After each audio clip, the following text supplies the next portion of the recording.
Okay, it is 9:15 p.m. PST. The Everett Police Department, i.e. Unit 207, have been busy hacking away, trying to prevent video and audio footage weren't going to function. Then it became Thursday to Sunday. They're actively, a boy upstairs is just now testing out if he can control the internet the way it's set up right now. Real excited. Boy, you can for the moment, but then you can't when I do this. See, Sonny boy, pay attention. And pay attention, boy, that the plan is for you to believe you're going to be able to do some things you're not going to be able to do because you little naughty piece of shit. You are on the list of men that are going to prison for the rest of their life. And which naughty little piece of shit am I talking to? I'm talking to the boy that's been stealing money and packages from me since September 2023 with every single online purchase. It's my understanding he has a small penis and he loves his car. That's all the FBI's disclosed about him. Target, dumbass number 2. Mr. Stream Key.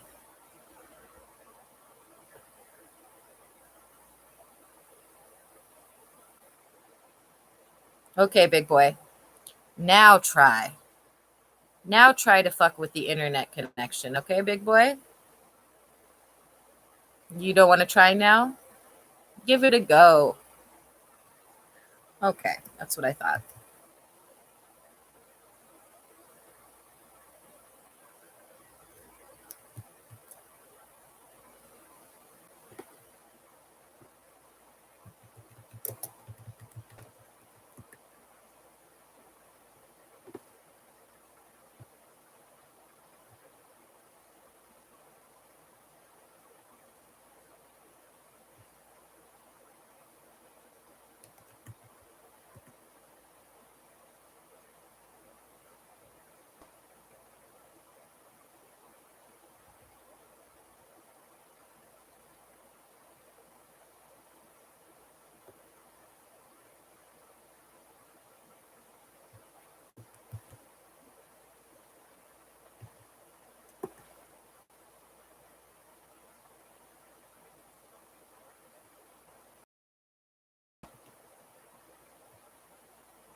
Shows under my network that I'm sharing my network with other users of my device. I'm not sharing my network with the Everett Police Department upstairs, who routinely destroys devices and owes me tens of thousands of dollars for cell phones and laptops they've rendered useless.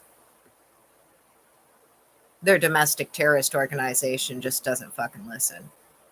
I'm looking forward to their detainment, incarceration, and eating. With or without a fucking gunshot wound. Anyway, there you go. Hack away, Unit 207. Practice more of your bullshit. Practice more of your bullshit while you starve me. And feel as good about yourselves as you should. As you should. I hope you all have the healthiest of self-esteem. I hope you feel as good about yourselves as I feel about you.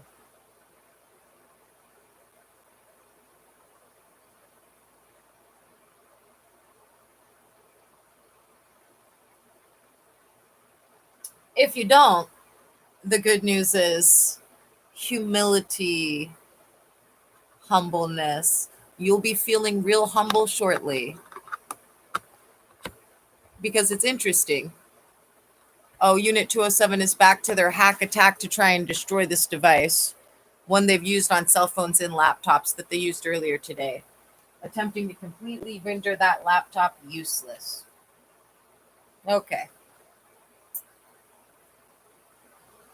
Looks like it's still working, ladies and gentlemen.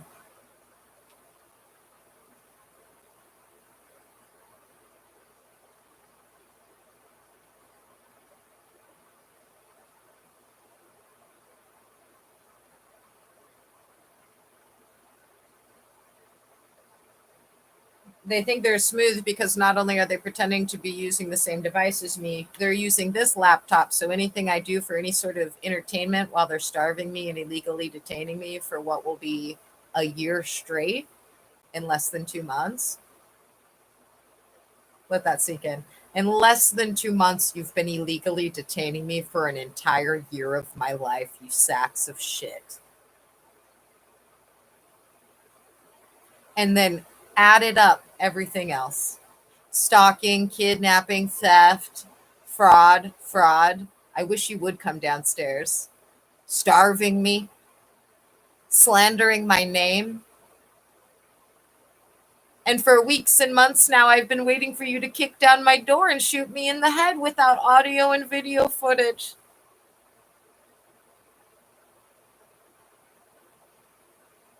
Anyway, hack away and hurry the fuck up.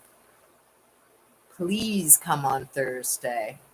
Please. Please come tomorrow. I would have loved it if you came today. Facts.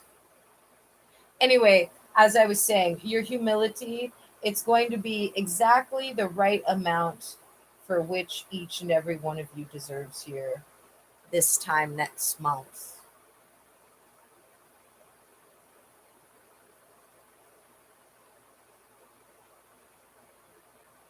How do I know that? It's because I'm a pious old fool. I'm a pious old fool. And I can see for miles and miles. This pious old fool. I know what I'm talking about. Right around July 17th or 18th, each and every one of you is going to feel exactly as good or as bad about yourselves as you deserve.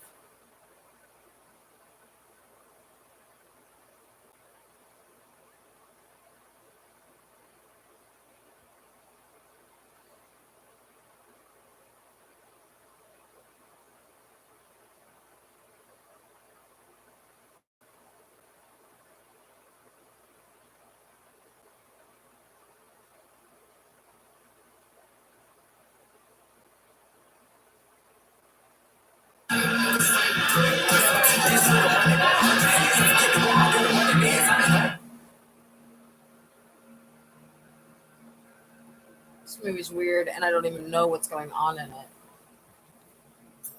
Hereditary?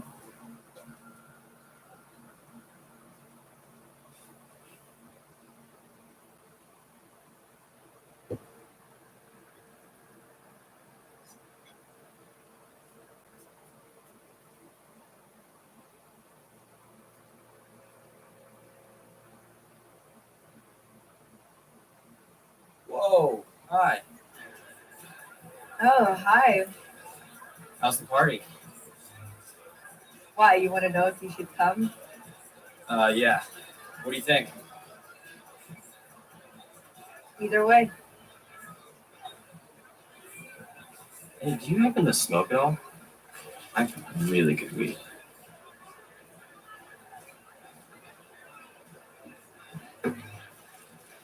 The other room has a bong. Sick.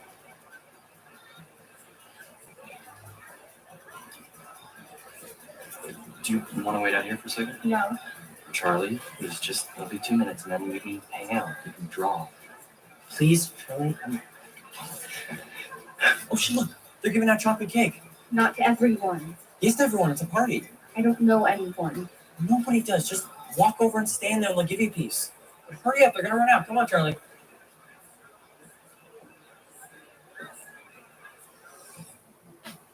Hey guys. Peter has weed.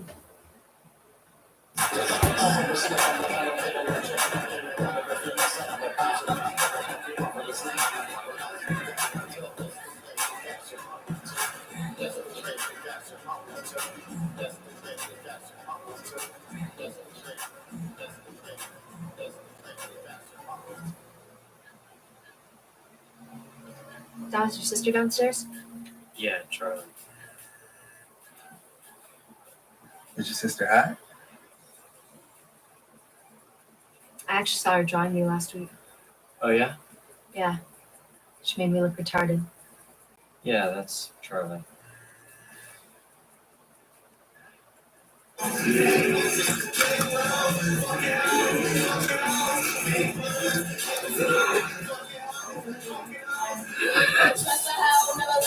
We just dump below, show him to the dog. Leave the smoke away, made a blow his set. Shorty loved it, made a pussy stretch, degrading, sex slaving, nirvana, the reminder.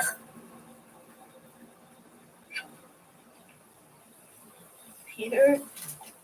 Charlie. What's up?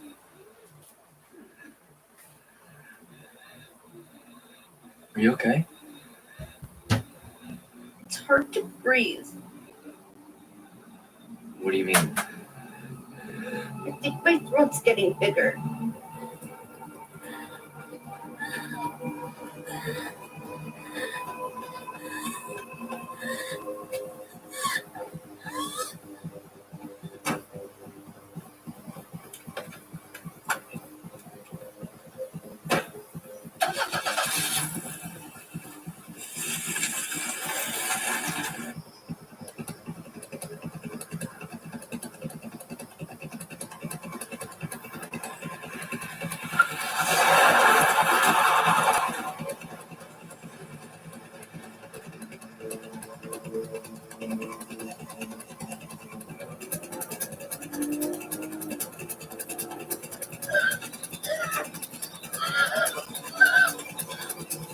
It's okay, Charlie, we're almost in the hospital, okay?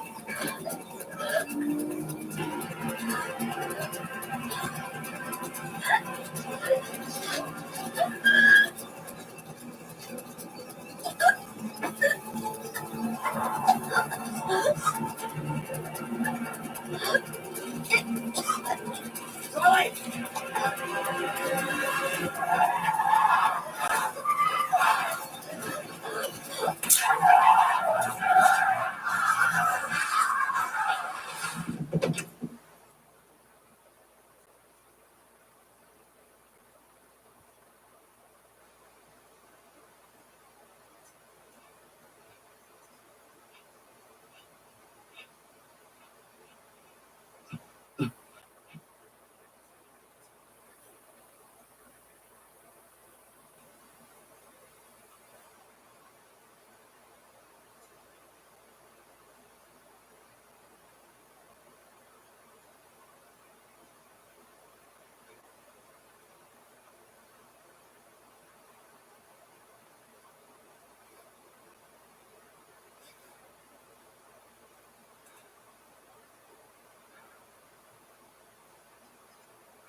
From drained investment accounts and stolen tax returns to lost wages and hiring lawyers, identity theft can cost you more than you might think. That's why only LifeLock offers the $1 Million Protection Package, which covers stolen funds, experts and lawyers, and out-of-pocket expenses up to $3 million in total. Don't face the high cost of identity theft alone. Protect your future and finances with LifeLock. Join today. At Walden University, we get the W. We step up when everything is on the line. We leave our mark on this world because we want to have impact. And Walden University prepares us with the skills to make it happen. You can make it happen too. Get the W. Walden University. Set a course for change. You want me to come weekend? Okay. Good thing Dash Pass saves you money on DoorDash, so you can skip the trip to the grocery store and focus on what really needs saving. Your sanity.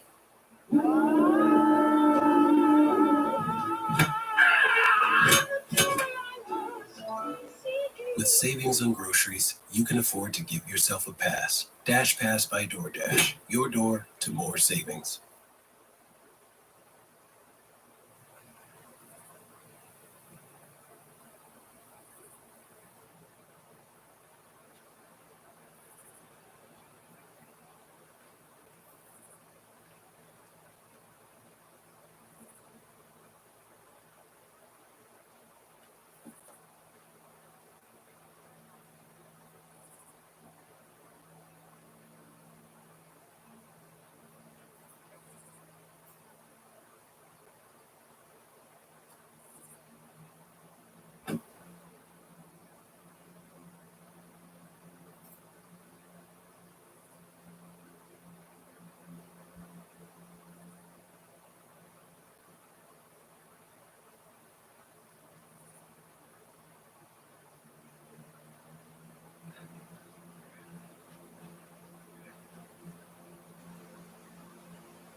Harry, you got friends with Becky on Facebook? No friends with Becky? Dude, I said Facebook. But seriously, you see your statuses, bro? Oh my god, dude, I know. Give me 10 seconds. For real. Oh, what about Brian and his girlfriend. Yeah, He calls her something. Oh, He calls her so something really goofy, dude. He calls her the princess. He fucking calls her girlfriend princess. what the fuck? Dude, he's like, I'm picking up my princess from the airport. Fucking evening. It's goose. It's pasta. I don't know. She's my princess. Look at that. Who's his girlfriend? So, fucking stupid college chick. Yeah, I want to fucking stupid college chick. Oh, hey, dude, you alright? I think I'm having some like reaction. My throat is. I think my throat is getting weaker. It's just me. It's chill, man. It's alright. This is old man. Hold on.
I'm so sorry to chase you down.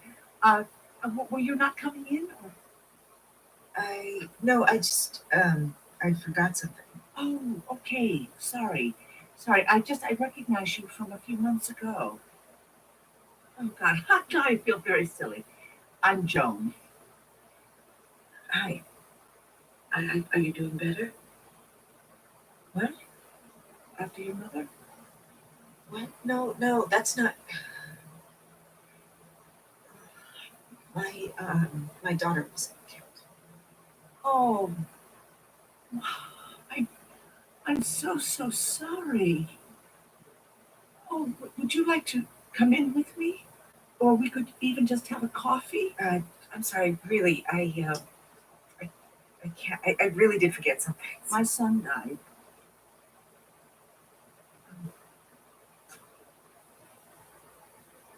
I'm so sorry. How old was yours?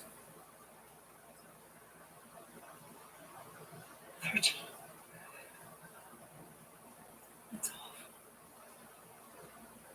My son and my grandson drowned 4 months ago. The little one was 7. Oh my God. I've been coming here for a couple of months now, and it has helped.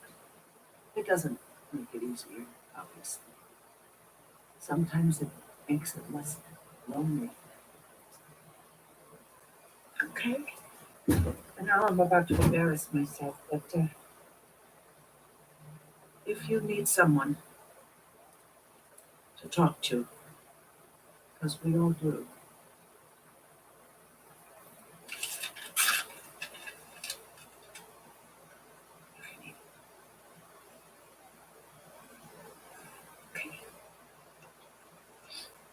Thank you. Really.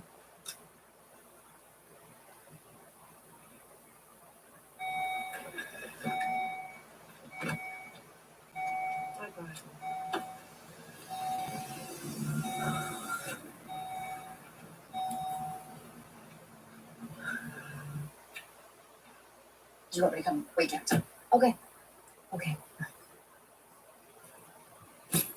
Good thing Dash Pass saves you money on DoorDash, so you can skip the trip to the grocery store and focus on what really needs saving.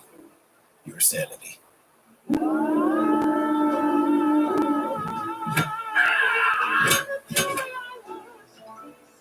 With savings on groceries, you can afford to give yourself a pass. Dash Pass by DoorDash. Your door to more savings. Win money on your car insurance? Yeah, that's exactly what I'm doing. Try Insurify. We help you compare quotes and save half on your car insurance. Did you say half? I did. And you can do it all online. No. Yeah, people save up to $1,000 a year. Same coverage, half the cost. Look at my rates. They got cut in half. This is the best day ever. That's my favorite part. I like it when things are convenient and save me lots of money. Go to Insurify.com and save up to $1,000 a year on your car insurance. Think of all the places that could expose you to identity theft. If something happens, LifeLock provides a US-based restoration specialist to fix it start to finish. Guaranteed or your money back. Don't face identity theft alone. Join LifeLock today. Vehicle breakdowns are costly, but with Endurance, you could never pay out of pocket for a costly repair again. They covered a $14,000 engine replacement. Call right now to get $300 off any plan. Call now.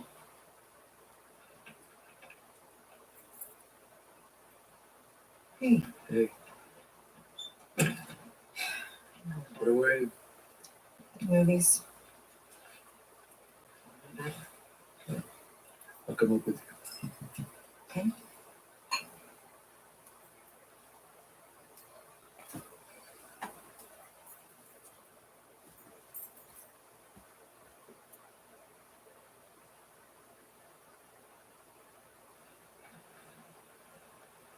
Again, how difficult was it for me to resist pulling the fire alarm today? I'll be right back. I sat in the bathroom washing my 2 tank tops and my 2 pair of tights that I've been wearing this last week. My status quo uniform. I hate it out there. I've got a lot of leggings and a lot of tank tops. It's basically all that I wear. Sometimes I Is that feel okay? the inclination to get dressed up if I've got a hot date or whatever, but that's what I normally wear when I'm not intentionally trying to look ugly to make my stalker leave me alone. And I think I've dropped the ones that I reported to the FBI in 2017.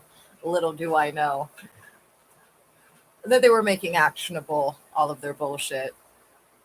And now I've reverted and have gone right back to being the hottie I was before. Anyway, sat in that bathroom, washing those tank tops in the sink, washing those pants in the sink, and weighing the pros and cons. Food immediately, you all being arrested without the risk of me being shot. Then I thought of the cons. Fucking up something that the bona fide FBI agent has been bragging and boasting about since August or September of last year. And being on his bad side. And then I thought of Godzilla, whose reaction to anything you attempt to protect, defend, or love is to take it away or to spoil it. And then I thought of, could I be charged for obstruction of justice if I pull the fire alarm and have you guys get arrested today? I couldn't come to a clear answer on that one. But it was a timeout that I gave to myself in the bathroom washing tank tops and pants, which is the only reason why every idiot upstairs wasn't arrested today.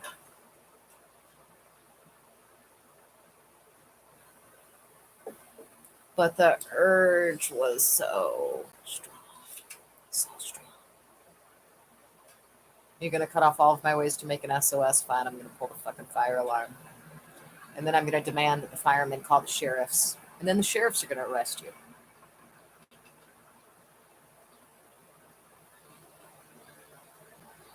But it's about to be June 18th.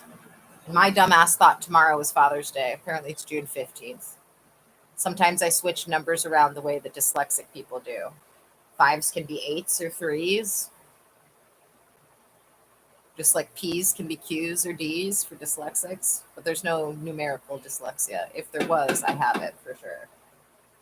Anyway.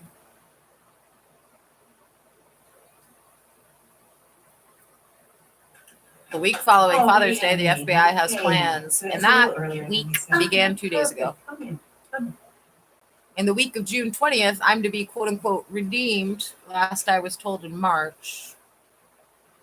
Oh, you're welcome And back. that's in 3 days. Then it's June 20th to the 27th. My mother used to embroider ones just like that. And I'm starving and suffering and waiting for one of your idiot officers to come and shoot me in the head. But it took real self-restraint not to pull the fire alarm today.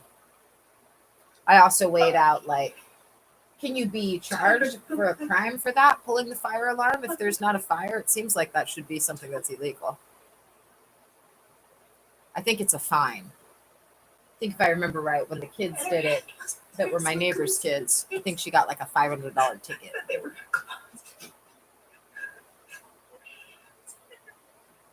But the number one reasons why I did it is because of Godzilla and the bona fide FBI genius. I'm not about to go fuck up his fucking plans that he's had since August or September of last year.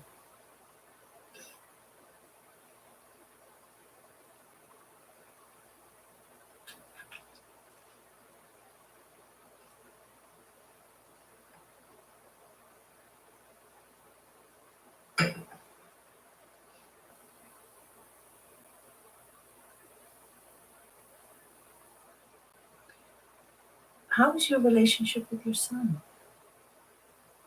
Oh, God. Okay, I sleepwalk. I haven't done it in years, but a couple years ago, I woke up and I was standing. And then you have to remember the briefs I received around the same time as receiving the ones that were mocking those of you who are trying to go to prisons, attempts at cyber defenses. And so was I. From head to toe. We're also very much about how there are still some imbeciles who actually believe they're not going to go to prison. Still. And those are the very individuals the FBI is most excited to put in prison. Scream. And I immediately put the match out. Immediately. So I say that because I truly believe, and it was impossible to convince that the FBI is going to make sure that if anybody reaches for their holster in my presence, they are going to snipe their ass. It was awful. Peter and I had gotten in this stupid quarreling phase forever, arguing about nothing, such as frivolous stuff. And Peter always held it against me. And there was nothing I can say and nothing I can do. Because it happened. While I was asleep.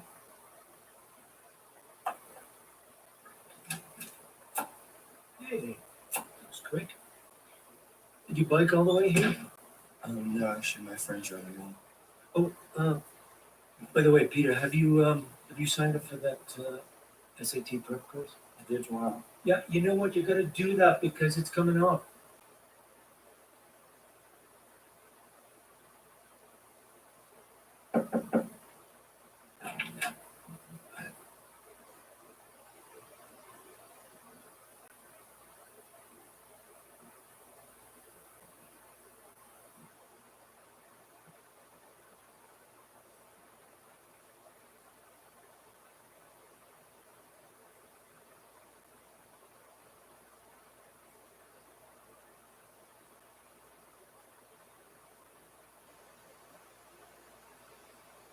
Jesus Christ, Annie. You're not planning on letting him see that, are you? Who? Peter. What do you think he's going to feel when he sees that? What? It's not about him. Oh, no? No, it's a neutral view of the accident.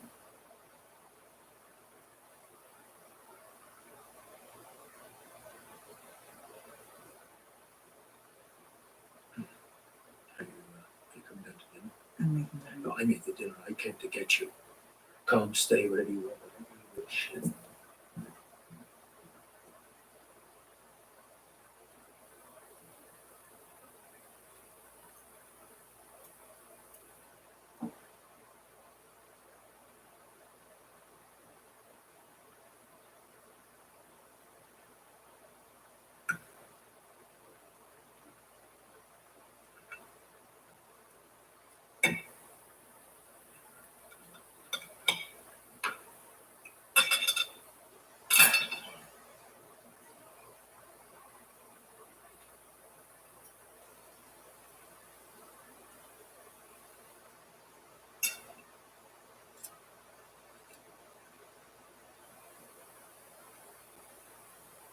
It's really good, Dad. Thanks, buddy.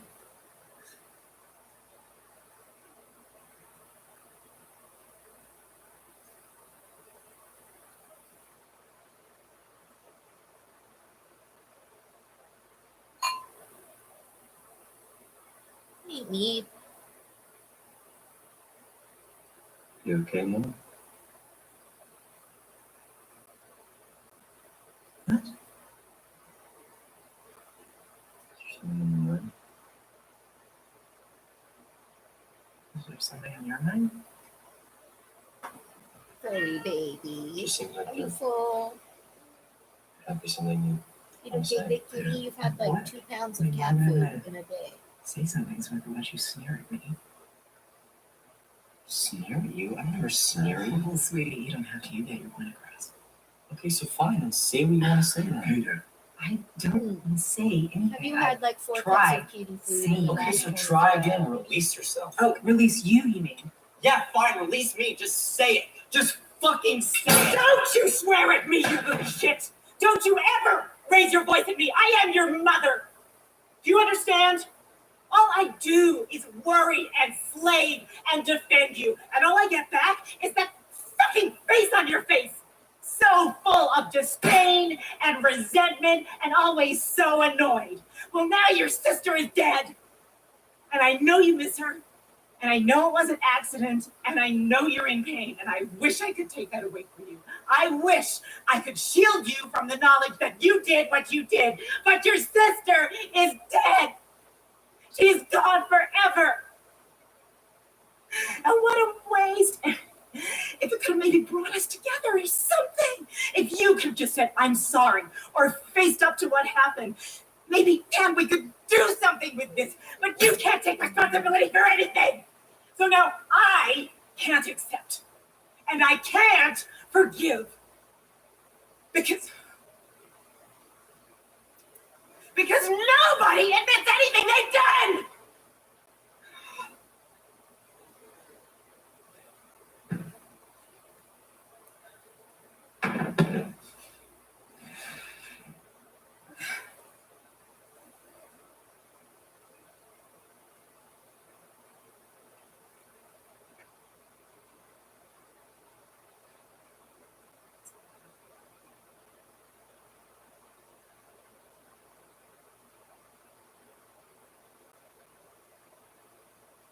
What about you?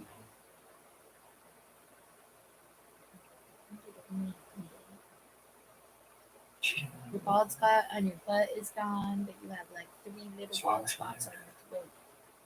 On your throat. Right. You step in this right now. Said. I said stop right now. Fine.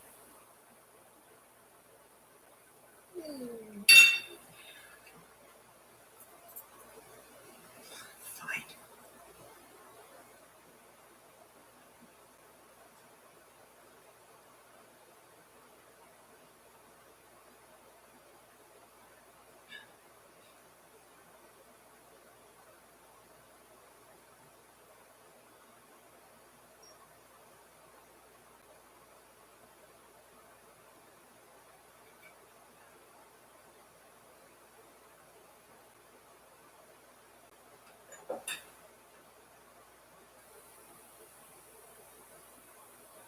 Do you want me to come weekend?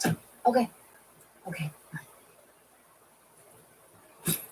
Good thing Dash Pass saves you money on DoorDash, so you can skip the trip to the grocery store and focus on what really needs saving. Your sanity.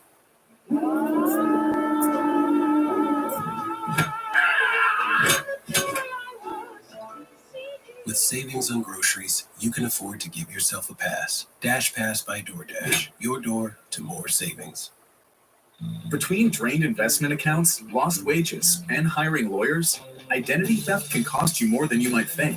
Only LifeLock offers the $1 Million Protection Package with reimbursement up to $3 million. LifeLock. Join today. Win money on your car insurance?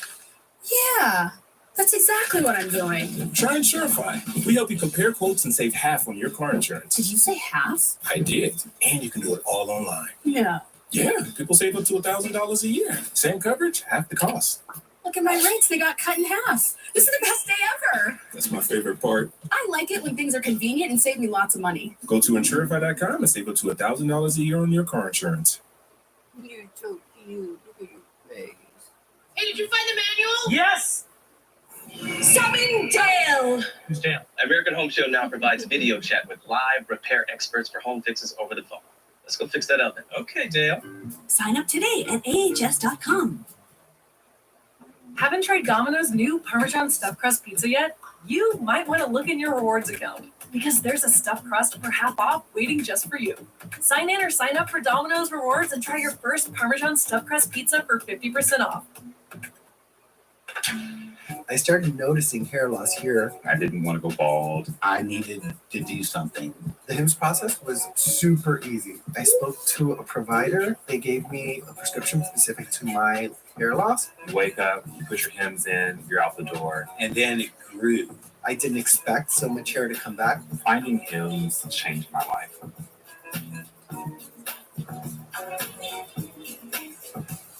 Start today at hims.com.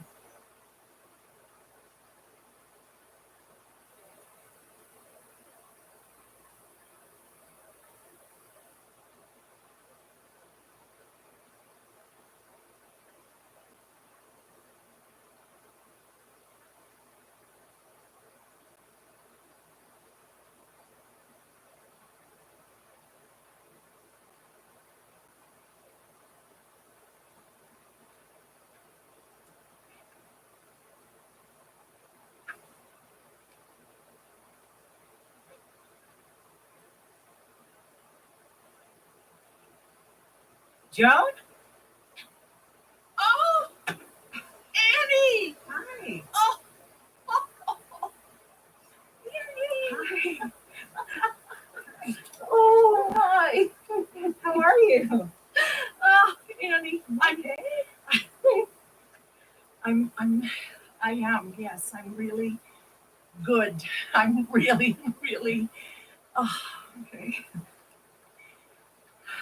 okay.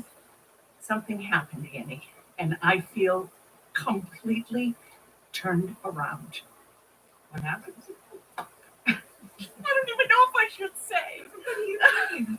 You're gonna think I am crazy. Oh, not at all. Oh. Okay. All right, come on. I met a spiritual medium. They were performing an open seance. I know what you're thinking, but they asked me to attend.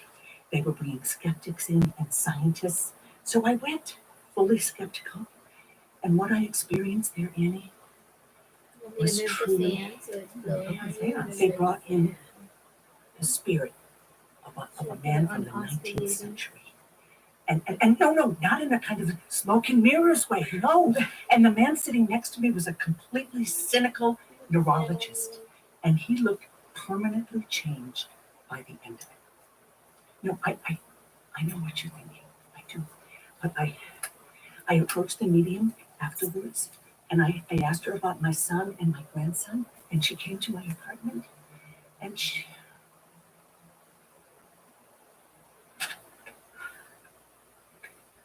ended up performing, well, she conjured my grandson.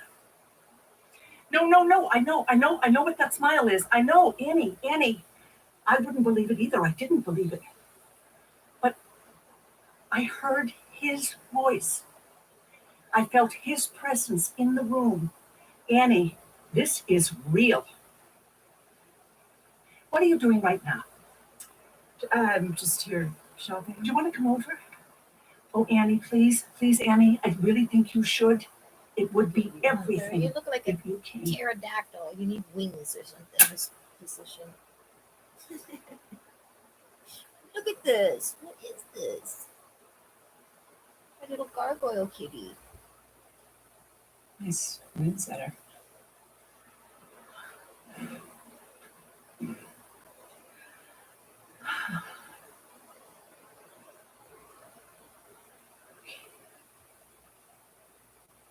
I'm going to put my hand on the glass, but I'm not going to add pressure. You're going to see.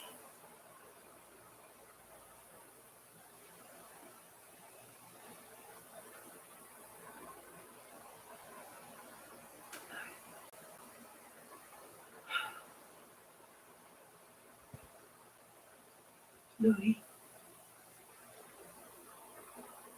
Louis, are you here? It's Grandma.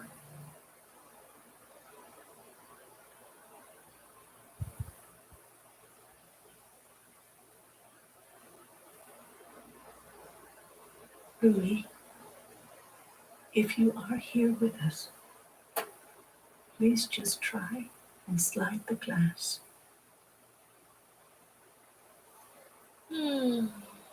Louis, if you're here. Hi, Louis. Hi, Louis. How did you do that? Louis, I'm going to ask you some questions, okay, sweetie? If the answer is yes, slide the glass to the right. If it's no, slide it the other way, to the left. You understand? Louis, are you okay? Are you in pain? It's okay. It's okay. It's okay. It's okay. Louis, I brought your chalkboard. Remember your chalkboard? Can you write something?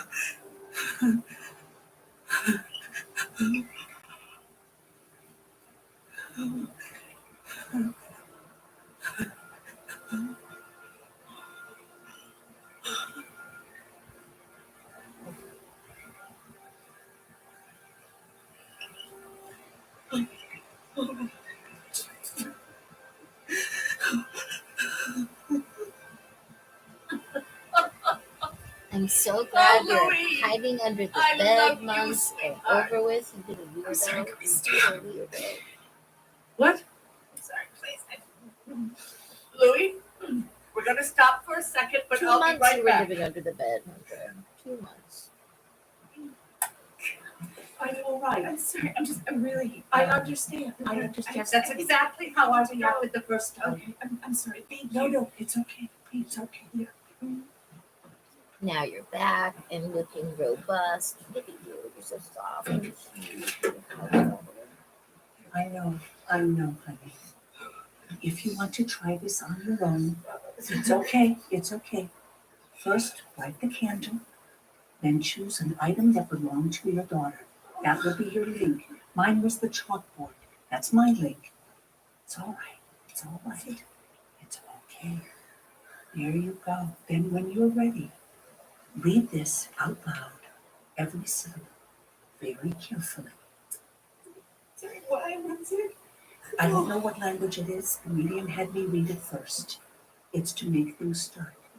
But remember, your whole family, every member needs to be in the house. Your son, everyone. Very important. Okay? You didn't kill her, Annie.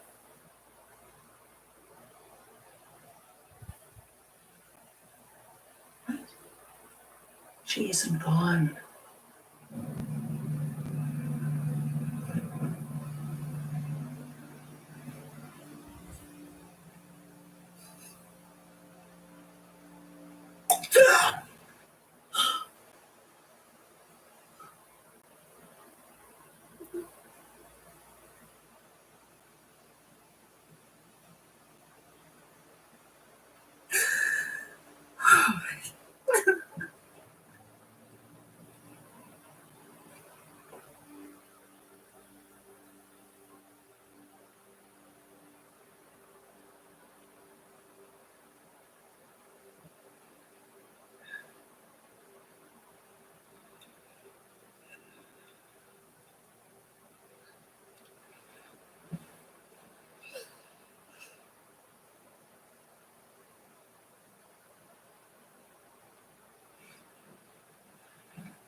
They're using Tubi.com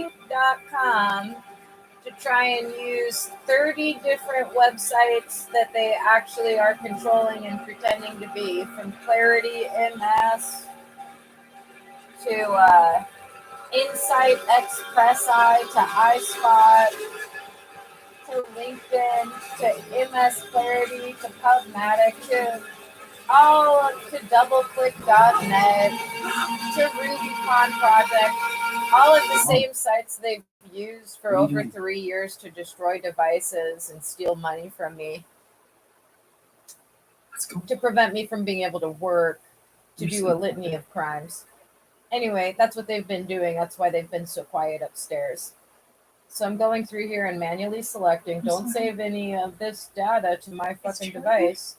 But they have it rigged up so that Why are these you two scaring me? devices and all of their devices upstairs consistently 3 to 4 constantly on my shit for 3 years now.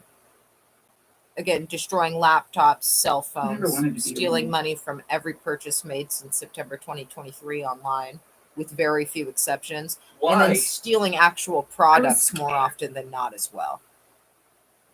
I didn't feel like Anyway, now that I've done that, I'll have to click back on this, and then I'll still have to go through and click remove Then why did because you it will have have me? already it wasn't saved. my fault. I And then tried they'll to just stop keep it. doing that with every single website. How? Every single one. I tried to have this. How? However I could. I did everything they told me not to do, but it didn't work. I'm happy it didn't work. You tried to kill me. I love you. Why did you try to kill me? Why did you try to kill me?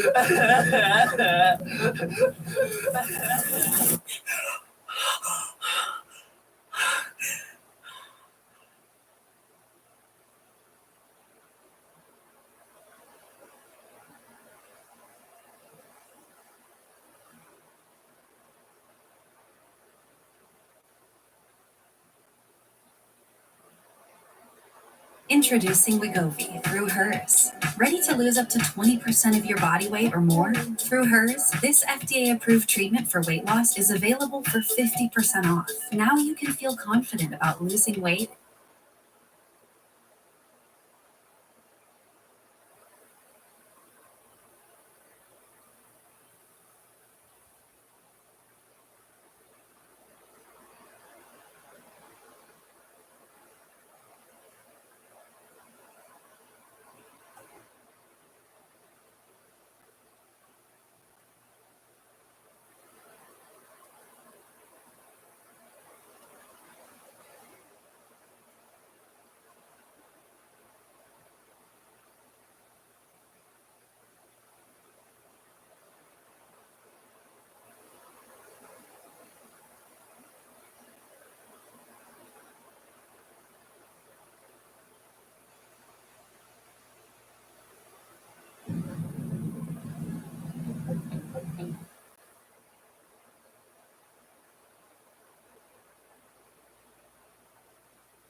They've also got the Google Voice Assistant rigged for both of the devices in my house so that a man upstairs can talk and say, "Hey, Google," and open this file and stuff. Because they're so fucking incompetent, they don't realize that there's 3 years of their fucking audio being recorded. 3 years of men who clearly aren't me. Open file M. You can't front on that, you dumb sacks of shit. Come on down here and try and shoot me so that you can go to prison and I can eat and my sons can come home and I can get all of the money you've stolen from me, plus all the money you're contractually obligated to pay me. I can be released and go outside and go for a fucking walk for the first time in over 300 days, you dumb sacks of child abusing, stalking, thieving, sick sacks of putrid, vile shit.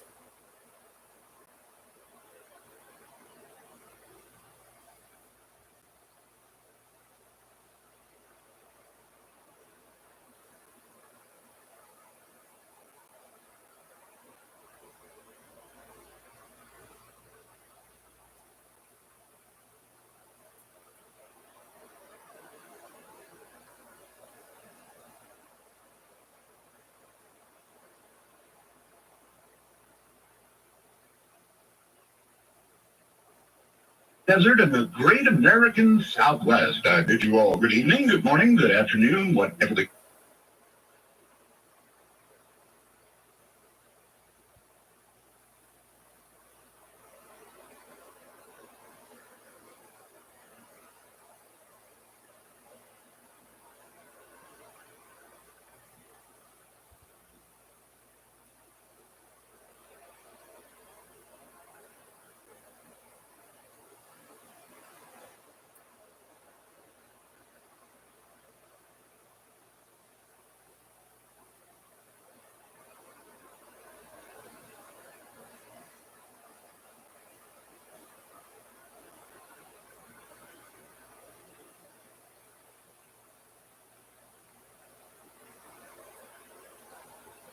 We were pretty confident he would love that. Steve here was also eager to find Sam, but for an entirely different reason. To clear his son's name. So Steve began his own investigation. Why did you really need to be in the first place? I didn't look at it as a policeman. I looked at it as a way to get some answers. It wasn't find Sam, first of all. Rick is saying he is somebody out there. Is he right now? Is Steve come up with some foul play? Steve called Sam again and again, but Sam's cell phone was going straight to voicemail. I love you. Let me know what's going on. What's going on?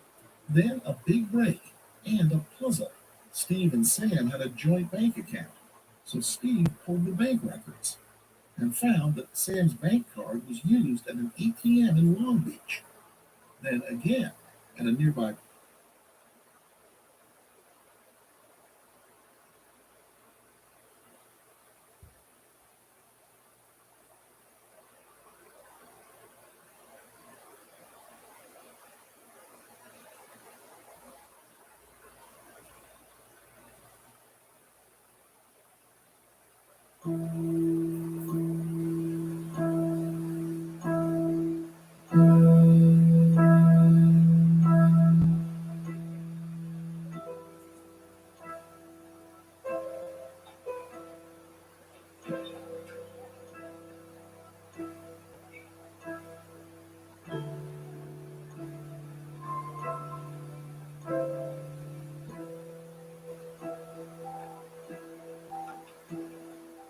The first thing you'll do, very first thing. I'll look up at the sky. Will it be day or night? Nighttime. With a big round silver moon. What will you do, Vivian, in your new home? Well,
Will it hurt?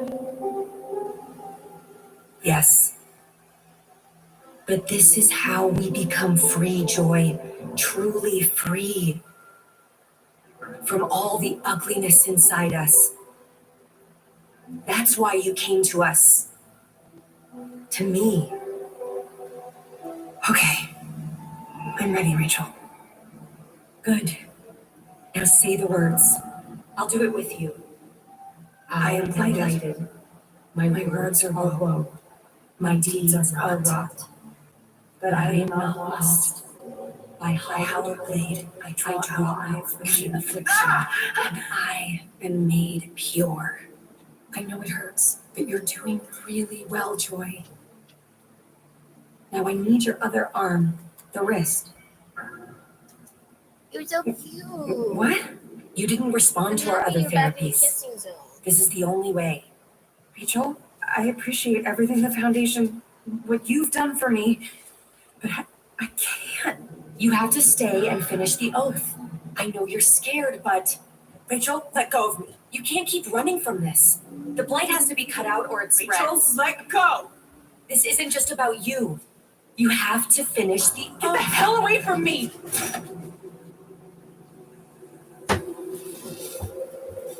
Rachel?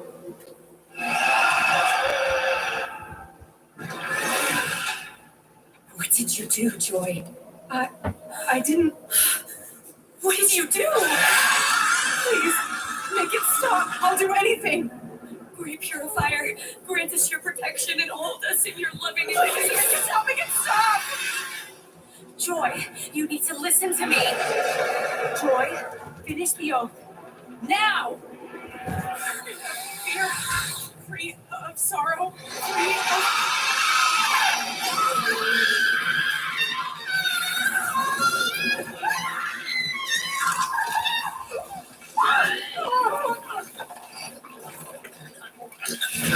No!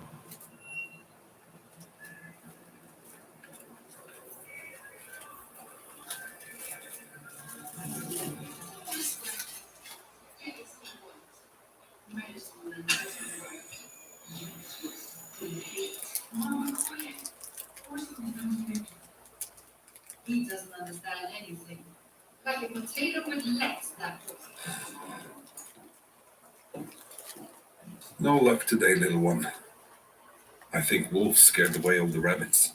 Mama, he can hear me. So what if you can hear me? He's a useless little shit. They're too loud. You should go play in the yard. You don't need to hear all this. Come on, Orson. Time to go. You're not staying for dinner? She can say what she likes about me, but she needs to leave my son out of it. Stay. She gets cranky this time of day. She just needs her medicine. You're always defending her. I'm all she has. She's sick and scared. That's all. You'll have to start standing up to her sometime, Papa. You can't keep... Get up here, now! Well, go on. She's waiting.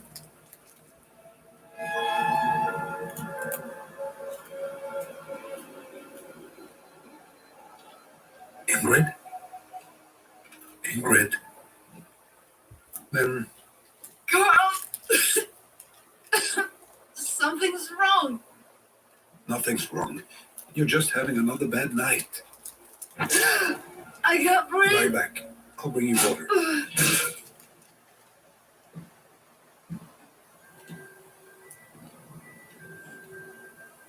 Who's calling?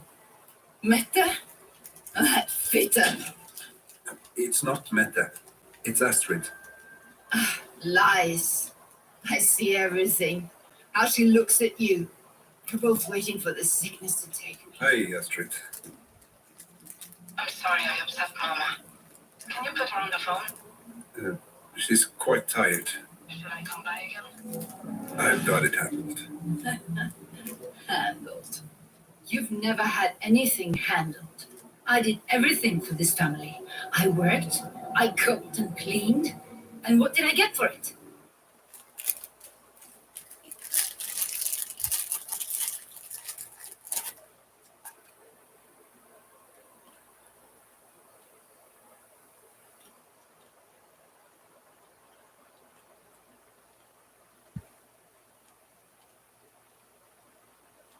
Mike Pompeo is a cool guy.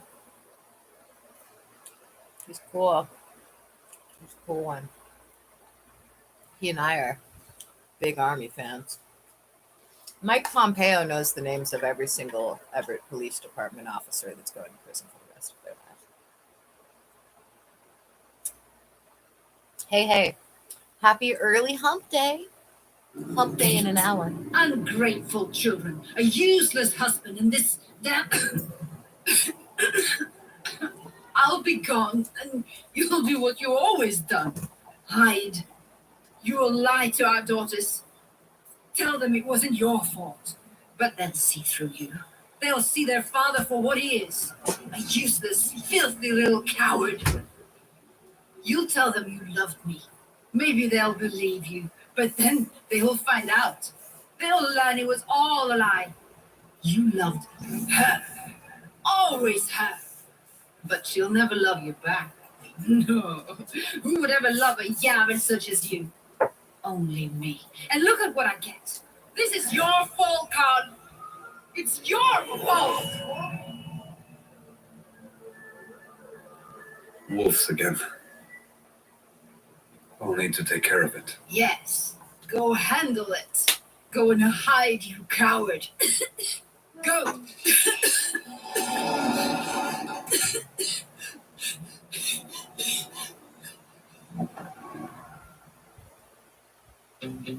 Think of all the places that could expose you to identity theft. If something happens, LifeLock provides a dedicated US-based restoration specialist with expertise to make the right calls and take the right steps to fix your case start to finish. In fact, we're so confident restoration is guaranteed or your money back. Don't face identity theft alone. Protect your future and finances with the leader in identity theft protection, LifeLock, for the threats you can't control. I was totally stranded. No TP? So what happened? Well, we started buying Charmin Mega XL. Charmin Mega XL is 6 rolls in 1 and lasts so much longer. Enjoy the go with Charmin, guaranteed to fit or your money back.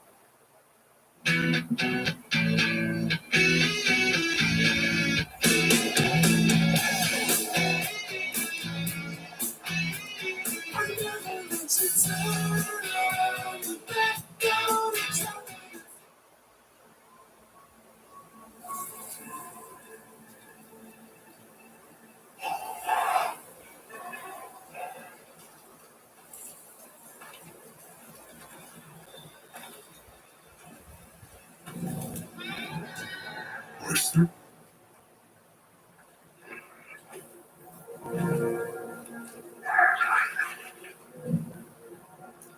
Also, remember, ladies and gentlemen, the winners of the Darwin Award is everyone who wrote to San Francisco. Everyone who wrote to the San Francisco Financial District. Those are the real winners of the Darwin Award.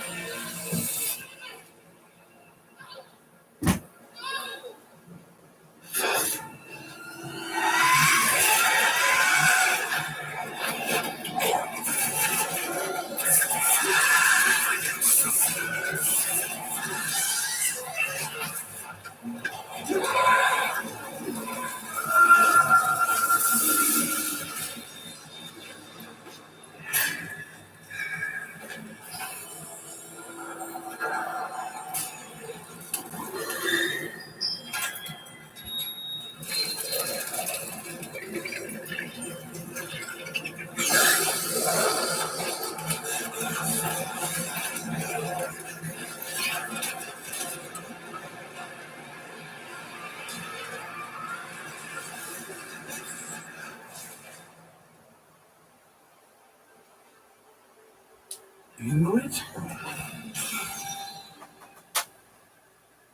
Ingrid? Oh my God. Oh my God. I tried. I'm sorry.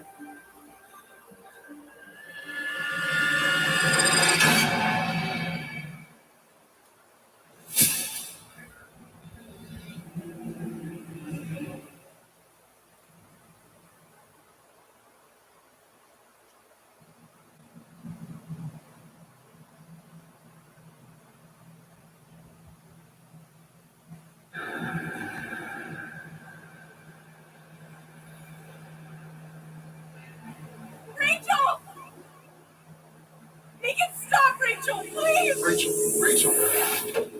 Oh, easy. You're okay. You're safe. Is she? Where's Joy? The police took her. Am I?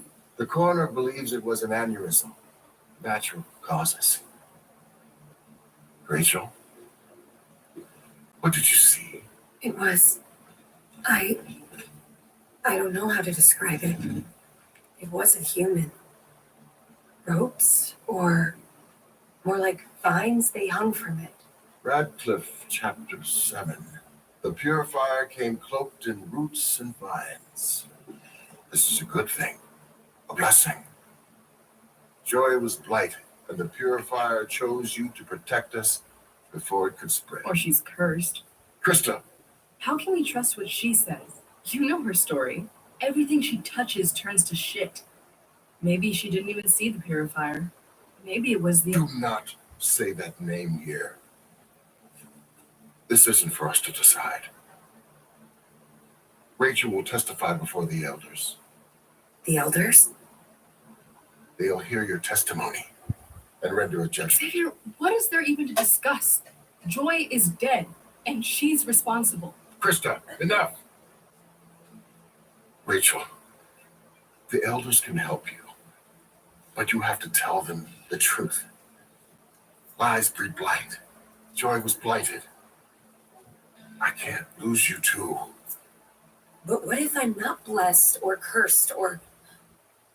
And what do you think that you deserve? What do you think that you deserve for allowing disabled minors to be abused by your co-conspirators per the instructions of your commanders? What do you think you deserve facilitating the kidnapping of those children and indoctrination of them? What do you think that you deserve after you instructed neighbors to stalk me? What do you think you deserved after parking a grocery cart by my vehicle to harass me? What do you think you deserve after telling me on the cell phone in September 2023 that the truth wouldn't matter in court? What do you think that you deserve after kidnapping me, assaulting me, holding me in a place for 3 weeks and 5 days where I couldn't even urinate without being on camera, watched by numerous people? What do you think that you deserve while I sit down here starving? What do you think that you deserve while I wait for the one and only felony that hasn't been perpetrated yet? What do you think that you deserve? What do you think that you deserve after attempting to slander my name everywhere, including a school district that I worked at and donated tens of thousands of dollars to for free for almost a decade of my life? What do you think that you deserve? What do you think that you deserve for allowing, orchestrating, and coordinating civil rights and ADA violations? What do you think you deserve after you took an oath to serve and protect and did nothing more but be a predator? What do you think that you deserve whilst on top of starving me and making me wait for someone to pull a gun on me? That you're also denying me little things like cigars and wacky tobacco? What do you think that you deserve? Everett Police Department, what do you think you deserve?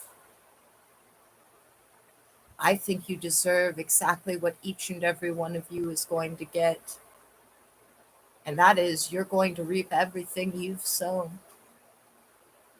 Whistleblowers are the exception, and some of them have been really naughty, but I'm good on my word. So as far as I consider them, they've atoned. And I do realize that many of them are victims just like me. Now, that being said, what do you think that you deserve? Because I promise you, You're going to reap everything you've sown.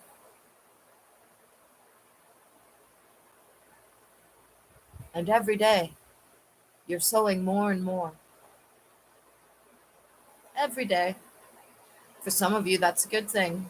Some of you have nice gardens. Some of you have a grave that goes almost to China at this point, that you've been busy digging, while others have been planting a garden.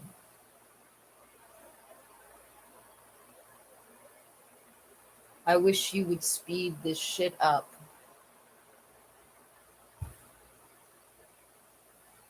I wish you would tell Russ it's okay to go and get her food and cigars and wacky tobacco while she waits for one of our officers to attempt to kill her. I wish that some of you had a soul that didn't become extinguished years ago.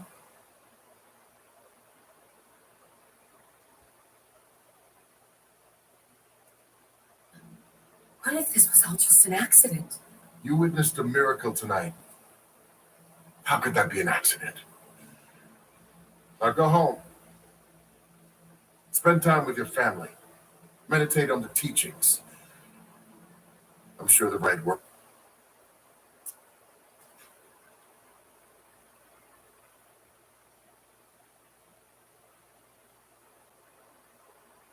Desert in the great American Southwest. I bid you all good evening, good morning, good afternoon, whatever the case may be, wherever you are.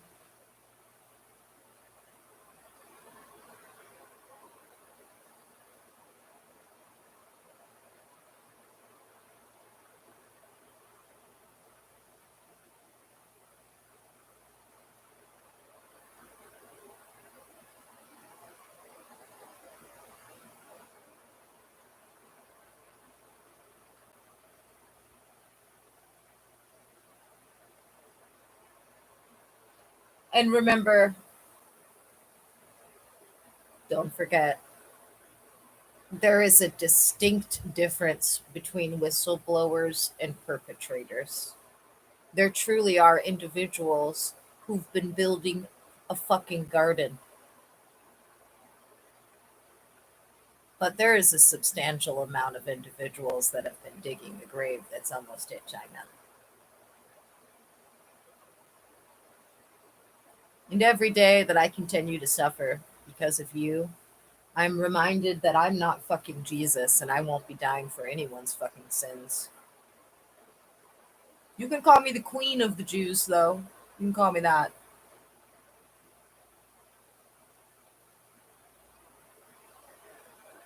from the high desert and the great American Southwest. I bid you all good evening, good afternoon, good morning, whatever the case may be, wherever you are. I listen to Art Bell and I constantly am just thinking, oh, this isn't even the Art Bell I want to hear. What I want to hear is 1992, 1993, 1989 Art Bell. The recordings that will never be found on YouTube because the federal government has basically destroyed all of them except for the elderly people who have cassette tapes still. In the wide, wide world, which we cover. This is Midnight in the Desert. But I'm glad Mel's Bell, Hole is still on here. I only have 2 rules for this show. Abide by them. No bad language and only 1 call per show. That's it. Those are the rules. Now, I have some people that I always like to thank. The great sound that you hear coming from this program, and it is great sound, is assisted and transported and in fact pretty much created by Telos. Great sound. Joe Talbot here in Toronto, Nevada, thank you. Of course, Telos is a worldwide corporation.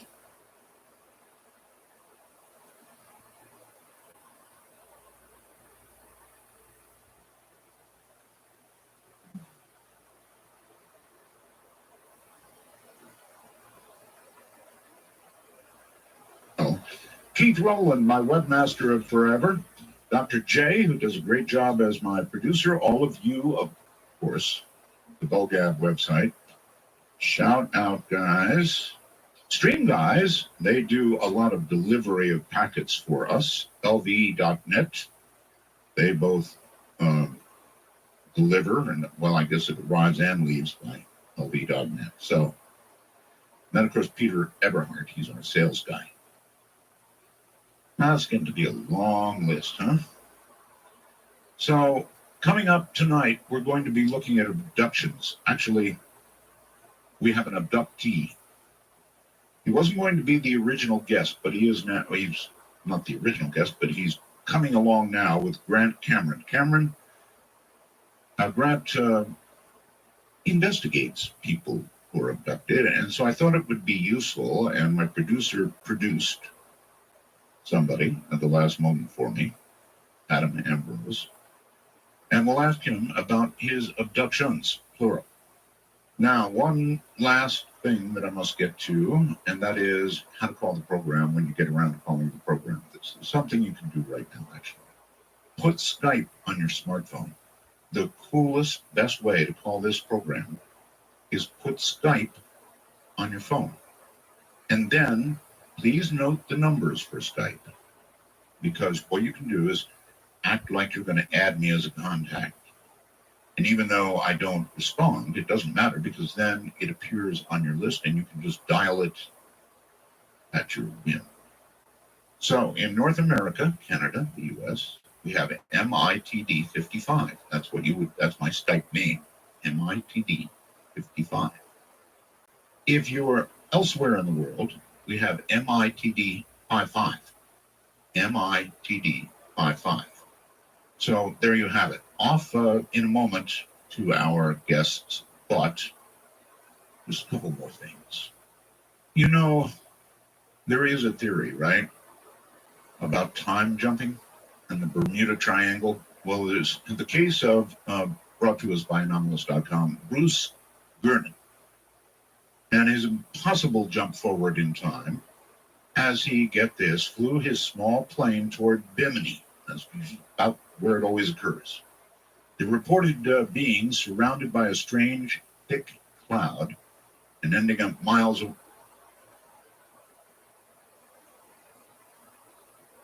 With no accounting for the fact that a 75-minute trip had only taken 45 minutes. Was it caused by some supernatural force? The cloud itself? We don't know. But he was in the place where that stuff happens. The Obama administration has decided that the NSA has to stop listening, examining, and will ultimately be forced to destroy millions of American calling records that it has collected under a controversial program leaked by former agency contractor, hero, trader, you pick it, Edward Snowden. He's one of the two. With reference to the recent headshakers, you know, the movie theater killings, one professor of psychiatry calls it the conversation we're stuck with, a teachable moment growing out of horror. You know, and that's really all they can say about it. They don't know, you know, what causes someone to do something crazy like that. 2 4+ earthquakes in Oklahoma, but you know what, folks? They were preceded by a gigantic bang. Remember we talked about, you and I talked about bangs, right? With Linda Howe and earthquakes. Well, there you have it. A big bang followed by 2 4-point earthquakes or better. One more calling tip, by the way, folks, and then away we go.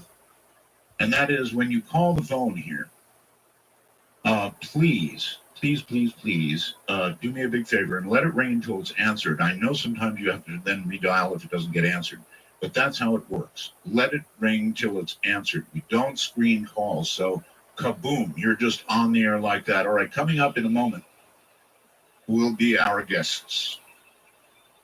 And it's going to be an interesting night. If you ever wanted to really know about abductions, you're going to find out as much as you wanted to know, I suspect, this night on Midnight in the Desert. I'm Art Bell.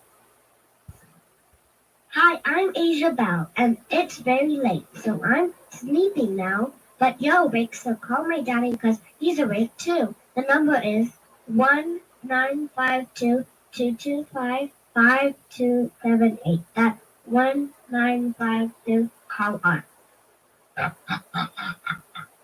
You know who that was, right? That was not Ross with a headache.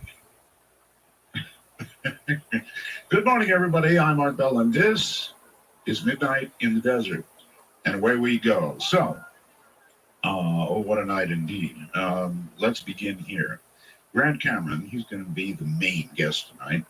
He's a recipient of the 2012 Leeds Conference International Researcher of the Year Award and the 2013 UFO Congress Researcher of the Year. Wow.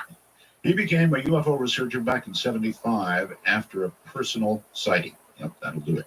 He has extensively researched the role of the Canadian government, the President of the U.S., and the intelligence agencies in the cover-up in the UFO phenomenon as well, and the role of consciousness in UFO reports. And I'm particularly interested in that part, consciousness.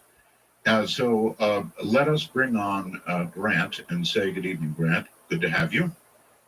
Good evening, Art, and it's a pleasure to be on your show. Okay, well, you know, I know I sprung this on you, but I thought it'd be pretty cool, since you're going to talk about this subject, if we would reach out and actually get a subject, and we have. His name is Adam Ambrose, and he is with us right now. Adam is an abductee. Adam, hello. Good evening. Good evening. And can everybody hear each other? Yes. Excellent. Yes, I can. Yes. Okay. All right, Adam, let us begin with you. You've had many abductions, but there are two in particular that I want to talk to you about tonight. And one was a schoolyard landing of a craft with mass witnesses. And somewhere in the back of my brain, Adam, it seems to me I heard about this in a story on the internet or on the news or somewhere. Is that possible? There's like over a 12-second delay now.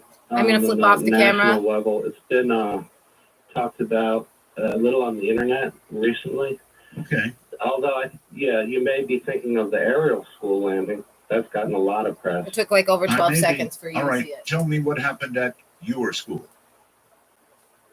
This was 1970. I was quite young, actually. I was 8 years old. This was New Jersey, north, upper New Jersey. It was middle of the day. It happened at recess time. So we all got dismissed out. We were all on the playground, scattered about 50 to 70 children. This was a long time ago, right? You're older than that now, right? That's correct. I'm 52. Oh, okay. So it's a long time ago. Continue. It is.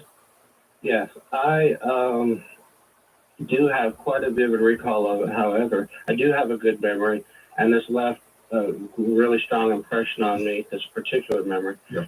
So there were quite a number of students out, several dozen, and it was a fairly large area, grassed, a lot of trees all around, so it's kind of secluded. I don't remember who first noticed there was a strange object in the sky. Somebody pointed it out, and I remember looking up and seeing an object. It was about the size of a walnut at arm's length, maybe a little smaller at first when I first saw it. And it was dark. It was moving very slowly. It was like drifting. And at first I remember thinking, is that a blimp or is that like a hot air balloon? Right. I wasn't certain. It was pretty far off. So it comes closer and closer. And we're all just standing there watching it. I mean, everybody. How many of you, roughly? There was roughly 50 to 70 at least. It's a lot of witnesses. Okay. Yeah, and everybody's attention was on the sky.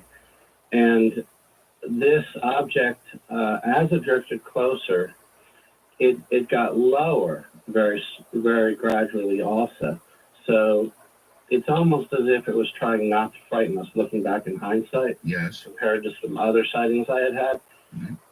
And it got it just kept drifting closer, probably over the period of a minute or two. It took a while until it was over the treetops, about 300, 400 yards away. By that time, it's pretty big, right?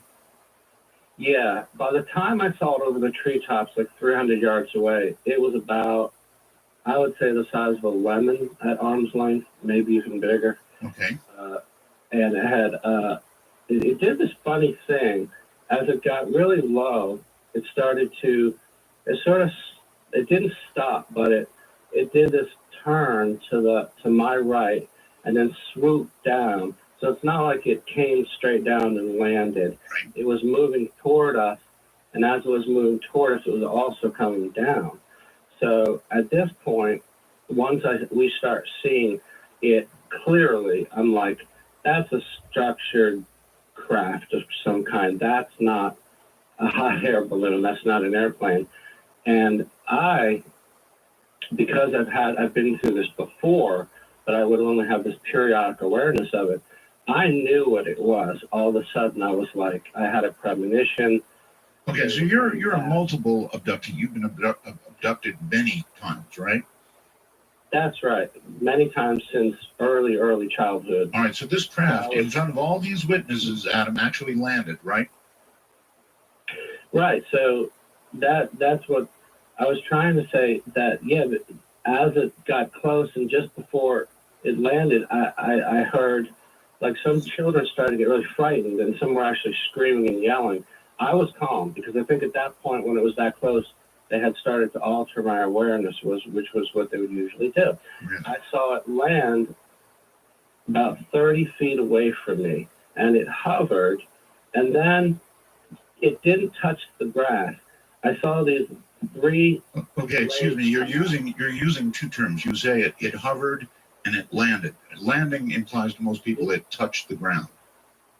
No, I meant, I think, well, what I was saying was that just before it landed is what it hovered close to the ground, and simultaneously I saw legs start to protrude from the bottom of it. Mm-hmm.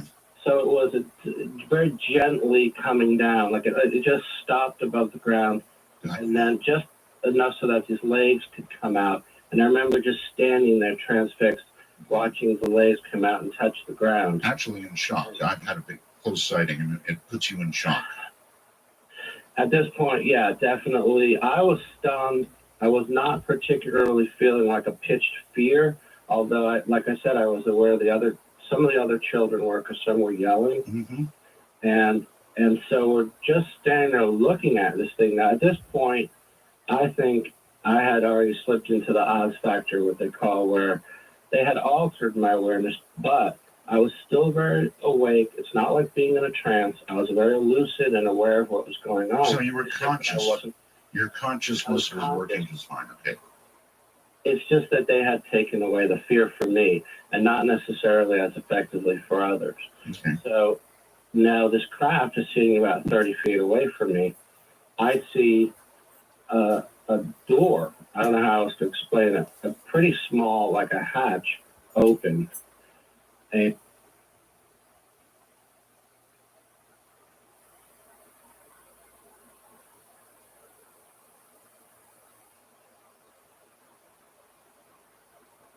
And there was this opening in the craft, and the next thing I remember, I saw a bright flash of light.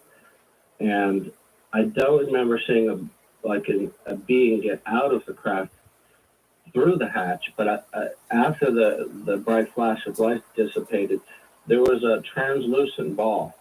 There was actually 3 of them, and I could see inside it, there was a being.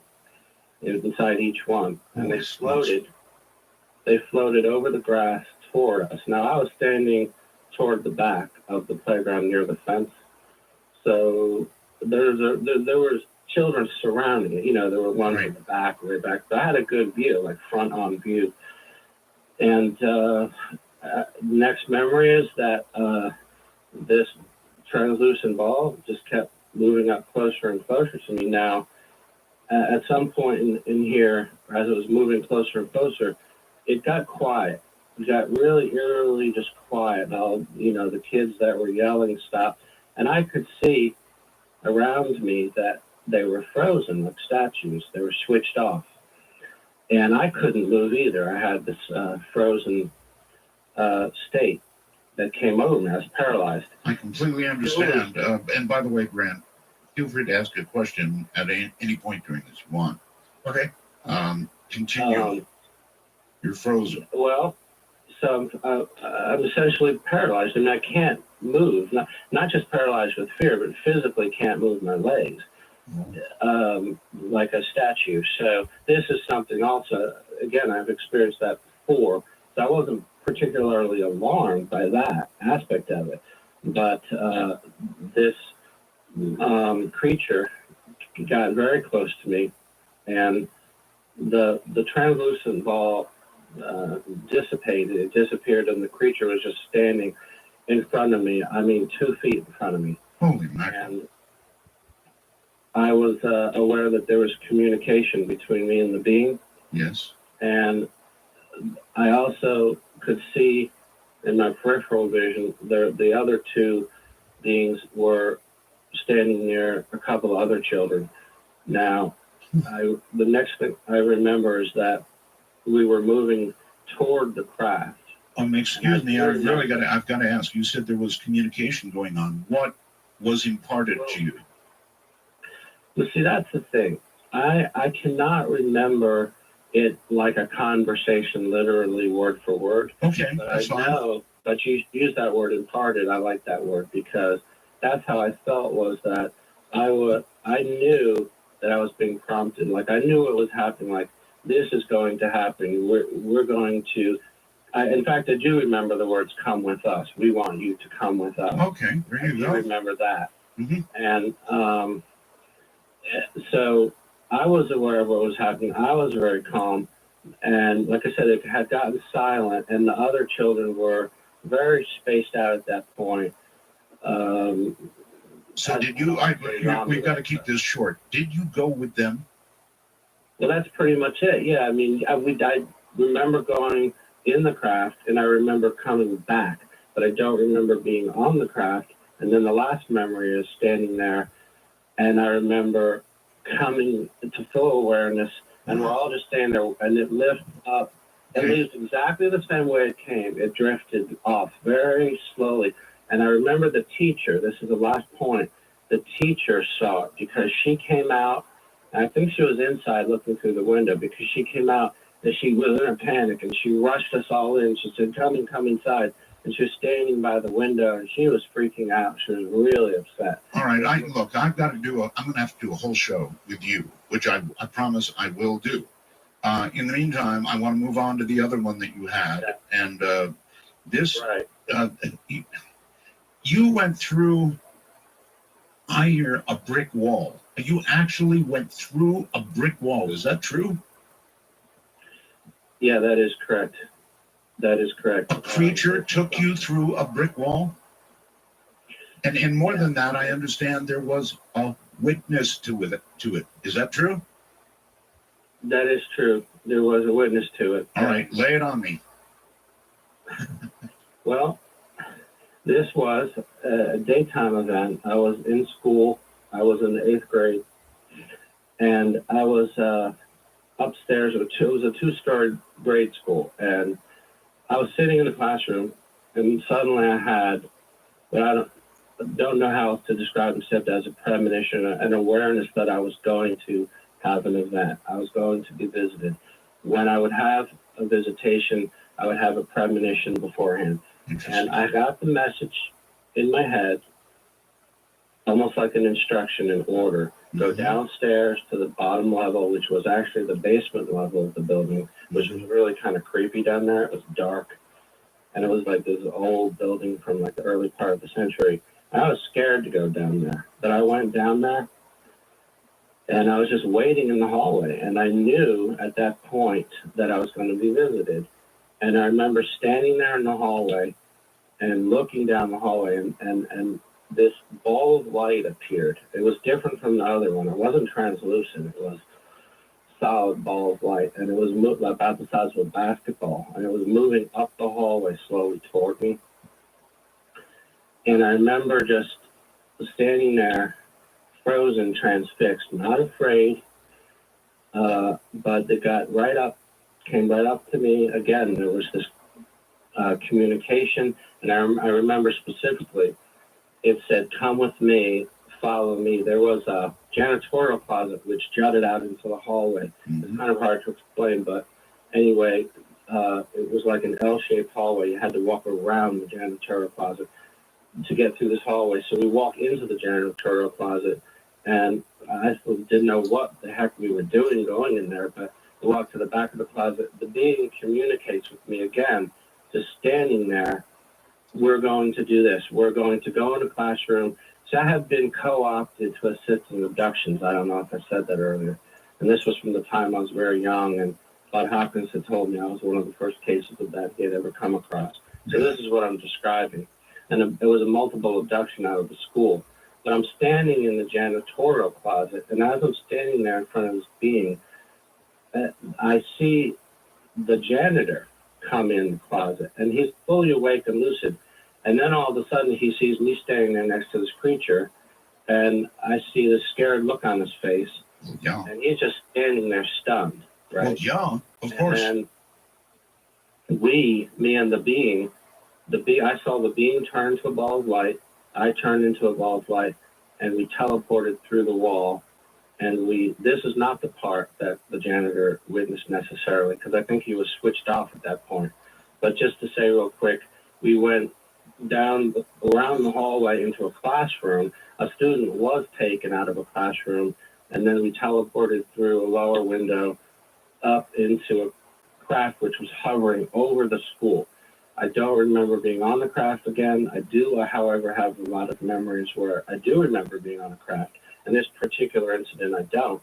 But I remember coming back, and this is the part that you wanted to hear about. When we came back, we did not turn into a ball of light. We approached this brick wall, which I said this hallway was in this L shape. Right. So when we went through this wall, this inside wall of the janitorial closet was exposed to the hallway.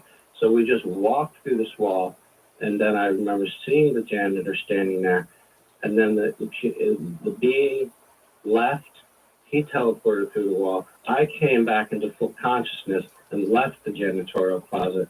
And the next day, the janitor came up to me, and he said, "I saw you yesterday." He said, "I saw you in the janitorial closet. You came through that wall with some sort of a strange creature." And he was freaking me out because he had never even spoken to me before. I didn't know this guy. Well, imagine, I mean, by now you've been through several abductions. Imagine the poor janitor. It's not every day you see a school child transported through a brick wall. He was terrified, and he just said, "You're in danger." Yeah, I've got You're that. in danger. Yeah, through a brick wall, my God. All right, this janitor and these stories, I mean, there's so much public witnessing going on with all of this that you would think it would be, I don't know, one of the biggest UFO stories in the world with witnesses. Or you know what? What? I'm sorry, did I cut you off? No, you didn't. You said, "You know what?" And I said, "What?" Bud Hopkins, it just made me think of what he told me when I worked with him in the 90s. He said, even he remarked, he said, "Well, that's unusual, witnessing." And I said, "Well, I've had so many events, though. Like, I have a near photographic memory, and I have memory of hundreds of events going back to early childhood." And I said, I know that it's not uncommon, actually, to have witnessing. And David Jacobs talks about that. It's just that most people don't come forward. And you have to remember, this was the 70s. I was a little kid. I didn't know that this was even happening to anyone else. And that janitor scared me. I wasn't like I remember telling my father, I said, "I thought I saw the creature in the house." It was like, "It was just a dream. It was just a dream, Adam," So I stopped talking about it. That's the thing. I didn't know who was I going to report it to. I get it. So in other words, all of this happened to you all your life, beginning at about what age? Well, my earliest memory of an event, I was actually in the crib, and In the crib. All right, listen, I'm going to have to leave you now, and I'm going to thank you, and we're going to do a whole show together, okay? Okay. All right. Adam, thank you very, very much for joining us. It's not every day that you get a kid, actually a grown-up now, who was seen walking through a brick wall. It just doesn't happen with brick walls. Anyway, my guest coming up in a moment, Grant Cameron, I'm sure, is going to have lots to say about this. You're listening to Midnight in the Desert. No dark sarcasm in the classroom. Teacher, leave them kids alone. For Dark Matter News, I'm Leo Ashcraft. This is One Devilish Controversy, a controversial statue unveiled in Detroit. The group behind it took great efforts to make it a private exclusive party, with at least 100 people eagerly waiting for what's been kept well under wraps. Some drove in as far away as upstate New York to see the Satanic Temple unveil a 9-foot-tall bronze statue of a goat-headed Satan. Security inside was tight. No cameras or media was allowed in, and no cell phones or photographs allowed. The secretive nature of the event didn't prevent a few protesters from attending. We figured, well, if they're going to unveil the statue and show a statue, well, we're going to show the statue that beat this statue behind the scenes in reality. It's recounted in the St. John's Apocalypse that St. Michael and his angels defeated Lucifer and his angels. Members of the Satanic Temple, who say they stand for the separation of church and state, kept mum Saturday night, focused instead on showing their guests a good time. Some came out of curiosity, others to appreciate the art. And they say, don't knock it just because it's not your taste. A sculpture or a piece of art or a tribute to something that they don't understand is not necessarily going to impact their religion or their belief. There was so much buzz about the night the Detroit police set up outside just to make sure the Satanists and the naysayers stayed civil. In the end, the group made good on its promise to make it an exclusive event. The guests that were patient enough to make it through the line were promptly sent out the back door, where outsiders can only imagine the real party awaits. This is Dark Matter News.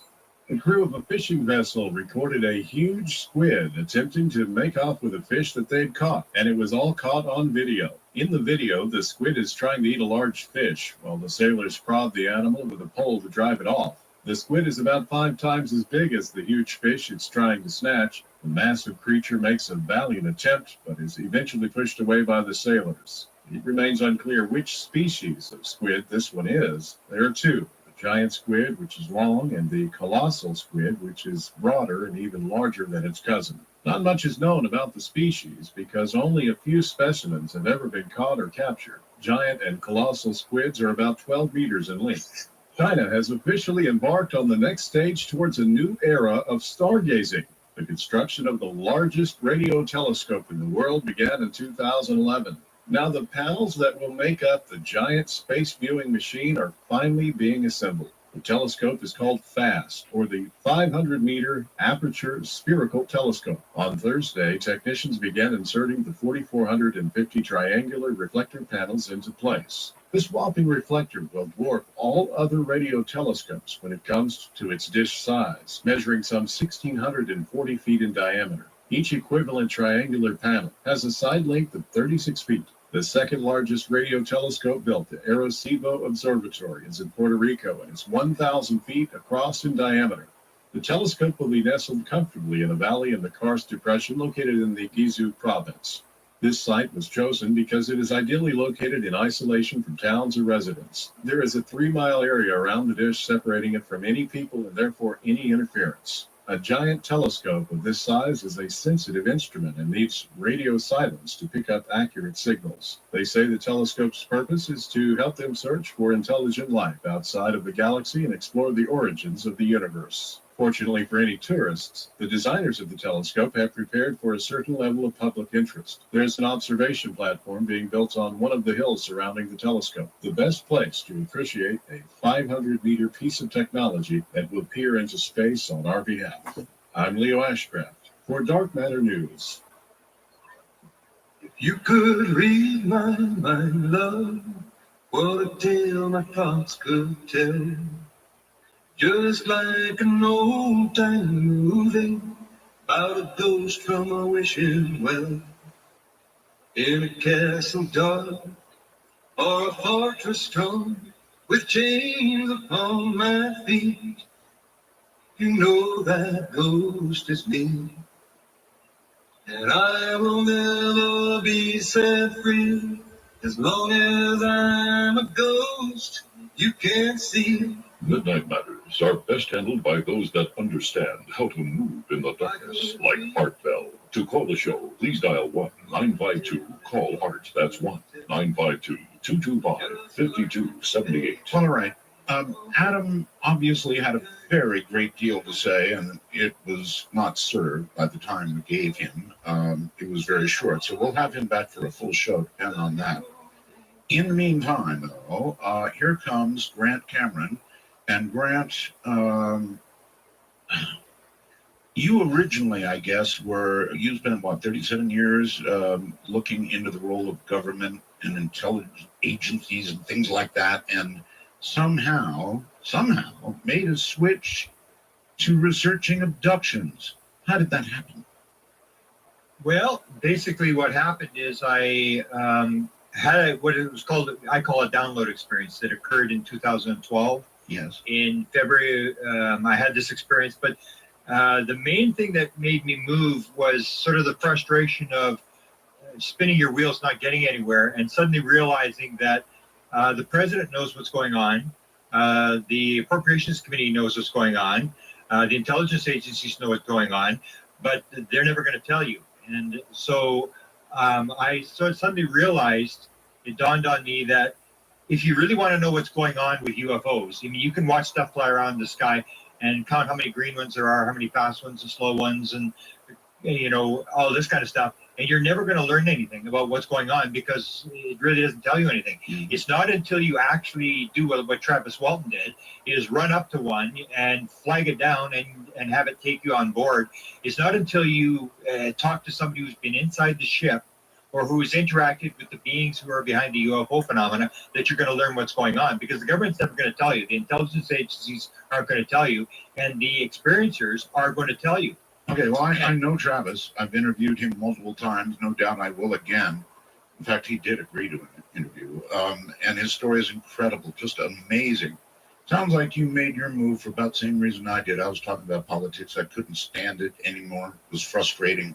And one day I just stopped and started talking about things like this because they interest me. So sounds like the same reason. But you said you had a download experience. Now, Yeah, what happened to me was, my most dramatic event was I had the UFO sighting 1975, and you had a dramatic one as well.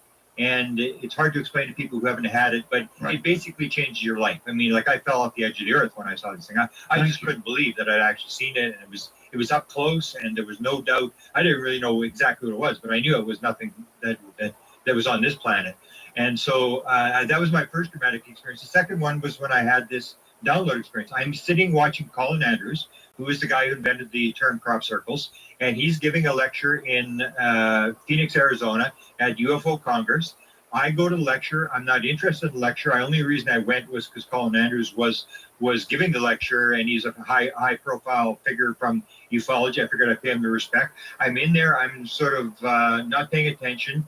He's talking about consciousness and crop circles, and his theory was that 80% of all crop circles, he was trying out for Lawrence Rockefeller to do find out who was behind the crop circles. And he came to the determination that 80% of crop circles are created by hoaxes, 20% are real, created by some sort of alien force. And this lecture that he gave was saying that the 80% that are hoaxed are also being controlled by the aliens, that the aliens are telling the hoaxers what to put down.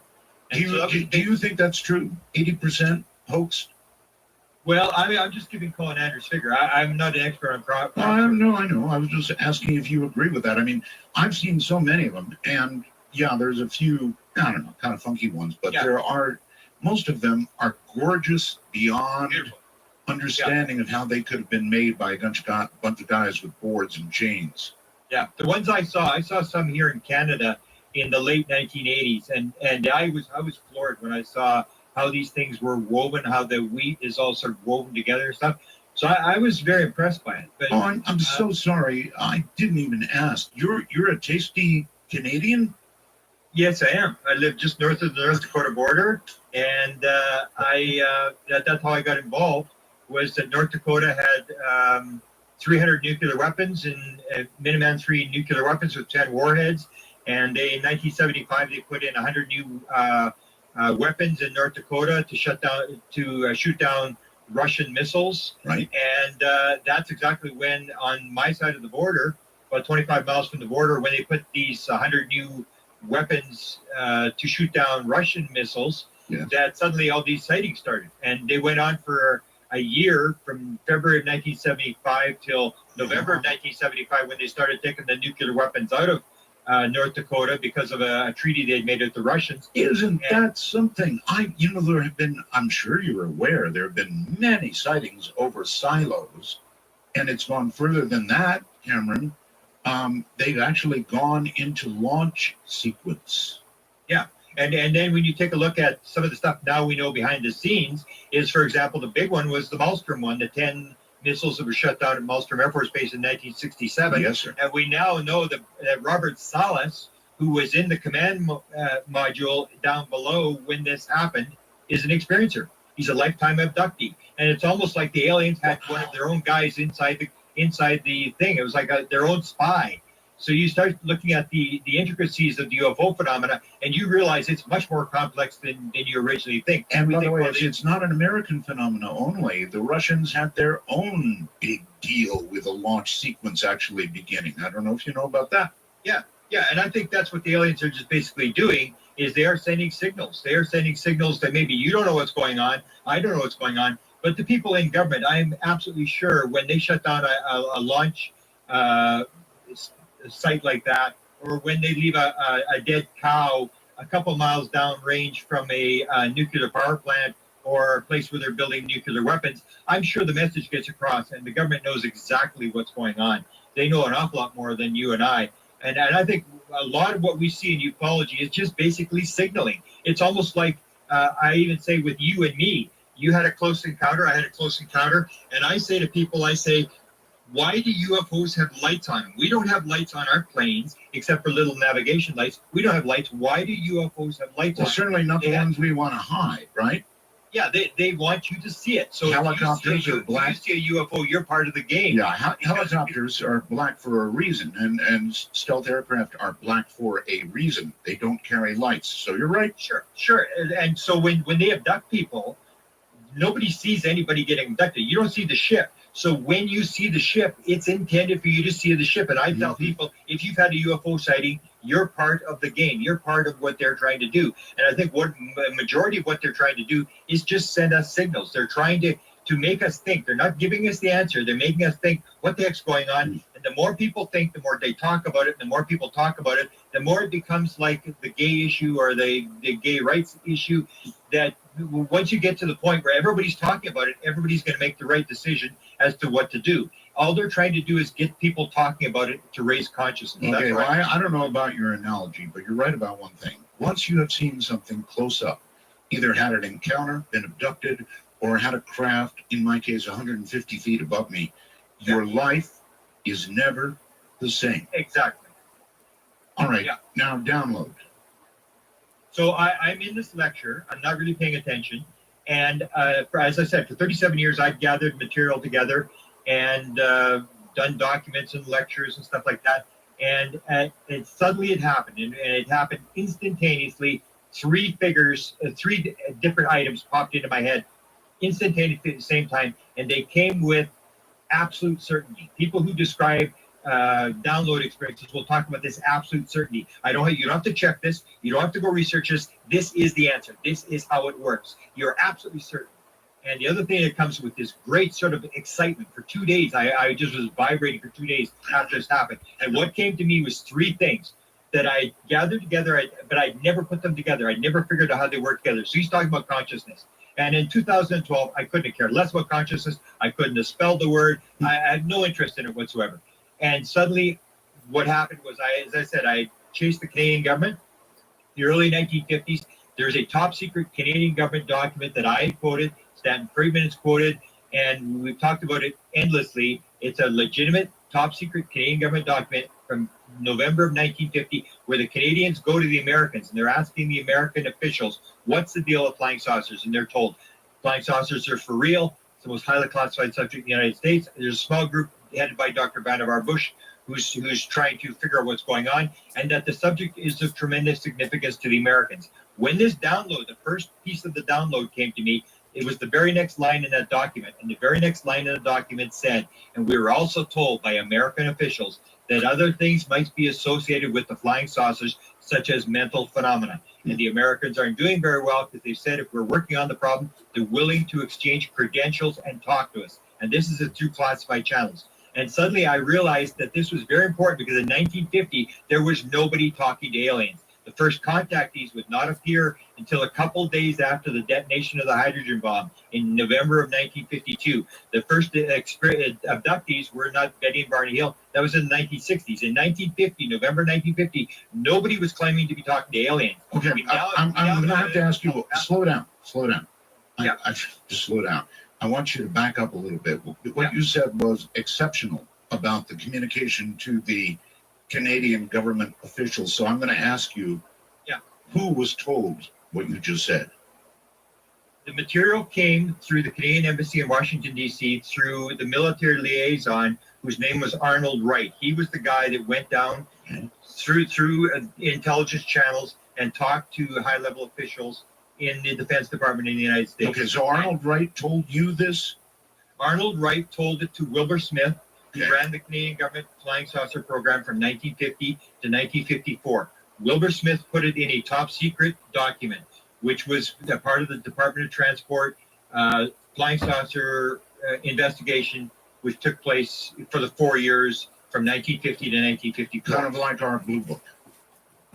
Blue, yes, exactly. And it was shut down in 1954, but this top secret memo was Stanton Friedman forced this out in 1978 when the Canadians released their documents. They released all their files. This top secret document was found in those files, and the Canadian government does not deny that this is a legitimate top secret document. Wow. So in Canada, can you do what we do here and submit what is in essence a freedom of information request and get? Yes? It's called access to information here. Okay. Have you done so? Oh, most of the stuff has been filed and stuff has been brought out. This is how it came out. These files were forced out. The defense documents were brought out. The research department documents were the scientific documents. It was all the Canadians released their stuff back in the 1970s, and after that, we really don't know who in the Canadian government is involved or what's going on. But yes, all that stuff was filed early on. We had our access to information request stuff going on long before the Americans had it. Okay, right. Now, let me stop you here. I would love to see those documents. Where are they now? It's around. It's on the internet. It's on my website. The top secret. Okay, what is your website? Presidentialufo.com.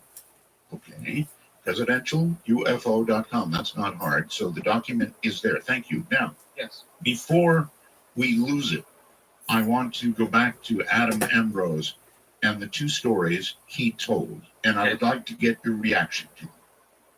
He's telling similar stories to what a lot of people. He referred to the Ariel, 1994 Ariel sighting, where 62 school children in Rhodesia saw this UFO that had landed, and all these kids were getting communication from the aliens, and they were getting environmental messages. Right, but this was here, not there.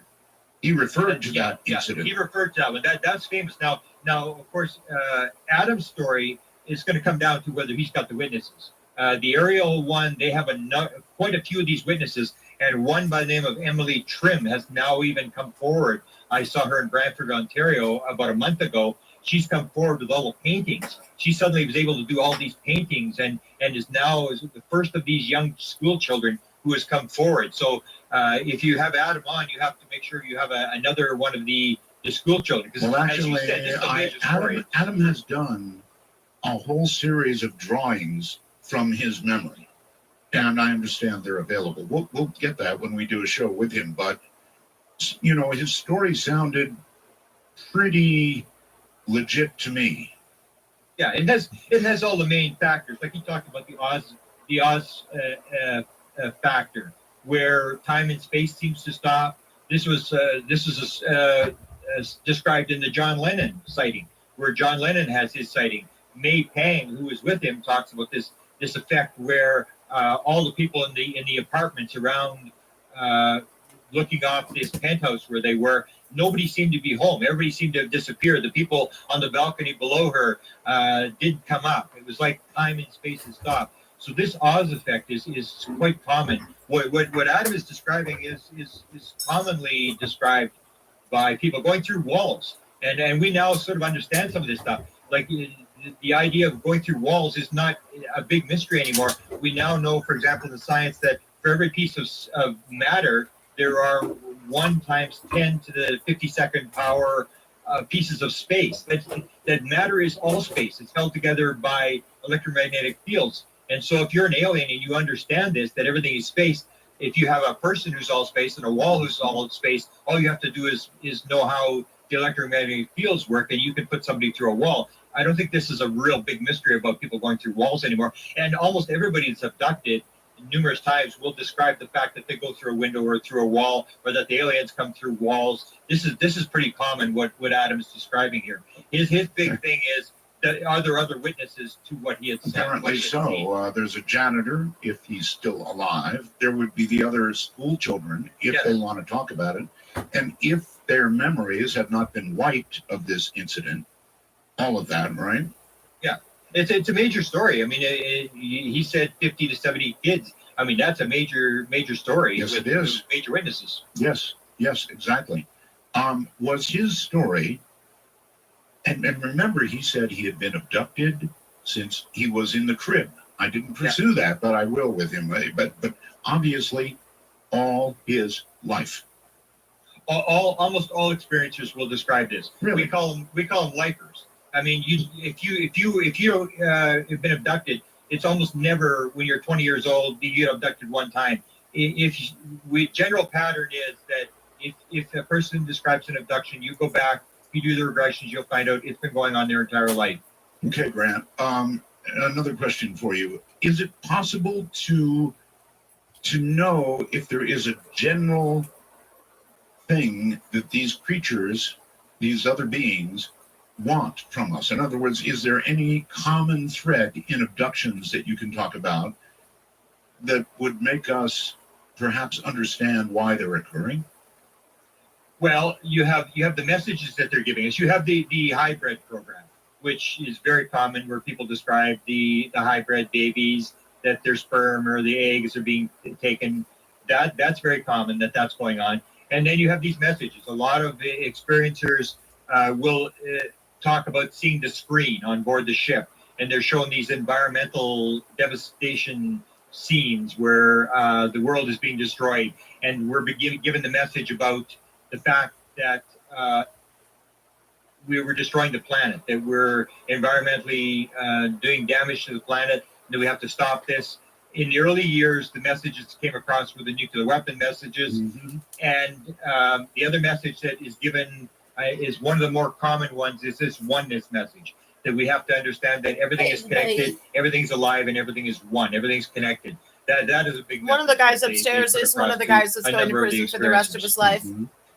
He went running around here, there, and everywhere, instructing people what to do. It seems like there's a notion that perhaps they'll unlawfully and criminally kidnap me and he said unlawfully that if commit we me don't do again. anything in 50 years, That's it a is silly now known notion. that we will have a 10 But those kidnapping rise charges, of our they go a oceans. long Now, way for your They domestic can show a terrorist picture of New York organization. City, Grant, and show Seems what that's the why life Russ looked like hasn't with used 10 my more debit feet card of he's water. had since last And month to buy Grant, me any there's not food. much New York City Plays left, into and that. that applies to all While you've been the trying to coastal starve me. cities of the world. Like the FBI So, and I and you all maybe know they you've been better doing get since busy pretty November of quickly last year. You doing a dumb little sack of messaging shit. about what's going on with the. So do you, fat boy with the little weather. I'll dick. tell you what, hold on, Codename Grant, we're gonna Kashana's break here. fake husband.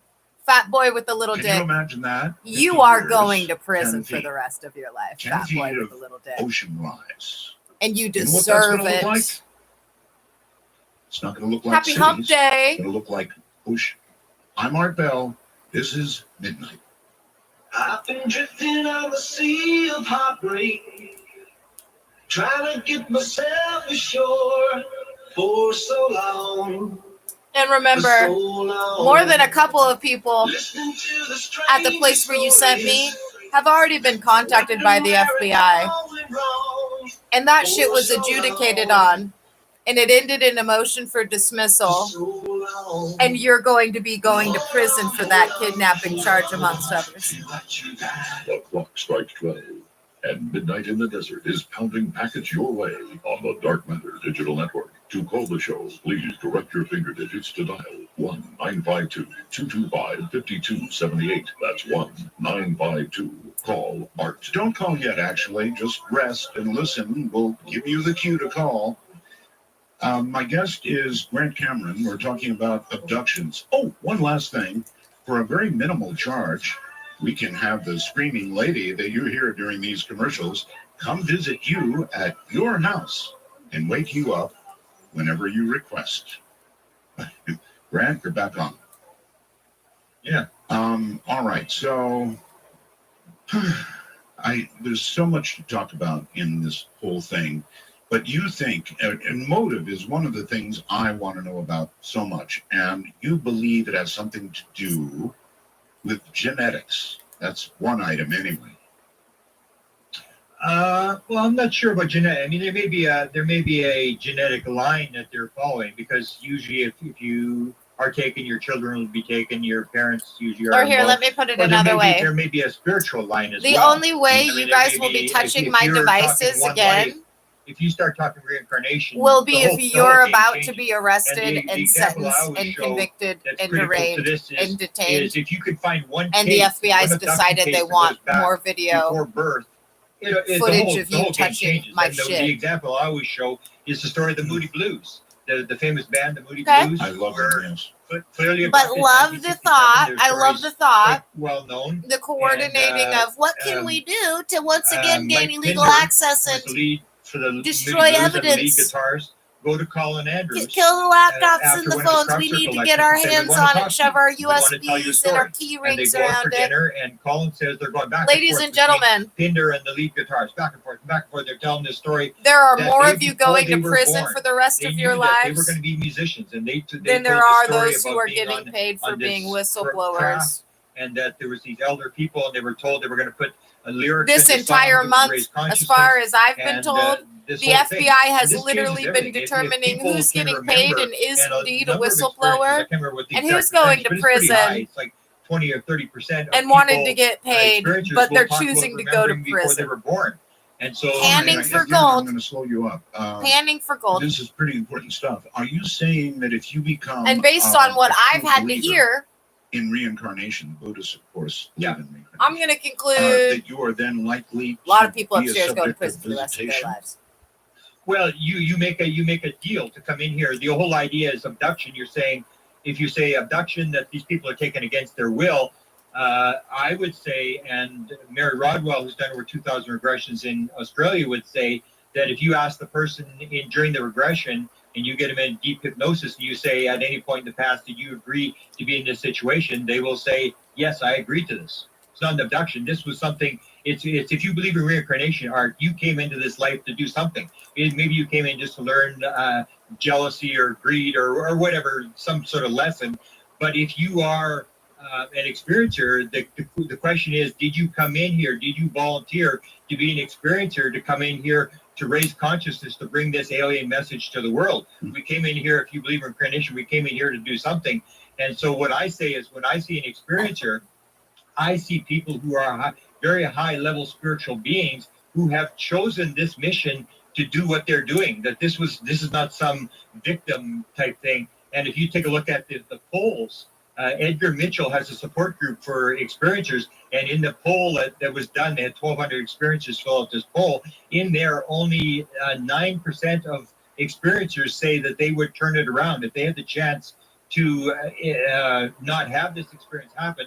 There's only less than 10% say, yeah, I would not want this to happen. Most of them would say, yeah, I'd do this again. That experiencers, I'd say, are very, very important people. You said you talked to Travis Walton, right? What's that? You talked to Travis, right? Yes, I've talked to Travis, yes. What do you think he'd say if he was asked, do you want this to happen again? I think he's changed. I think he would say he sees the benefits of this. He thinks that something good was going on. Really? I mean, what he described, Grant, was kind of a horror. Frankly, I mean, he was trapped in this web-like junk. Oh God, I thought it was awful. Well, that was the movie that put this stuff about. He talked about the fact he couldn't breathe, and when they did the movie, they changed it to this stuff over his face. They changed that whole thing. I think when you interview him, ask him that question. I will. Do you see any positive aspects to this? I would say that he sees that there are some positive aspects to this. To me, it's very important that what these people are doing. When I did my first consciousness lecture in Phoenix, Arizona, I had a woman.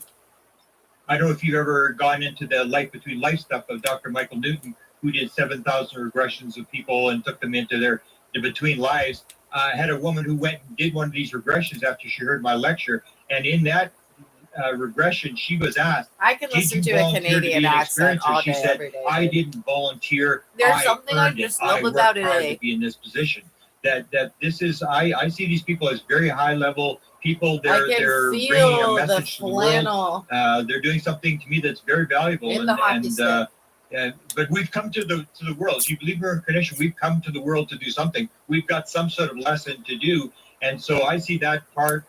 I don't see really much random. I don't think I randomly saw UFOs in the wrong place at the wrong time or the right place at the right time. That's why I say if you see a UFO, you're part of the game. You're part of what this whole thing's all about.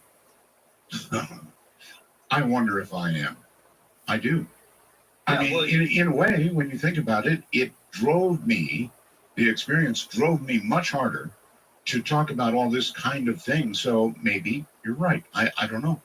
Yeah, you've had your thing. You've done a major mission in getting the word out and getting people talking about it. And I think that's all they're trying to do is they're trying to get people to talk about it.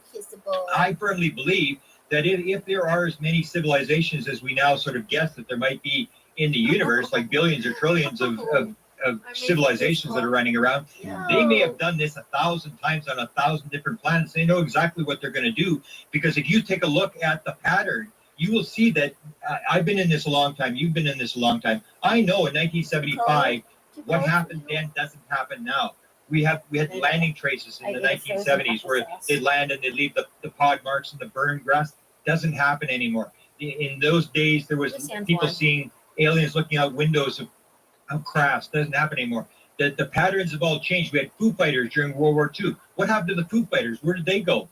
After World War II, we had the green fireballs. What happened to the green fireballs? Actually, there have been recent Foo Fighter sightings. Since you brought it up, I'll dig that story out. Yeah. Okay. I want to slow you down. Let me slow you down for just a second. Reincarnation, Grant, is almost a religious conviction. Would you say that is right? Well, I don't know what you mean by that. I mean, well, it's almost an article of faith.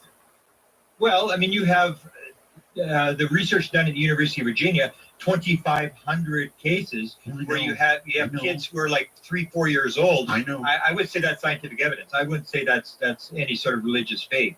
I mean, there's a lot of evidence for reincarnation. Well, but a lot of people believe in reincarnation as an article of faith, is what I'm saying. Yeah. Well, everybody believes in something. And belief doesn't change reality, whatever people believe. I mean, everybody has a set belief, and that's critical to... Okay, so you're almost saying nonsense. It's science fact, not faith. It has a lot of evidence for it. That's a pretty big stretch to say that, but it could be. May I ask, has your work in this field affected your own religion or your own faith or your own thinking? Oh, absolutely. As I said, it absolutely turned my whole life around. I mean, it was completely 180 degrees.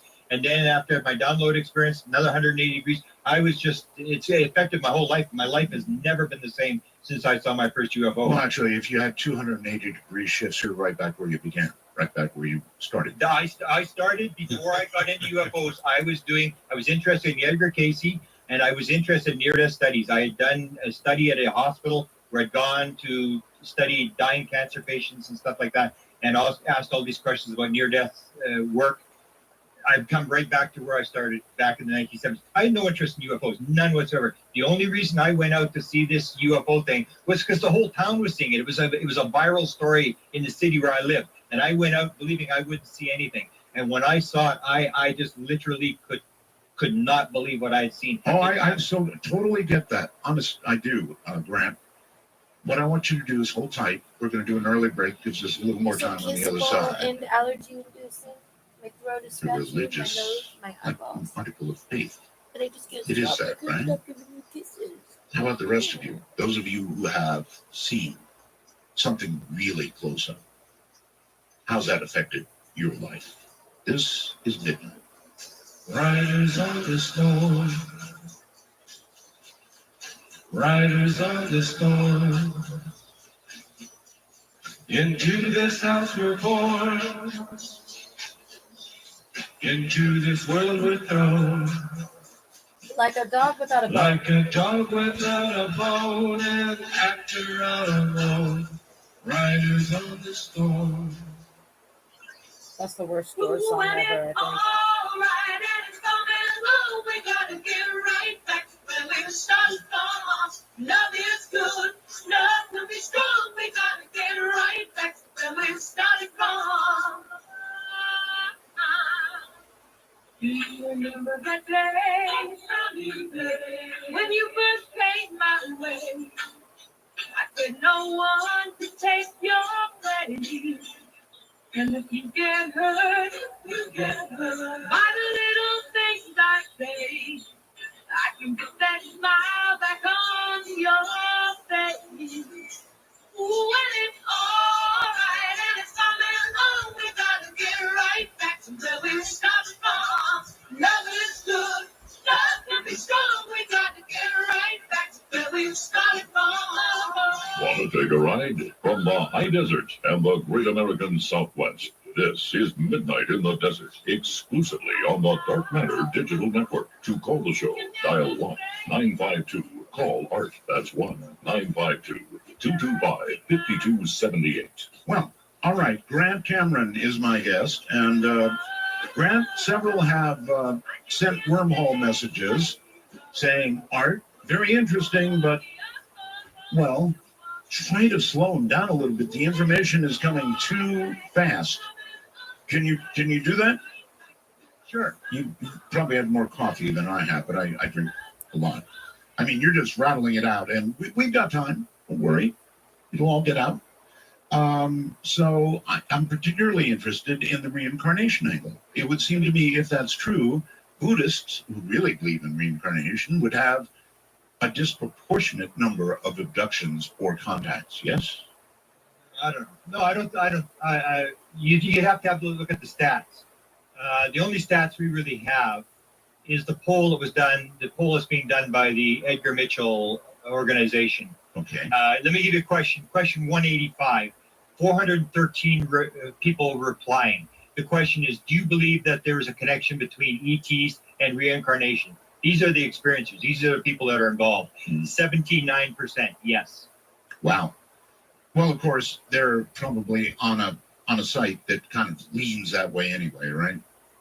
A site? Well, no, these are people that are being questioned. Well, what's happened is they've gone to the experiencers to find out the common elements in the experiencers. All right. But what I'm saying is these are experiencers, so you would expect it to be skewed in that direction. For example, if somebody were to ask me a question, I've had a close encounter, and I'm going to answer yes. Yeah, okay, so that's fair. All right, so if you would give me this thing that I'm hearing about with you about Vice President Dick Cheney. Incidentally, they just found out where he was hiding. There's something to do with Cheney and UFOs. What's up? Well, I had the opportunity to talk to Dick Cheney. I had been interested in who had the answer to what I had seen in 1975. I had a sighting. Right. I wrote a manuscript. The local publisher where I am said, Mr. Cameron, you may believe in this kind of stuff. Count me among the unbelievers. I was no longer interested in sightings, couldn't care less. All I was interested in is who knew what I had seen. So I went up the chain of command. I went to the Canadian government. Then I went to the former president of Penn State University, Dr. Eric Walker, who indicated he knew what was going on.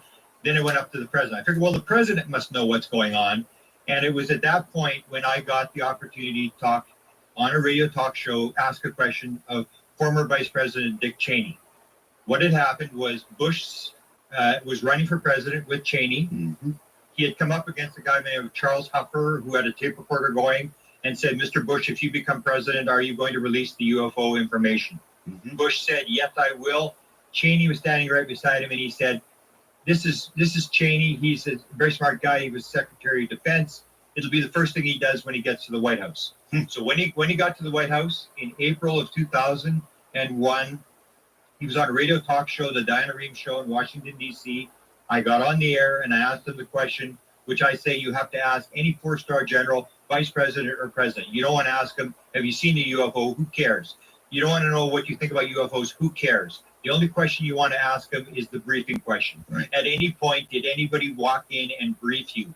The briefing is the truth. Did anybody walk into your office, swear you to secrecy, and tell you what's going on? So I said to him, Mr. Cheney, in all your jobs in government, and Cheney had been the chief of staff for President Gerald Ford. He had been Secretary of Defense under Bush Sr. And when I talked to him, he was the vice president. He was in the White House when he answered the question. I said, in any of your jobs in government, have you ever been briefed on the subject of UFOs? Right. If so, when was it, and what were you told? And Cheney hesitated, and he said, if I had been briefed on that subject, it would probably be classified, and I wouldn't be talking about it. And that's what it's all about. It's classified. They aren't going to talk about it. It's like nuclear weapon secrets. They're not going to. Yeah, but they made a campaign promise. Bush made the campaign promise, but it was Cheney that I asked the question. And Cheney said exactly what the situation is. It's classified. He's not going to talk about it. I don't suppose you recorded that, did you? It's on the Diana Rehm website. We have it, yes. God, I would love to hear that. I would love to hear it. In fact, you interviewed me when it happened. We could have. Well, too bad. I guess you didn't get an opportunity to do a follow-up, did you? Well, no, because they cut me off. I didn't even hear the answer to the question. They cut me off immediately. And then what happened was Diana Rehm, who's running the show, said, Mr. Cheney, have you ever had any meetings on UFOs since you got in the White House? And at that point, he sort of caught his ground and he said, no, we've had no UFO meetings since I got to the White House. and I don't think he ever went on a radio talk show after that. I mean, because the next 5 questions after my question about the UFOs were all on Halliburton, how he was ripping people off with Halliburton. And he was furious by the end of that show. Because, so yeah, I mean, that's what it comes down to is it's classified. The metal is classified, how they get here is classified, and the consciousness thing, which is the key element that in 1947, as I said, the Canadian government said, we're told by high-level American officials in 1950, before anybody talked to an alien, that mental phenomena was involved. How did the American officials know that mental phenomena was involved? Because in 1947, they recovered a craft in Roswell, New Mexico, and one of the aliens was alive. And when they went to recover the craft, the alien was talking in their heads. And that's the most highly classified part to me, is if you can figure out how to talk in someone's head, you can go to Putin, you can go to anybody and make them think they're talking to God. That's this tremendous technology, this whole consciousness thing, the fact that aliens are telepathic and that they can put messages and control people's minds. This is highly important stuff. That's why it's so highly classified. Well, if they can actually do that, why don't they do it to achieve their goals? Which, if you listen to abduction stories, would seem to be A, to stop us from blowing ourselves to smithereens, and B, to do something about the state of the planet right now. Okay, the Canadian government, the guy that ran the Canadian government program, his name was Wilbert Smith. He was a contactee. Most people don't know that. He was a contactee. He was in contact with an alien by the name of Alpha, and he's the guy that ran the Canadian government flying saucer program. What he said the aliens had told him, and I've heard this from other sources as well, is that the only time they will ever step in, there's this non-intervention thing, the only time they will ever step in is if there is a nuclear exchange. And this is what Wilbur Smith had been told by his alien contact. And what he was told was if there's a nuclear exchange, they would step in. Otherwise, they are going to allow the human race to stew in their own juices.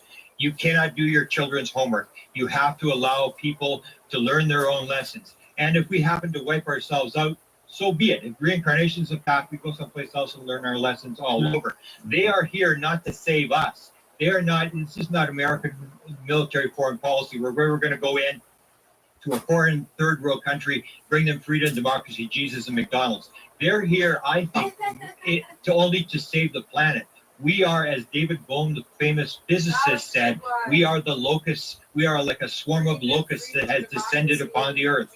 And they are basically here to try to stop us from, or to educate us to stop what we're doing to the planet. I don't think they're really here to save us. They're here to save the planet. Well, Grant, dead is dead. And, you know, if we destroy the planet, make it unlivable for human beings, we might as well go ahead and have the nuclear exchange. So my question to you is, if it came to that, if somebody, Putin maybe, he's pretty nutty, if he pressed the button, it's your view they would step in and what? Not allow these things to launch, take them out during the launch phase, or what?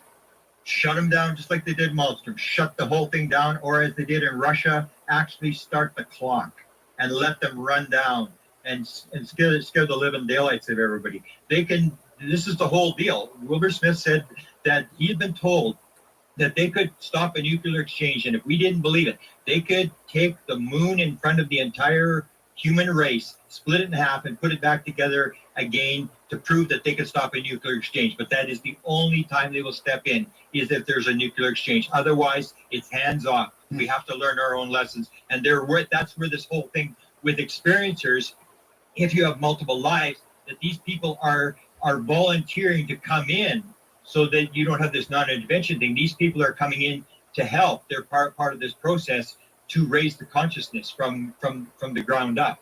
You can't indirectly. That's to me, that's American foreign policy, that we're going to go in and tell people what to do and stuff. And because it doesn't work, we know it doesn't work in Iraq, we know it doesn't work in Pakistan and all these places, that eventually you end up where you're in bunkers, and the only time you come out is when you're an armored personnel carriers. The aliens cannot take over. They cannot come in here and directly influence us, because we would not allow it. You're not going to allow someone else to come in and take over your world or your country. So they're doing it, coming in through the back door. They may have tried to come to the government, which I think they did on a number of occasions. But after that, they're coming in through people who have volunteered to help them on this mission. Well, I've said it before and I'll say it again. If a saucer came down, pick your place, White House law.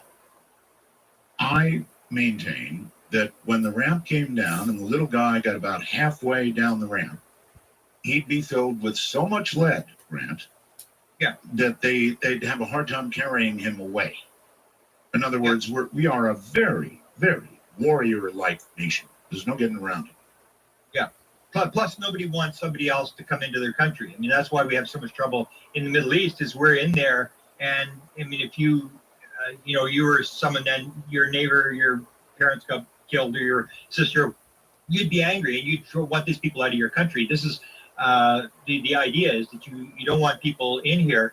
And the other problem that we have, that I say that the government really doesn't want any part of this, is the fact that I just wrote a book called Alien Bedtime Stories, and one of the stories I talk about, the articles I wrote, is, are the aliens commies?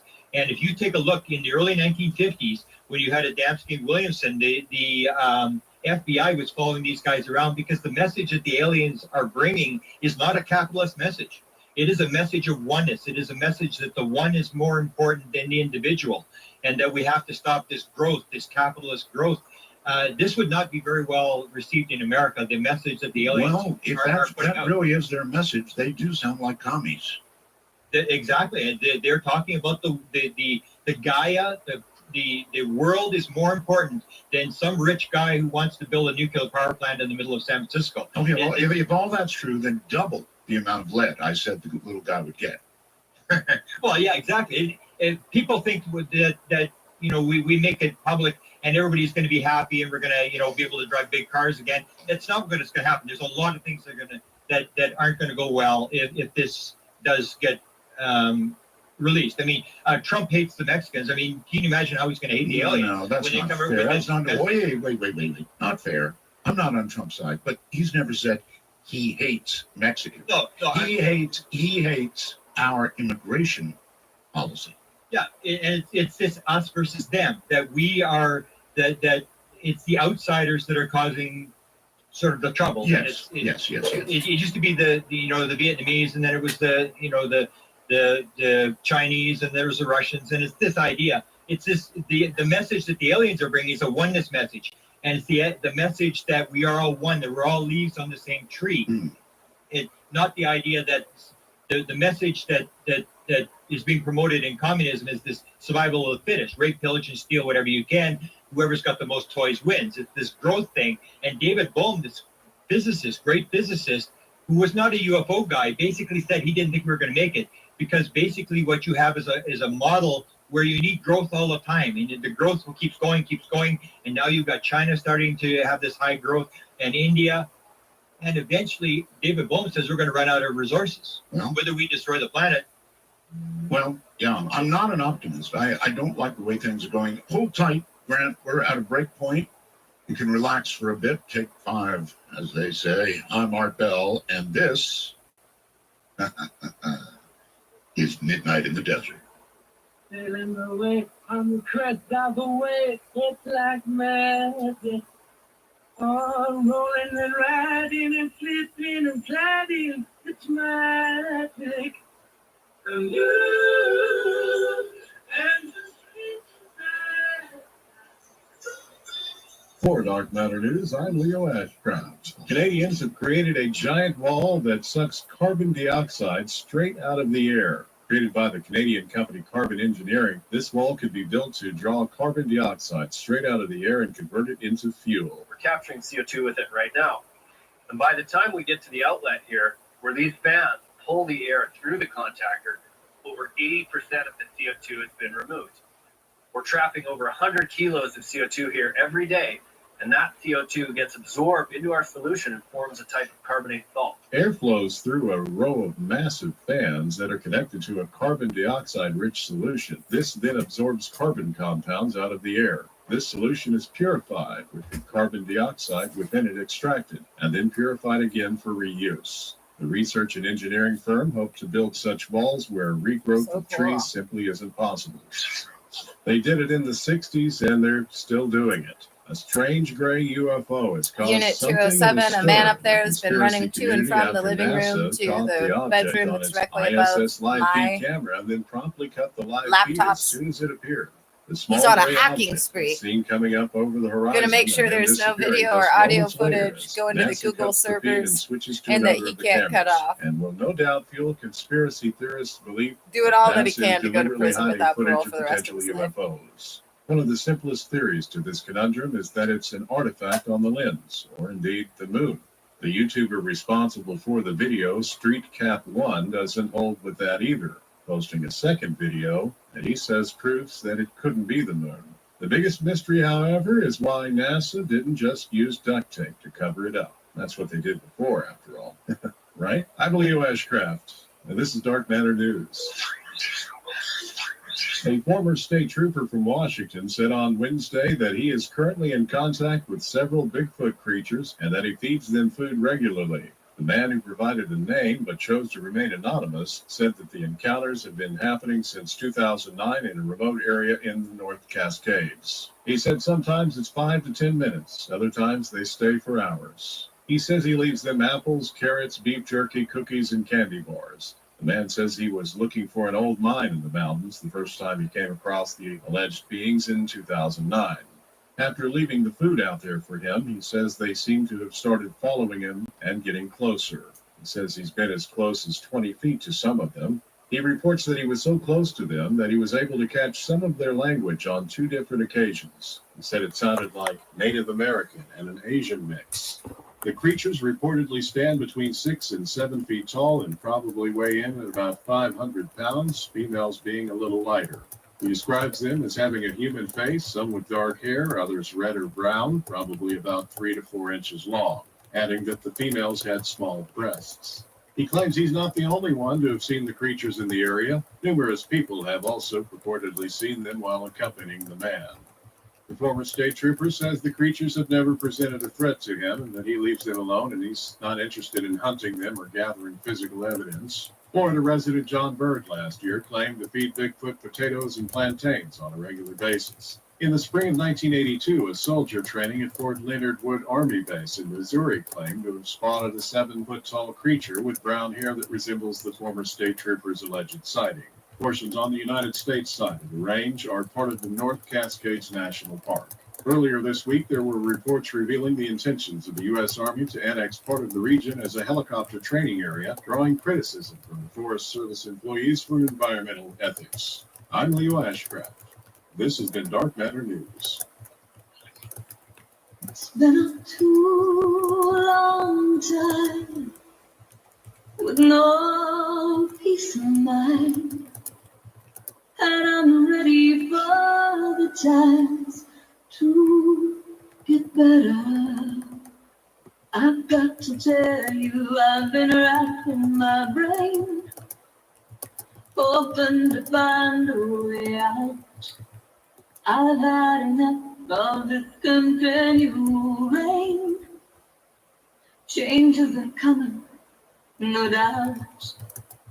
It's been a too long time with no peace of mind, and I'm ready for the time to get better. In that darkest time between dusk and dawn, from the high desert, it's Art Bell's Midnight in the Desert. Now, here's Art. Hi, I'm Asia Bell, and it's very late, so I'm sleepy now. But yo, Rick, so call my daddy because he's awake too. The number is 1-952-225-5278. That's 1952. Call Art. That's right. I'm sorry, I couldn't resist. Grant Cameron is my guest, and I've got to wonder if they came down, landed, and somehow in a worldwide way dispensed their message, the alien message of we're all one, the sort of communistic message. How would Fox cover that? Well, okay, Grant, welcome back. This really is fascinating stuff, absolutely fascinating. There are also experiencers, I understand, who report the very same sort of thing, having been near death. Yeah, it's a staggering figure. 35% of all people who claim to be experiencers who've had the abduction experience or encounter with aliens are reporting at the same time that they've had a near-death experience. And much the same message dispensed. I'm really not sure what the message they got in the near-death experience, but it is the same sort of oneness type thing where the weird thing that I find about it is there was actually a panel that's been set up to figure out how can you possibly have these two things together, and that's where this idea comes from about the fact that it may be chosen, that when you came into this light, you chose to be an experiencer and you also chose to have a near-death experience. Because you know that there are people who can predict the future. So people can predict the future. It would indicate that the future is somewhat set, that it's not like random events, which is what we're sort of taught, that everything's random and it's meaningless. But if you have, if I can predict that you're going to have a car accident tomorrow and you have a near-death experience, well, then it wasn't a random event. Right. So it may be that near-death experiences and abduction experiences are not random events, that a person comes into this life and chooses to have both, and that's why you have this very high percentage, which puzzles a lot of people in the UFO community, how you can have so many people that have these two apparently random events happening that are so bizarre. And I just say, to me, it makes sense that they're not random. How many abductees do you think there are in totality? Okay. The Roper poll that was financed by Bob Bigelow in 1991 came up with conservatively in the United States of America 2%, which on 320 million people would be 6.4 million experiencers. And that's conservative. I think most people in the field consider that to be a conservative estimate of experiencers. And the weird thing about that is that 43% of those experiencers are reporting downloads. That it's 2.7 million people, that experiencers who are reporting getting mathematical, technical, or scientific material in their heads that they did not learn in school or through any other means. Okay, here's a good question for you. Bob Bigelow is a friend of mine. Yeah. I know him very well. Yeah. I've been inside some of this, what are going to be spacecraft. Now, he's a real serious guy, Brad. Yeah. Real serious guy. Yeah. And he was investigating this kind of thing you're talking about right now. He conducted a number of very important polls, one of which you just mentioned. And then suddenly, Bob Bigelow stopped doing that kind of research and began using his considerable wealth to get into space. He's going to build space hotels. He's doing all kinds of really serious stuff. What do you think caused him, Grant, if you were to guess, probably just have to guess unless you talk to him, what made him stop investigating all of that and move towards space? I really don't know. I don't know that he's really done that. I mean, I know he put a lot of money into consciousness. He had the chair for consciousness studies at UNLV. He put millions of dollars into that. Oh, yes. He did a long period of that. The UFO interest, because he had his, I think it was parents had this UFO encounter. Yes. And you know that once you get the bug, you... Yeah, but again, Grant, I'm telling you, he has changed. He has dropped... Yeah. Okay. It's like he came to some conclusion, Grant, and then he switched. Now, I'd love to have Bob, and I would love to get Bob to ask him that question. Yeah. But it's a big turn, I'm telling you. He's in aerospace now. Interesting. Well, yeah, I really don't know. I mean, I know he was in, when he still had NIDS, I know he was into the aerospace thing. I talked to his chief physicist when I was there. Yes. And so I really don't know why they changed. I just know he was extremely interested in consciousness. Oh, yes. And he understands how this all fits together. That it's not just a physical phenomenon, that this is much more complex. Yes. It's almost like Jacques Vallée said, I would be very surprised if this turned out to be just extraterrestrials. Well, I'm thinking that he did so much investigation that he came to some conclusions. Could be. And then as a result of that, changed his focus. And I'll ask him. Yeah, sure. I'll ask him. So you're saying there are many, many, many abductees. And most of them, not all, but most of them are abducted again and again and again all their life. Is that true? That would appear to be the pattern, yes. Starts when they're infants? Very young, before they've set their mind as to how the world works. That's why I think they take them very young. Because once you're 20 years old, your worldview is set. Yes. And the aliens would need giant rubber boots and a big giant shovel to try to get an idea down in through all the garbage to impress something. So they take the kids very, very young. The same as we have this phenomena that takes place with musicians being extremely interested in UFOs. A lot of them are experiencers. And I say, my guess is that the reason that the aliens are so interested in musicians is they influence children between the ages, say 10 and 25 years old, when they're looking for new ideas. Right. So the idea is to get people before they've set their worldview. Right. If you want to get an idea across to change consciousness for the next generation. Grant, do you know David Jacobs? Yeah, I know of him. I've never talked to him. No. Okay. While you are telling us that they're giving us a message of oneness, conciliation, repair of the planet, all these very important things, There are people like Jacobs who believe that these creatures may be fooling us, that they're presenting the front that you have described. Yep. But in fact, they're not friendly at all, and they represent a very great danger potential to us. Yeah. And you say what to that? I say that's General Colin Powell standing up at the UN and trying to convince us that the Iraqis had the weapons of mass destruction. It's the us versus them. It's this idea that the Chinese were our enemies. It was the blacks were the problem, and the Jews were the problems, and the Russians were the problem, and now it's the aliens. It's another enemy. Right. That's pretty harsh. You're essentially saying it's a great lie. It's the idea that the separation. You either believe in oneness, or you believe in the fact that everybody's separate, that everybody's individual. And when you get the individual idea, then if you take the aliens, like, what evidence is there that the aliens are going to take over the planet? They're going to do anything. Like, people will say, okay, they're here to take the planet. And I say, if you actually take a look, there's very little physical about them. They don't wear clothes. And people say they're here to get our gold. They don't wear jewelry. They don't really have any furniture. They don't seem to have any interest in anything physical at all. They seem to be here doing this hybrid thing.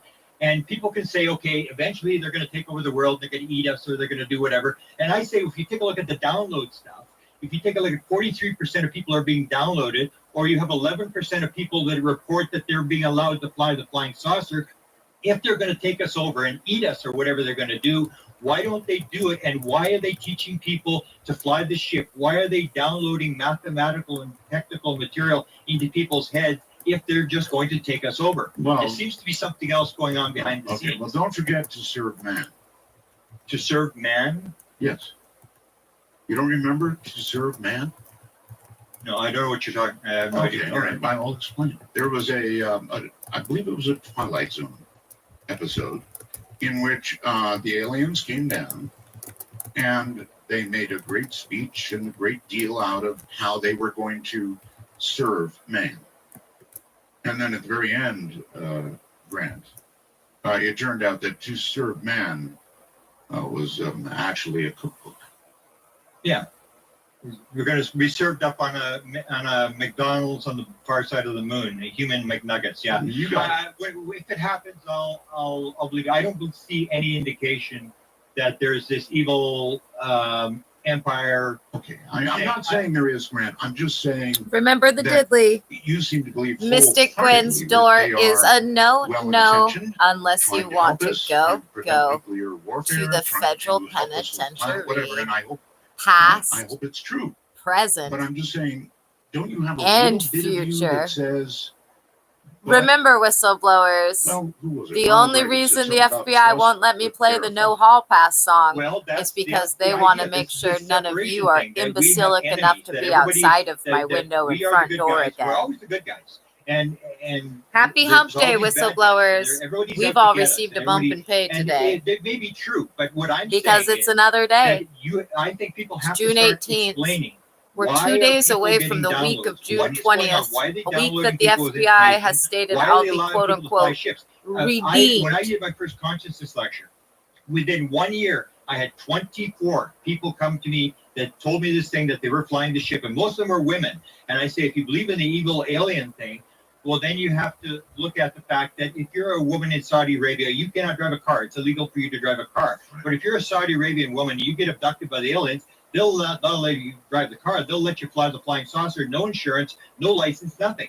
So why are they allowing? Why there's something going on behind the scenes that's being ignored? Now, maybe Jacobs is right. Maybe eventually they're going to pop up, and we're going to get served for lunch, or they're going to.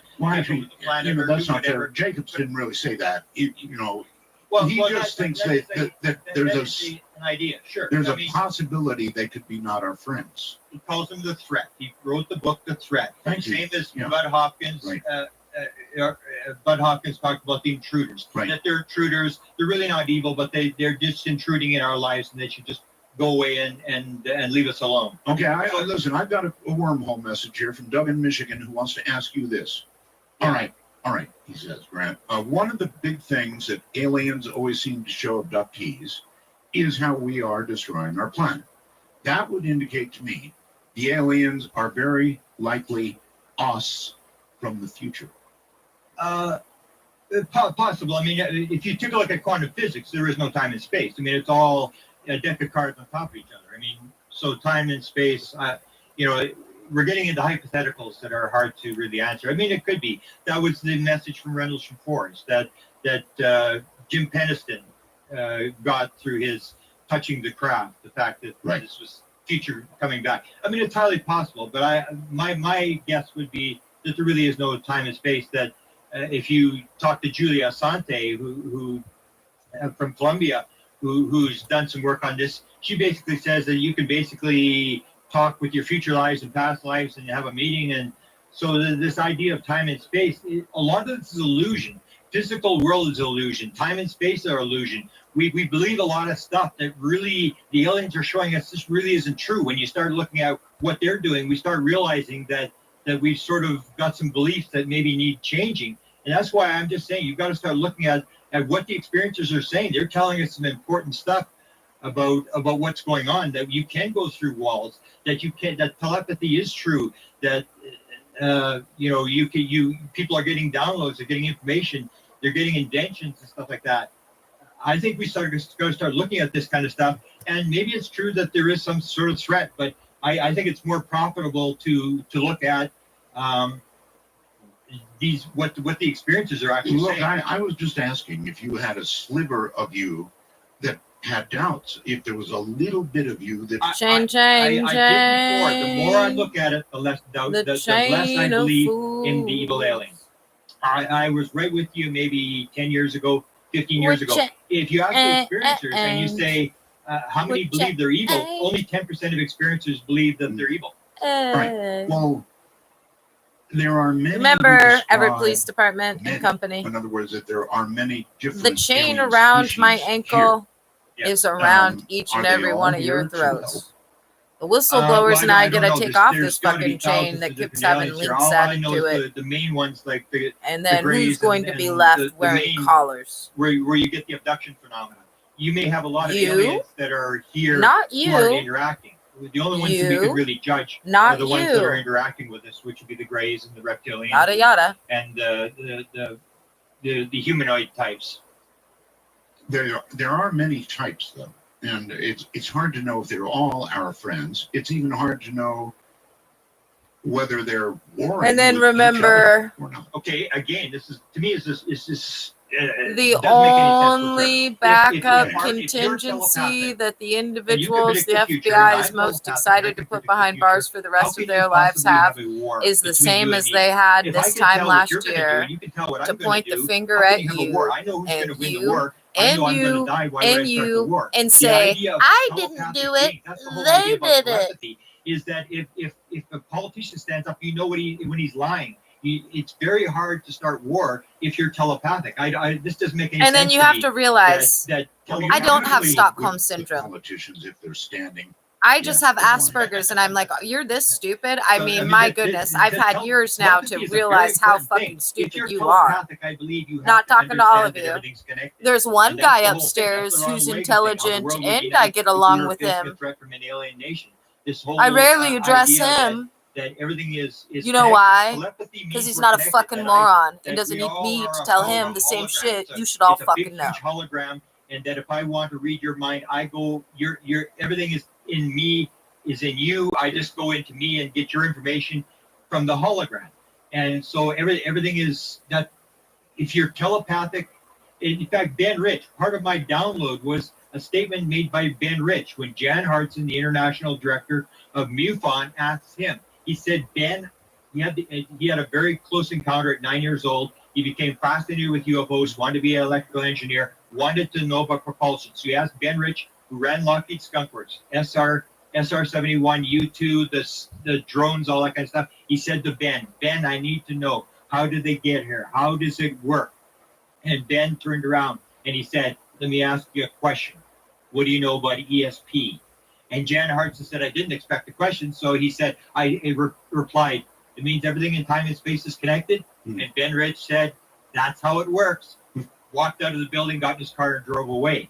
And you get this over and over again, this whole thing about the connectedness, that they may actually, like entangled space, they may actually be able to just move through time and space like an entangled particle. They're in one part of the universe and then they can move to the other part instantaneously if everything's connected. If they're just moving through a hologram, that's where I say that you've got to start looking at what the experiences are saying and look at this from a different perspective, from quantum physics and this kind of stuff. And you start to understand that they just understand better how the universe works, that we're making a lot of false assumptions about how things work. And the aliens are not magic. They just understand a few things that we don't know. And one of Okay, on this Art Bell episode, this Canadian guy's stressing me out, mostly because he talks really fast, and I feel like he's trying to convince everybody aliens and reincarnation and everything else he's fucking saying. Remember, everybody, aliens are 100% real. They're 100% real, and you know what they are? They are puppets, Godzilla's puppets, just like you and me.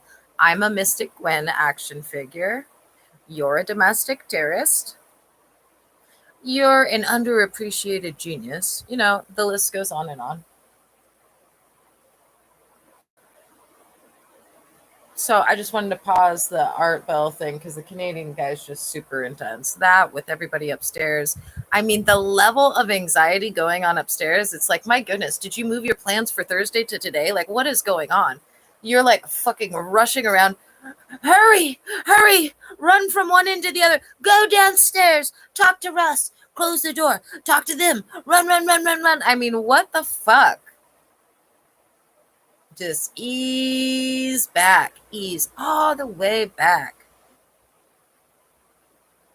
Anyway, that's what aliens are, ladies and gentlemen. They're Godzilla's little puppets. Same with Bigfoot. You ever meet somebody who claims that they got abducted or that they hung out with Bigfoot? Believe them and just know that it was actually Godzilla fucking with them. And if you're abducted and the aliens are going to shove an anal probe in your ass or whatever, just remind yourself, Godzilla chose this for you. This is part of your story. Godzilla's playing a game with you. It's a little game. It's all under control. Take that anal probe like a man. Live long and prosper. Okay, back to the Canadian and Art Bell.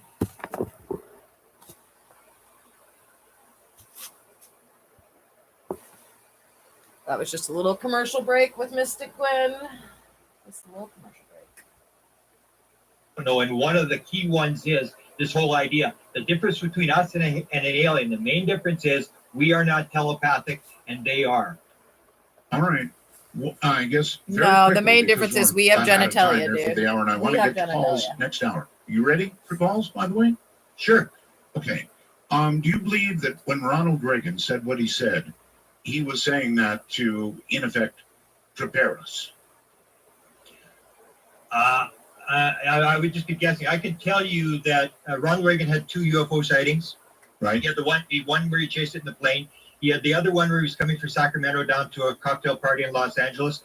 Steve Allen, the comedian, was there. So was Lucille Ball. And Lucille Ball told Shirley MacLaine that he had interacted with an alien. Gotcha. All right. Hold tight. Relax. Take a deep breath. We'll check calls when we get back. This is Midnight in the Desert.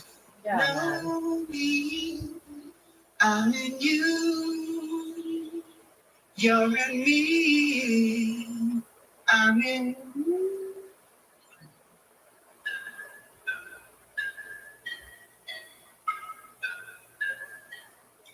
To reach Midnight in the Desert via Skype worldwide, if on a computer, please be sure to use a headphone mic and call MITD 51. That's MITD 51. All right. Look. Okay. As someone who doesn't have Stockholm, but as someone who is a legally ordained minister, who the FBI has already admonished for saving some of your assholes many times over.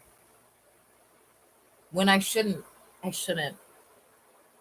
But anyway, anytime individuals are hostile or mean or demanding that you do illegal shit, and you're a whistleblower getting paid for your hostile working environment, let them be fucking hostile. Let them be mad and disappointed.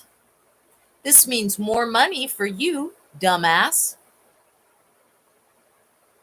And it proves what's already been determined, that you're in a hostile working environment. So instead of running around trying to do a good job for individuals who's planned for over a year, the only contingency plan they have left is and was to use each and every one of you as the 100% accountable fall guys and girls. Perhaps be fucking rational.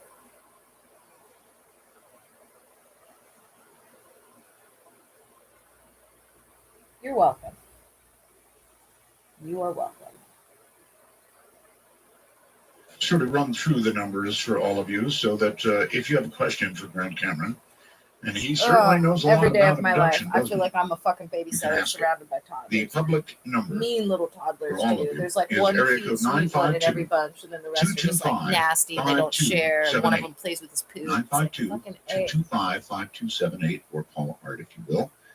And of course, for Skype, if you're in North America, Then the there's US and one Canada, sweet cute it's one. MITD 51. MITD 51. Internationally, outside of North America, it is MITD 55. MITD 55. Ring that number, and Anyway, I'm you're gonna ringing me. try If I to go don't sleep answer if I right don't away, have to keep listen to the ringing. And that applies to the regular phone number as well. So, Grant, if I can bring you back and say, do you think you can compact your answers a little bit so we can get through some calls? Sure. Okay, good. Let's give it a try. Let's go, I don't know, let's go to Michigan. Hi there. Hey, how are you doing? Doing fine, sir. Where are you? Canton, Michigan. Okay. I just have a question for you, actually. For me? Oh, you've got to have something for my guest. Well, I was just a big fan of your show, and I used to listen to it on satellite, and I was wondering if there was ever a chance that you're going to go back to satellite radio. Well, they probably hate me. Oh, I'm being honest with you. Yeah, they probably hate my guts. You know, you never know. It ought to be up there, right? They ought to be carrying it, but, you know, they hate me. It took me a while to find you on T Radio. Mm-hmm. Okay, now you've got that answer. So anything for Grant Cameron? I mean, aliens taking people, that's pretty serious. Yeah, it's very intriguing. Intriguing? It's intriguing to me. Okay. All right, intriguing it is. I thank you for the call, and I guess you have nothing. So let's go to Skype. Let's go to Skype and say, hi there, you're on the air. Damon, I believe it is. Hello, Damon. Oh, Damon went away. Too bad. Try again, Damon. You might get through. Who knows? Well, let's go off to Lawton, Oklahoma. You're on midnight. Hi. Yeah, sorry about earlier. I kind of froze up. I beg your pardon? And I kind of froze up. Oh, I see. Okay. All right. Do you have a question? Has your guest ever been abducted by chupacabras? I don't think chupacabras abduct that I'm aware of. Never heard a story of one abducting anyway. But actually, let me translate that a little bit. Have you ever been abducted, Grant? I've done the tests for the implants, that sort of stuff. It comes up negative. I had one experience in April of 1976 where I had an experience where the Oz effect type thing took place, where absolute riveting fear lasted for about 5 minutes. There was a slight movement in the craft right above the car, as if they were cutting it, almost like cutting a film. At that point, something may have happened, but I have no messages, no abduction type phenomena that people report. Okay, but if you got a test, you said you had a test, you must have thought that something occurred to you, and that's why you got the test? I wanted to check whether I was in that category, yes. Mm-hmm. Okay, let's try, I think it's Andy on Skype. Andy, hello? Yes, Art. Proceed. Hello. You're on the air. Yes, I wanted to ask your guest a question. I've always wanted to find some kind of correlation between the alien phenomena and our traditional religions and superstitions, as far as demons and ghosts and things like that go.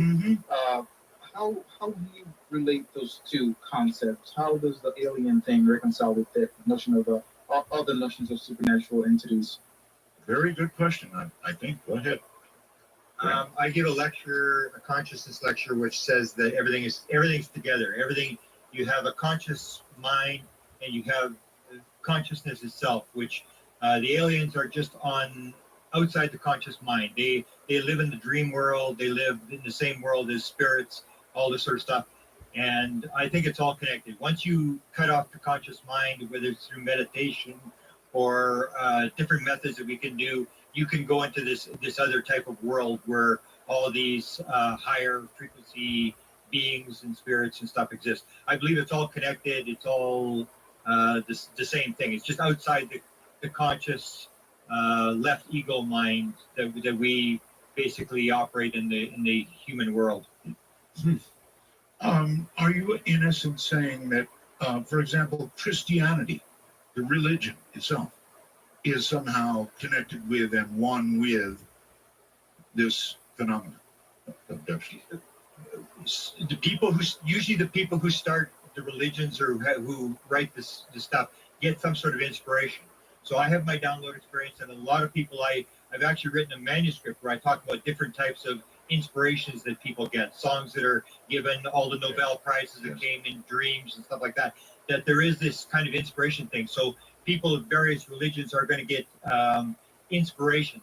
Say you may get a guy who in the early years, like Terence McKenna talks about psychedelic or magic mushrooms, where the guy takes magic mushrooms and suddenly gets an enlightenment experience where he leaves his conscious mind, and suddenly he sees all this stuff, and they say, well, you're the smart guy, we'll make you the shaman. And so I think that's where a lot of religious ideas come from, is where people are able to break the filter, the conscious mind filter, and move into this sort of other world and pick up material from the spirit world or from wherever. And this is where the religious ideas come from. All right, Andy, I think the answer was yes. All right, thank you very much. All right, take care. Let's go to, I don't know, Colorado Springs on the phone. You're on the air. Hi. Hi, Art. This is Kevin in Colorado Springs. Hey, Kevin. And I'd like to mention, first of all, that you've heard of the phenomenon where someone has used a craft and has that experience, and then later they find out that they've been abducted. I wonder, in some ways, if that hasn't happened to me, but... Why do you wonder that? Because I have had an experience, but there is nothing past that experience at a young age that makes me think it's happened again. Sure, you've raised a really good question. A lot of people like this person, Grant, think they've been or may have been abducted. What is a proper course for somebody like this to follow? If they want to know, can they be hypnotic regression? What do you think? Well, it depends how much they want to know about it, because once you open the door through a regression, you can't close the door again. So you have to be prepared to go down that road. If it's not bothering you, I would say just leave it. If it bothers you enough, I would say record what you're doing. Definitely record the story that's happening to you, and talk about it. We have experiencer groups all over the country now where people will go and talk, and you'll come across people in those experiencer groups who are telling your story. You gain support from there. Regression is always a route you can go to a particular event that you remember. Can you really trust regression? I mean, there's a lot of controversy around that. Well, I mean, physical, just our ordinary, I say we have a problem with our ordinary reality, believing a lot of stuff that really isn't true. Sure, there's going to be a problem with regression, this idea of people being led, but a lot of regression, most people who remember stuff from the abduction stuff have never been regressed. The same as most people who are abducted didn't happen when they're sleeping. It happens during the day. So we have all these sort of impressions that people are getting these bad images from regression, and very few people are regressed. Almost nobody's regressed. Most of the stuff that you hear is people remembering it without regression. Okay. All right. Douglas on Skype. You're on the air. It was barely. Past life, like we were talking about that just now. You practically answered my question. But I was wondering about past life regression and how that might relate in the abduction, and also what they may think about the world the way it is now. It's kind of a mess. Yeah, it's kind of a mess. All right. Well, you've got a big hum on your Skype thing, or your whatever you're connected to. You've got a big hum on it. Anyway, yes. Well, Grant, again, past life and abduction seems to be connected. I believe it's connected. I mean, I may be wrong, but I believe there's a connection. If reincarnation is a fact, then you've got to factor that in, and people aren't factoring that in. It's almost like Shakespeare said, all the world's a stage, and all the men and women are but actors. They have their entrances and exits, and each man plays many roles. So we came to the earth to do something, and if you're an experiencer, I believe that's the role you've been chosen to do. If you're a radio broadcaster, that's the role you've probably been chosen to do, and you have something to do it, and do it the best you can. All right, North Hollywood, California. You're on the air with Grant. Oh, hi, Art. Thank you so much. I just wanted to say, first off, that in the entire UFO community, this whole After Dark community, you are the only one that I really trust, that you're coming on here to do a good job of finding truth. That's honest. Thank you. I've been listening to all of them. Well, a lot of them may be trustworthy, but I'm appreciative. Thank you. Well, anybody who's working on, from my, the way I feel, on network radio or network TV, is working for the agenda that we're all pretty much trying to uncover. And so that leads to my question for your guest is this. Sure. There was a lady, I've watched some videos on YouTube of a lady in the 90s who came out saying that a lot of what she was finding about the gray alien UFO, the abduction phenomenon, is a false memory implant. And that soon after that, she came up with a very mysterious form of cancer and died very quickly.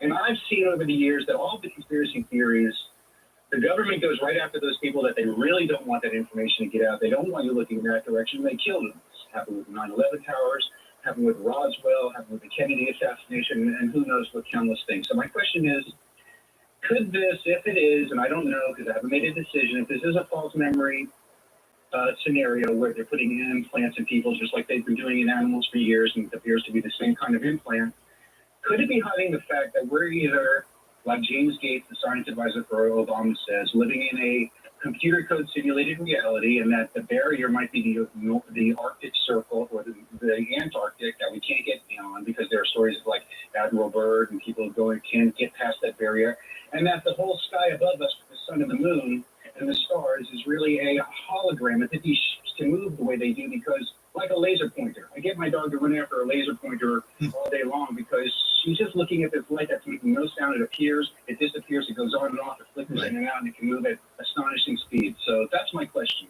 Do you think this is a false implant, or part of it is a false implant theory, hiding the fact that we're either enclosed in a barrier on top of maybe a larger object and really unable to get in space, or that we're in a computer simulation? All right. I'll listen offline. All right. Here it comes. Grant. I believe we're in a hologram. Yes, I believe it's all just a hologram. It's just one thing that we move around in. I agree with that. With the woman I know who you're talking about, all I can say from my own personal experience, I've been in this for 40 years. I have never been threatened by anybody, and I chased the president. I chased the head scientist for the CIA. I've never been threatened by anybody, and I've never had a deep throat witness who is going to come to me and say, I'm going to violate my security oath and tell you what's going on. I can just, from my own personal experience. So I always have doubts about, the government knocking off UFO researchers and stuff like that, because I've never had anything even close to a threat. All right. I'll hold it right there. Grant Cameron is my guest. We're talking about abductees. Pretty, actually, very serious stuff. Not pretty serious, very serious. From the high desert in the great American Southwest, I'm Art Bell. Take a walk on the wild side of midnight. From the kingdom of Nye This is Midnight in the Desert with Art Bennett. Please call the show at 1-952-225-5278. That's 1-952. Call Art. All right, Grant Cameron is here. And I've got a formal message from Duncan all the way in New Zealand, really. Art, has Grant ever spoken with former Canadian Defense Minister Paul Hellyer regarding his call for world governments to disclose the ET existence to the public? Numerous times. Numerous times. With what result? Well, I know he's made the call. I mean, I know Paul fairly well. I mean, he makes the call almost every speech he makes for openness and to disclose this whole situation. All right, let's go all the way to the other side of the world, I think. And you're on the air with Grant Cameron. Hello. Hello there in Thailand. Are you there? Yes, I am here, and you'll be interested to know, Art, that your internet broadcast and the Skype timing is off by about a minute. Yeah, that's fine. No problem. Yeah. Yes. It's the nature of the internet. I have a quick question for Grant. Go ahead. I ask you if you agree with my observation that very much of the information about one kind of alien, if there are more than one, but one kind, is that they are talking just like a Buddhist, just like a Tibetan Buddhist. Yeah. Tibetan Buddhists are not worried about what happens to the world. They will not intervene into people's lives or major catastrophes that are oncoming. They just stand back and meditate. There are many, many factors that Buddhism has talked about for 2,000 years that theoretical physics, quantum physics, is now finally creeping up on. So my question is, how do you see, and could you possibly direct more people toward the study of Buddhism to connect with the physics and with the alien discussions? All right. Grant? Okay, I think he's made a very valid point, is that quantum physics is now starting to validate what UFO people have been saying for the last 70 years. And the same is happening with Eastern religions, with Buddhism, is starting to validate quantum physics. There's even a big meeting, with the Dalai Lama and some quantum physics people in Europe. This is all coming together, and I think it's just a matter of time that people are going to be more consciously aware of the fact that all these ideas tie together, and the physical worldview is going to start dying. The fact that we believe that everything is separate and is physical. The Buddhist ideas are gaining more prominence in the West, and so is quantum physics, and they both validate what UFO people have been saying forever. All these ideas are coming together. Okay, I'm good with that. Let's go to Columbus, Ohio on the phone. You're on the air. Yeah, I actually wanted to talk about the universe as a hologram topic. A couple of years ago, I read that they had discovered the Higgs boson particle, and it behaved exactly the way they thought that it would, only it had no mass. And subsequently, they all freaked out that, that essentially proved that this was all some sort of simulation. And then immediately that article went. I never found it again. Yeah, I'm not sure it really proved that. I never read that, but I can take your word for it. You might, if you could find it, I'd love to read that article again. Essentially, you're talking about the Matrix, right? Essentially, but I've got a different take on it. I'm a lifer, and I did actually have one of those information dumps, and this kind of came to me after that. But even if faster than light travel were possible, it would still take a lot of time to get from, place to place. What if this were just something to do along the way? Well, if you had to travel for 70 years and you needed something to occupy yourself, this is basically the DVD player in the back of the menu. To some degree, it depends on how much faster than light. I mean, if it's 1,000 times, then you're getting somewhere pretty quick. Sure, but if it's infinitely... Oh, let me change that. If you can bend space, then you get there really quickly. That is true. yeah, that there's that 0 Point documentary, Mark McCandless thing, that they discuss that and faster than light travel and how it's possible, et cetera, et cetera. And that kind of opened up a whole new realm of understanding for faster than light travel and that sort of thing. So, anyway, I guess that's all I had to say. Thanks for taking the call. All right. Well, thank you for making the call. And let's try Skype. You're on the air with Grant. Hello. Hi, you're talking to me, aren't you? I am. Where are you? Well, I'm in northern Idaho, where we're having that drought, and we're getting half a crop right now. Okay, get good and close to the speaker mic on your computer or whatever it is you're talking into. I've got a headset mic. Okay. Can you hear me all right? I do. All right. Well, really quick thing, I want to say hi to Dave and the X Paranormal Board. And my first question is it possible, I had to write these down, isn't it possible that maybe we're like one of those cargo cults that are in the Pacific, you know, like say that we're like a big Petri dish and the Earth was like a dead planet, like they're terraforming in Star Trek, and we were seeded here as an experiment. And that's why you have all these different alien races, the Greys, the reptilians. Maybe perhaps it's like stimulus and response, and some cultures were wiped out, others were given technological advances to see where it would take us.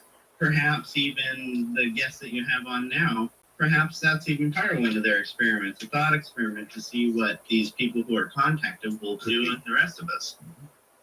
And yeah. Okay, well, pause for a minute. You want to respond to any of that, Grant? Well, I don't disagree with any of it. I mean, sure, it's possible. I mean, in fact, that's the whole thing behind the hybrid thing, is where all the hybrids going, and they may be seeding another planet. I mean, I don't disagree that we were seeded and that there's an experiment going on. I believe that evolution, the universe is evolving and it's learning and it's growing, and they're part of this growing and seeding, and we're part of doing it on this planet. We're trying to learn more and grow, and so I don't disagree with anything he's saying. Well, yeah. You can't beat that, caller. Hello? I said you can't beat that. No, you can't. I mean, all of it is a reasonable argument. We really don't know, and now is probably the best time to be posing these questions. So when we may possibly have contact in the future or finally escape this planet, you know, we'll know all the right questions to ask, so we'll kind of have a good idea in the future. Maybe we're the Australia of the cosmos, you know, prison planet, like some people think. Gardnerville, hi. Hi. My name's Claudia. I'm calling in. I have a lot of questions. A lot of questions?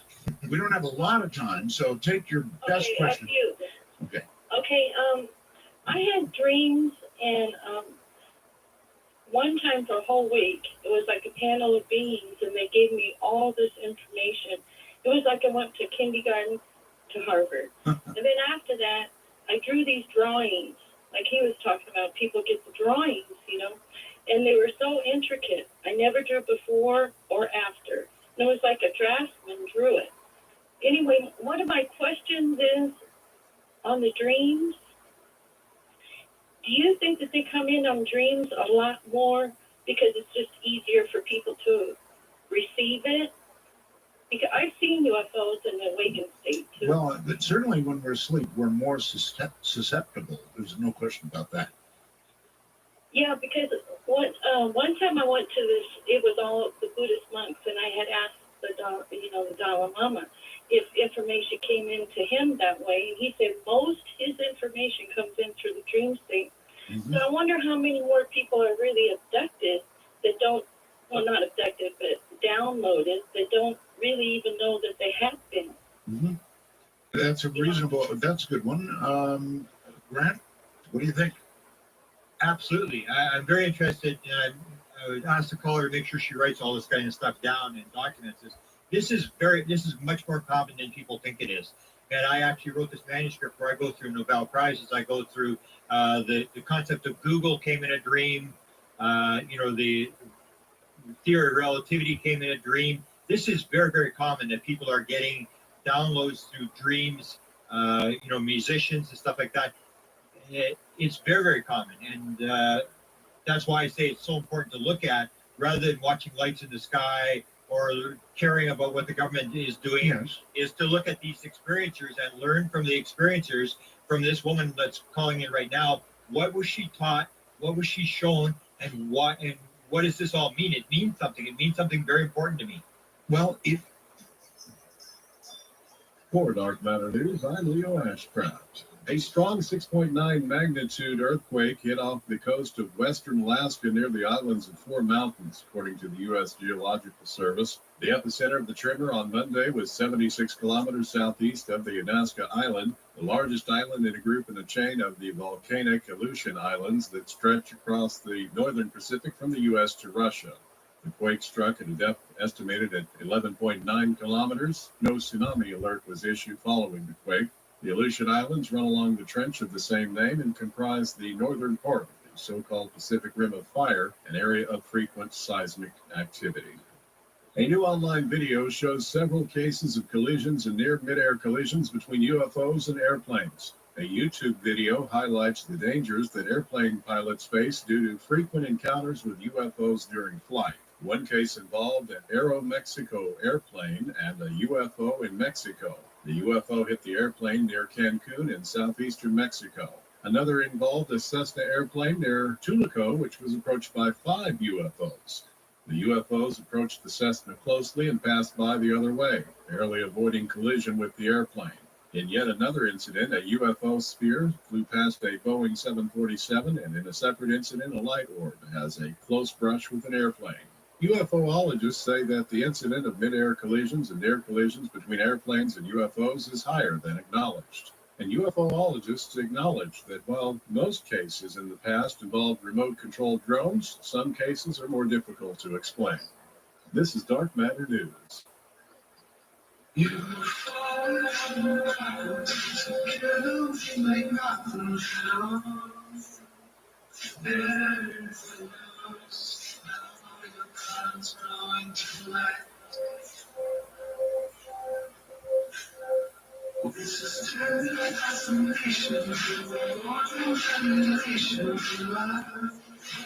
Hi, I'm Asia Bell, and it's very late, so I'm sleeping now. But yo, Rick, so call my daddy because he's awake too. The number is 1-952-225-5278. That's 1952. Call on. What can I say?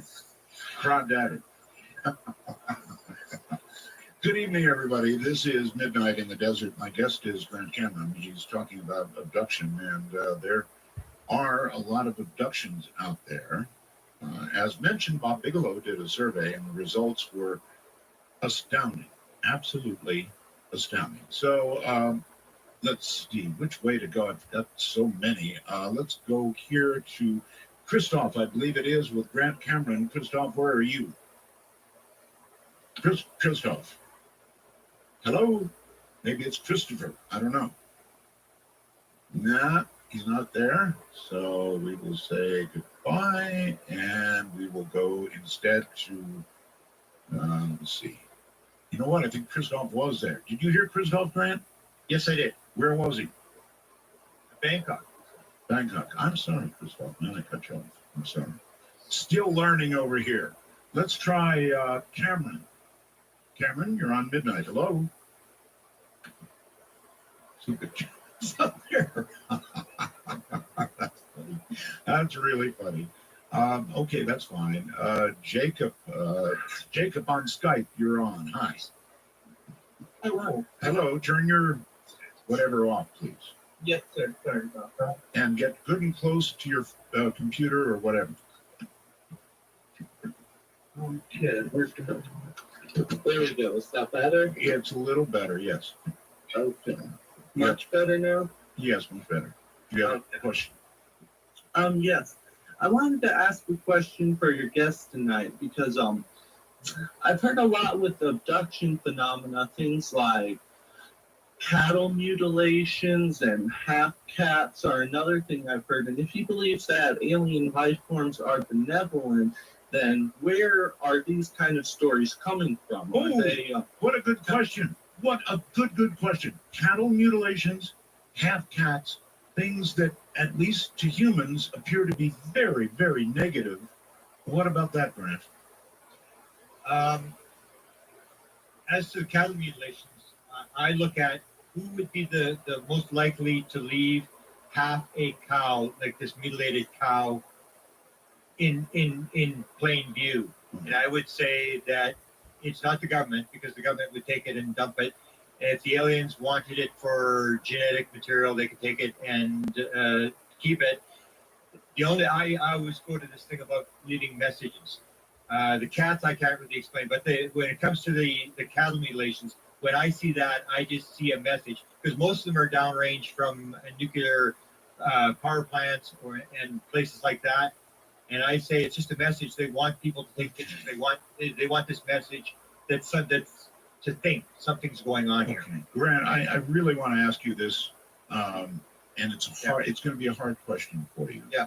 Are you sure that when you hear these things that are negative, and frankly, there are a lot of things about aliens and encounters and abductions and, the whole range that do or would have to be seen negatively, are you sure that you don't, lock them out because you don't want to believe that?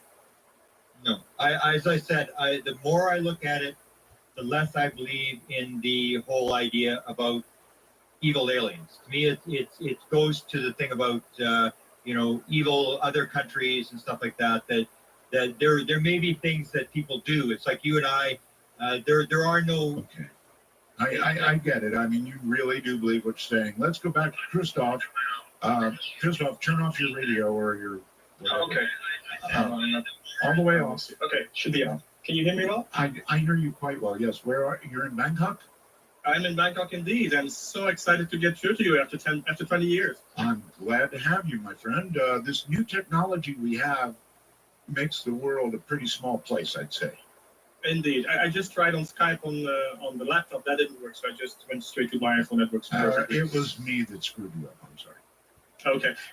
So I have a question for Grant, and I also have something that might be of interest regarding your other show from before with Nassim. But first, a question for Grant. So maybe linked to the other caller from Asia who talked about Buddhism.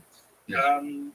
Back in the 90s, I was camping at the Sandia Peak in New Mexico, and I experienced an abduction over there. So we used to lock our tent before going to sleep. The mountain lions that night were going crazy.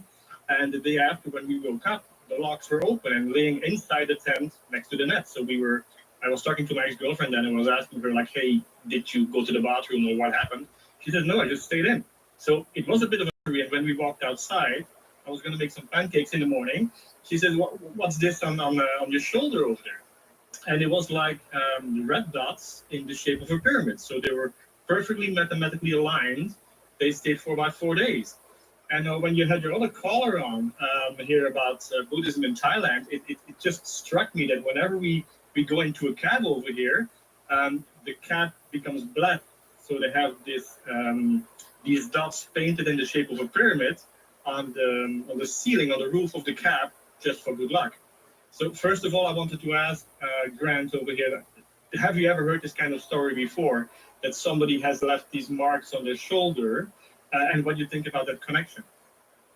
It's absolutely very common. It's probably the most common mark that's left is this triangle mark, either sort of a triangle filled in or like the 3 dots that form the triangle. It's very, very common. Mm-hmm. Okay, thank you. Another thing, the point I wanted to make about the show with Nassim and about how can we communicate like with the new planet, I think Kepler 452b or something. Yes. There might be a way actually, because we're always thinking like it takes over 1,000 years to get there. When Nassim talked about these entangled particles, that if we can separate them, we can move them anywhere. Yes. We are a step closer. Only we would have to bring them there. Now, what if these entangled particles exist all over the universe? We just have to find the matching pairs. Pretty cool idea. Yeah, you can be sure we're going to pursue that one, my friend. Okay. Anyway, Thank you. Nice talking to you. Absolutely wonderful show, and you have a fan over here. Okay. Thank you. You mentioned that. All the way from Thailand. Sounds like he's right in the room. It's just absolutely astounding. Scott on Skype, you're on the air. Hello. Scott, hello. Maybe not easy enough to go to, let's see, Gaisanji, is that correct? Yeah. Again, get good and close to your microphone, please. Right. This is Guy in Amarillo, Texas. Amarillo, okay. Yeah.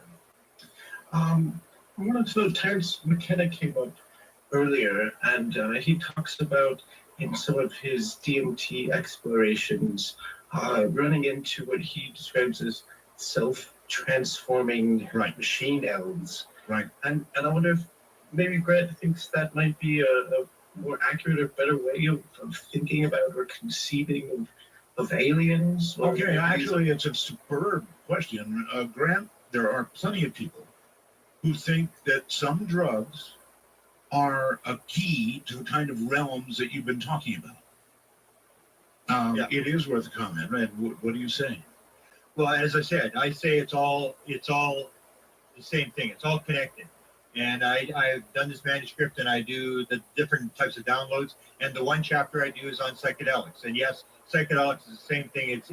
It's breaking the conscious mind. It's ripping the filter and allowing you to move out of the conscious mind into this non-local world, the dream world, and pick up this type of information. It's exactly the same thing. It's the same thing as meditation. It's just a faster sort of sidestepping way of doing it. There's all sorts of ways that we can do this. Okay, Cam through the wormhole says, what does Grant think of the so-called shadow government? How does it fit into the scheme? What are their motives? What do they stand to gain with all their meddling in the world government? Well, I can just speak of the American, which I studied, the shadow government. I believe they, again, people will see them as evil. I just see them as deluded people who think they're doing the right thing. There are 13 presidents who have dealt with the UFO subject. They have all dealt with it exactly the same way. Republican, Democrat, they all believe they're trying to save the world. They all believe for whatever reason that they're doing the right thing. Otherwise, people would defect. Nobody's defecting, which means they, for whatever reason, believe they're doing the right thing. And I would say that the reason that they're withholding it, number one reason is that we're the good guys and we want to keep these secrets. And if we give it to Al Qaeda and ISIL, they're going to use it to kill Americans. I would say that's the number one reason why they're withholding the information. All right, Carl on Skype, you're on the air. Yeah. Hi, where are you? Dayton, Ohio. Okay, excellent. Yeah, I was just wondering, your guest seems to think that they're all benevolent. Right. What's to say that, I mean, how many races of aliens do you think there are? Probably billions or trillions. So what's the chance of, them all being benevolent? As Richard Hoagland would say, it only takes one white crow. It only takes one nasty group or race of aliens to stomp on us like an anthill. That's Art saying this, not Grant. Okay, so you're saying that is there a nation on the earth that is absolutely evil, where women do not mourn for their children who die in war? Is there a nation that we should bomb out of existence because they're totally evil? No, I don't know if that's what he's saying. Well, if you're going to make that analogy with other planets, is there something on this earth where we had the Japanese who were totally evil and we dropped 2 atomic bombs on them, and then suddenly the evil evaporated and suddenly they're great guys and we're trading with them and they're our friends. Evil changes from time to time. We have this impression that we put evil on a nation, and then we have a right to go and bomb them and kill them. And I'm saying there really is no evil nation. There is no nation. There are people who do good and bad things, and for whatever reasons, but there are no evil nations where everybody in that nation is evil. Grant? Yes. Do you have a response? I just made a statement to what? Or caller, do you have a response? Oh. No? I guess that's a no. All right, caller. Well, thank you. Nobody had anything to say. Let's go to the phones and say hello. You're on with Grant Cameron. You rock, Art. Thanks. I try. Is that all you want to say? I guess that's all you want to say. Very, very kind of you. Let's try Skype. Scott on Skype. Hey, Art, can you hear me this time? Yes.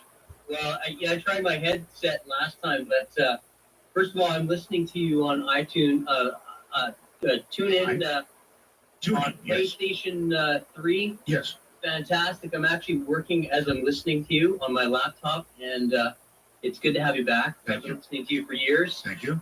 To your guest, wow, what? First of all, you touched on the African contact and the school children. Is there more information on that? And does he have any information on possibly interaction at LH, the Large Hadron Collider, and anything there with stopping of testing? I don't think they're going to stop. Grant?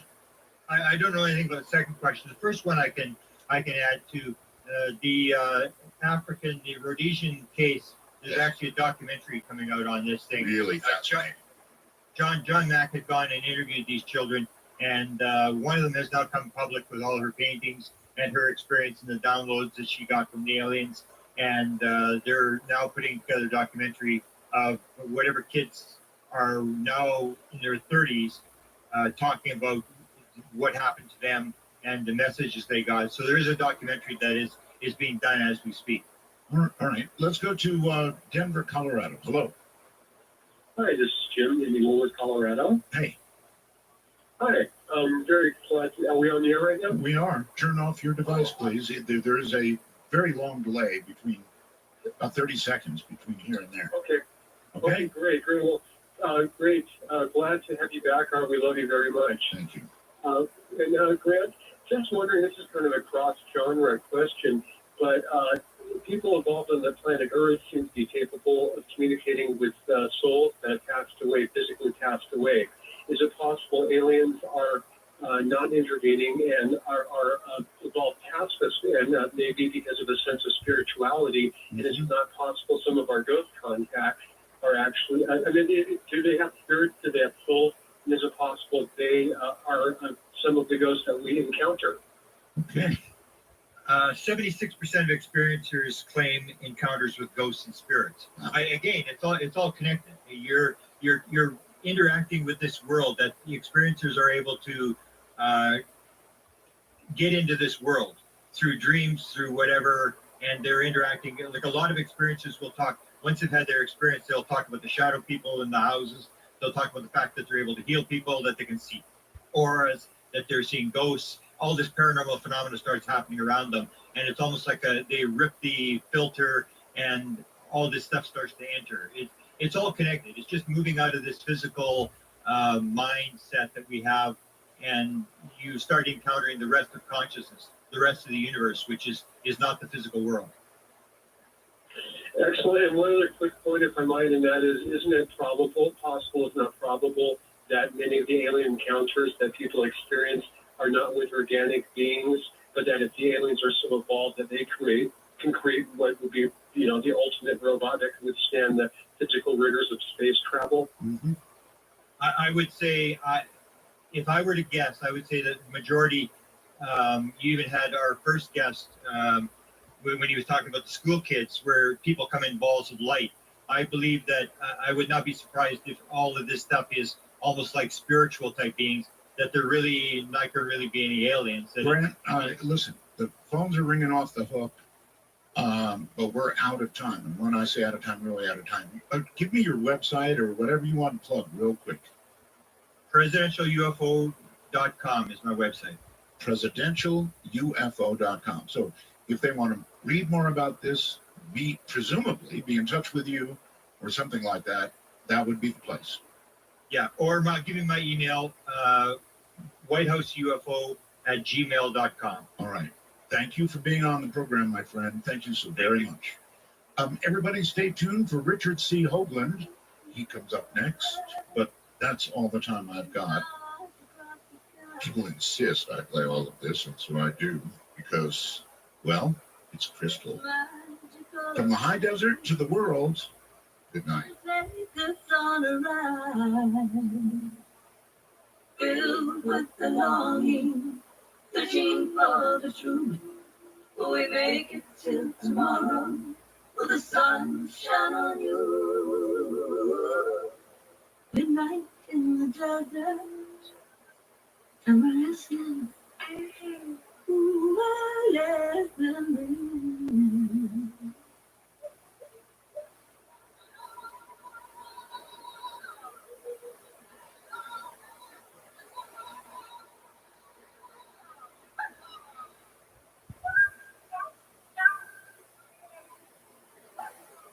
Midnight in the desert, and there's wisdom in the air.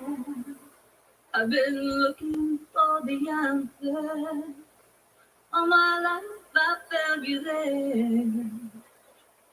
As the world we live in quickens, I'll be heeding all the signs. Have we lost our intuition? Are we running out of time? Midnight in the desert, and we're listening. Ooh, we're listening. And we're listening. Ooh, we're listening.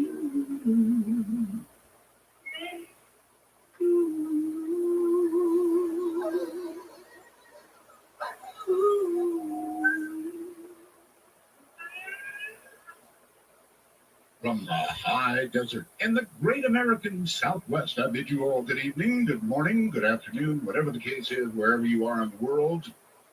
Covered entirely by this program, Midnight in the Desert.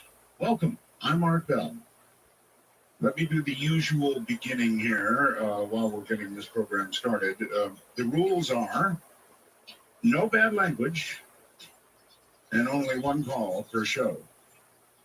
Other than that, there are no rules. I want to thank, as always, Telos for the great sound. By the way, if you've got earbuds or, some sort of headphone, you can hear us in stereo, and boy, does it sound good. Keith Rowland, my webmaster, Dr. J, my producer, all of you, of course, the Belgab website, Stream Guys, lv.net, and, of course, Peter Everhart, who sells stuff, brings us things like a screaming lady. Oh, actually, she's going to be a legend. All right, so today there was some interesting, not much news, actually, today. It was a very newsless day, but there was an item that I caught on to that I thought was amazing. I think it is amazing. A boy who lost limbs to infection, he lost both, has received a double hand transplant in Philadelphia. 8-year-old boy lost his limbs to a very, very serious infection and got a double hand transplant. Where are we going with medical science? Pretty soon, just about everything is going to be replaceable, isn't it? Then we'll be able to download our brains, I suppose. I received this note, referenced last night's Grant Cameron show. Art, so glad you're back. Listening to the show last night, and Grant Cameron was mentioning that some aliens, it was of course on abductions, some aliens won't interfere with humans. That is, unless there's a nuclear threat. And this young lady is wondering why they didn't interfere when the U.S. dropped bombs on Nagasaki and Hiroshima. That's from Dawn in Monterey, California. Pretty good darn question, Dawn. Wish I thought of it last night when Cameron was here. You would think that the very first ones would have been absolute duds if they in fact had that power. So coming up tonight, we have, I think, the hottest thing in ufology right now. That's the way I bill him, and that's the way others billed him to me, Richard Dolan. He's been researching UFOs for 20 years, believes they constitute the greatest mystery of our time. He is the author of several volumes of history and a speculative book about the future. His latest work, in 2014, UFOs for the 21st Century Mind, is a fresh treatment of the entire subject of UFOs. In it, he discusses the important sightings, the encounters, the politics, the cover-up, the aliens, the ancient ones, The bizarre science disclosure offers advice on both critical and open-minded thinking in today's world. Richard hosts his own weekly radio show. That's right.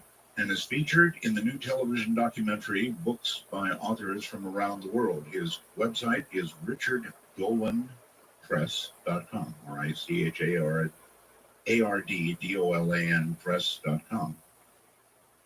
And in a moment, he's going to be here. He's going to talk about ecology, perhaps in a way that you've never heard it talked about before.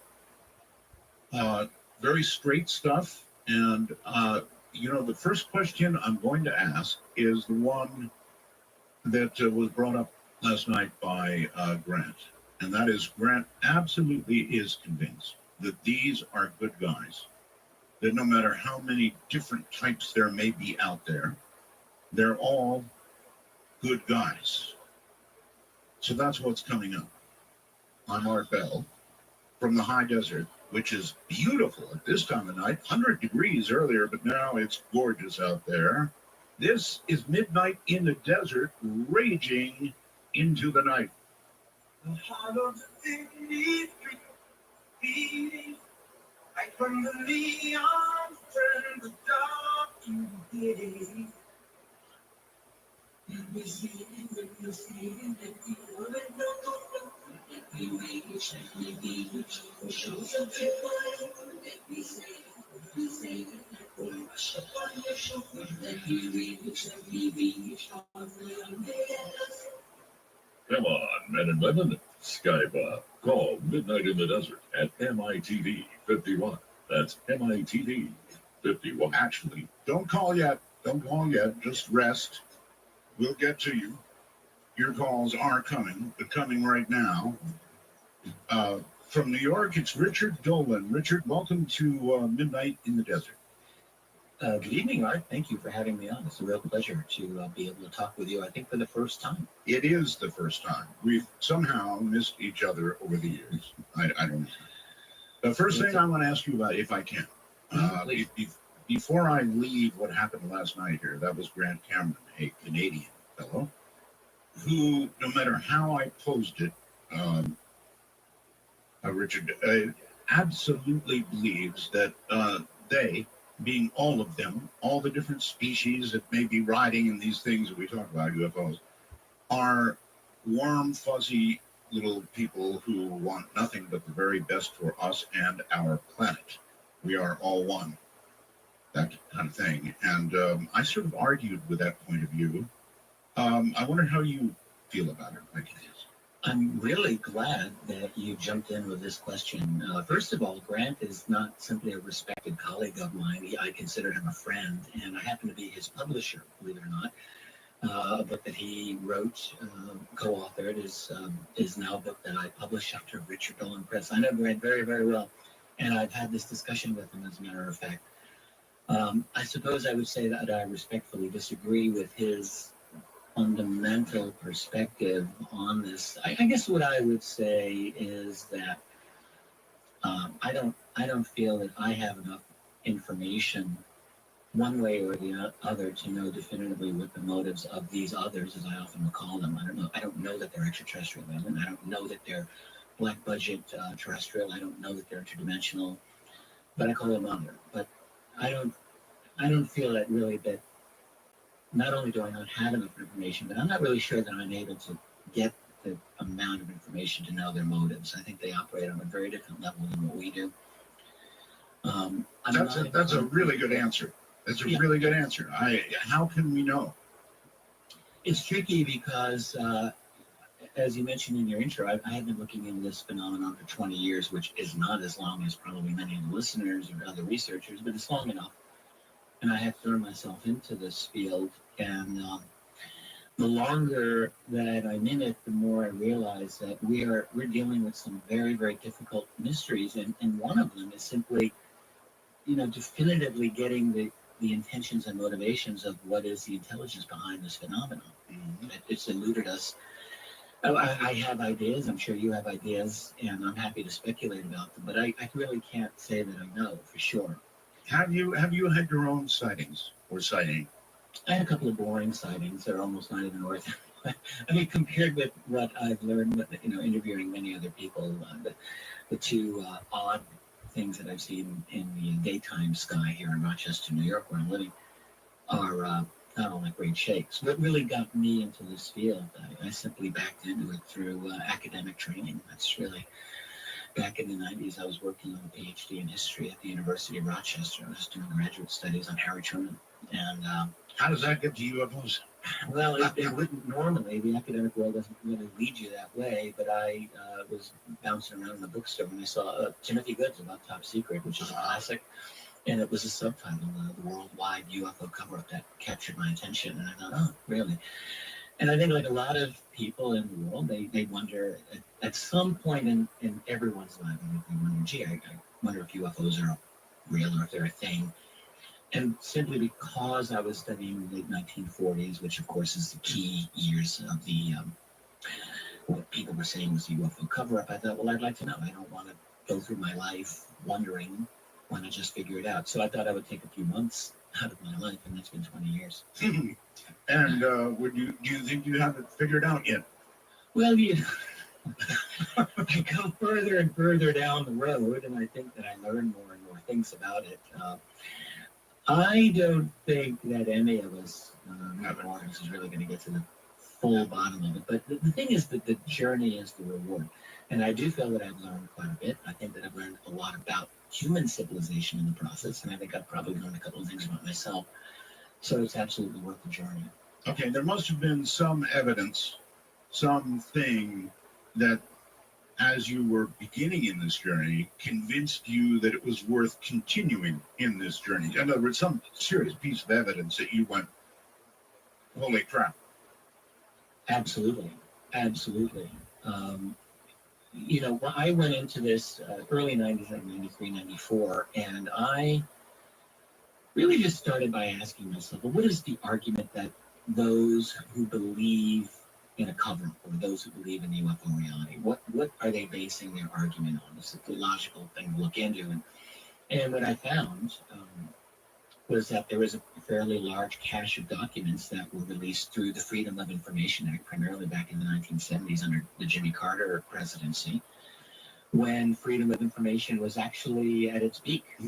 It's gone through some ups and downs, lots of downs. But in the late 70s, it really was possible for researchers, as it were, to shake that tree and for documents to come out. And there were quite a few. And they're all in the public domain now. They're out there. You can just read them. These were once secret classified documents in one way or another, and they tell a heck of a story. And so what they primarily tell us, I think, is that there were innumerable violations of sensitive airspace back in the 40s, back in the 50s, by objects that, quite frankly, were just not supposed to exist. That's right. And but here they are being written about by our national security people, the people in charge of running it. So there are a couple of documents. One is several of them are famous among researchers. One is the so-called Twining Memo of 1947, and in that, 3-star general, who later became a 4-star general and chief of staff of the Air Force, Nathan Twining, wrote a letter in response to another general about these so-called flying discs that people were seeing all summer of 1947. And essentially the general, Charles Shulgin, wanted to know, basically, is this a thing? Do I have to deal with this? Is it something I have to be concerned about? Twining wrote back. He didn't say no. He actually said, yes, this is a thing, and that doesn't seem to be our thing. And in this letter, which was a classified memo at the time, he said the reported characteristics are, he described them in some detail. Silent or nearly silent, evasive maneuvers when sighted, domed on top, flat on bottom. I thought that was rather interesting, and much more. So here you are, a classified memo in 1947. You have a top general describing this as a real thing. Probably my favorite of the early memos that I encountered back then was a memo to the director of the CIA back in late 1952, written by his chief of scientific intelligence. So those two very high-level peoples, and they were talking about the phenomenon. And there's one paragraph in the letter that I think is like every American and world citizen should know. And He's writing to his boss, and he says, at this time, the reports of incidents convince us that there is something going on which must have immediate attention. Sightings of unexplained objects at great altitudes and traveling at high speeds in the vicinity of major U.S. defense installations are of such nature that they are not attributable to natural phenomena or known types of aerial vehicles. Now, that's late 1952, and I mean, quite honestly, when I read that about 20 years ago when I was just getting started in this, and I thought, holy smokes, if that, you're not really going to say, boss, I think we're being invaded in a top secret classified memo to the CIA, but this is about as close as you're going to get. He's ruling out Soviet, basically. He's ruling out any kind of known technology. He's ruling out natural phenomena. He's talking about these are unexplained at insensitive areas. What more do you want? So clearly this was something important. Okay, it comes to a conclusion, right? Or if it doesn't, then I can come to one from what I just heard. If something is traveling in our skies at altitudes we can't or couldn't at that time do, and going at speeds that we can't even imagine, then the conclusion has got to be, particularly if it's near national security installations, that all of this does represent a potential or real threat to national security. Absolutely. That's exactly the conclusion that I think that they came to. And I think that is exactly why there has been high levels of secrecy on this subject right from the beginning. And I mean, doesn't it make perfect sense? That was my conclusion after I read enough of these documents. And so I've been working for the last couple of decades trying to put this whole story together. And in a sense, kind of mainstream the UFO story and kind of connect it to the rest of American and world history and try to see it within that context. Okay, well, if that's true, if that is, and it could not have come to any other conclusion, but if that is what they came to, then you can almost bet that the documents you're quoting from back then must be nothing compared to what you could get if you really could get documents today. Oh, absolutely. In fact, this is such a pertinent question you just asked, because of the Freedom of Information Act documents that we received, especially back during the glory era of the 70s, even then, this was no walk in the park to get them. The highest levels of classification were and remain really off limits to us. That is, anything above the level of secret. We really haven't gotten anything. That means top secret and beyond top secret, which we know there are classifications beyond. What we have are secret, confidential, restricted, really classified, yes, but lower levels of classification. And this is significant because we have it on the authority of at least one classified FBI document from 1949 that the matter of UFOs or flying saucers was in fact considered top secret. And so the fact that it was of that classification, and yet we haven't really done any of them except a few that were highly redacted and blacked out. So there's obviously a story that is left to be told from back then, and yes, from today, most definitely, because the Freedom of Information Act, I think, is much less user-friendly than it was back in the Jimmy Carter years. Well, there was a big flurry, of course, back in those years, as you mentioned, of people spotting UFOs and all kinds of things in the skies. What about more recent years? As you look at the various sightings, I don't know, Phoenix Lights comes to mind. What's been the most recent significant thing? Well, in the last decade, there's, first of all, I guess I would like to mention that if one were to go online and look for contemporary UFO reports, I think people would be rather blown away by how many sightings just in North America alone. You go to the two main websites that are out there. There's the National UFO Reporting Center, right, and then there's the MUFON site, the Mutual UFO Network, and both of them collect UFO sightings, what we might call raw reports. So people see something and there's no investigation, but they'll type it in and put it on the site.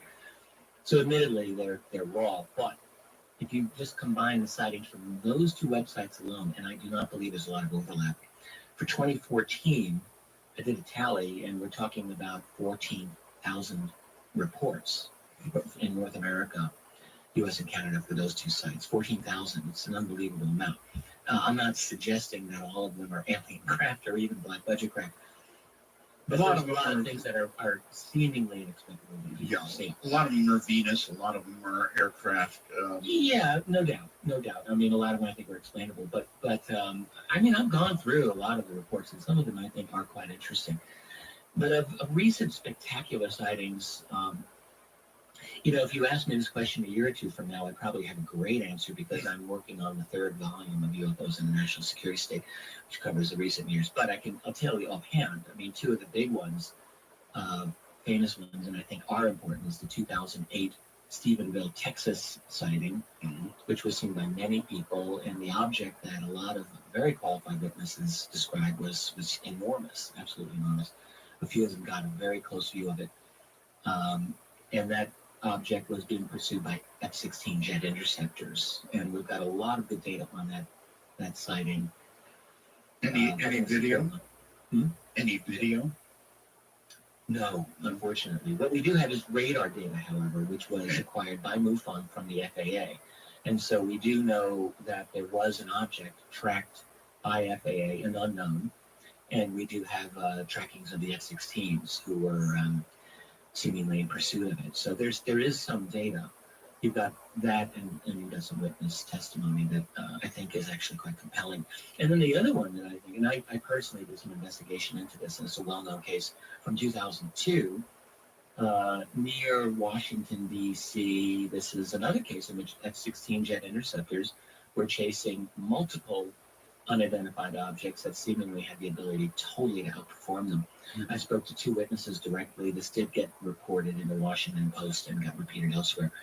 One of the Air Force individuals who was interviewed for that story, unnamed, but said we had it on radar and it just disappeared off the radar. Yeah. Just disappeared. I mean, there's some good sightings. They go on in this century, and there's many, many more. I think those are the two spectacular ones, probably in America of the 21st century, off the top of my head. Oh, and then, of course, let's not forget the O'Hare Airport sighting in 2006. Oh, yes. That one slipped my mind. All right, so here's another one for you. One of the things that we used to rely on is pretty much gone now, and that is photographic evidence. Oh, yeah. There's just no way that I know of that you can actually verify that something you're looking at has not been created or tampered with. We've actually gotten so good with CGI that how do you feel about that? Can photographs be verified as not messed with? I have a really hard time with photographs these days. I would almost say that I don't even consider them evidence anymore, which is a shame. But for the reason that you're expressing, the ability to fake is so good now. But I would qualify it and say everything in context. So it really comes down to witness testimony combined with photographic evidence.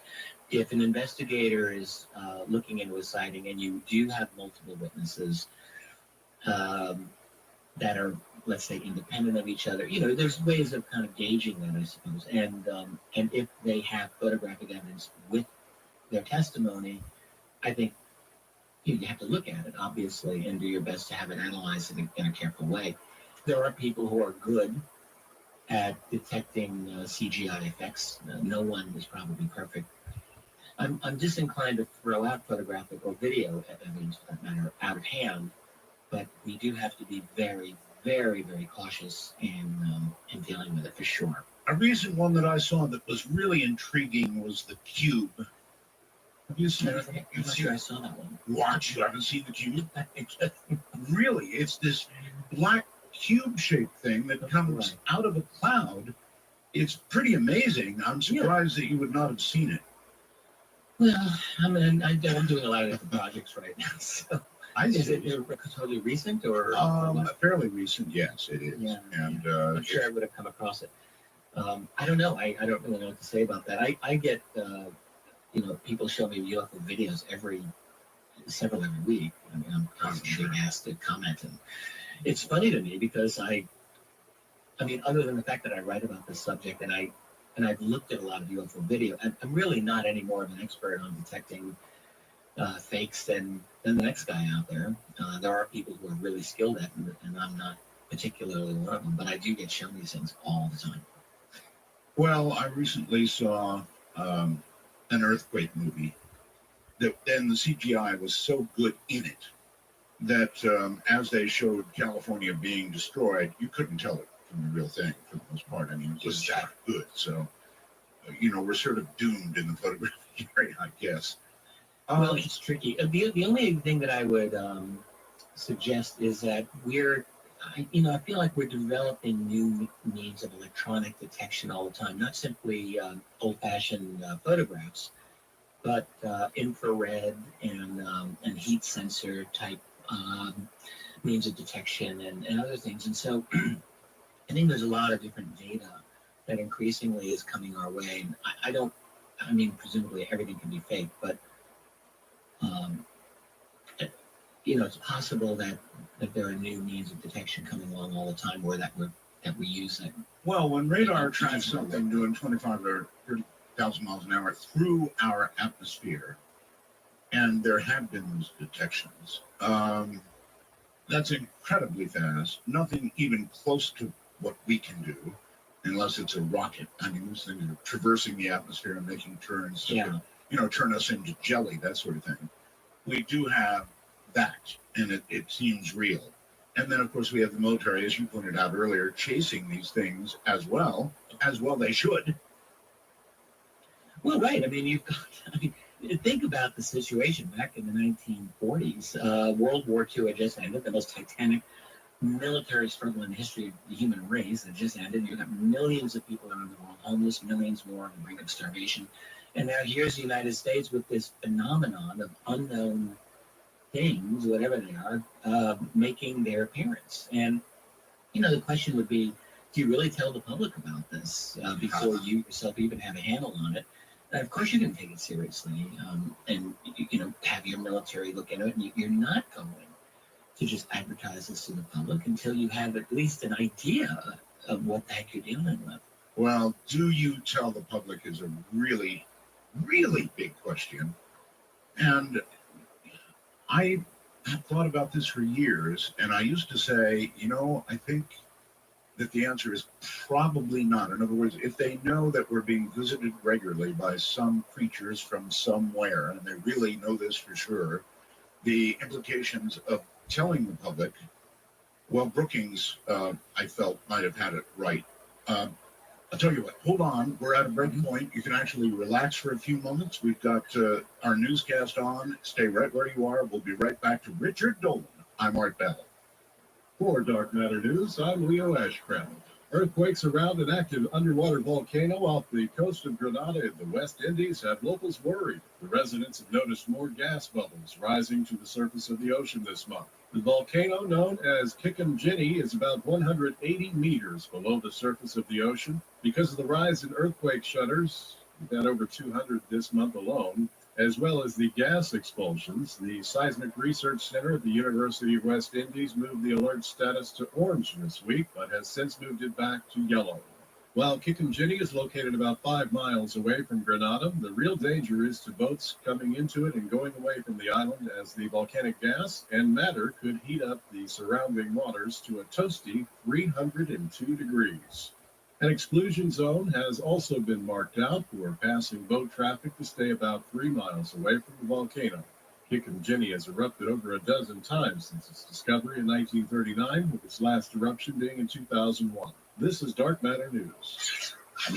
Only 12 people have walked on the moon, and we haven't been back since 1972. But a new NASA commissioned study has found that we can now afford to set up a permanent base on the moon by mining for lunar resources and partnering with private companies. Returning humans to the moon could cost 90% less than expected, bringing estimated costs down from $100 billion to $10 billion. That's something that NASA could afford on its current deep space human spaceflight budget. Mark Hopkins, the executive committee chair of the National Space Society, said in a press release that a factor of 10 reduction in cost changes everything. The study released this week was conducted by the National Space Society and the Space Frontier Foundation, two nonprofit organizations that advocate building human settlements beyond Earth. And it was reviewed by an independent team of former NASA executives, astronauts, and space policy experts. Science has a fetish for trying to amalgamate humanity with machine. And its latest endeavor in this pursuit has taken the form of an emergency brain implant technology that would render humans part flesh, part computer. Researchers from the University of California, Berkeley have come up with a concept they've dubbed neural dust that they say can be implanted into people's brains for data collection purposes. The technology is reportedly so small that humans wouldn't even know it was inside their heads. Using a special wire apparatus, the neural dust can be dipped into a person's cerebral cortex, where it would remain embedded indefinitely. And since it's powered by special piezoelectric materials, this dust wouldn't require a recharge, which means once it's there for good. This neural dust contains a complementary metal oxide semiconductor. This allows it to monitor and track a person's brain activity.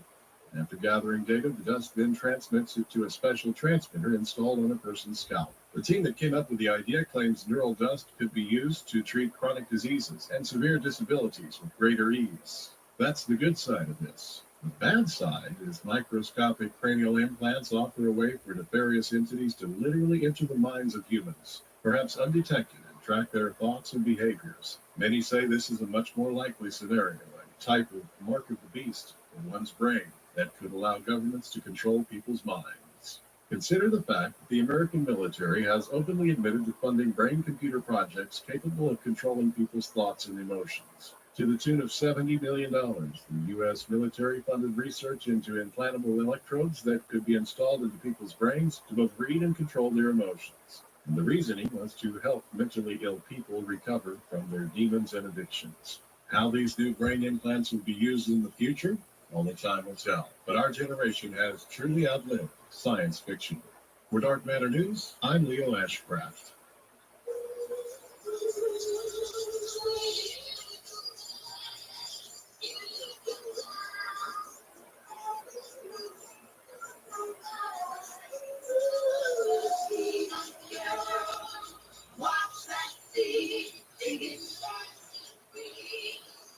Friday night and the lights are low, looking up for a place to go, where they play the right music, where the music swings, you come to the place. Anybody could be that guy. In that darkest time between dusk and dawn, from the high desert, it's Art Bell's Midnight in the Desert. Now, here's Art. That's a very popular song associated with my program. And you know who I think did that besides me? I think it was Phil Henry. Every time he did a parody of me, there were many, he used this song. So that's how identified it is. My guest is Richard Dolan, and he's sort of at the top of the UFO community right now in the United States, if not worldwide, and thought of very, very well, does a great deal of talks, and probably is paid very, very well for them, and for good reason. He's a good talker. Okay, so we were talking about whether or not we tell whether whoever it is that has this information makes it public or doesn't make it public. And Brookings, a long time ago, did a study that said American institutions would fall, religious people would get very upset if we knew they were here. And then there's also one other school of thought that I'll throw in and you can pick from, and that is that our own U.S. military is pretty darn good, best in the world, I guess. And frankly, if the U.S. military can't catch these things, can't bring them down, can't affect them, then, well, that's not something you'd want to tell the American people. You know, something flying over our sensitive military installations, and we don't seem to be able to do anything about it. That's not something you probably make public. So how do you come down on all this? Yeah, well, first of all, I guess I just want to jump in and say that as far as getting paid well for conferences and like that would be great if that were the case. But that circuit doesn't. If someone goes into the UFO field for the money, then they're under a really big misapprehension about how much money is there. Although I enjoy what I do, I feel like I'm a very lucky guy that I get to research this and spend my life looking into these questions and meeting amazing people. Well, they ought to be paying you very well. Leave it at that. Say that? I said they ought to be paying you very well, and that would be whoever nice, offers yes. him a chance to talk say no. next. Yes, whoever Regarding your question about what to do regarding secrecy and telling the public, this is an important issue for me. I guess philosophically in my work, I write about it a lot. It's something that always comes up. And whereas it's very easy, okay, to see the motivation that the military would have, the national security community would have in wanting to keep this secret. Obviously, they have their reasons. But I would maintain that their reasons are not the sum total of the reasons we have to be considering. Because I think what's happened is that the secrecy relating to UFOs has had a very negative effect on our society, a very negative effect on our civilization. I think it's had a kind of a dissolving effect on the kind of Republican institutions that those of us who believe in such things grew up being taught, this is our society, and I think that they really don't exist anymore. And the UFO secret is one, not the only reason, but one of the reasons why they basically we have, I think, is a corpse of a republic. So I would say that the real fundamental issue is, we've got secrecy now going on, not just for the first 5 years during the Truman administration, but it's gone on for an entire human lifetime, 70 years basically. And I really think we need to ask as a society, hey, is this really what we want? I mean, in other words, being spoon-fed lies for the rest of our life, which requires, by the way, total control over the mainstream establishment media, total control over the key academic institutions that are involved here, because they have to be kept in line, total control over the political institutions globally, in order to maintain secrecy on this fiction that there are no other beings in this, when all the evidence shows that they are. So I think what it does is it just does bad things to a society and civilization and human psychology when you have to live a kind of fake reality, which I think is what's happened. So no, I actually come down on the side that look at no matter how bad the situation may be, and I don't have all of the facts at my disposal, but I will retain a faith in the value of truth. I will always do that, and I retain a faith in the value of democratic rule. I'm never going to give up on it. So I think that if I'm going to live in this world as a human being and as a citizen of the world and a member of the human race, then I'm going to live in it as someone who believes in the value of truth over all things and in the value of human dignity. So I don't want to be treated like a child. How do we? Okay, so we have this out in the open. Yeah. How do we get to it? How do we get to it, Richard? Well, that's the question. I would say a couple of things. One, we're living in very revolutionary times. This isn't 1950. This isn't even 1990. We're in 2015. Organizations like WikiLeaks have only been around for about 10 years, and the only reason they've been around only 10 years is that they really couldn't exist more than 10 years ago because we didn't have a global infrastructure to accommodate groups like that. Organizations like Anonymous, who could just take digital data and grab it and throw it out there for the world to see. And so it's a new world. We're in a world where everyone's got smartphones, and admittedly that means an explosion of YouTube videos, but I still maintain the idea that at some point there's going to be a sighting that hits the proverbial sweet spot, and there's going to be multiple people capturing an object that's going to be maybe difficult to explain away. That's a matter of faith, I will grant you, but I think it's likely. So what I think is going to happen, I think in such a tumultuous era that we are in, that to assume that tomorrow is going to look like today, I think is a bit foolish, and I therefore believe that something's going to happen that's going to open this up unexpectedly. I don't believe that the powers that be have any desire to acclimate us to the reality. Some people believe that. I'm not in that camp. I think they're going to keep a lid on this as long as possible. But the fact is that they can't do it forever. I mean, there are just too many factors involved. So I'm waiting for something explosive to happen, and I'm not sure I'm able to predict that, but it could be a sighting, it could be a leak.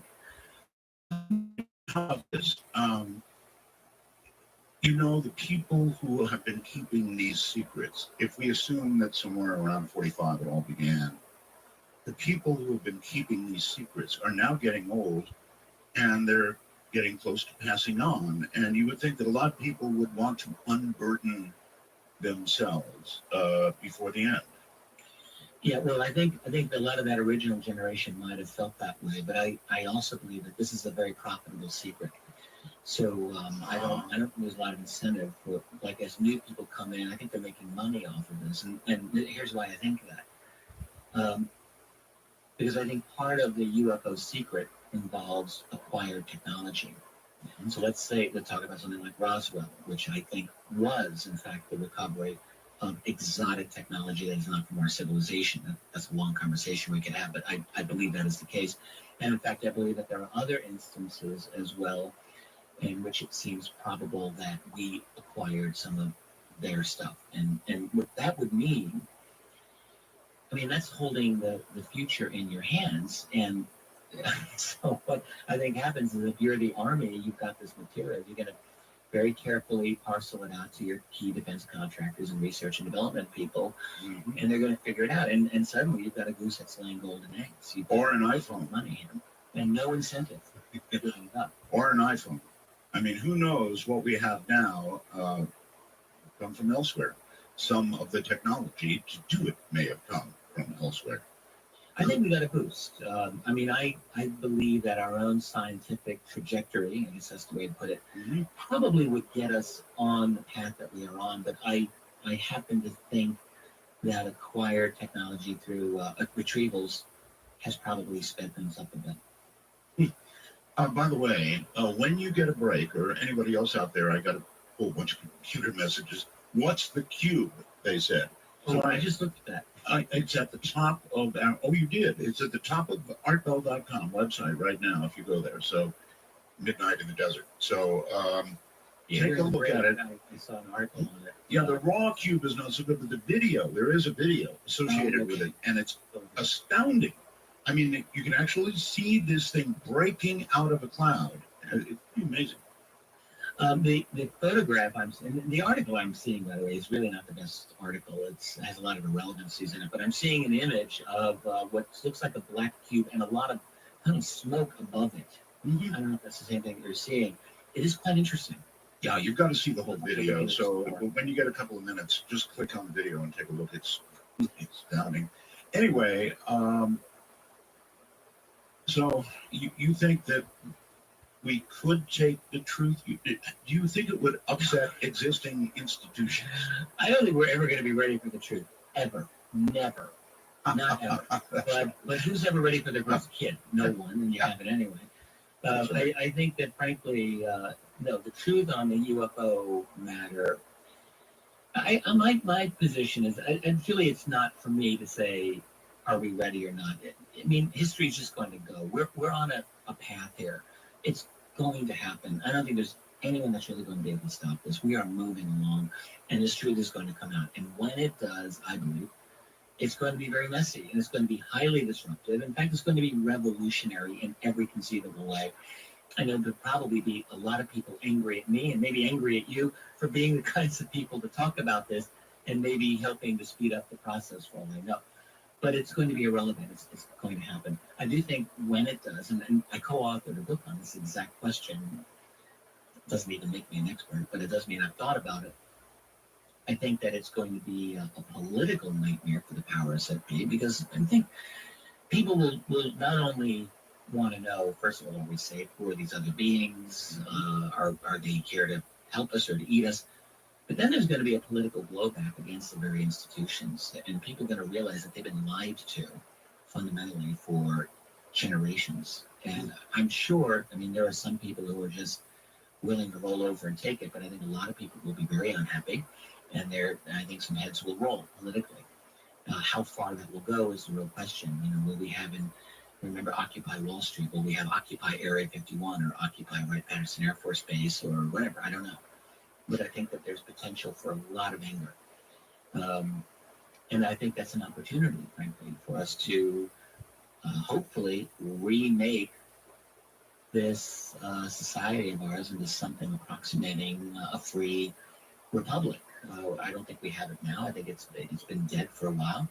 I think we have a kind of oligarchy. And again, the UFO secret's been part of the impetus to create that oligarchy. So it just might be that disclosure, that's the word a lot of people use, could be ultimately a good thing. It will be upsetting. I think it will be, it'll turn a lot of things upside down. I met with a lady. I went to the bank the other day, and lady, bank teller asked what I did for a living. I said, well, I write books on UFOs. I just come out. I don't care. And she had this look of a real horror on her face. She actually looked very scared. She said, I don't want to talk about that. That frightens me. And I think that there's a lot of people like that. But the fact is, they'll have to deal with it. You can spend the rest of your life pulling your hair out of your head, running around in circles, or at some point, you're going to have to catch your breath and say, all right, this is real. What next? Well, I think you were right about the current state of things, and this is only a little bit political. Donald Trump is just doing amazing things. Love him, hate him, whatever, however you feel about him, it doesn't matter. He's saying all these wild things, and he's going up and up and up. No matter how wild and how bad, he keeps going up. And I think that translates to we're ready to burn it all down, kind of.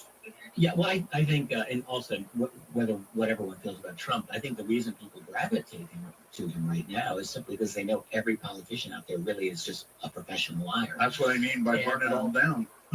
and Trump is saying things that are very politically incorrect, as it were. And a lot of people, I think, they sense that, there's a guy, whether he's being truthful in his motivations or not is another thing, but he certainly sounds different than the other guys. Yeah, I think it just shows that the public is fed up. Just, every year they say, take America back, all this sort of stuff. But this time, I think what Trump is doing represents a revolution in thinking in America by Americans. We'll see. We'll see. Well, I was waiting for people to latch on to Ron Paul, which in fact they did, and he just got no media love, but hey, that's just me. Right. I loved him too. And I interviewed him. He's a very nice guy. All right, so where to go now? Somebody asks on the computer for you to please address the whole controversy around the Roswell slides. You gotta be kidding me. No. Sure. Well, that was a big thing a few months ago, and some people, I guess, are still interested in that. So what happened was, I played a peripheral role in this, peripheral at best, but I was involved for the great unveiling, as it were, in Mexico City a couple of months ago. So for several years, researchers Donald Schmidt and Tom Carey, who wrote a very excellent book on Roswell called Witness to Roswell, I highly recommend it, came across what they thought was evidence. It was presented to them of two old Kodachrome slides that belonged to a deceased individual, actually a deceased couple, from the 1940s that appeared to them to depict an alien body on the glass. Right. So Don and Tom had this for a while, and they and they'll be the first to tell you now. They got very excited about this, and they were very gung ho. They believed they had something, and rather than just putting it out there, they went and looked for their own experts and wanted to investigate it before they went any further with it. Which I don't really fault them for that policy. So they spent some money, they looked around, they found people to analyze the slides themselves, the data in the slides, and on and on and on. And the more they looked into it, the more they thought this is very interesting. They eventually connected with Jaime Maussan of Mexico, and many people know about Jaime. Jaime put some serious money behind the research and actually got a number of academicians in Mexico to look at the physiology of the body itself. And this was actually what intrigued me for at least a little while. Those physiologists said this is not a human being, this is not a mummy, this is an unusual body, and it doesn't seem to be a human being at all. At that point, shortly before they were going to do a big reveal in Mexico City on May 5th of this year, they asked me if I would participate in it. Yes. And I took about a week to decide, and after a long conversation with Don Schmidt, who is a friend of mine, I've known Don for years and I respect him, he believed, and also I spoke at length to another researcher named Tony Bragalia, who some people don't know Tony, but he's an active blog writer and a good guy. I like Tony. So I spoke to both of them. They both know about this, and they were both deeply impressed by the slide. And I went outside unseen, so I didn't see the slide. And admitted they didn't really. I don't know if they didn't trust me or if they didn't want to show me, but I didn't see it until I went to Mexico City. And so I go down there, and what I was impressed by, at least for the day that I was there before the thing was unveiled, with the analysis of the Mexican physiologist and a Canadian physiologist as well, who said this is not alien being. I thought, well, this isn't proof of anything, and I always maintained it wasn't proof of any alien body. But I did say that seems compelling to me, and if it's going to be debunked, I would think some physiologists need to debunk it. Well, here's what happened. So it gets revealed on May 5th, big auditorium in Mexico City, webcam, and I think 3 or 4 days later, a group of independent researchers looking at it said, we deciphered the fuzzy placard in front of this thing, which no one was able to read, and it says definitively that this is a 2-year-old child mummy. And I mean, that absolutely settled it.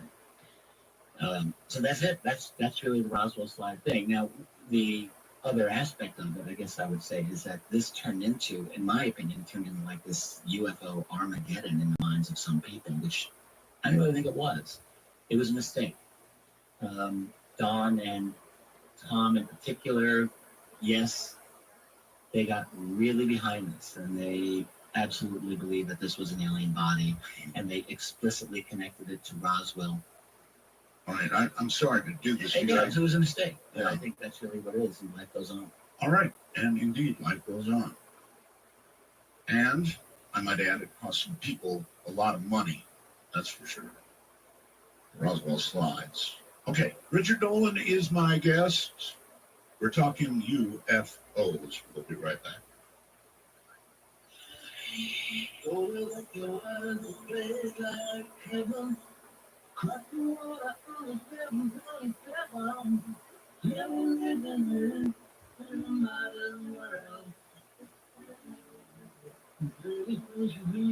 Got the notion of flying out across the big ocean.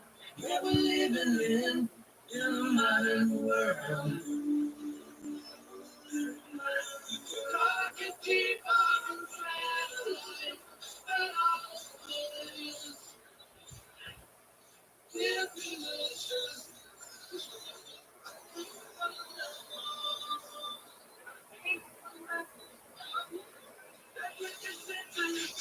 Want to take a ride?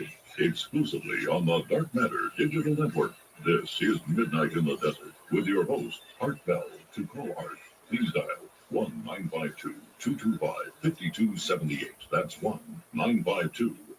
Art. Richard Dolan is my guest. We're discussing the state, actually, of ufology, because that really is a good way to put it in the world. We're discussing the state. UFO Armageddon, well, I don't know about that. I'm sure at the moment that became obvious. It felt like Armageddon, but it's not Armageddon, and onward we go. There's going to be these kinds of mistakes, and we're going to see more of them, aren't we? Yes, I have no doubt. None of us are infallible. All we can do is our best. You try your best not to make missteps along the way. The thing is, the field, the subject is intrinsically difficult. We're dealing with, I think, the most difficult mystery of our time. And the second layer of that is that, yes, there is government obfuscation surrounding it. So, at times you feel like you're groping around in the dark, and you just have to do the best you can do.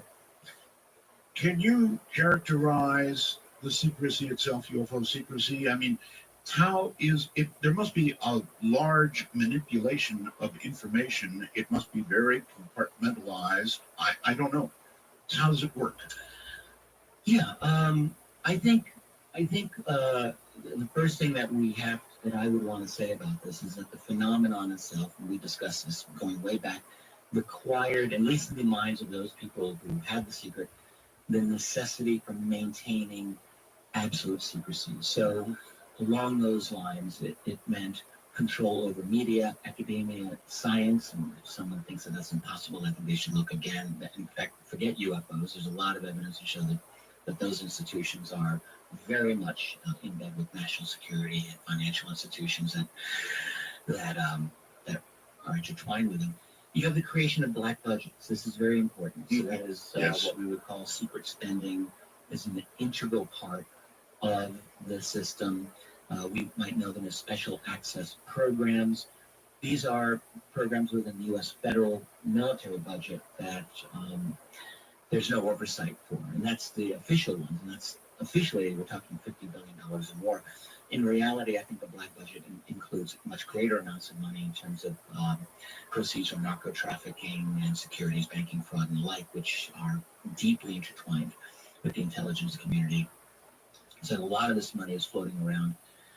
On top of that, you have, along with it, I guess I should say, illegal criminal financing of programs based on these unvouchered money. So you've got, no one really has any idea how much money is going into the black budget world. And a lot of that, I think, a portion of that goes into the UFO technology program. Because I think that understanding and replicating this is key. You really think, I'm sorry, you really think narco money is going into black budgets? Yeah. Wow. Well, look, narcotics trafficking is, it's probably one of the top 5 industries in the world. Absolutely. And just because it's illegal, technically, doesn't mean that no one wants it. Everyone wants it. Everyone wants that money. That's right. And drug trafficking, by the way, is a long history in Western governments. Britain was drug trafficking in opium and forced it on China back in the 1840s. The United States CIA was involved in drug trafficking from the end of the Second World War onward. The Golden Triangle out of Southeast Asia, it's all CIA. Oliver North. You have the cocaine connection in the 1970s and 80s, which we now, it's absolutely, did a movie, Kill the Messengers, about Gary Webb, all about that. This is, no one is acknowledging it, but that doesn't make it any less true. So yeah, narco trafficking is a big part of the black budget money, I think, that circulates. And then, laundering that creates its own, there's all kinds of, the laundered money goes into other types of business ventures, I guess I should say, and gets leveraged into other things. So it's a huge financial win. So that implies it implies the U.S. makes deals which essentially say, look, you've got a lot of money, more money than anybody will ever need. We need money for one of our black budget projects, whatever it may be. You get the money to us. We offer you some level of protection. That is the kind of deal that has to get made, right? Yeah, I think that's basically about right. It's a mafia type of a world. Unfortunately, when people watch news groups like CNN, they get the kindergarten version of reality, basically the propaganda version in which we have elected officials who sort of work for us and work for freedom, and none of that is true. Not one aspect of that is true. What is true is that you have the United States acting as the police force for an international financial empire. That's what it does. And because the reality is so upside down from the official CNN version of things, the CNN is necessary to exist because, my God, if they would actually tell the truth and what they're doing, it would be a revolution the next day. They'd be dusting off the guillotines.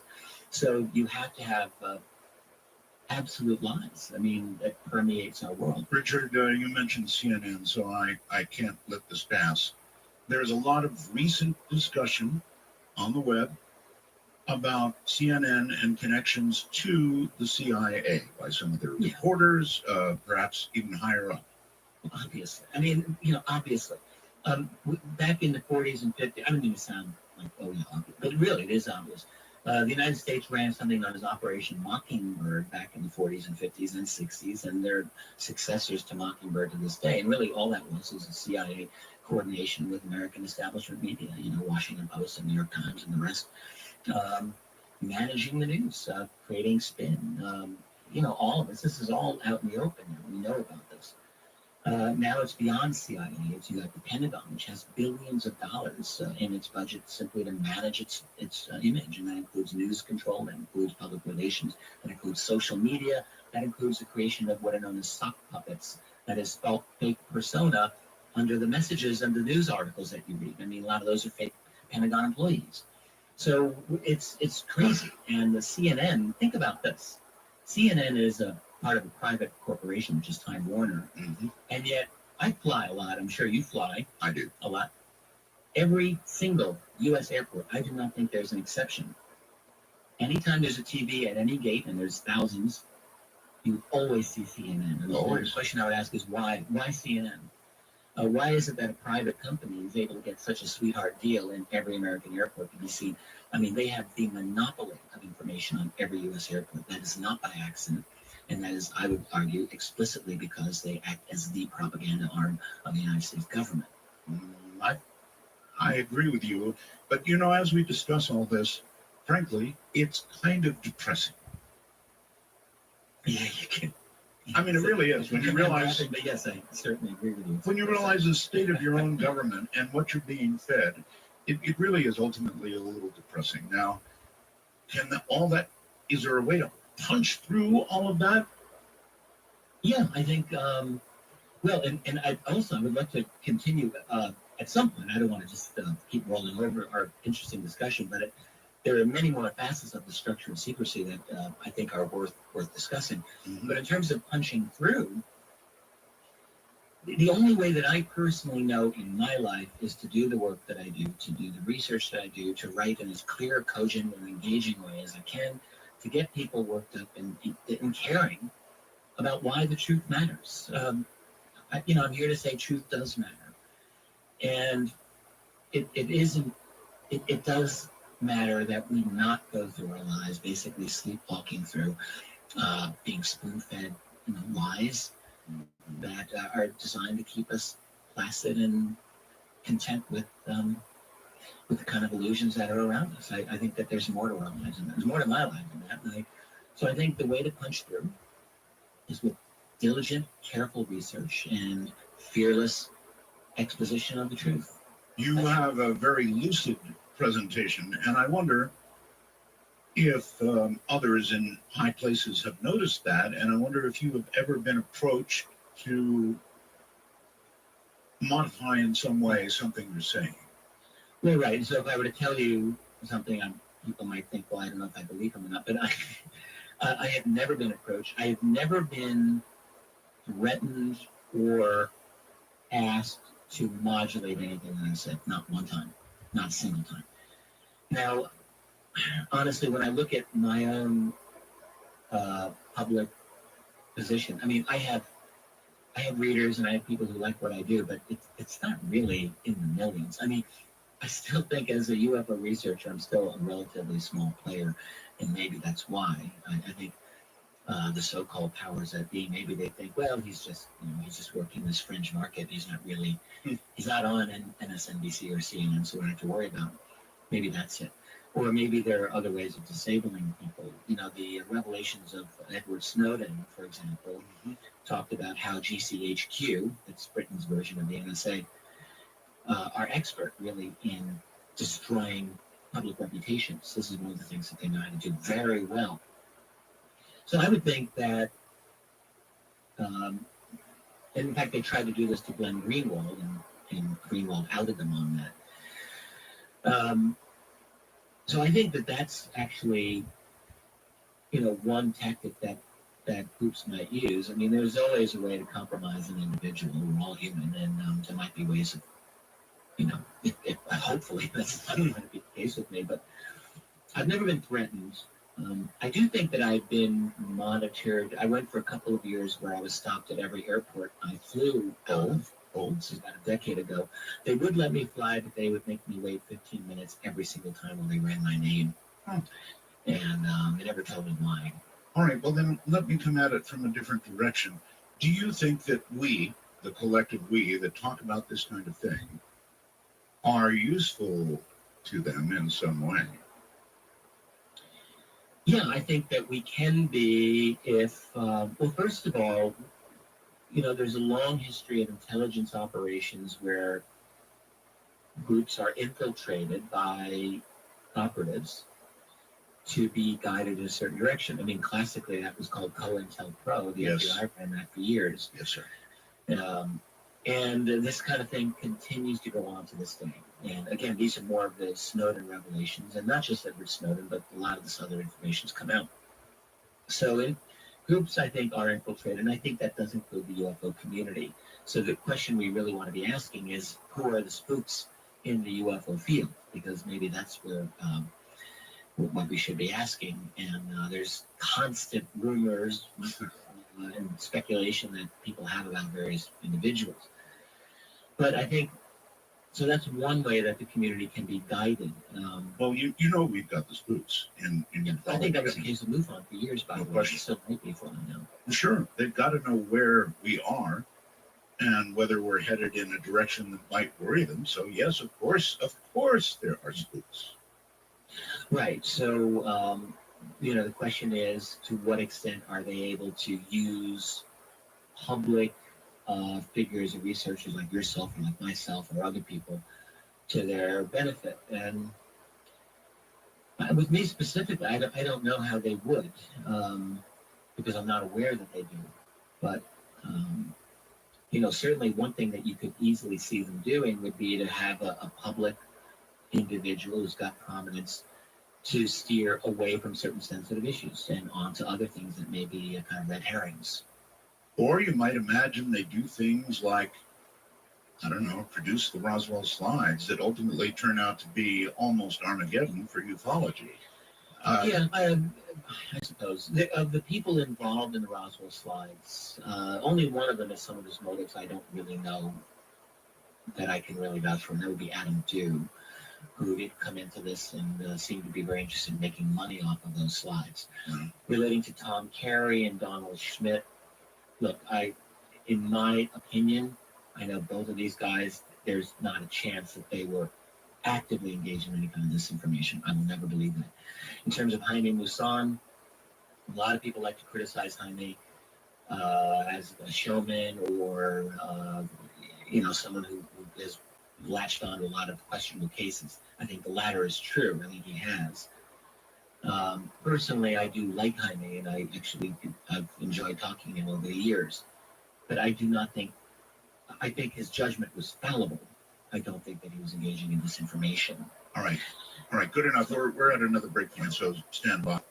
We'll be right back from the high desert, raging in the nighttime. This is Midnight in the Desert. I'm Art Bell. Richard Dolan is my guest, and I think I want to ask him a little about the presidents. Richard, almost every president that has come into office, let me back up, when they're running for their respective nominations, they're always asked, Mr.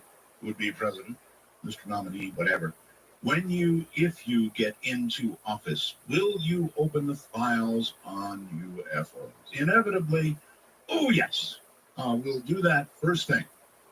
And a number of presidents have been asked about this, and then one always has to wonder if after they're in office for, well, probably in the first 24 hours, somebody sits them down and gives them the talk. Yeah. Think that's right? Well, most, I think, significantly, this happened many years ago with Jimmy Carter. Mm-hmm. And he's probably the best example. Although now that the question does seem to come up with regularity to presidential candidates now. But Carter, was the first, I think, the first U.S. presidential candidate who openly said, hey, I saw UFOs. He was in Leary, Georgia back in 1969. And he never said it was a spacecraft, but he did see it with a group of people, and he thought it was unusual, and he didn't know how to explain it. And I think wisely, he was just very open about it. And he didn't really catch any media grief over it, like Dennis Kucinich did years and years later. Mm-hmm. But Carter did, because of this open attitude, he was asked, and he said, yeah, look, if I have an opportunity to declassify UFO files, he said, as long as it does not affect national security, and that was a big caveat. He said, sure is. But he added, yes, I would do it. And one of the big stories of Jimmy Carter's first year as president, and it's kind of a forgotten story, but it's important. People like your guest last night, Grant Cameron, wrote about it, and I also wrote about it in one of my books. The year 1977 was his first year as president, and this was a year that thousands and thousands of letters came to the White House from constituents, citizens, who talked about their UFO sightings and asked President Carter to end secrecy on UFOs. They were getting mailbag after mailbag of letters coming into the White House, all in the spring and summer of 1977. This is an incredible thing. Thousands of them. And in fact, Jimmy Carter, as far as we can tell, did, I guess we could say carefully or tentatively look into the possibility of having a federal agency kind of resume the job of the old Project Blue Book, which was what the Air Force had in the 50s and 60s to investigate UFOs. And he was looking at the possibility of NASA taking on that role. And what we can now see very clearly is that NASA, with the CIA standing right behind them, said, no, we're not going to be doing this, no way in hell, not ever, not a chance. And I mean, they were just saying this to the president. The other thing that I can say about Carter, you asked about, did he have a sit down where he was briefed, and I think the answer to that is yes. And one thing that I mentioned in one of my books, AD Act of Disclosure, was a story that came to me from, this is one of my few anonymous deep throat sources, and I hate having to rely on such people, but the fact is that I'm not allowed to use this man's name. What I can say is that he was high-level CIA and he is an absolutely brilliant man. I know him somewhat well. I've had some long conversations with him, and he and I share another very close mutual friend. All I can say is this guy knows a number of former U.S. presidents and former directors of the CIA and former secretaries of defense on a first-name basis. I asked him on one occasion, what do presidents know about UFOs? And his short answer was, well, some know more than others. And then his long answer, he got into some specifics. And the Jimmy Carter story that he knew was as follows. In June of 1977, he said to me, Carter was briefed on the matter of UFOs/extraterrestrials. He was briefed in June of that year. This is according to this man. Now, the man was not present at the briefing. He said he does know, and he was very careful in how he qualified all this, but he said at the end of the briefing, Carter was seen at his desk, head in hands, elbows on the desk, sobbing. Right.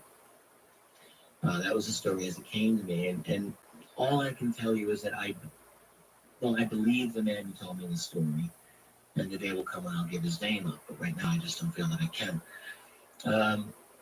So, I mean, if I put that together along with everything else that I know, what I'm guessing is that Carter was told something really devastating about this, and any number of things.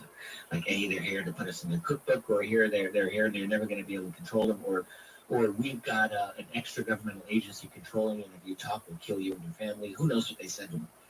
You've really got to think about it, though, to get a man like Carter sobbing, head in hands, it's got to be really bad. Whatever. I mean, Jimmy Carter was and is an extremely intelligent man. He is, yes. Highly, highly intelligent, and I don't think that he would crack that easily. Something got to him. So, but what we do know on the official record is that by September of 1977, he had basically given up the game.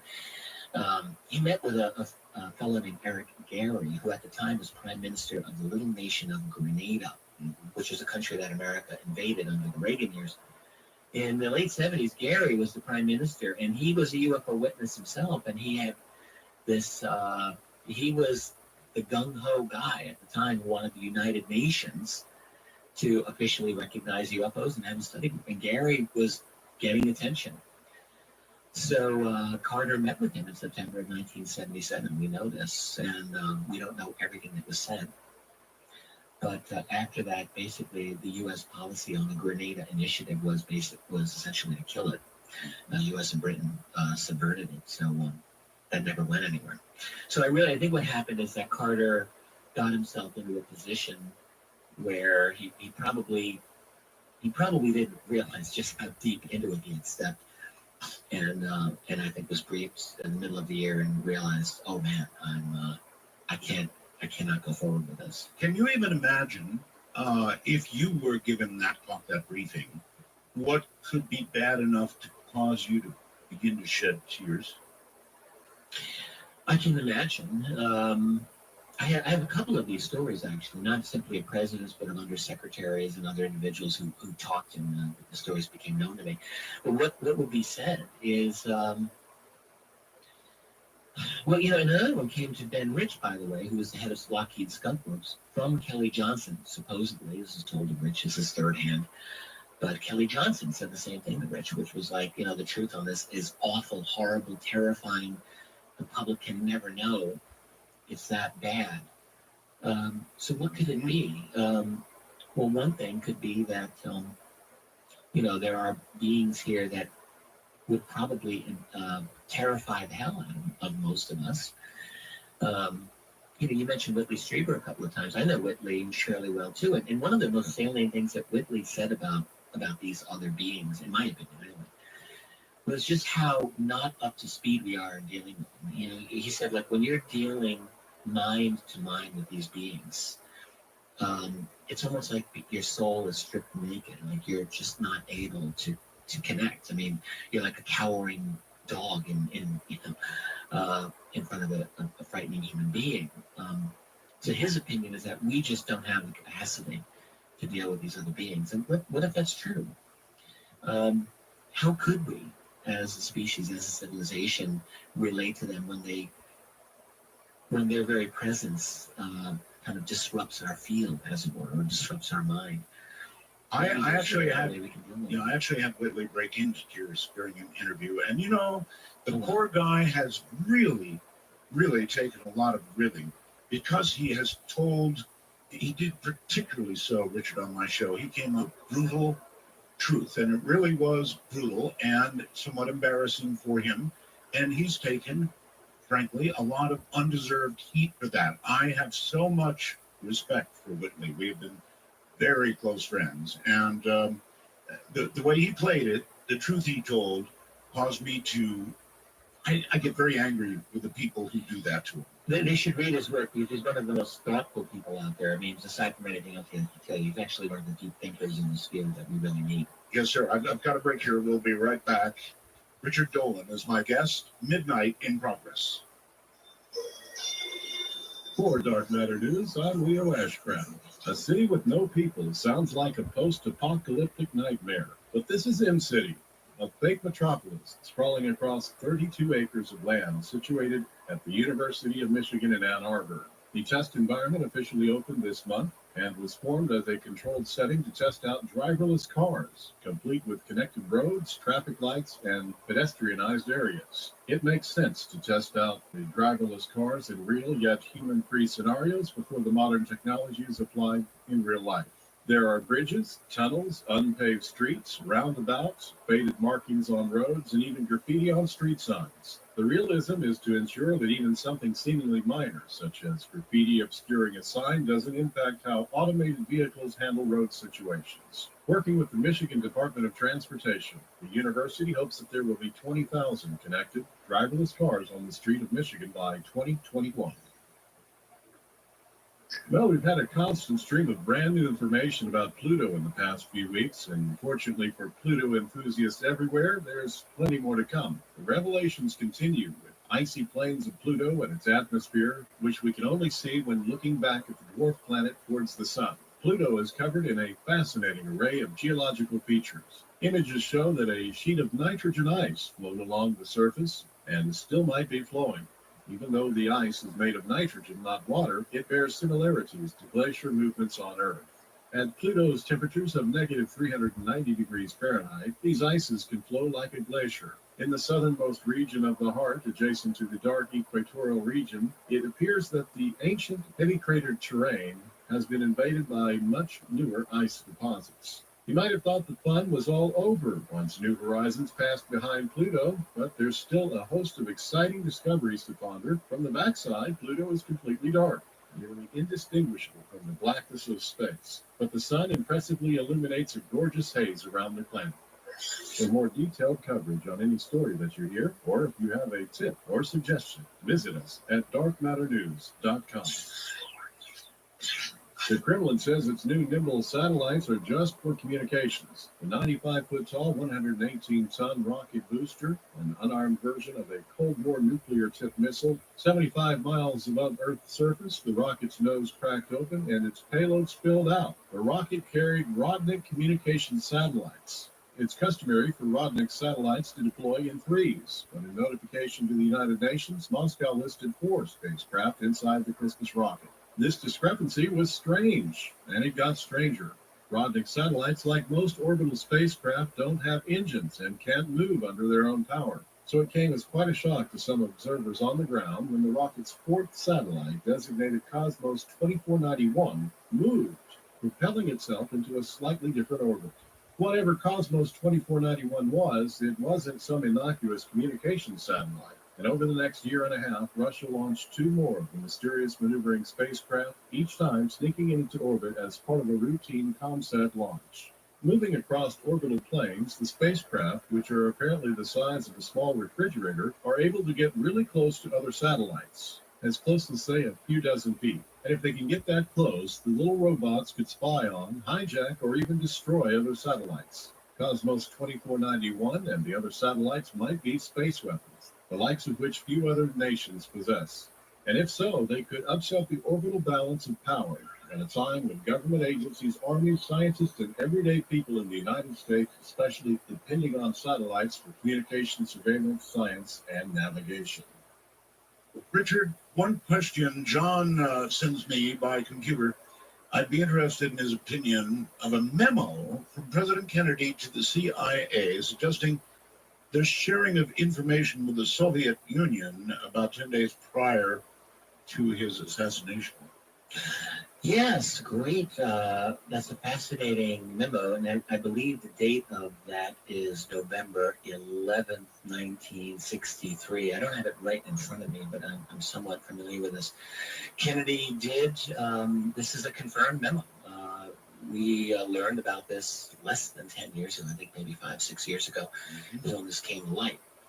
And in it, Kennedy talked very plainly to the Central Intelligence Agency about the reality of UFO reports that could be confusing to American and Soviet military intelligence. In other words, the fear.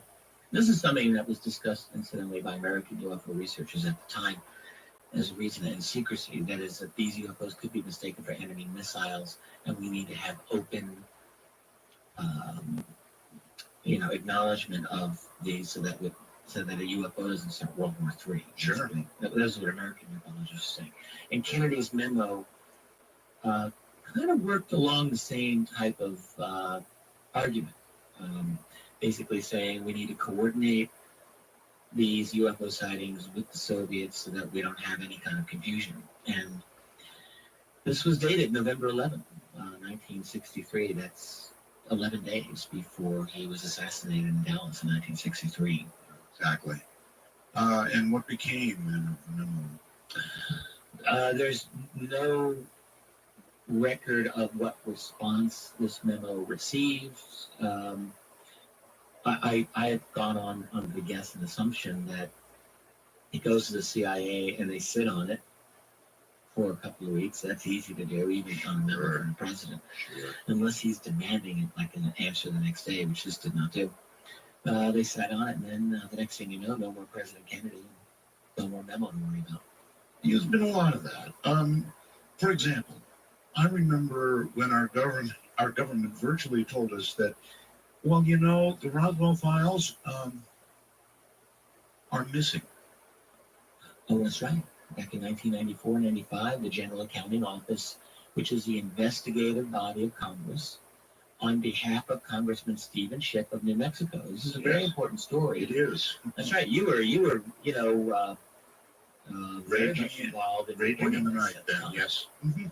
Absolutely. And, Roswell was just on some kind of getting some forward momentum at that time. And here's Stephen Schiff of New Mexico. By the way, he was working to some extent with Don Schmidt, who we were talking about earlier. on that matter. And Schiff said, look, this is a legitimate issue to look into to see if there's anything that we can learn about it. And he asked for records of the Roswell Army Airfield from 1947, any communications to and from the base, and these should be available through Freedom of Information. And in fact, before he even asked the GAO to investigate, he went to the Air Force, and they told him some expletives and basically said, go bleep in your hat. That's a direct quote. So Schiff was completely stonewalled by the Pentagon. He thought, well, I'll go to Congress. I'll go to the GAO. That's what they're there for. They're supposed to investigate on behalf of Congress. And they said they would try. And they did try. And what they found was that the records pertaining, the communication records pertaining to Roswell Army Airfield from, I think, late 1946 into early 1948 or 49, I have to look at my records, were missing, they were gone. And that there was no explanation as to why they were missing, and they should not legally have been missing. But that specific period of time, those records, all of them are gone. And these are records that really would have shed important light on what happened in Roswell in summer of 1947. So, yeah, you've got obvious obstruction here. And they just get away with it. Well, that was going to be the next question. How do they get away with just saying, I'm sorry, they're missing? I think they get away with it, Art, because we live in a society we call a republic. We call it a democracy, but it's really not what it is. And I think as the years go by, the decades go by, those people who wield the power become more and more arrogant in their handling of it. And I think they realize that there really are not repercussions for what they say and what they do. I mean, we talked earlier about narco-trafficking. It's not just me who believes that narco-trafficking is deeply involved in the U.S. government. There's a lot of analysis that says this. And there's no repercussions there. There's no repercussions on the criminal banking fraud and the derivatives fraud that goes on. I mean, that's our world. And this is also the world within the United States national security state, as I've come to call it. Again, this is the movie Alien. Remember in the first Alien movie where the creature comes out of the guy's chest? Oh, yeah. And he died, and it's a gruesome scene. But that's like us. I mean, you have the old American Republic, which is the dead body, and out of it springs this national security empire that really is the new incarnation of the United States. Well, we live in this world of the 24-hour news cycle. And then everything gets forgotten. Or news propaganda cycle. It's really, I think, designed to pacify most of us. It's my opinion. Mark Miley Cyrus's twerking is the headline. Caitlyn Jenner is transgender. I mean, this is the headline. I think we can see that we're dealing with distractions. I know. Yeah. Mark in Pennsylvania recalls that you interviewed a 77-year-old man facing kidney failure, and he did tell you what he knew about Roswell. Is the man still alive, and what did he tell you? He is still alive. His health, he's been, for the past year or more, been placed into a nursing home because his family's been unable to care for him. This is on YouTube. Anyone can look at it. You can look up on YouTube. They call it Dying CIA Officer Testifies About UFOs. He wasn't a CIA officer. He wasn't even a CIA employee. He worked in U.S. Army signal intelligence in the late 1950s and claimed, and by the way, he was interviewed years ago by Linda Moulton Howe back in the late 90s. Linda knows his story very well. I interviewed him in early 2013, way up in northern Minnesota, which is where he lives. Right. You see that? There were a few times when I interviewed this man that I actually was afraid he was going to die in front of me. His health was that bad. It was actually really, really frightening at times. He was a sweet man, and I genuinely liked him. He told a story that is very difficult to prove and really difficult to corroborate. And so for that reason, I'm careful about it to this day. On the other hand, I have a hard time thinking that he was lying to me. And what he said was that back in the late 50s, he was a young man, he was assigned to work underneath a man who was a CIA station chief in the U.S., even though CIA was supposed to be only international. That was never solely true, he said, and they had a U.S. component. And his job was to analyze UFO photographs coming in from overseas. That was his initial job. That morphed into him and his boss being sent supposedly by President Eisenhower to go to what we call Area 51, because Eisenhower, according to the story, was frustrated in his attempts to get information about the ET program that was there. Got tired of being stonewalled and said, "You guys are going to find out. If you do not find out, I will send in the army to invade the area." Man said, you can imagine. What he claimed is that he went in with his boss, and there were 2 other CIA people with him, accompanied by a local Area 51 officer who gave them a tour. This man said he saw a Roswell craft. He said he saw, this would be in 1959, a live alien being behind glass that was there, that communicated with him telepathically, briefly. The message, "We mean you no harm." That's according to this man. That's gigantic. Actually, you know, there is, I'm sorry, Richard, there is a reason that the legal world gives way more weight to dying declarations for people who even think they're dying. There's a reason for that. People tend not to lie when they're dying. That was my sense of this man. And the other thing that I will add is that I didn't just meet him. I met his son-in-law, who I really liked his son-in-law. His son-in-law was a seminary student, an older man, but he was a seminary student, so he was doing religious studies. These are church-going people, and not that I'm particularly church-going myself, but I respect people who do that, and I think there is something about the personality of these types of individuals. And the son-in-law knew his father-in-law's story inside and out, and had known it for years. And all he was able to say is, "Look, I believe the old man, and I believed him for years." So you've got all of that. It would be nice if we were able to find any kind of further confirmation of, let's say, Eisenhower's plan to invade Area 51. Apparently, he was given enough information by them that he decided, "I guess I won't do that."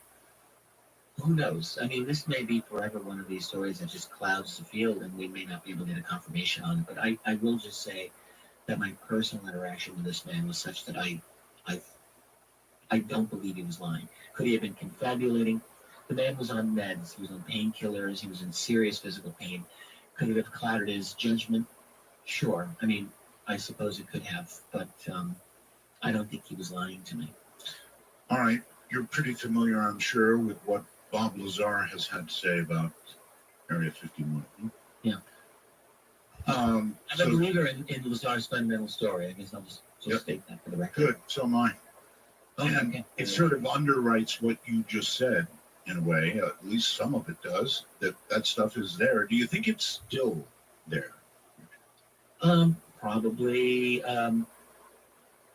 Groom Lake, at least south of Area 51. S4 south of Area 51, and I think there's an underground facility there. I think that there are many underground facilities actually throughout the United States. Technology has been there for years, and I think that there is one there. I got the chance to meet Bob Lazar finally, just less than a year ago in Phoenix at the International UFO Congress briefly, but it was nice to meet him. George Knapp, a friend of mine, introduced us. And Lazar actually gave a much better explication of a lot of what his experience was when he was there back in 1988, 89. And yes, I thought he was credible to me. I think most people who listened to him thought he was credible as well. For many years, Stanton Friedman, who I consider a friend and a colleague, has always been a little unhappy with me. I think very unhappy with me because I do credit Lazar's story, but what can I say? I do. I dreaded researching it for my second volume of UFOs in the national security state. There's so many minefields in UFO subject, and Lazar's story is certainly one. But after I dove into it, I became very acquainted with it. I feel that he's not a liar, and I feel that I think he was telling the truth as he understands it. Well, there's one measure that I use. I've been interviewing for years, forever it seems like. And I've noticed that people who tend to not tell the truth you know, the first time you hear their story, it's like, wow. And then the second time you hear their story, there are additional details. Okay, maybe. Third time you hear their story, are amazing additional details. The thing about Bob Lazar is he always tells the same story. Exactly, and he's never cared to speculate beyond what he experienced. He's always been very careful. Even if you pull him, he doesn't. You're right. And he's not afraid to say, I don't know. He said that many times. And he's just right. He's never gone. He said that he saw a number of flying discs. He saw what he called the sports model UFO. And he was very, very explicit, very particular about it. Well, my feeling is that stuff is still there. It would be hard to move. It would be dangerous. Yeah, exactly. And, I agree completely with that. And it's just over the hill from me. You know where I am, right? Oh, yeah. I can actually look at a mountain range and it's right over there. And, we say, well, it's the most well-known secret place in the world, but it really is secret. I mean, it's still impossible to get there. Basically. Oh. And, when you're underground, you can do anything you want, basically. And I think that's what they do. You bet your life. Literally. You try to get there. So, and this is part of the really important element of the UFO mystery, which is the secret technology program, of which S4 is a part of, and I'm sure there are other facilities that are part of it. And I really think what they're trying to do, among other things, is weaponize this technology. Yes. Whether it's electromagnetic weapons or electro frequency or high-powered microwaves or propulsion technologies or material science, even mind control, I think is one of the kinds of technologies that they're trying to weaponize based on their encounter with the UFO phenomenon. I think all of those are part of it. And to the people who have this technology, I think the stakes are very high because, if you're America running a global empire, you can't let any rivals get into the game like Russia or anyone else. So they want those weapons. That's an awfully good question. I guess we know a little bit about our own country and how we've responded and what we don't talk about, what we do talk about. But what about the rest of the world? The Soviets, for example, China. Do you think they have had encounters that rival the things that have occurred here?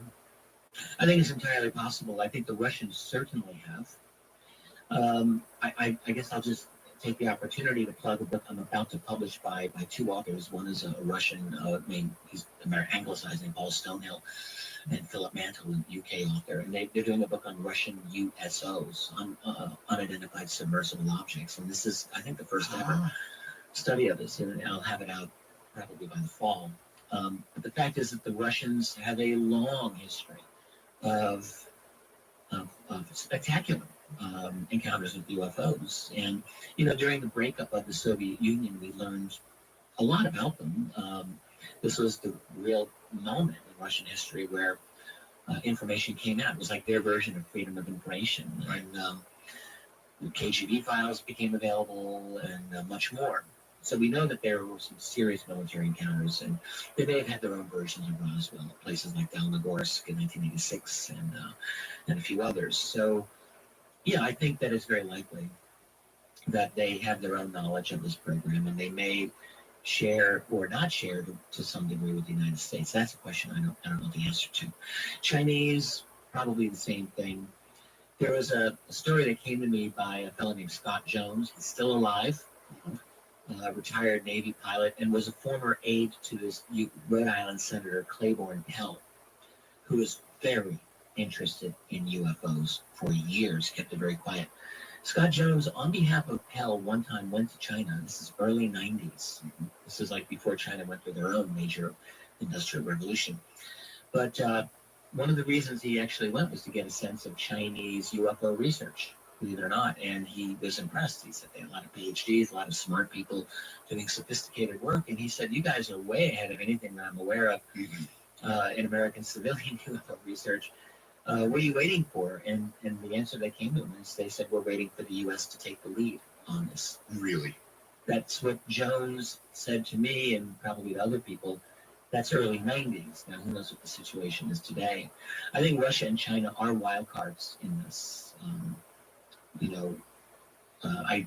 I speculate that I don't think that they have a real motivation any more than America to give up the UFO secret, but you never know. I think the real problem that any of these nations have in giving up the secret is oil. I mean, you give up the secret, you say, yes, some of these UFOs actually are not ours. They are using revolutionary technology. One of the first questions that's going to be out of the gate is, well, what's their source of energy? Obviously not high-octane petroleum. Right. That's going to take them from point A to point B. It's going to be something better. Whatever that source is, implicit in the answer to the UFO mystery is a post-petroleum civilization. And that is such a massive transformation. And Russia, I don't really think, has any more of a motivation than America. All right. I've got to hold that right there. Stand by. I'm sorry. I have these absolute deadlines. This is Midnight in the Desert.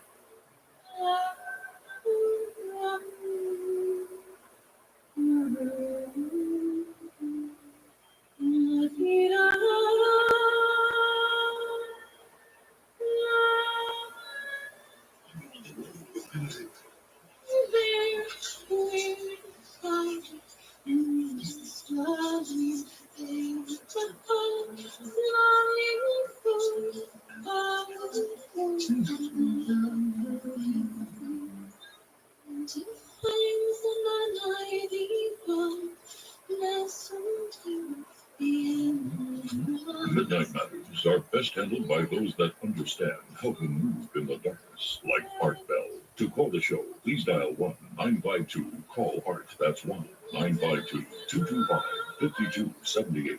Sometimes you want to hear the rest of the story. Sometimes you want to hear the rest of the song.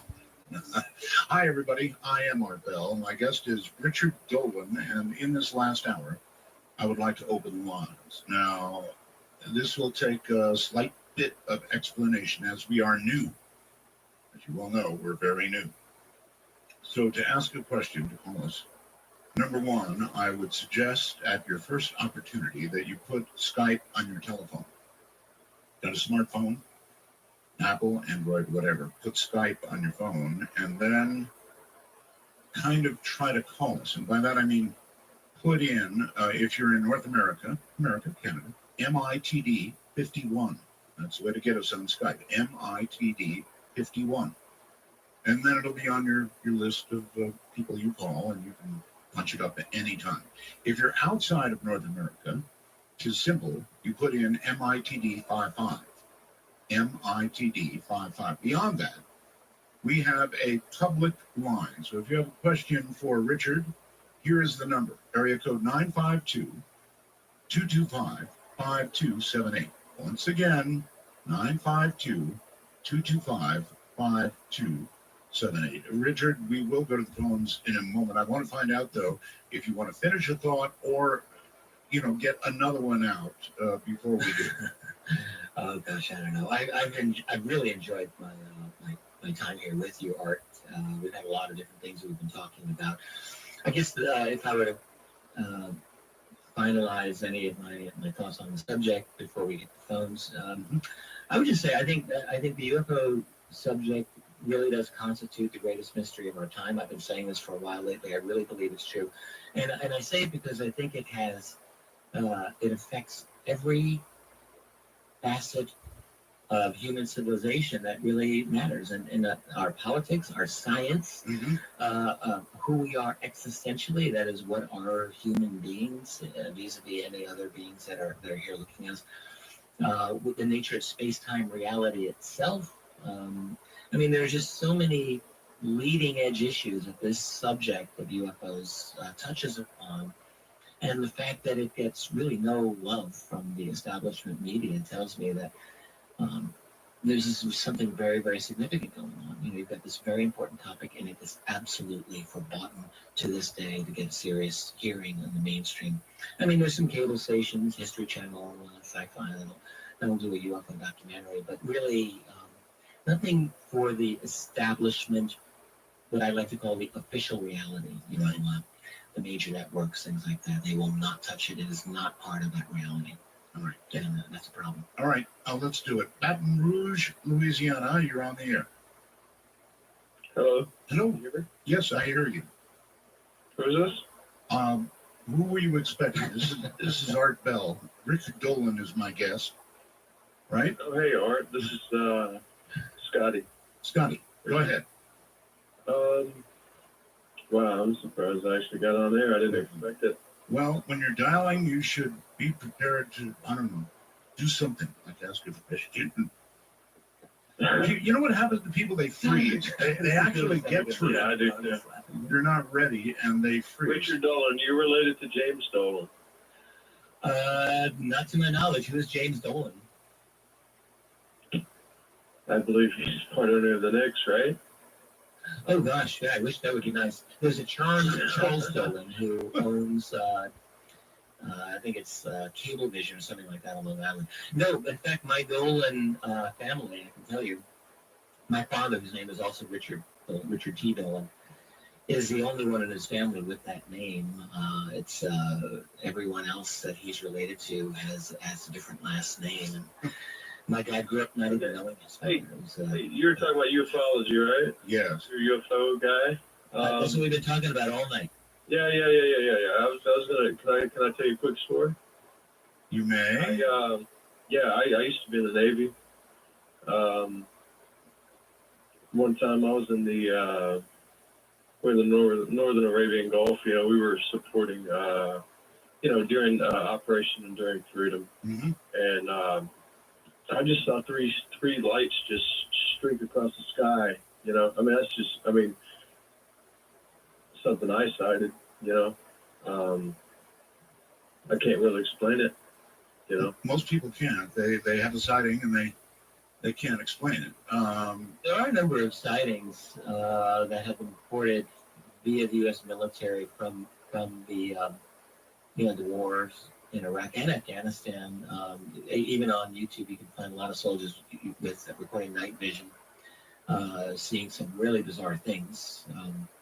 What those could be. I mean, one of the things that researchers have to keep in mind is that classified drone technology is, I think, really getting to be off the charts advanced. Doesn't mean that these sightings aren't interesting, but particularly in a military context, it's almost impossible to tell what you're dealing with these days. It's true.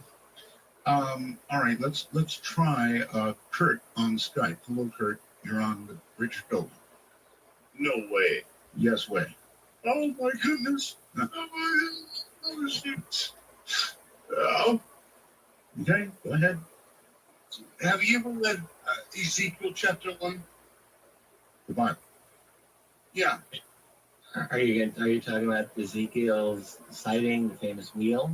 Yes, the wheels in the sky and colored lights and crazy looking features.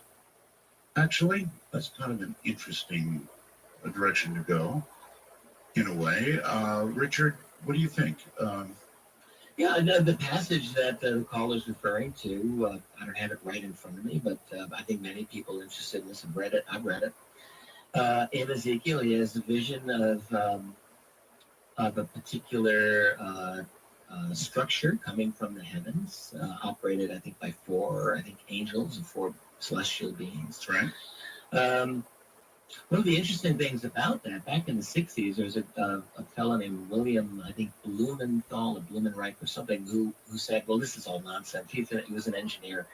And he said, I'm going to prove that this is nonsense. And what he ended up doing is, based on what he read in the Ezekiel passage, he realized he was able to build an interesting aero structure, I guess, and became a believer. And he wrote a book called, I think, something like Building Ezekiel's Wheel or something like that. I've got it in my library. So it's interesting. I mean, the thing about the ancient UFO connection, there are some very fascinating and suggestive stories in our ancient history about what we might call UFOs. And there was no UFO investigative groups back then. There was nothing taking reports from witnesses. What we have are some scattered stories and a few rock paintings and a few paintings and oral traditions. And so it's really not a lot to go on. They're just stories. But I would say some of them are interesting, for sure. Not just Ezekiel is one out of ancient Egypt from the dynasty of Akhenaten. I think it was Hatshepsut, one of the few female pharaohs of the time, or she was in that family. And there was a case of a star-like or a sun-like object appearing for several days and terrifying the Egyptians, and they made offerings to it. And no one really figured this out. There's a Russian case from the 17th century that has been written about by a number of people, including Jacques Vallée, 1663, in which in a remote village, people were terrified to see this object come over their village, leave, and come back. It was a bright, burning kind of thing. It killed the fish, burned people.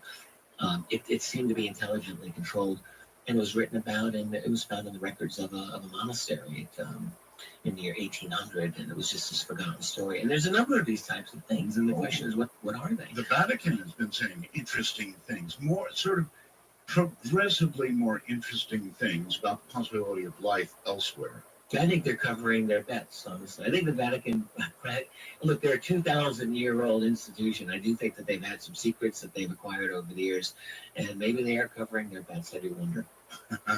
Mike, you're on the air with Richard DeWolf. Hi.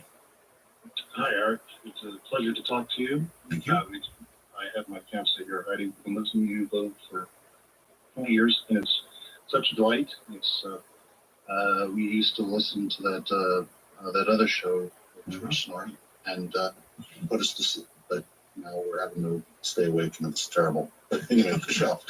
Nevertheless, our question is with regards to Bob Lazar. Yes.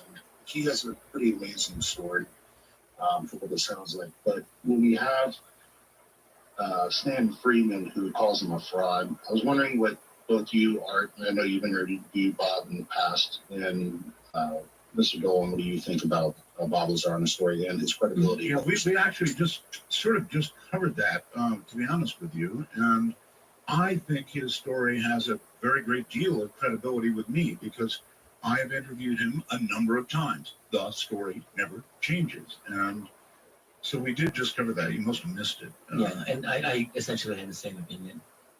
Okay. I wrote about Bob Lazar at some length in Volume 2 of UFOs and the National Security State, and I really sweated that one out, by the way. I put about 10 pages into Bob Lazar's story, and I think he's not lying. I think he's telling the truth as he understands it. That does not mean that everything he told is exactly scientifically correct. It is entirely possible. We didn't get into this part. I think it's possible that Bob Lazar was intentionally given some information that may not have been true. I do think it's possible he may have been psychologically profiled as someone who might be inclined to talk. This is only my own speculation. Because I think that actually the mechanism that he describes of the propulsion, which he talks about element 115, jokingly referred to by physicists as unobtainium because it's so impossible to get. Whereas you have alternate ideas about flying discs that have it relying on things like zero-point energy, a totally different type of mechanism. My guess is that if it was zero-point energy, this is a story that came out in 1988, by the way, out of Lockheed's Helendale facility by a guy named Brad Sorensen. If that's the case, then if you have a guy like Lazar saying, well, it's element 115, any competitor trying to build their own flying saucer would think, oh man, forget it. How do we get element 115? Let's just give up. Yeah. In other words, Lazar's story could actually be, without him even realizing, a form of disinformation designed against competitors. Right. Just a thought. He saw what he saw, heard what he heard.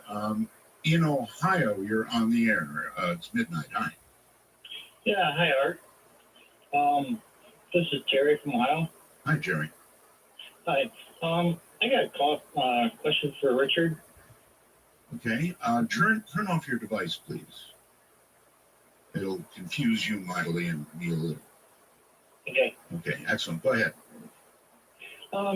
Yeah, I just wondered if he's familiar with Sinchen, and I'm kind of curious about what's going into Iraq the last time, and the museum there being raided, and I would believe a lot of Sumerian texts missing. How does he feel about how this relates to, the UFO and possibly what's really going on? Mm-hmm. Okay. Yeah, Zechariah Sitchin recently died a couple of years ago.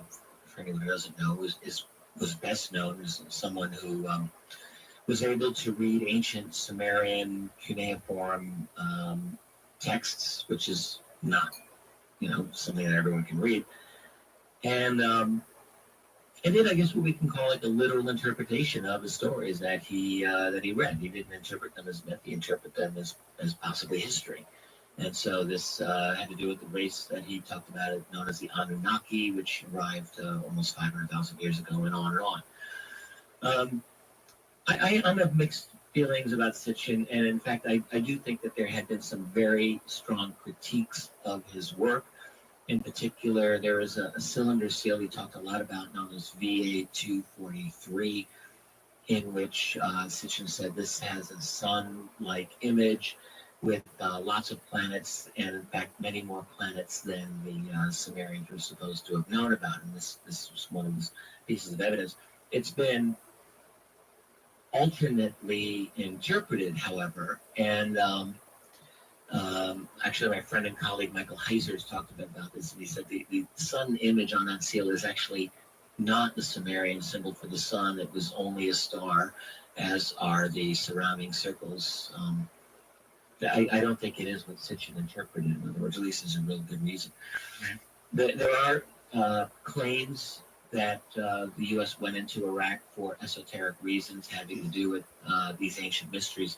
I think the U.S. went into Iraq for a lot of reasons. Certainly theft is the biggest one, but theft over some of the ancient things in the Baghdad Museum.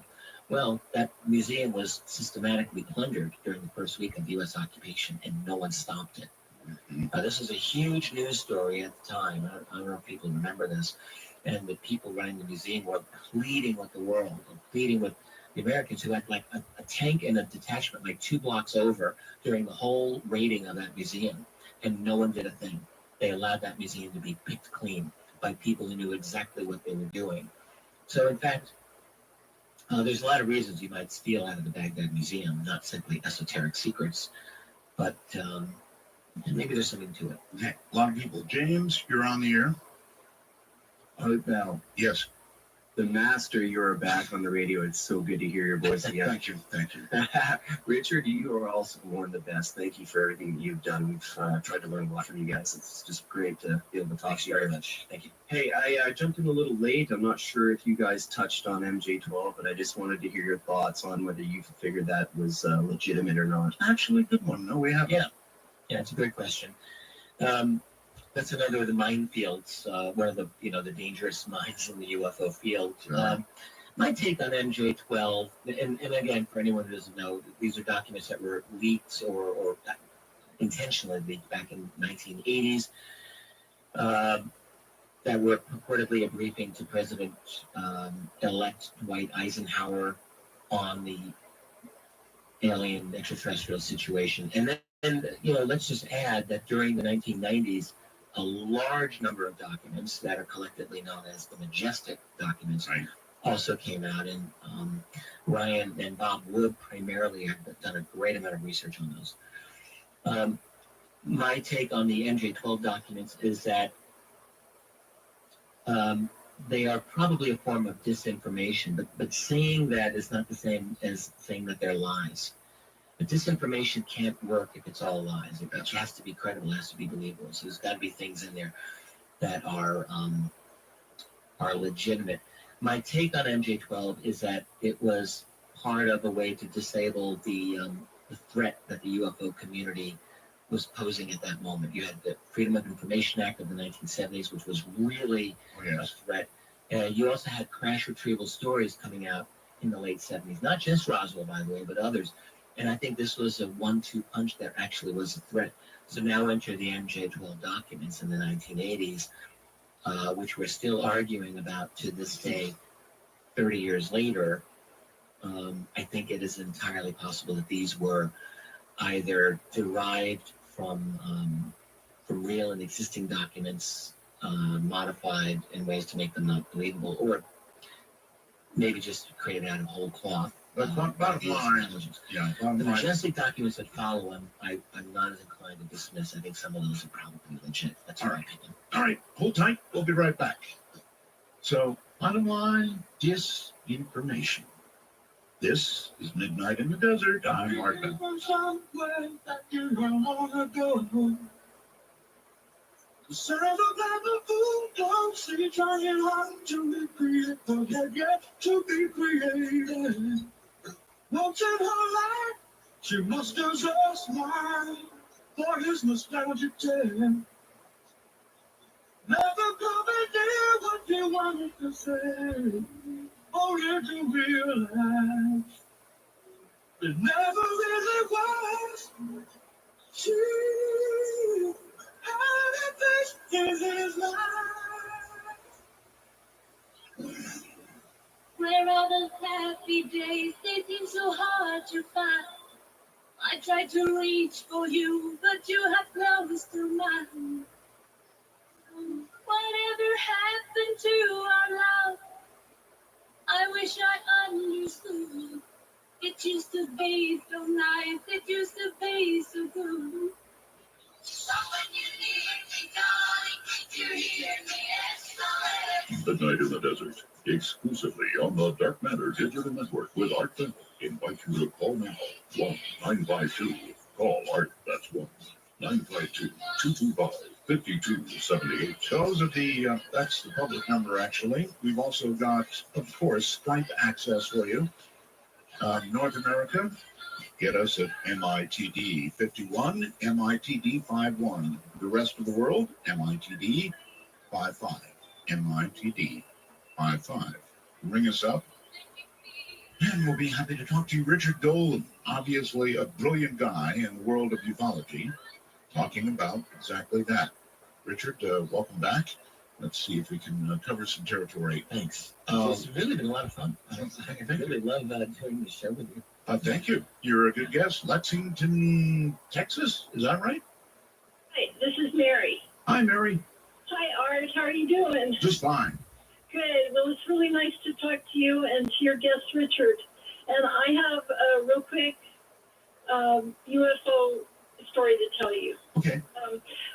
On January 7th, about 2 a.m. in the morning, my husband had just gotten home from running at the track. He works late. So we began to hear a really loud rumbling noise. And it just continued, and it was uneven. It wasn't smooth like a jet or anything, and it just got louder and louder. It sounded like it was passing right overhead. So we ran outside and looked at the sky, and at first we didn't see anything, but whatever it was sounded massive.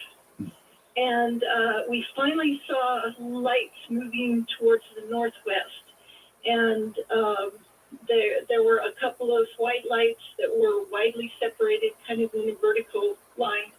And my husband, my night vision's not too good, but he said there were some smaller red lights on there. And the noise that it was making was something neither one of us had ever heard before, and he's very interested in aircraft and that sort of thing. Okay, so not a helicopter.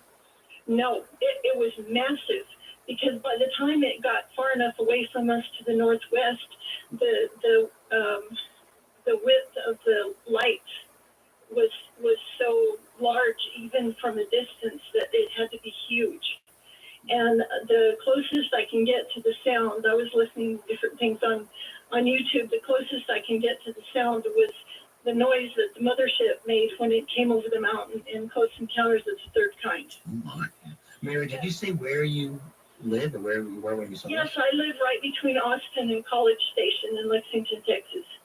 Texas? And were you able to see a shape, or was it lights only, or was your husband able to see a shape? No, we just saw lights, and what was weird was when it seemed right overhead, we couldn't see anything. And that was what was so strange. We didn't really see much of anything until it moved towards the northwest. It And was then we around saw 2 the a.m. light. this year, January 7th. January 7th, about 2 a.m. in the morning. Well, I think it's fascinating. I mean, in my view, it could be something that they made, or it could be something that we made. I'm of the opinion that there's a substantial, highly classified, what often I've called a breakaway civilization that is classified civilization that's so advanced that they're basically different from our own, and they're using radical technology that includes black triangles, I think in some cases, and maybe other types of cracks.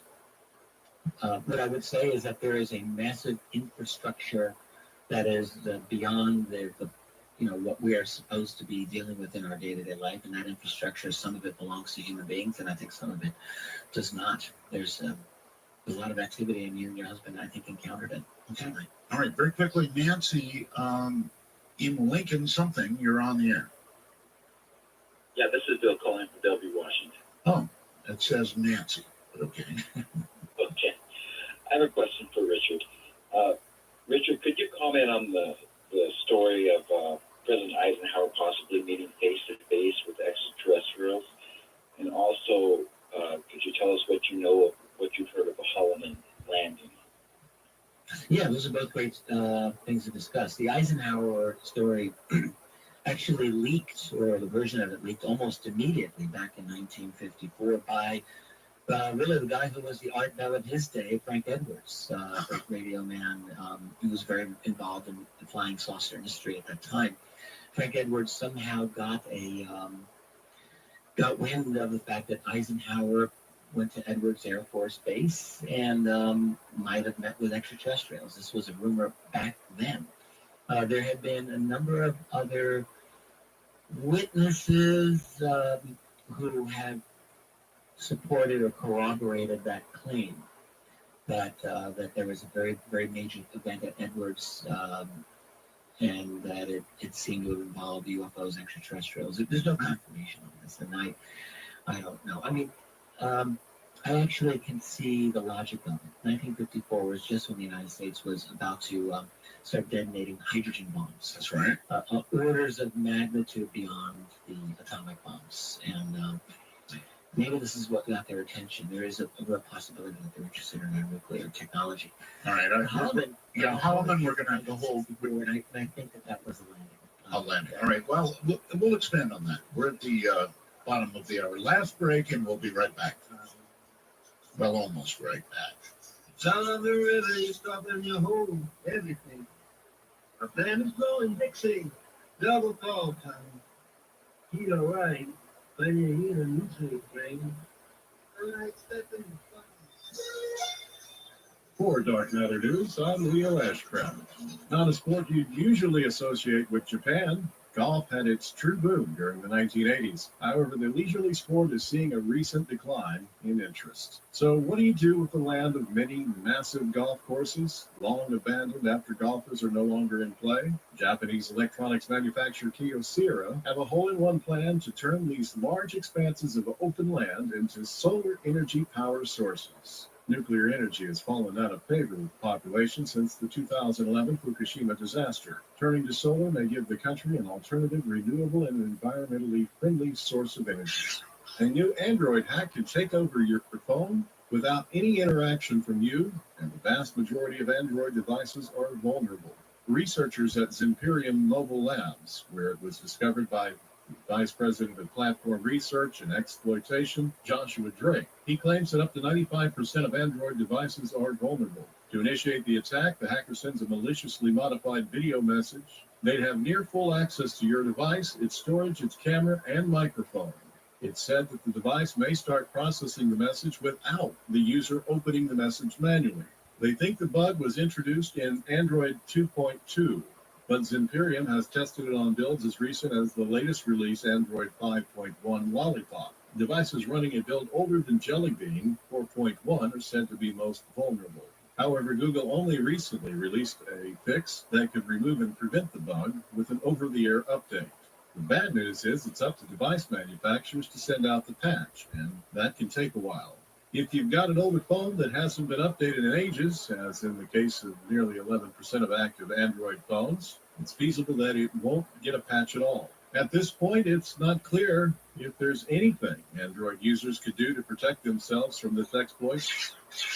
Is the Jade Helm 15 exercise involving hundreds of U.S. Special Operations troops that began this month in the Southeast really an exercise involving the use of artificial intelligence Analysts say it's possible, and that they believe JADE is an acronym for a Defense Advanced Research Project Agency. DARPA developed artificial intelligence quantum computing technology that is capable of producing holographic battlefield simulations. The technology, they say, is heading up the drill in order to master the human domain and learn to predict human responses.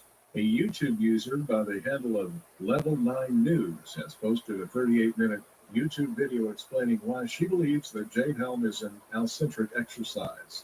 Under the headline Rise of the Machines, she wrote that Jade Helm is simply an artificial intelligence quantum computing technology that can produce the holographic battlefield simulations and, in addition, has the ability to use vast amounts of data being collected on the human domain to generate human terrain systems in geographic population-centric locations. All of this used as a means for identifying and eliminating targets, insurgents, rebels, or whatever labels that can be flagged as targets in a global information grid or network-centric warfare environments.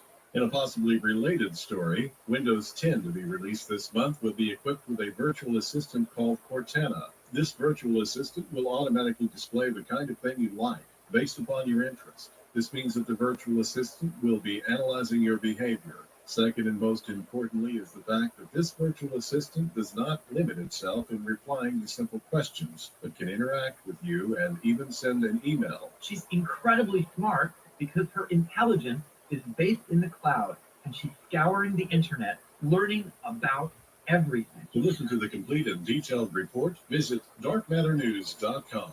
I'm Leo Ashcraft for Dark Matter News.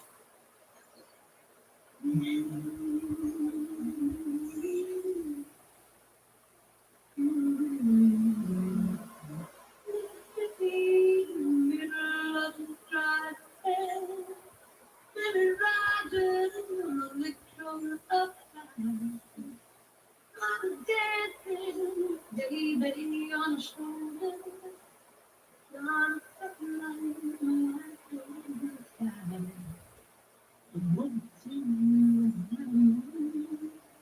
everything, always wanting more, eating and longing for,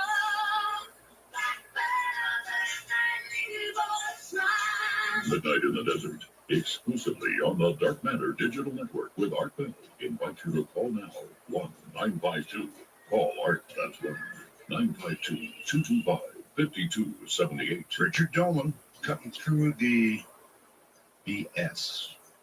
Good evening, good morning, good afternoon, whatever the case is. Once again, here's Richard and Holloman very quickly.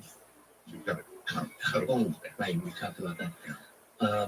Yeah, I think that that actually, I think, did happen. That was a landing that probably occurred in April 1964. And in fact, it would have occurred one day after the very famous sighting of a landed craft by New Mexico policeman Lonnie Zamora, which there's been some speculation that there may have been a connection between those two. But anyway, there's a long-time story, and this was another thing that leaked out right away. It came to researchers known as James and Coral Lorenzen, very prominent back in the 60s, that there was something that happened at Holloman, and it could have been a landing of some sort of craft. This was discussed and even done in a documentary to some extent by Bob Emenegger in a film he did back in the, I guess it was back in the 70s, and Bob's still around to talk about it. But I think that they're very likely could have been an actual landing. And I mean, these sound crazy to someone who's never studied UFO history, I realize, but actually there are some reasons to credit these stories, I think. Okay. All I can go by is what it says on the phone. North Hollywood, I think you're on the air. Yes, sir. Hi, Art. Yeah, my name's Ronald, and I'm actually in Los Angeles. I'm in Malibu right now. Okay. You know, Art, so I talked to you on the break, and I said that I had the solution, and I just wanted to get it out there because I think it's important. The solution to how we can secure all of the information about these questions that we've been asking. I know you didn't come back from retirement or vacation just to keep asking the same question over and over. You got that right. We are questioned out. And I started thinking about that a while ago, and I decided to write a book and if I can say the name of the book, I'll say it. But I wrote it in a book, which is available on Amazon. And Shameless plug. All right, what's the name of the book? The Second Coming of the Messiah, about a Pentagon analyst who comes up with a solution to stop the global military-industrial complex and eradicate the monetary system. And the global military-industrial complex is all of the governments that are actually posing as governments that are really corporations. And the word government actually translates into mind control. So the 5-step solution is this. Everybody, step one is on planet Earth, all human beings, because this is a human problem, especially with what's going on in Fukushima. All human beings, step one, secure their certificate of live birth. That gives us all control over our vessel again. Right. Step two, we all secure the manufacturer statement of origin for our automobiles. That gives us control over our vehicles. They can't tow those away from us anymore. When you buy your car, you just get a certificate and get a title, and you sign away the MSO. Step three, everybody gets the great deed for their land. Now their land can no longer be taken away. Now on one day, everybody, even military and police, on step 4, tear up their national ID card. This gets rid of the global military-industrial complex because there are now no more corporations because they have no more employees. And step 5? Step 5, burn all of the currency. Burn all of the currency, all right. Eradicate them. Listen, that's my solution. Don't burden yourself with step 5. Send it off to me. UPS. I'll give you an address. Right? I'll just jump in real quickly, and I thought the caller, he's talking about corporations essentially posing as nations posing as corporations posing as nations. Yes. That's right. I mean, I think what we're in an era of basically transnational corporate control over our reality, and we kind of touched on that earlier in the program. In terms of solutions, with respect to the caller, there are always people who come in with the solution to all of the world's problems, and I just don't think it's that simple. Never have. This has been, he's not the first, and I'm sure he won't be the last to have solved how to fix all of it. Right. So just like that, it's just something that's going to happen. All right, Amy, you're on the air on Skype. Hi, Art. Amy here in the Midwest. Huge fan since I was a little girl. Thank you. Long story short, can you hear me? Sure. Okay. Long story short, now I'm into neuro research, and I hope to be a guest on your show someday, if not replace Leo. Amy, did you say neuro research? Yes, that's correct. Okay, you might contact me by email. Certainly. Right. Just want to make a quick shout out to Chet, Skinny Lazy on Twitter, as well as all of my followers on Haunted Skeptic. So my question for Richard, perhaps it will speak to your expertise on the subject matter of UFOs and national security state. You mentioned a lot tonight about disinformation, credibility, NJ12 and whatnot. According to some sources, your own pathways to disinfo started innocently with your involvement with the alleged Servo hoax. That's alleged. That's what I've heard. That's what I've read. I've never been some connected people with also. Servo at all. Never. Okay. I was also going to say I've that never some had a people- comment on it. I've never been involved in it. I've never had anything to do with it. Okay, well, that was going to be my next question. I didn't know whether or not you were aware of your portrayal in Mark Pilkington's book for Mirage Men, and I wanted to know basically what you thought of that. And, Did he actually connect me to Servo in that? I wasn't aware that he had done that. don't quote me on that, but I do think your name did come up in association with that. Well, he interviewed me for that about over a decade ago, and I actually do not know what I said for him in that documentary, but I think he did record me over 10 years ago. But I can tell you, I've had no connection whatsoever to Serpo in any remote fashion whatsoever. The Serpo documents arose over about 10 years ago, I guess. They were popularized by Bill Ryan, and who later became connected with Kerry Cassidy and Project Camelot. They tell a fascinating story, but I've never said that they were legit ever. Okay. All right, Amy, thank you very much. Let's go, I don't know. Let's go here to the phone. You're on the air. Hey, Art, how you doing, buddy? Doing fine. Where are you, out of curiosity? I'm in Orlando. Orlando, Florida. Okay. Yes, sir. It's nice to talk to you. It's a real privilege, Art. Thank you. Thank you. And Mr. Dolan, you there? Yeah, right here. Hey, nice to talk to you.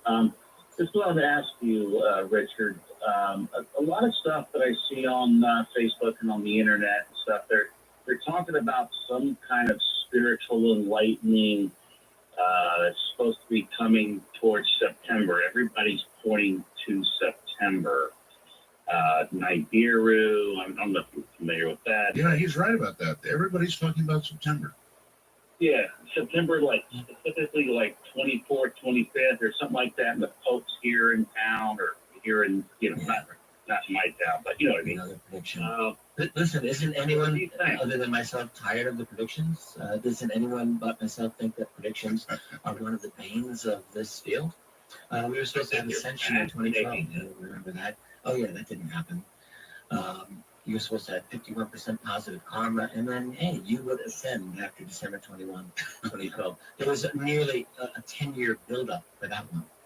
A lot of wasted energy and time. There was supposed to be the comet Elanine. This was promoted by Richard Hoagland, among other people, back in 2011. That was supposed to be Nibiru also, if you recall. This is such an old theme.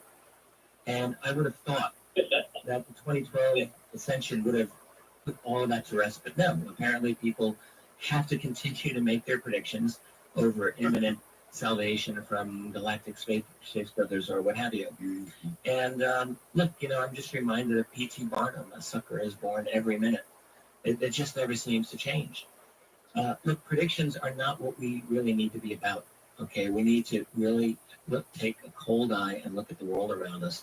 That includes the UFO situation. That includes a lot of other things, and deal with what we have to deal with, rather than waste our energies. And I really mean this.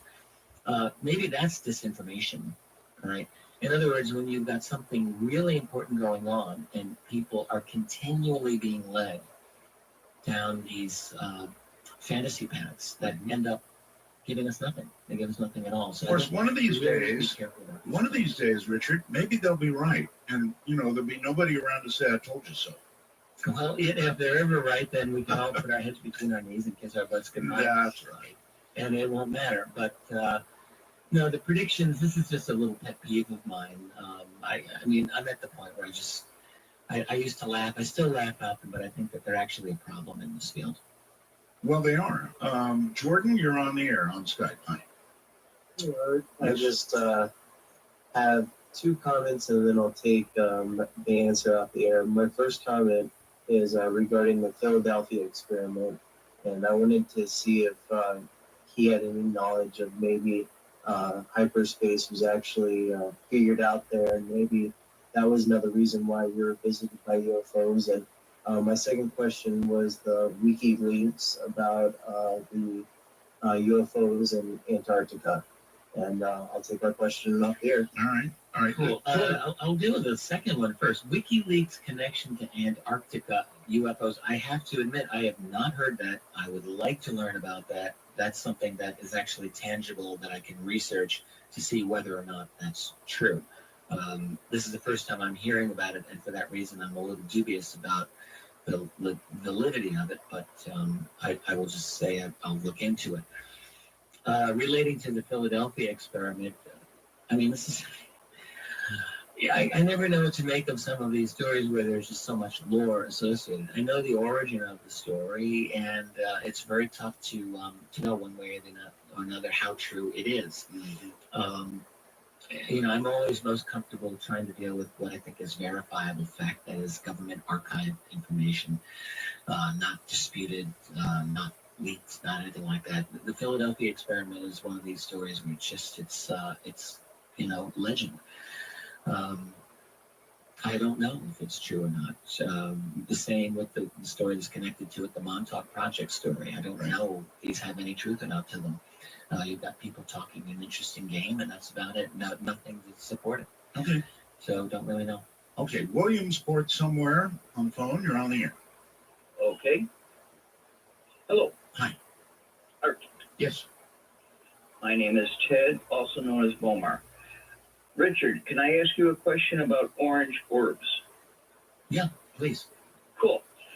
Back in '69, July 2nd, I was hiking on a mountain. I didn't get into the Farragut, Idaho jamboree, and I was just goofing around on the mountains one evening. Orange orb came down.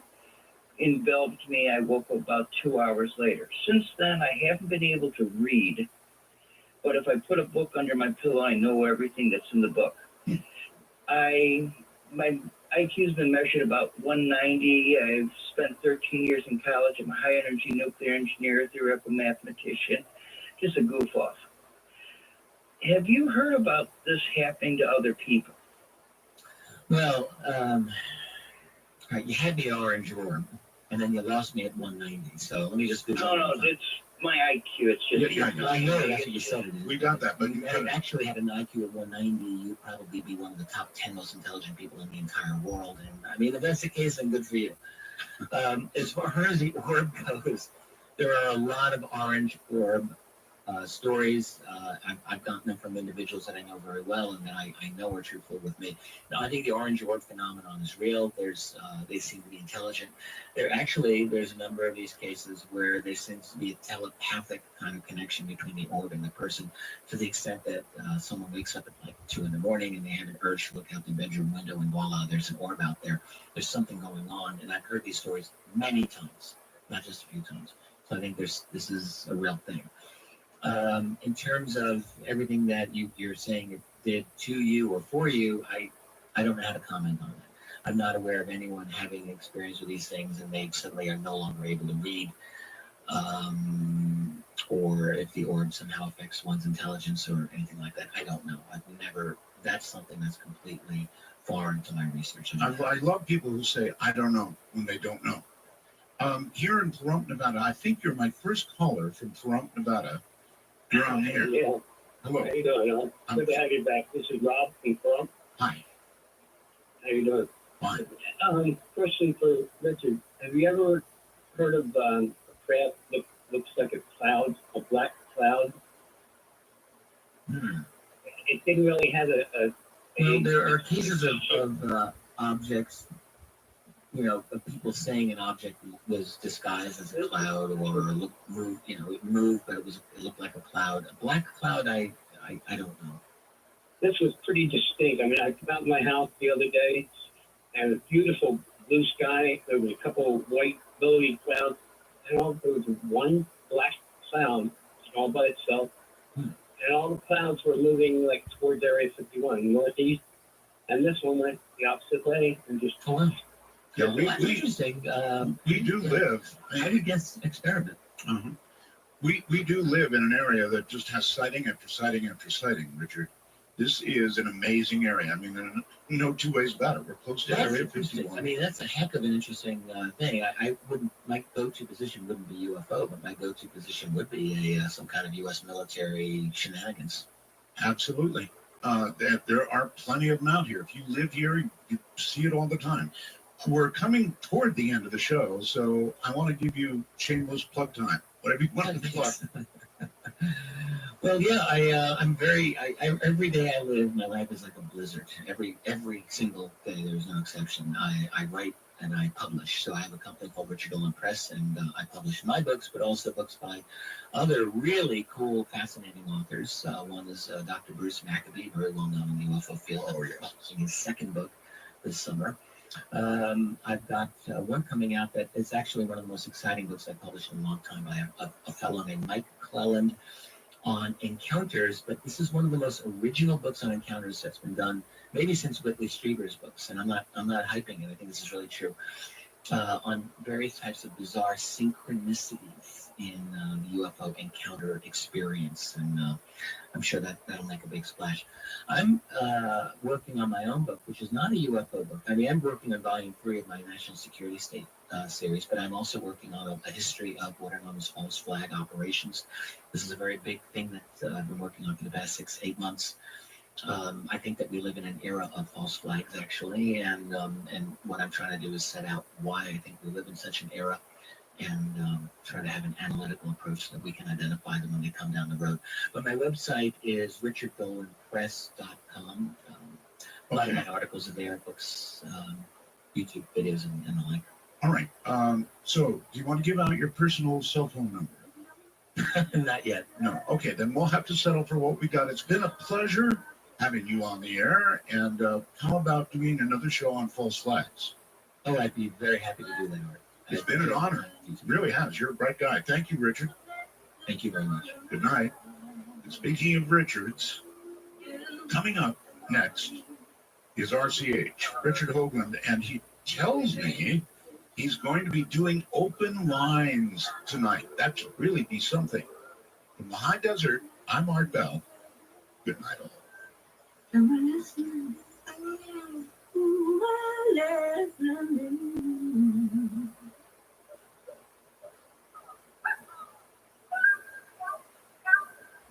Midnight in the desert, and there's wisdom in the air.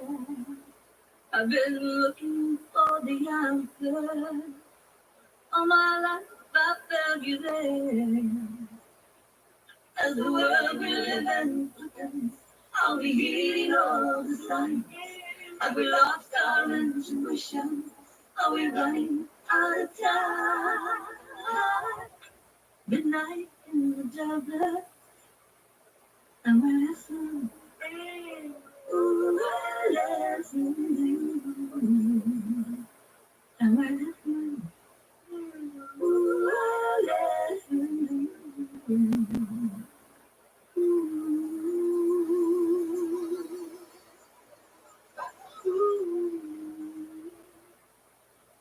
From the high desert and the great American Southwest, I bid you all good evening, good morning, good afternoon, whatever the case is, wherever you are in the world. This is Midnight in the Desert. I'm Art Bell. Welcome to the program. This program is free to all. We appreciate those of you who join the Time Travelers and then are able to download programs anytime they want. Send me messages on the ever-present wormhole, and so forth.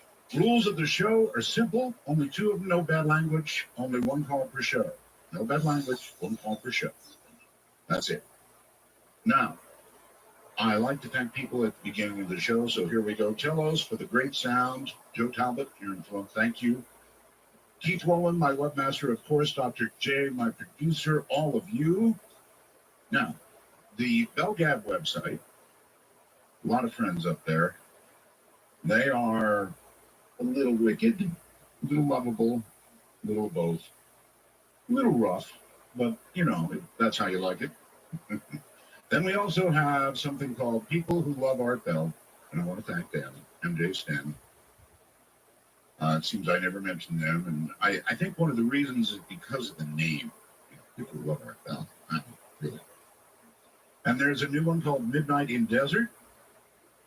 .com, and they follow the show, and they are a milder bunch. I think both of those are listed up on the site.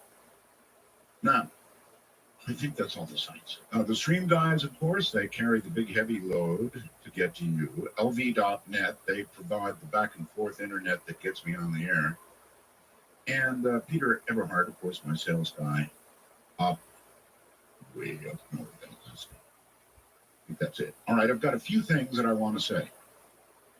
One, it looks like they found it, 370. A U.S. official says air safety investigators have a, this is in quotes, high degree of confidence that a photo of aircraft debris found in the Indian Ocean near Reunion, as a matter of fact, or on Reunion, washed up, is of a wing component unique to the Boeing 777.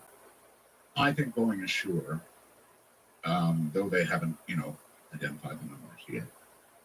And I think this is 370. So everybody can stop scouring Diego Garcia. And I think probably what they're doing is they're trying to figure out the proper protocol to notify relatives. And of course, they do have to read the numbers. So we'll see. But it looks like they have found it.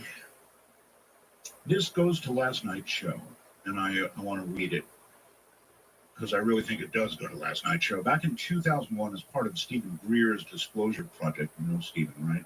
Sergeant First Class Clifford Stone blew the whistle on what he referred to as unacknowledged special access groups, or USACs, within the U.S. government.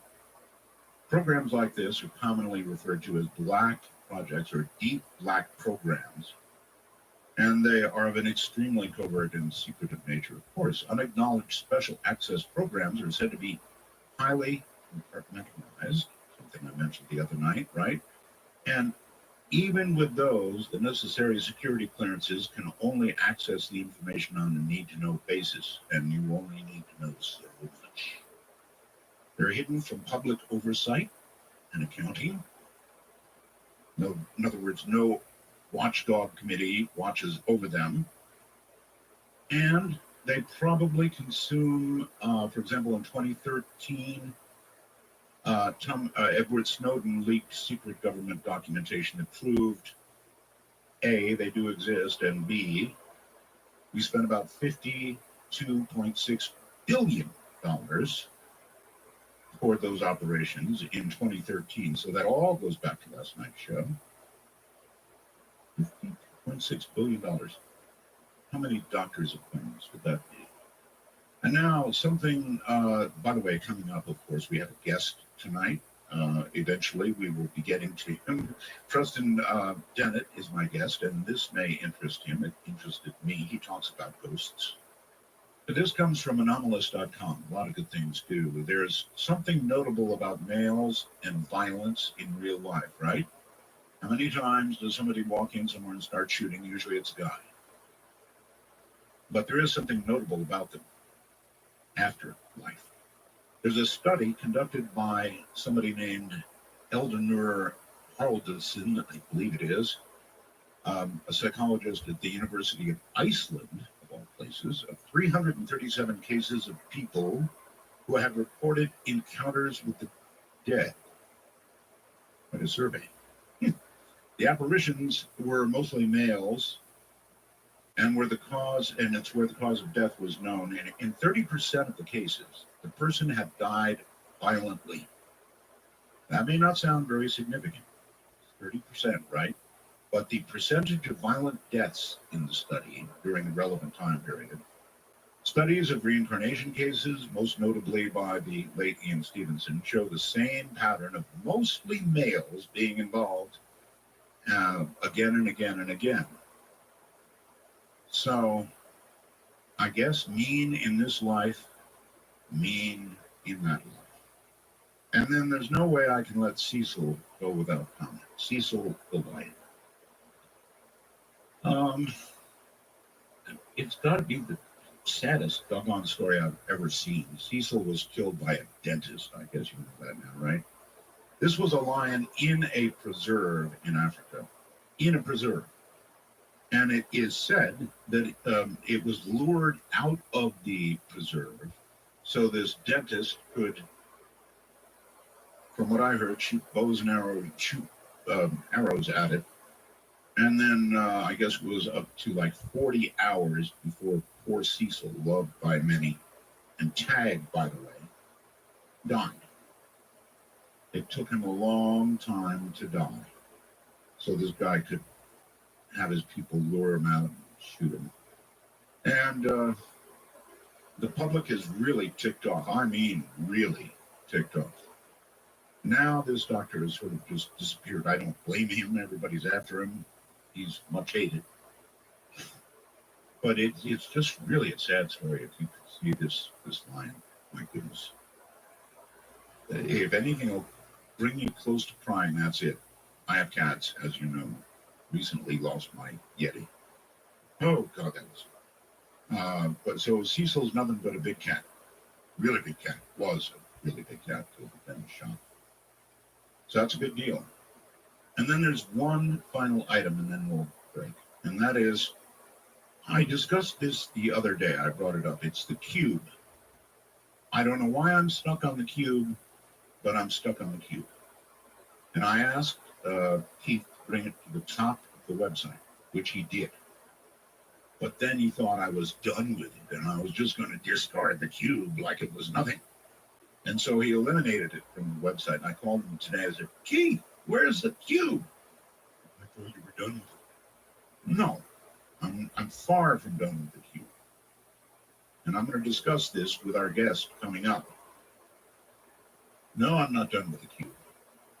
I would like you all to go there and look at it if you get a chance. These are still photographs taken, I might add, by many people.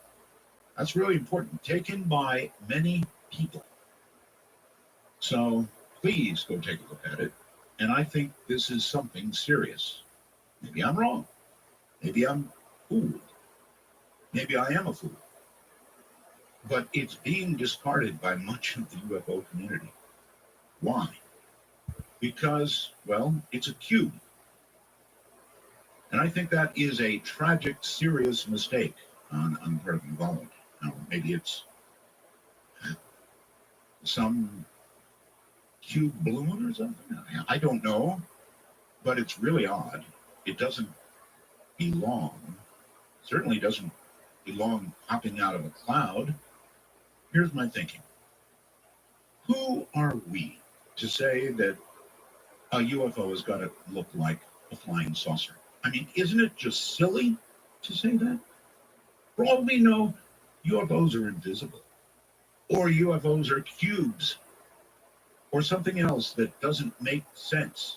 I think this cube is extremely mysterious, real because many people got photographs from different locations. And it started me thinking, well, ufology seems to be sort of dismissing this, and I think it's because it's not a saucer. How could we possibly know how they think? How could we even guess what they might build? Isn't that rather, what's the right word, egotistical of us, or earth-centered of us, or human-centered of us to be doing? I think there's something really there. And because it doesn't look like what we imagine, doesn't mean it isn't worth our attention. Go to artbell.com, you'll see it at the top, and you can hear the comments of the people. All right, coming up, Preston Dennett began investigating UFOs and paranormal. Tonight, we're not going to concentrate so much on UFOs, well, a little few talking, and then out of body, and maybe some ghosts.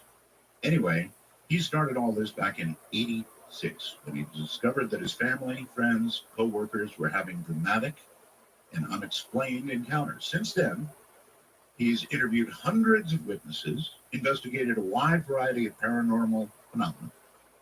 He is a field investigator for the MUFON UFO Network, a ghost hunter, a paranormal researcher, the author of 17 books and 100 articles. Wow. Been all over the place. Radio shows, TV shows, history channels, deep sea UFOs, UFO hunters.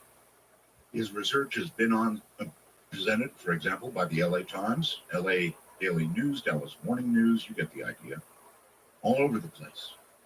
He's taught various classes on paranormal subjects and lectures across the U.S. He currently lives in Reseda, California, and he'll tell you all about his website. He will be here in a few moments.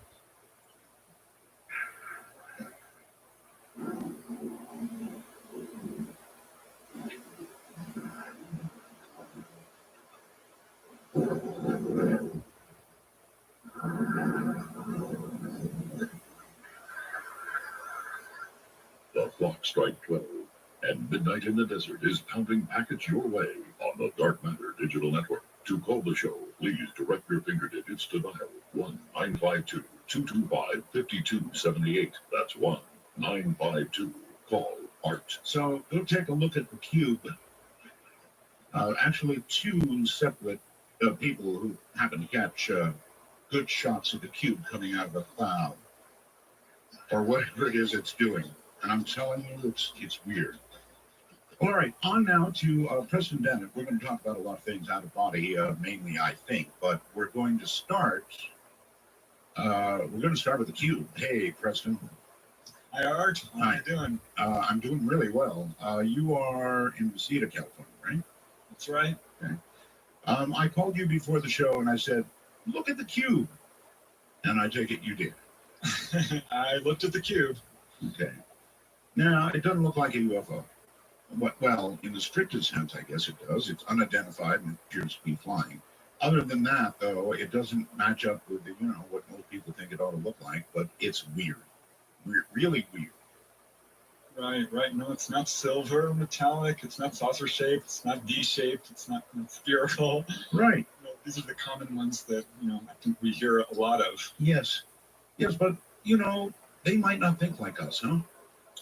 Well, how could they possibly? I mean, by definition, they are alien. And this is one of the things that's really, I think, kind of frustrating and at the same time interesting about investigating UFOs is the variety of these craft. And yes, we do get a lot of saucer shapes, but I don't think there's a shape out there that we haven't heard about, whether it's crosses or donut shapes or crescent shapes, or I mean, it just goes on. I had one guy tell me, I don't know how to describe the shape. It wasn't octagonal. It had all these different sides that were different lengths. It was very oddly shaped, like a lump. So he kind of described it. We seem to want it to be a saucer, Yeah, saucers are nice shapes, definitely very convenient, but certainly that's not the only thing people are seeing. I think that came from the early movies, science fiction movies that we had, because they were all saucers. Right, it's interesting because Kenneth Arnold, he didn't actually see saucers, and apparently the Roswell craft wasn't, technically a saucer. There you go. Right, you're absolutely right. Okay, well, anyway, I really wanted to call attention to that. I wanted people to look at it. It is, to me, as much, if not more, of a mystery than stuff that's like a saucer. Yeah, you know what I like about the photograph actually is you can see this thing before it's fully formed. Oh yes, so it's as if it's interdimensional and coming into our yes physical space. That's the other thing. I mean, who says their method of propulsion is remotely like anything we even imagine? It might have just materialized there. Right, but you can see it interacting with the cloud. Yes. It clearly looks like a very large object at quite a distance from the cameras. Yes. It would be hard to fake for sure. It would, and I don't think it was fake. I mean, when people get it from different angles, I suppose it could be a fake craft, as it were, but it's not a fake photograph, that's for sure. Well, I listened to the interview, and you can tell the witnesses are obviously sincere. Yes. And with multiple witnesses, well, right off the bat, there you've got a good case. But it didn't go nuts like most things like that would, and I'm convinced the reason it didn't go nuts, even though it was covered, is because it didn't look right. Right. It's kind of Arthur C. Clarke, 2001, The Monolith. Kind of made it scare people a little bit. Exactly. Exactly right. I'm getting a little notice of internet connection problem from you, but I don't hear it. You sound great. Yeah, I can hear you fine. Yeah, well, so much for you, Skype. All right. Let's move to OBEs, and I really, really love the subject of OBEs, Preston. I only had one in my whole life. It happened when Ramona and I went to Paris, France, and it was amazing, Preston. I had been asleep. I woke up, and it was like somebody snapped a switch. And this is the only way I can describe it. I was in the most joyous, welcoming, amazing place I had ever been. It was absolute pure joy, but it scared the heck out of me, and I snapped right out of it. I was somewhere else. I mean, instantaneously, I was somewhere else. An amazing place of some kind. But boy, did it shock me, Preston. I didn't do any tours. I didn't get to go to some other place on the earth, as people have been described to do with OBEs. But it was incredible. There aren't words. So there really aren't. I know exactly what you're talking about. Well, we're on a radio show, so we're going to have to find words. So what is an out-of-body experience? Well, the simple definition is an out-of-body experience is when you perceive yourself as being separate from your body. And to elaborate on that a little bit, we all have a dream body, or an astral body, if you will, which is separate from the physical. And in fact, we're kind of projecting down here from the so-called other side into a physical body. So an out-of-body experience is sort of the reverse of that. They call it projection, but in fact, we're going towards our source. And we not only have... We're going toward our source. Right. We not only have a physical body and an astral body, As you get into this, it gets a little bit more complicated than that. Wait, what is the source?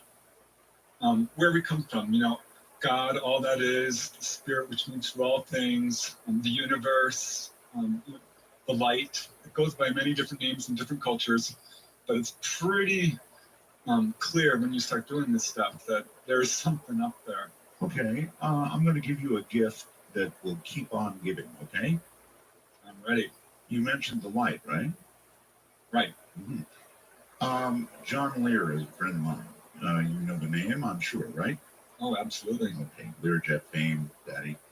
Anyway, I did a very serious interview with John Lear, one in which he said, the most important thing I'm ever going to tell you, Art, or something along those lines, is as follows. When you die, you will have a choice of going to the light or the darkness.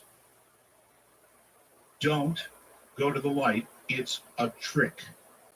And I'll leave you with that, Preston, for you to think about that the rest of your life. Bugged me ever since. I don't know. I've been in the light.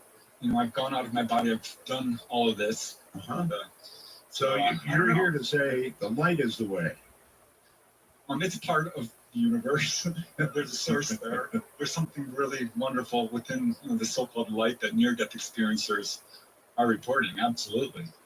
So are you sure enough of the goodness of the light to say, John's all wet, go to the light? Go towards the light, yeah. I think that you're going to be fine. I would say when you're at that point, make the decision then. This is not something you don't want to do. I mean, if you're uncomfortable with it, see, this has turn away. Driven me nuts ever since. I mean, you make the wrong choice and there's no going back. Well, here's the problem. This is a big problem on the other side. And people who don't go towards the light, who are stuck here on the physical plane as ghosts. And a lot of these people don't even know they're dead. And this actually turns up in pretty much every out-of-body book I've ever read. All right. Did you hear what I read at the beginning of the program about the study in Iceland of the people who died violently? Yes, I heard it. I'm like, oh, yeah, this is the problem. So it's real. In other words, I've said jokingly a few times, nasty on this side, nasty on that side. Do you think some truth to that? Oh yeah, there's kind of levels of vibration, and if you are vibrating, with low-level emotions like lust or anger or greed or all of this kind of stuff, violence, you're not going to be able to move up to the higher realms where it vibrates much faster. It's much more beautiful. You have many more what I would call, I guess, supernatural powers, this sort of thing. I've had the lust thing. Oh yeah, this is something that the astral body is actually called the desire body. And Really? This is something you'll find out pretty quick if you start doing this sort of stuff regularly, because this is where all your emotions come from, and your suppressions and anything you've really not dealt with. And when you pop out of body, this is not at all unusual. People become absolutely terrified. Yeah, I get that.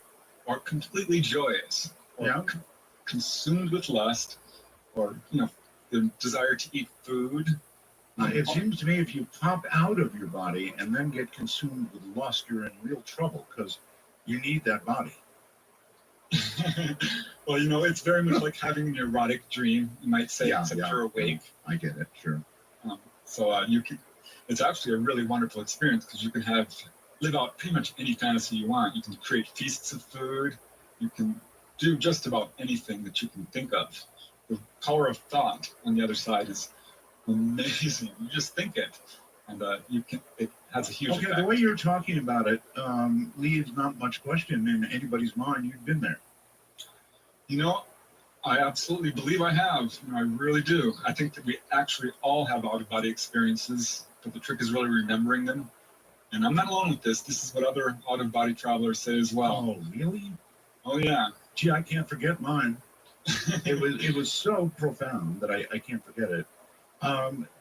There are various tricks, aren't there, to getting out of your body. Let's go there. I've heard it said that, for example, feeling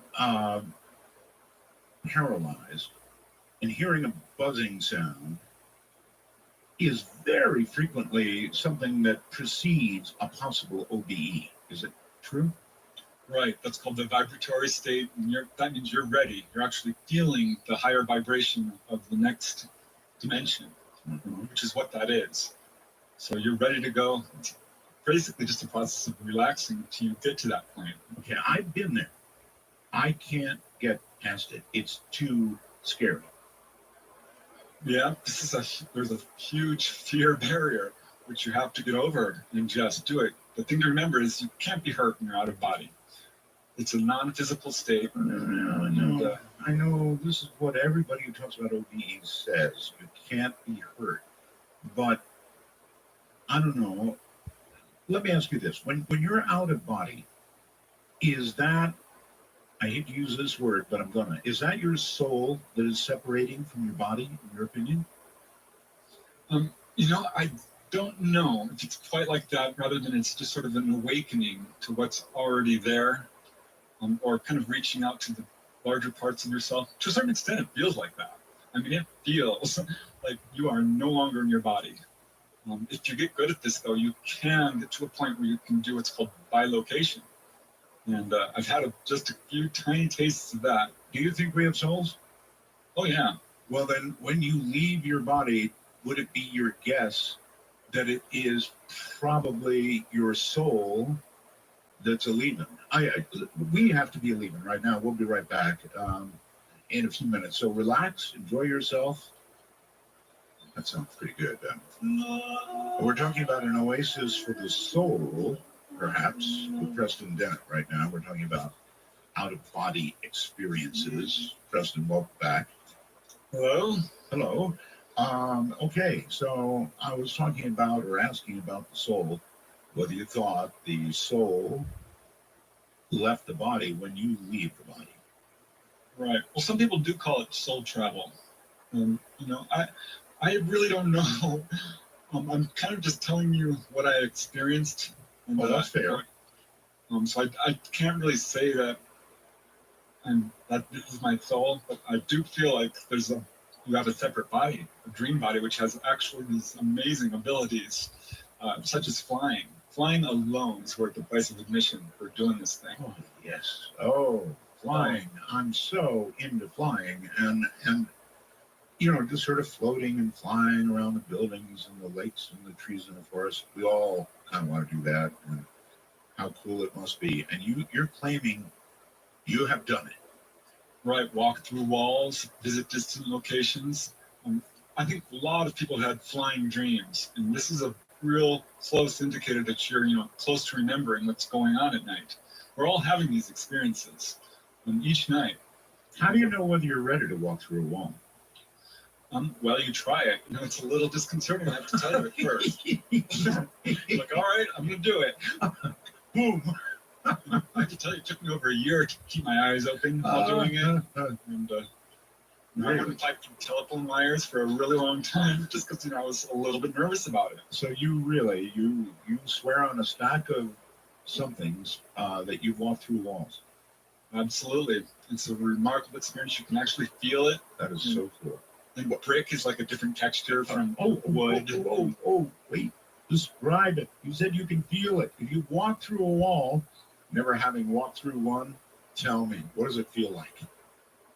Well, it's hard to describe, but you can feel the surface of the material, whether it's rough or smooth. Like brick is kind of grainy and rocky, and you can feel it right through your entire body, through your arms and legs. Wow.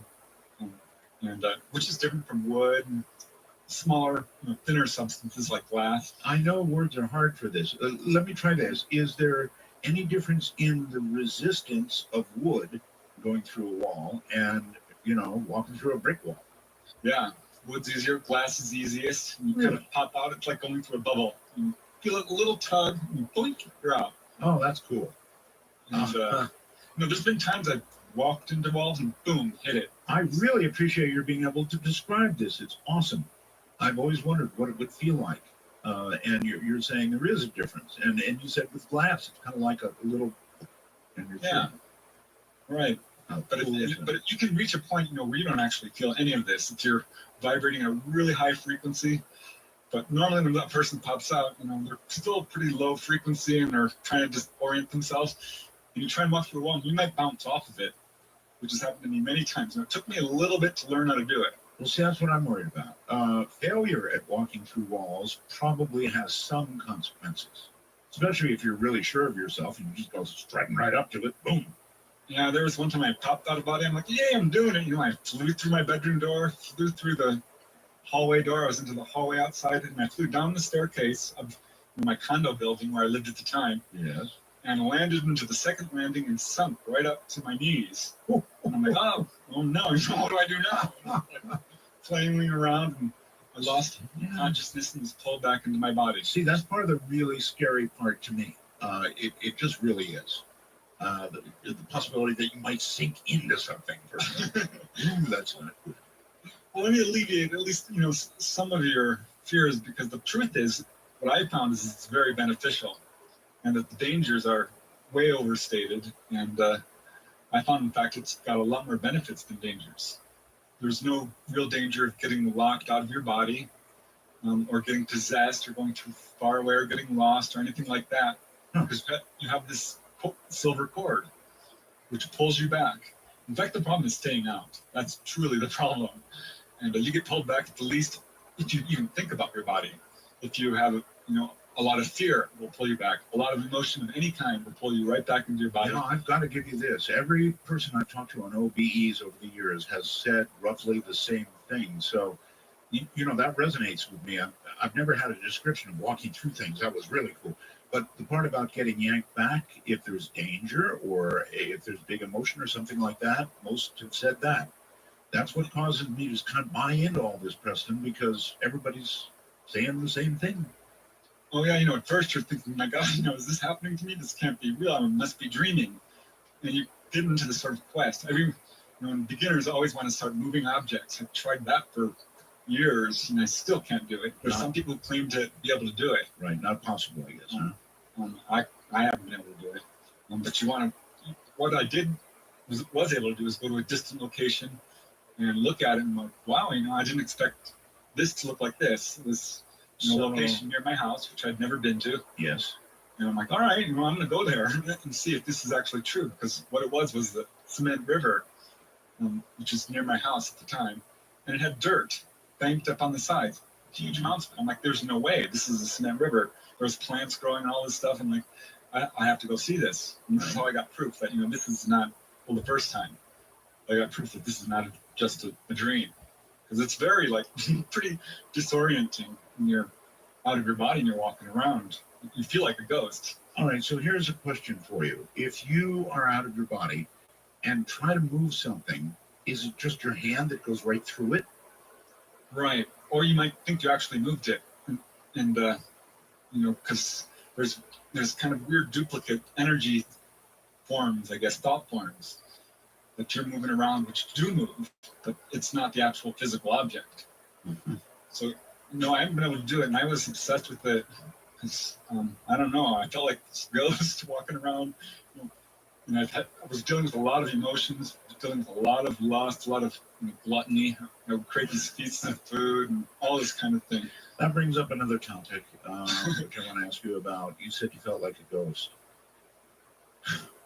Is it possible, Preston, that some ghost reports are people doing OBEs? I would be surprised if it wasn't the case. Really? I think that there's a few verified cases, not nearly as many as I would think would be out there. But almost certainly that has to be the case. Because there are a lot of cases in the literature, at least, where people have gone over to other people's houses and appeared, which I tried to do, by the way. And I'm flying around in front of people. I'm like, here I am. Do you see me? Do you see me? Seriously? They don't see me. They cannot see me. But you can see what they're doing, right? Right. If not, can you hear them? Well, let me think about that. I don't think I've been able to do that. I'd have to. I don't think so. There's been a couple of cases. Yeah, I was once, went to San Diego. I have a friend who lives down in San Diego. Thought, this is a far way to go. I'll try that. Okay. And this is kind of what you do. You have a plan in mind. If you don't have your agenda ready, you're going to get distracted. You're going to lose consciousness. You have to really focus. It's a type of consciousness. You're saying you could plan this like you would a trip. Exactly. Wow. You really hesitated when I asked you about whether you could hear people. That's interesting. You would think the auditory aspect of it would either be shockingly there or even more shockingly missing. Well, when you go to the other side, so to speak, yes, it's telepathic. You do hear music and things like that, but when people are talking, you're hearing them in your mind. Okay, that says it all. Do you always hear them in your mind, or sort of just if you want to? Usually, not always. No, I once popped out. This is something I wanted to do. I said I want to meet an enlightened master, someone who's made it. Right. And this beautiful woman appeared on my balcony. Just a beautiful blonde woman. She says, "Keep your eyes open." She grabbed my arm and pulled me up. Of course, I closed my eyes, and I instantly opened them. And she's depositing me into this field. And there's this guy who's sitting on a chair who I'm presuming is, the enlightened master. Okay. And he gives out this one weird sentence, which is what they do, these kind of koans or poems or something, little riddles. And it's really interesting what he says. He says, when you do something, do it absolutely. And he said it out loud. And he was punctuating each word. So it was an odd sentence for sure, which has hidden meaning to it, which I could talk about. Sure. The whole thing is just so astounding to me. How many times, Preston, have you done this? I mean, is it so many you can't count, or? Well, I probably could count it, but it's got to be in the thousands there, consciously. I think, again, that's a trick question. Yeah, I don't mean it to be. I don't mean it to be. I really don't. I'm so curious about this, and of course, people are going to come forward and they're going to say, "I want to do this so badly. How do I do it?" Right. Well, for one thing, there's no real qualifications. All you need is the desire and the time to do it, and to be open-minded enough to do it. Put in the discipline. I don't think there's any link to physical health, because some people who are really good at this have ill health, and others are very healthy. And there's no real dangers, as I was talking about earlier. And the only real obstacles, I think, are that people are skeptical about it, or they're scared, or all right. They're lazy. I'm going to pin you to the wall here. You said there's no real danger, and I've had other people say that to me too. So here's the question that I need an answer to. How do you know that some people who have left their body on this excursion into Joyville, wherever it is you're going, didn't have the cord snap, and we now regard those people who left us in such a way as having died in their sleep? I mean, right. I can definitely speak to that. There's one case, supposedly, where something like that presumably did happen, but it was only one. It's kind of what I would call an outlier. And one person did tell me that they had a similar experience. A friend of mine says it only takes one white crow to prove there's white crows. These are statistically insignificant, though. Well, when you look at the hundreds and hundreds and hundreds of cases of people who are doing this, there are just very small residue. Flying is safer, I know. And, and anyone can do it.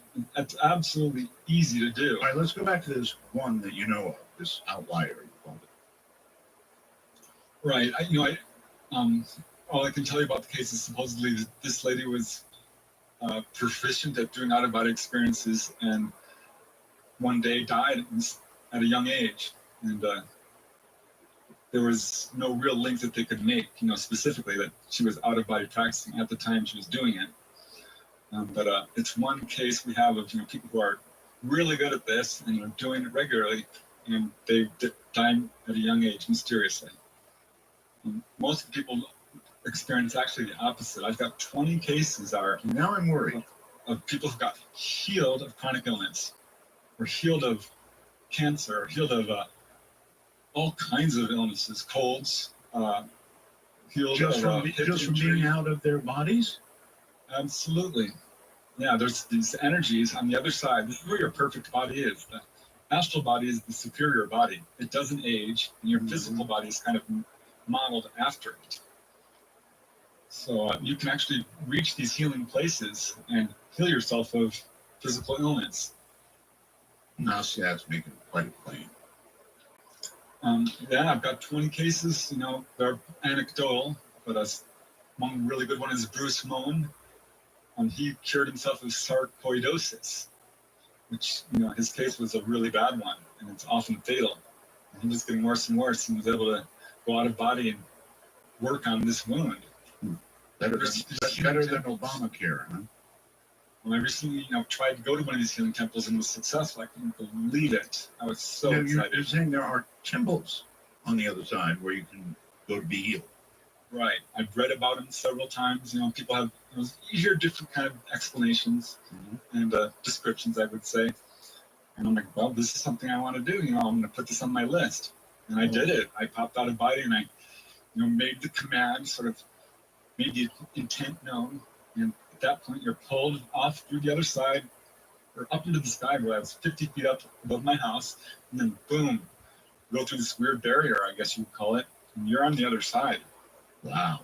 And it's what I would call the heavenly realms. You know, honestly, I'm not a very religious man, but this is what it feels like. I mean, I'm not overly religious either, Preston, so I'm with you there. I have hopes, but I have no strong faith, and I wish I did.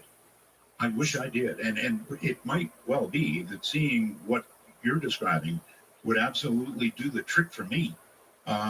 Bring me to the healing temple. Hey, I've got a bad back. Exactly what you do. Anyone can do this. You just meditate on this subject as you go to sleep. There's various ways of reaching the other side, and you don't have to go through all the weird exit sensations and things like this. I'm going to say about half of the out-of-body experiences I have, I just wake up on the other side. And, you know, you're fully awake, by the way. Colors are much more vivid. It's the real reality. This is a pale comparison. If I could just get past the fear. I mean, it really is scary, Preston, because you do go through that thing where there's a humming sound, and you may go through feeling paralyzed. These are frightening things to happen to a person before you get to something better. They really are scary. Oh, yeah, it can get very loud. It can feel like an electric shock and feel like you're standing next to a jet engine. See, that's what I mean. But, you know, that's as bad as it gets. And then pop, you're out, and boy, is it worth it. There's just so many things you can do. You can learn about your past lives, for instance. You can visit deceased loved ones. And so, by the way, slow up. Past lives. My goodness, Preston. So you believe in reincarnation?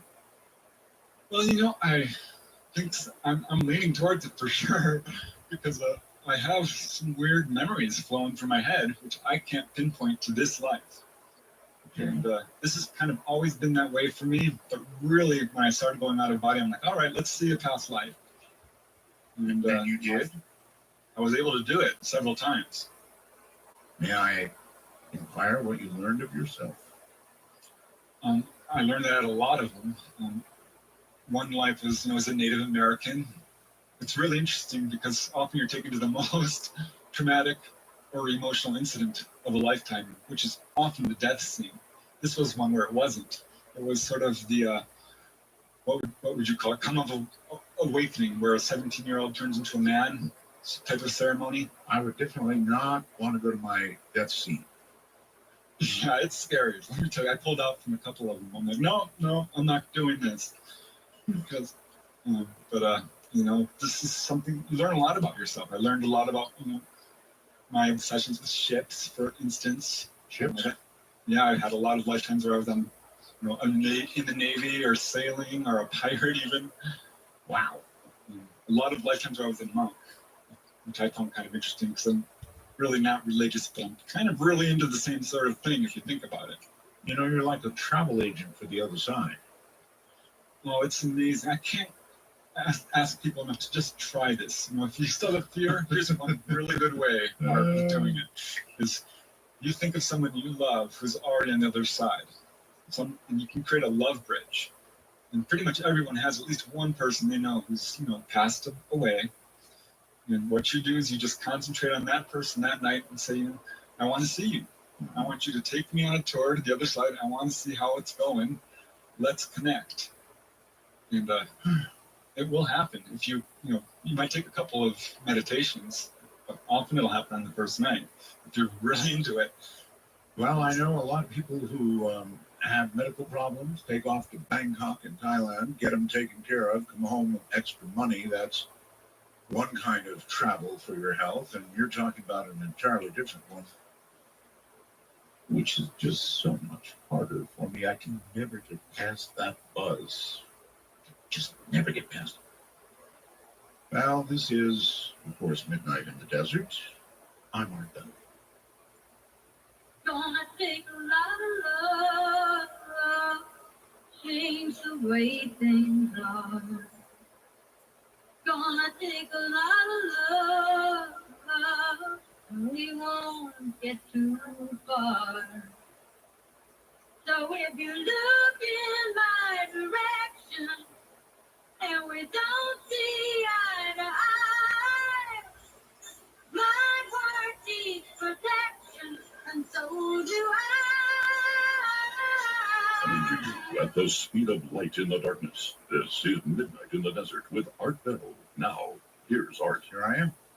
Trustin Bennett is my guest, and I'm so glad to have him. We're discussing out-of-body experiences, OBEs. I've interviewed over the years many people about this topic, and Preston, with some exceptions, is telling me exactly what they've told me. I believe that this is the real thing. You really can do it, folks. I know it's scary, and I'm trying to talk you into something that I'm scared to death of myself, so that's probably uncool, but it really is the real thing. You just have to be able to get past this buzzing, get past this perhaps being paralyzed a little bit, and somehow launch yourself. And I guess it's like, Tristan, like a learning experience. Once you've been out, second time is easier, third time easier, that kind of thing. Yeah, I would say that that's true. Though there are still times, I'll be like lying down, I'll just go to bed, and suddenly I feel the vibrations. I'm like, whoa, I'm still awake here. And I fly out, I'm like, whoa. That's happened a couple of times. I do understand. Let's just one last time go back to the dangers, which there are no dangers except for that outlier, which is worrying me a little. So generally, any strong emotion, any fear is a strong emotion, any, anything will yank you back into your body and you will be awake immediately. Is that correct? Right. And, that, again, the problem is staying out. It's not that there aren't any dangers. You can pop out and there's hostile ghosts. Oh, now see? Now why did you tell me that? Hostile ghosts? Well, I'll be honest. Okay, well, thank you. Happened to me, a couple of times, but I just ran back to my body, basically. And that happens automatically. It's like, oh no, I'm going back. Well, yeah, it was scary. It definitely was. Describe that one, if you would, please. Hostile ghosts. You pop. Well, I'm sorry. I need to get away. I've got so many questions in my brain, and one is this. It seems to me that the time this occurs is in that, weird little time between consciousness and sleep. There's this little weird gray area, right? That's the doorway to the, getting out of body. There you sort of hypnagogic state. Right. Which is where the magic is. That's where it happens, the crack between the worlds. So boy, it's such a weird time, isn't it? Between when you're awake and when you're asleep. And I can tell when it's coming because I start having weird thoughts, really just off the wall weird thoughts about weird things. And then I'm asleep. Right, I've tracked it very carefully. Something your reasoning goes right out the window. Oh, yes. and you're just imagining things, and you're thinking they're real, and it becomes very kind of almost chaotic. So there's no dangers except, of course, dying because you didn't get snapped back and or manifesting before hostile ghosts. Right. Well, there was a time I'd say I popped out of body. I'm like, all right, I'm going to go. And I'm going to be totally honest with you. Usually when I go to the other side, it sort of happens automatically. Or I do it by just flying real fast and saying, this is where I want to go. Right. And you pop out in these beautiful heavenly realms. Or sometimes farther where it's even more amazing. But sometimes, you are kind of in between, and there's what we call a darker place. Yes. Sort of blackness or the lower realms. And I visited these as well to a certain extent. Have you ever intentionally gone to those dark? Yeah, and it was not nice. People were pushing and shoving, and you try and pull them out of this place, and they can't hear you, and it's very uncomfortable to say the least. But once I was flying out, and I felt some weird little creature grab my ankle. Oh, well, this does not feel human. Let me tell you something. You have just scared away 70%, 80% of the people who were in your camp ready to try it. Women don't like to think about hostile things grabbing their ankles. They don't like it at all, I can tell you. I know how it sounds, and it did creep me out a little bit. I reached down and I felt its little fingers. Oh. And I peeled them off. So in other words, you can, even though you can't move objects out of body, you can move other, dare I say it, other out-of-body entities. Yes, it feels real, in fact. There's not an experience on Earth that you can't duplicate, and it feels, if not real, even more real. So, yeah, you can interact with it. If it's not the physical environment, an environment that's exactly like it. I mean, really, Preston, what is one of the scariest things you ever see in a movie? It's some lady standing there with this evil, probably detached hand headed toward her ankle, and everybody screams. So that's a rough one to get past. Yeah, well, I'm telling you, the benefits of this are so much better. Yeah, but as a travel agent, you might as well pull your shingle off your door. Talking about ankles. Aye. Okay, all right. So, yeah, that was one thing. And another, which is unpleasant. I flew out of my house, and there was 3 men there who were clearly hostile and wanted to hurt me. Not the 3 wise men. No, these were not wise men. These were murderers. These were thieves. These were N-words. And these people were vile. Lovely. So I'm like, all right, I'm leaving. Probably all 3 of them products of having died violently, and God, that was an interesting story, wasn't it? Right. All places. It certainly touched a nerve, because there's, as I said, a lot of ghost problems out there. In fact, if a person does this astral travel, at some point you're going to be called on to save a lost soul. I'm like, hey, that hasn't happened to me, so I did it. I did it intentionally. And yeah, it was amazing. I found this lost. I was taken actually to this girl who had apparently suffocated under her house. I had the impression that she was murdered, but I couldn't say how. But she was scared. Just terrified, and I'm like, it's okay, come with me. And she wouldn't. I'm like, your mommy wants to see you. Right. And that sort of, got her. She's like, yeah, really? And I'm like, yeah, I'll take you to your mommy. And I'm just, winging it. I didn't know what to say. And she was a poor little girl. I felt terrible. That's what every bad guy going after a poor little girl says. I'm going to take you to your mommy. Yeah, well, somehow I was able to convince her, the poor thing. She took my hand. I could feel it. And I've read a lot about this, that it's at some point they disappear. And you want to pay very close attention. So I had her hand, and I was looking at her. She's just a little girl with blonde hair, a little sundress. Yes. Cute little girl. Yeah. And I'm like, let's go see your mommy. And I flew off to what I would call the heavenly realms. And boom, no sooner was I kind of right through that barrier and into this pastoral place where she was gone. Oh, see, you had me during the first hour. You had me cold. I was ready to try it again, and now you've lost me. Pastoral place where she was gone. Oh, see, you had me during the first hour. You had me cold. I was ready to try it again, and now you've lost me. I'm scared again. What do you think? We'll come back to OBEs in a second. What do you think causes people to become stuck here, ghosts? I think there's a huge number of reasons, and the number one being they're skeptical of life after death to such a point that they don't even consider the possibility that they're dead. So that's a huge problem. That the dead just don't know they're dead. They don't know it. They honestly do not. It seems hard for me to believe, but this is a real problem. And as well, there's that whole category of people who are addicted, whether it's alcohol, drugs, or sex, or even their home, right? They don't want to leave their house because they love it. They know they're dead and they don't care. Another reason is guilt. People feel so guilty that they're afraid that they're going to be judged by God if they go to the other side. Well, I have heard that people do get attached to houses, that ghosts get attached to houses. And I'll be honest, I'm attached to my house. Yeah, I love my little house.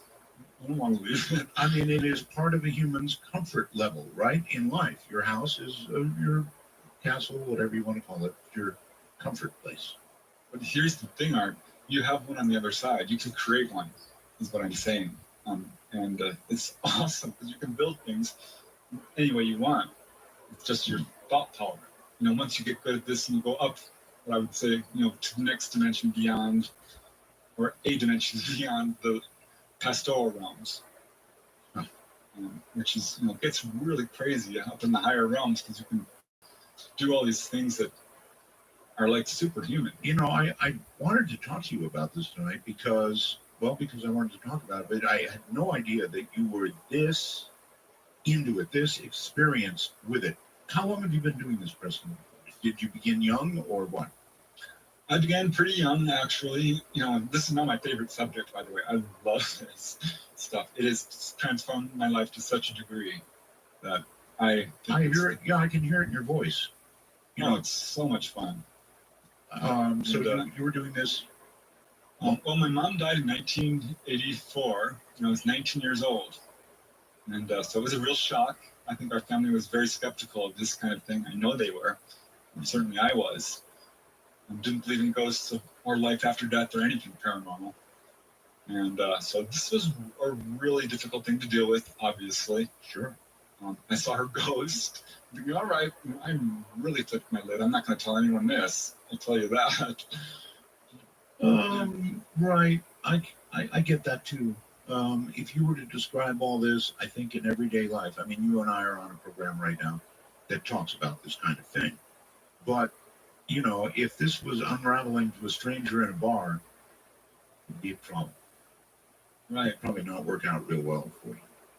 No, I wasn't happy about it, but I started having dreams about her, and that were very powerful. And I was convinced she was visiting me, even though I knew it was impossible. So it was very confusing. I picked up some books on dreams, which led to lucid dreaming. Okay, see that causes me to ask a very important question. How do you know, Preston, that these are not just either really good or in some cases really bad dreams? Well, there's two ways. The first way is when you pop out and you turn and you look at your body, you can feel it.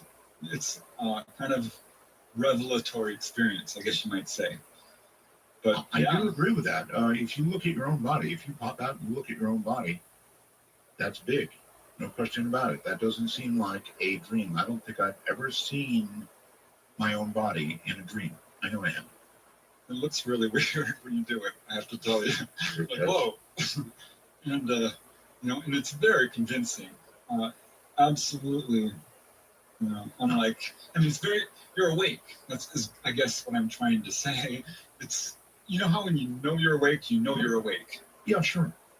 It's like that. So you're like, all right, there's no doubt. Yeah, actually, you are very convincing. It's the tone of your voice and the enthusiasm in your voice. You just know what he's saying is the real thing, right? Midnight in the Desert, Raging in the Night. I'm Mark Bell. I hear the drums echoing tonight. She hears only whispers of some quiet conversation. She's got. With Squarespace, you can do more than just build a website. You can build a business. Personal trainers and private chefs showcase your signature offerings and experiences. Makeup artists and music teachers schedule classes and appointments with ease. And then send weekly newsletters to keep in touch with your loyal customers. Done. Squarespace makes offering your services simple. Get started with offer code MAKEITREAL for 10% off your website or domain. It's coming in 12:35. Moonlit waves reflect the stars that guide me towards salvation. I stop to know that along the way. Imagine this for a moment. You pop out of your body.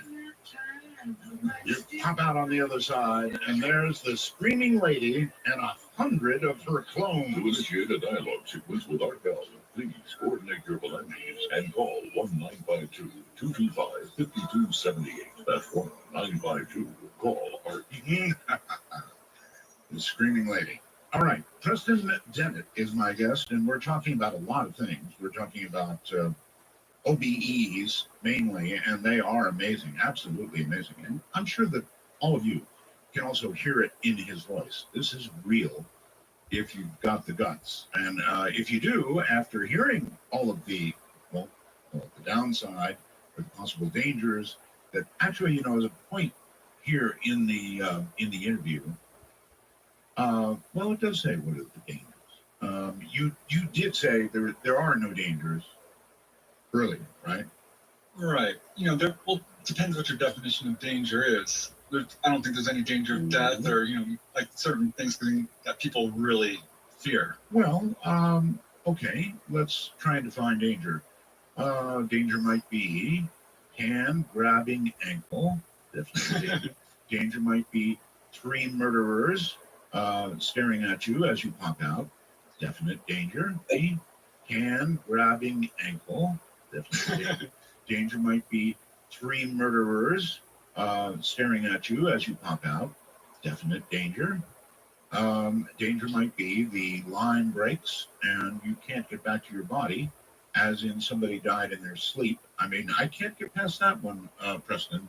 A lot of people die in their sleep, and how is it that we can know that they are not victims of a snapped cord? Well, we can't. You know, I don't know.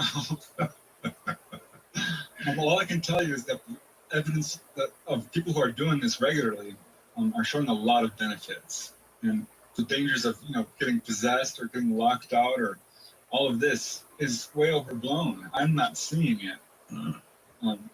Well, you know, I will give you this. It seems to me that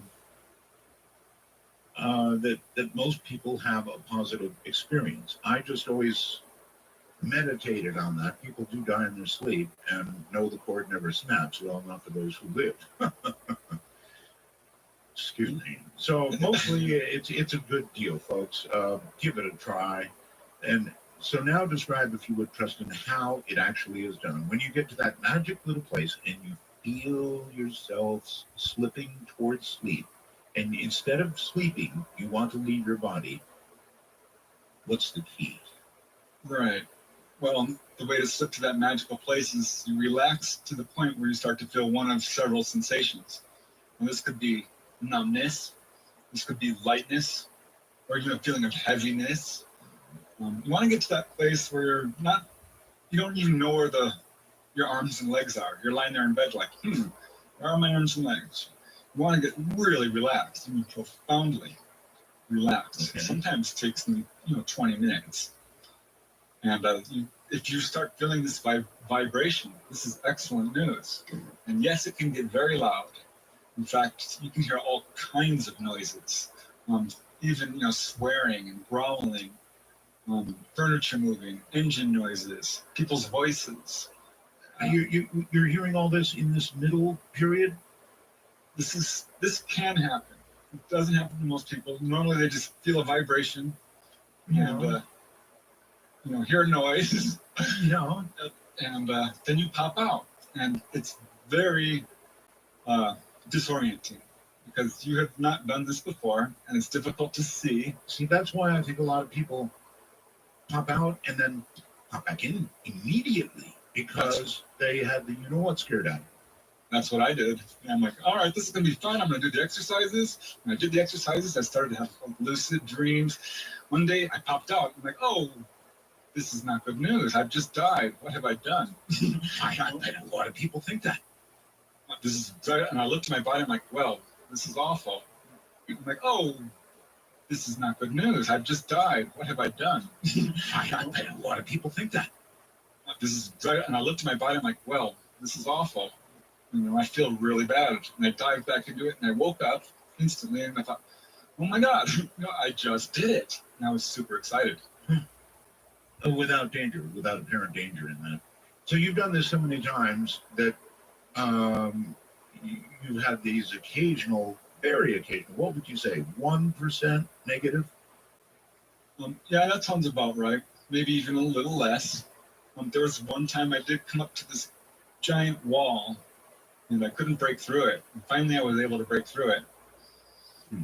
So that was a little disconcerting, but I just broke through it.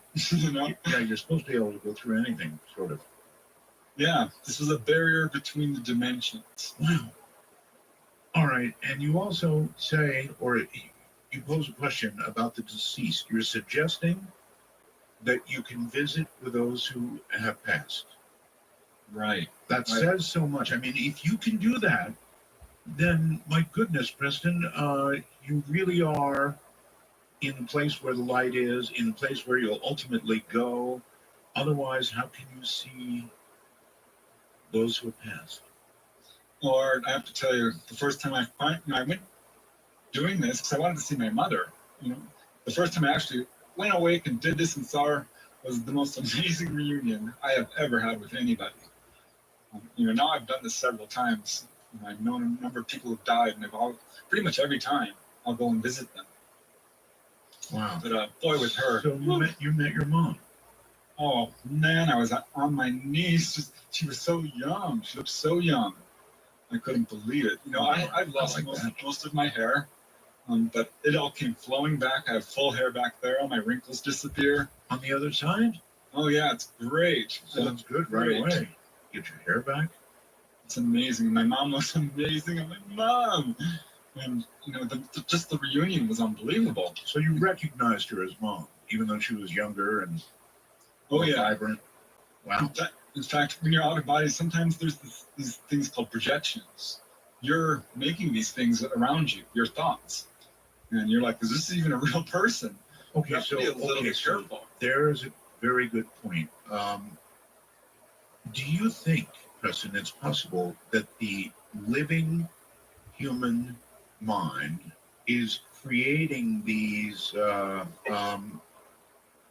you think, Preston, it's possible that the living human mind is creating these? What's the right word for it? Star Trek had a word for it, I think. Materializations, or no, these worlds. I mean, that you're. I guess the question is it possible it's just your own human mind in some sort of mode to create a hologram? Well, to a certain extent, yes, because the universe is composed of our thoughts, and that's what it comes down to. I mean, the physical world is actually a projection. Right. You have thoughts of your mom, right? When she was young, or not? Oh yeah, absolutely. The proof that this isn't coming from a living mind, though, I think is pretty extensive. We have a lot of people visiting these locations on the other side, and they're describing the same type of thing. The people are getting information that they couldn't have gotten any other way, about the deceased and things like this. Okay, that's an interesting question. And proof. In other words, how many times has somebody gone to the other side and come back with some piece of information that amounts to proof because it could not have been known in any other way. Yep, happened to me. Couldn't believe it. I popped out and I'm on the other side walking around. And I'm like, this is the bright place. And this is where I usually go and to meet people who've died. It's very bright. And there was my friend Rex. I'm like, Rex, what in God's name are you doing here? He was alive. I'm like, look, he was looking great. Normally he's in pretty bad health. Hunched over, has stomach problems. But by no means, super severe to the point of death or anything like this. And you're saying it was at that time still among the living? Well, I came back to my body. I'm like, oh my God, do I call him? I should call him. Right. He was actually my father's friend. I don't know him that well. Right. I'm like, well, I don't really know him. Well, he called, or his family called us. He had had a stroke. And he was non-responsive. He was, in a coma there for a while. He eventually did recover. Wow. But, wow, he looked great there on the other side, I have to tell you. How soon after you came back did he have that stroke?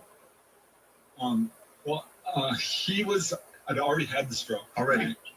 Yeah, but I did not know it. So he was sort of a little bit here and a little bit there, in a way. I think that's what it was. Absolutely. Yeah. It was the place where I always see these people who have passed on. Usually. I had a friend who died of alcoholism. A very close friend, by the way. It was tragic. And I'm like, well, I don't know how this is going to go. Right? And I'm like, but I'm going to try. And about, a couple of weeks after he died, I gave him a little bit of time. I popped out. It kind of happened naturally. I found myself in this very dark place, one of the much lower realms. And he was not a happy man. He did not look well. And he told me, I'm not ready. He kept saying, I'm not ready. I could not do anything for him. So that was terrible. I came back not feeling well. I'm like, oh no, I can't tell anyone this, his family or anyone. You should have said something to him about the clinic on the other side. Right? Well, I prayed for him, is what I did. And I went back, I sent him, I guess, what you call love energy. Okay, all of these experiences you've had on the other side, Preston, was there ever a sign of what, we all think of as God or a God? Oh, yeah. Oh? Yeah. I think the higher you go, it starts to permeate the atmosphere. It starts to glow and sparkle in a way that you're like, all right, this is like the source. I went to the light. I'm like, all right, I want to try the light. I did that. I basked in it. I'm like, wow, this is lovely. But it was kind of like a sauna. It's like beautiful. Lots of love. It was great. But I didn't stay there. Right. If you did, I doubt I'd be interviewing you right now. Preston Dennett is my guest. This, of course, is Midnight in the Desert. I'm Art Bell. Stay right where you are. Now, amidst the crowd, the window. For Dark Matter News, I'm Leo Ashcraft. Debris found in the western Indian Ocean on Wednesday appears to be part of a Boeing 777, the same model as Malaysia Airlines Flight 370 that disappeared in 2014. A source close to the investigation says there's a unique element to the Boeing 777's wing flap component that Boeing observers believe making resemblance to Michael Jackson. She says it certainly is very spooky. The image is so clear. Sometimes you can see these things in photos. It's an image of something, but you're almost willing it to be something else. But you look at it and it's clearly a face, and it does look like Michael Jackson. A physicist is building a time machine to reconnect with his dead father. His scientific papers were published years ago, filled with equations wrought by the energies of a younger man. But at 69, theoretical physicist Ron Mallett still goes to work every day to build a time machine. Boyd Mallett died when Ron was 10. He vowed as a boy to sail back through time in a device to warn the older Mallett of the heart attack that would take his life on the night of his 11th wedding anniversary. A University of Connecticut research professor who for years taught in the classroom, Mallett immersed himself in the mysteries of time and space, crafting equations derived from the work of Albert Einstein. This year is a milestone for both his heroes. The 100th anniversary of Einstein's general theory of relativity that made time travel a serious topic among today's theoreticians, and the 60th anniversary of his father's death. The number of lectures that Mallet gives has doubled because of the Einstein anniversary.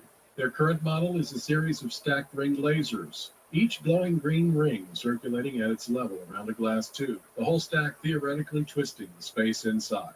The equation near the beginning of his story was published in 2000 in the first of Mallet's two breakthrough scientific papers. It begins with the Greek letter omega and describes how a neutron can be moved or dragged because the space it occupies is being twisted by laser light. Einstein connected space and time. If space can be twisted, so can time, twisted and bent back onto itself to form loops. No longer linear, time becomes a circular highway that can be traveled in both directions, to the past and future. He says, think of a cup of coffee.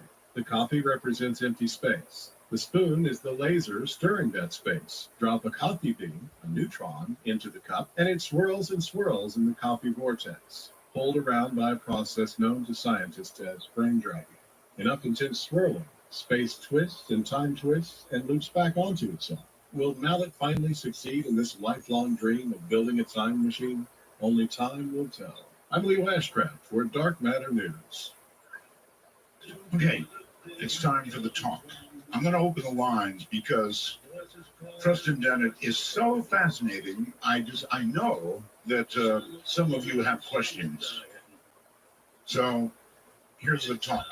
The best way to reach us is Skype. It is the cleanest way, actually, if you can get a good Skype connection. For example, on a smartphone, doesn't matter whether you've got an iPhone or whatever kind of smartphone you have. Android doesn't matter. Put Skype on it and then get yourself ready. And the way you get ready is to dial MITD 51. If you're in North America, or Canada, MITD 51, Midnight in the Desert 51. And then it'll be in your list, and you can, even though I haven't, pair it up with you, as it were, you can hit that anytime and call. It's that easy, it really is that easy, especially on a smartphone. Or, of course, a computer. And if you're on a computer, you need a headset. Now, if you're outside of North America, anywhere else in the world, worldwide, it's MITD 55. MITD 55. Then, one more thing. We've got a public number, a telephone number. You can call that and get on the air, but you've got to let it ring until it's answered. Please don't get discouraged. We're not screening calls. We'll just take them as we get them, but we won't put you on hold. So the public number you can call is area code 952-225-5278. Give that again. The public number is area code 952-225-5278. All that said, Preston, are you there? I'm here. Okay, you can imagine a lot of people have questions about this kind of thing. So we're going to go to some of them if it's okay with you. Oh, yeah, bring them on. Oh, trust me, they'll come. Anne, hello there on Skype. You're on the air. Anne. Oh, Anne, this is Dino. Well, Dino, it says Anne there, A-N-N-E. What am I supposed to do? I know, it must be my wife's name. How you doing, Art? Just fine, just fine. Yeah, hey, I'm calling from the Facebook group Talking Midnight in the Desert with Art Bell. Really? Okay. Shut up. Yeah, hey. Yeah, interesting guest you got going here. Oh, yeah. Yeah. It's an interesting topic, and it's real. I've interviewed so many people about this, and they sort of say the same thing. Now, Preston gave me more of the possible negative side than others have. Other than that, though, the process, how it's done, all that seems the same. So. Yeah, I mean, I've tried many years to get to that point. Still can't get there. I don't know if he has any any help for us who can't get to that point. Right. Because I've been trying. Can't get there, though. Preston? Right. Well, there are different ways to approach it. You can approach this during the day. There's a simple exercise you can do that has a really powerful effect. And that's to ask yourself if you are out of body right now. And I know how it sounds because you know you're not. But if you do this, as much as you possibly can, but at least a couple of times a day, preferably, every hour, you will do this at night. And you'll have the most profound experience because suddenly you're going to ask yourself this question and you're going to find out that you are in fact out of body. But you have to do what's called reality testing. And to do reality testing, well, there's various ways, to find out if you're out of body or not. You can try throwing something. If it levitates, you're out of body. You can try pushing your finger through your desk or a wall. That could be painful if it, fail. Just lightly press and it'll be astounding. You'll be at work there typing or whatever you do. See, for example, right now. Ow. Yeah, my finger ain't going through at all. No. But, yeah, but I want you trying, that's for sure. Whenever you think of it, a couple times a day, and you'll do this at night, your finger's going to go through that desk and you're going to be like, oh my God, I'm out of body. I would be. Already out of body. All right, so during the day, enlighten me. I get the between consciousness and sleep part, but during the day, how do you do this? Well, this is something you want to do all day long. When you wake up, during breakfast, at work, when you come home, ask yourself, am I dreaming right now? Could this possibly be a dream? Could I be out of body? And you look around. If you see any anomalies, this is what's called a cue, and pretty much every dream will have one. Something that's not quite matching up with reality. All right. As you know it. This is how you get lucid. Yeah, I will try this out. I hope I don't hurt my finger. But I love the show, Art. Love the show. Love that you're back. And Dino giving you a shout out there. Love you. I love being here. Thank you very much. And we've got an international caller, I believe, on the line. Hello. Hello there. Are you there? Going once. Come on, I know you're there. Brandon. Is that right? Brandon, are you there? No, I guess Brandon's not going to say anything. Okay, no problem. We can move on. And we've got a million calls here, so not sure where to go. Let's go to the phones and say, hello there. You are on Midnight. Hello. Yeah, Art? Yes. Yeah, hey, this is Gary out in Phoenix and from Roswell over there. Thank you. For you. Yeah, this is one of my favorite subjects. I was back in I've had like 4 out-of-body experiences. The first one was back in 1996 or 97, and I was having that sleep paralysis thing with the vibration, and I was always be terrified. It happened periodically throughout my life, and then I actually heard your program, and I forget who you had on there, but he was saying about directing your energy away from your body. Yes. Yeah, and so I did it, and I wasn't very successful, but I ended up right by the doorknob. It was like I was trying to go out the front door, but I was hovering right above the doorknob, and then another time I got freaked out. I got out of my body and I went down to the ground, and so I was looking up and I could see my hand off the edge of my bed, and it freaked me out. I just popped back in my body, but Right. See, anything that freaks you out, I guess, brings you back, according to Preston. Right. Yeah.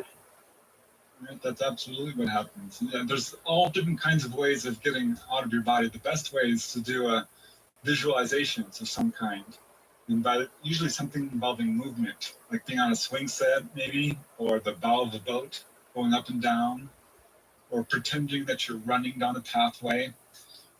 There's various things like this, spinning in a circle. All of these will spin you right out of your body. It's a very easy way to do it. Okay, those are actually pretty good tips. I appreciate it. Thank you very much. And here is Triana, I think. You never know whose name is on the Skype. It could be somebody else. But it says Triana. Hello. Hi, Art. This is Trina in Chattanooga, Tennessee. Trina, okay. You're really loud, Trina. So just back away a little bit. Okay, is that better? It is so much better, yes. All right. Roswell's. Thank you. I just wanted to call in and make a comment. I got a little bit spooked a few minutes ago. Your guest was talking about something reaching out and grabbing the Your sled. hand. I knew that. Yeah. I'm beginning to wonder if your guest was there in my experience, because I experienced that exact same thing. Oh, Preston, did you grab her ankle? The thing about it is, I was in a room where there were lots of like little baby gray hands. Covered the room. The entire room was covered with these little hands. But one huge gray hand came out from the middle and grabbed my leg. But I was paralyzed. Yeah. So I couldn't get away from it. And it was the scariest thing I have ever experienced in my life. Did it snap you back to your body? It did. It did. I did wake up, but I could still feel the hand on my leg. Well, that was the part about it. Preston, something like that could scare you so much that you would never, ever try it again. Yes?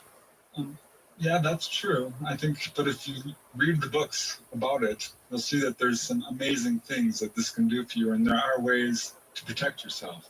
You can do white light meditations, and as you get good at this sort of thing is not a problem at all. You automatically pop out into very high realms. Gray hands, giant gray hands, they're a problem for me, and obviously for Deanna.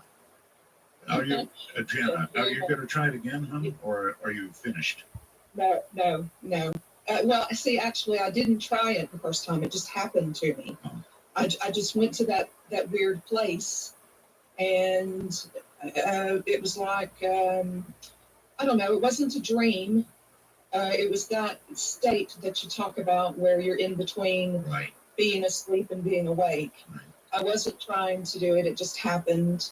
But I would certainly never try it now that has happened to me. So even after all the encouraging things, the very encouraging things that Preston has said about this, it's a big no. As of right now, it is a big no. If I were to have a positive experience without trying it, then I may go forward with trying it more often in the future. But after this, I would never just go for it and try it. I get it. I would love to have the experiences that some of these other people have had, where you go and you see friends and family and loved ones. But after this, I just don't know if I could go there. I so get it. And thank you very, very much. Thank you so much for taking my call, Art. And we're really glad that you're back. Do it again. Call again. Thank you. So, Preston, there you go. She got scared so profoundly. Yeah, well, the thing is, this is something that I would encourage everyone to do, because sooner or later we are going to die. And it gives us this is like leg up. Yeah, but this is like practice. It absolutely is. And, you can grow spiritually leaps and bounds by doing this kind of stuff. Not to mention the clinic. And here's another thing that we haven't even talked about. This wakens up your psychic abilities so profoundly that, I was coming home with dreams that were coming true on a pretty much daily basis, and it translated into waking clairvoyance. And I've had so many, really profound psychic experiences as a result of doing this. Well, okay. I mean, those are encouraging words. Here's somebody called Just Me 21. Are you there? Hi there, Art. I get to see your picture. Yeah, it's a little funky. Sorry about that. Well, yeah, it's two fingers up in the air. Both trying to send me a message there. I almost didn't answer you because of that. I'm sorry. Yeah, that's an old picture.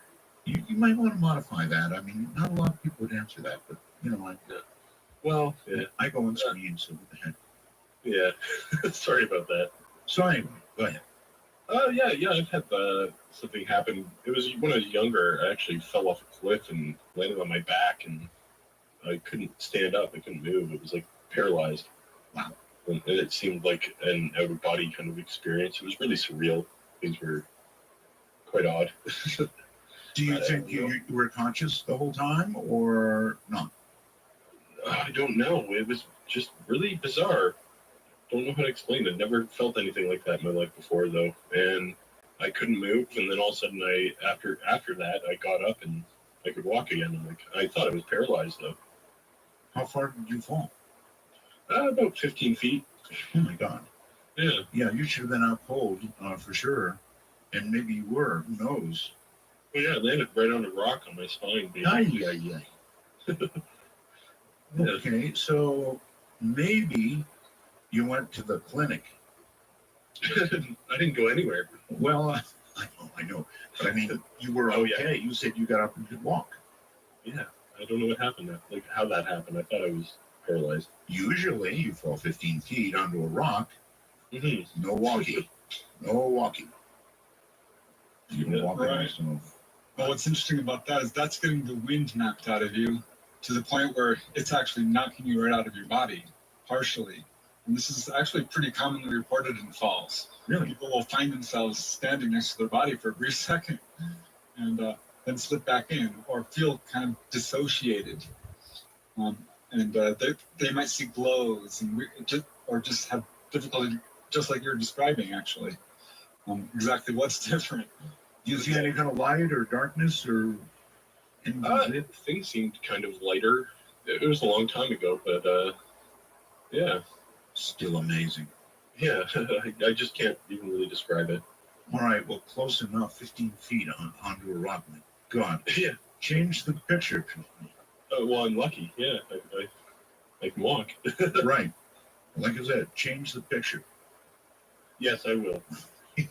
I'll call you again soon. And Please do. I'll have a Yes. different one. Yeah, Yes. I'll have a nice one. Something nice. Yes, that would be nice. Most people, believe me, would not have answered that in most years. Let's go to the phone. So many people.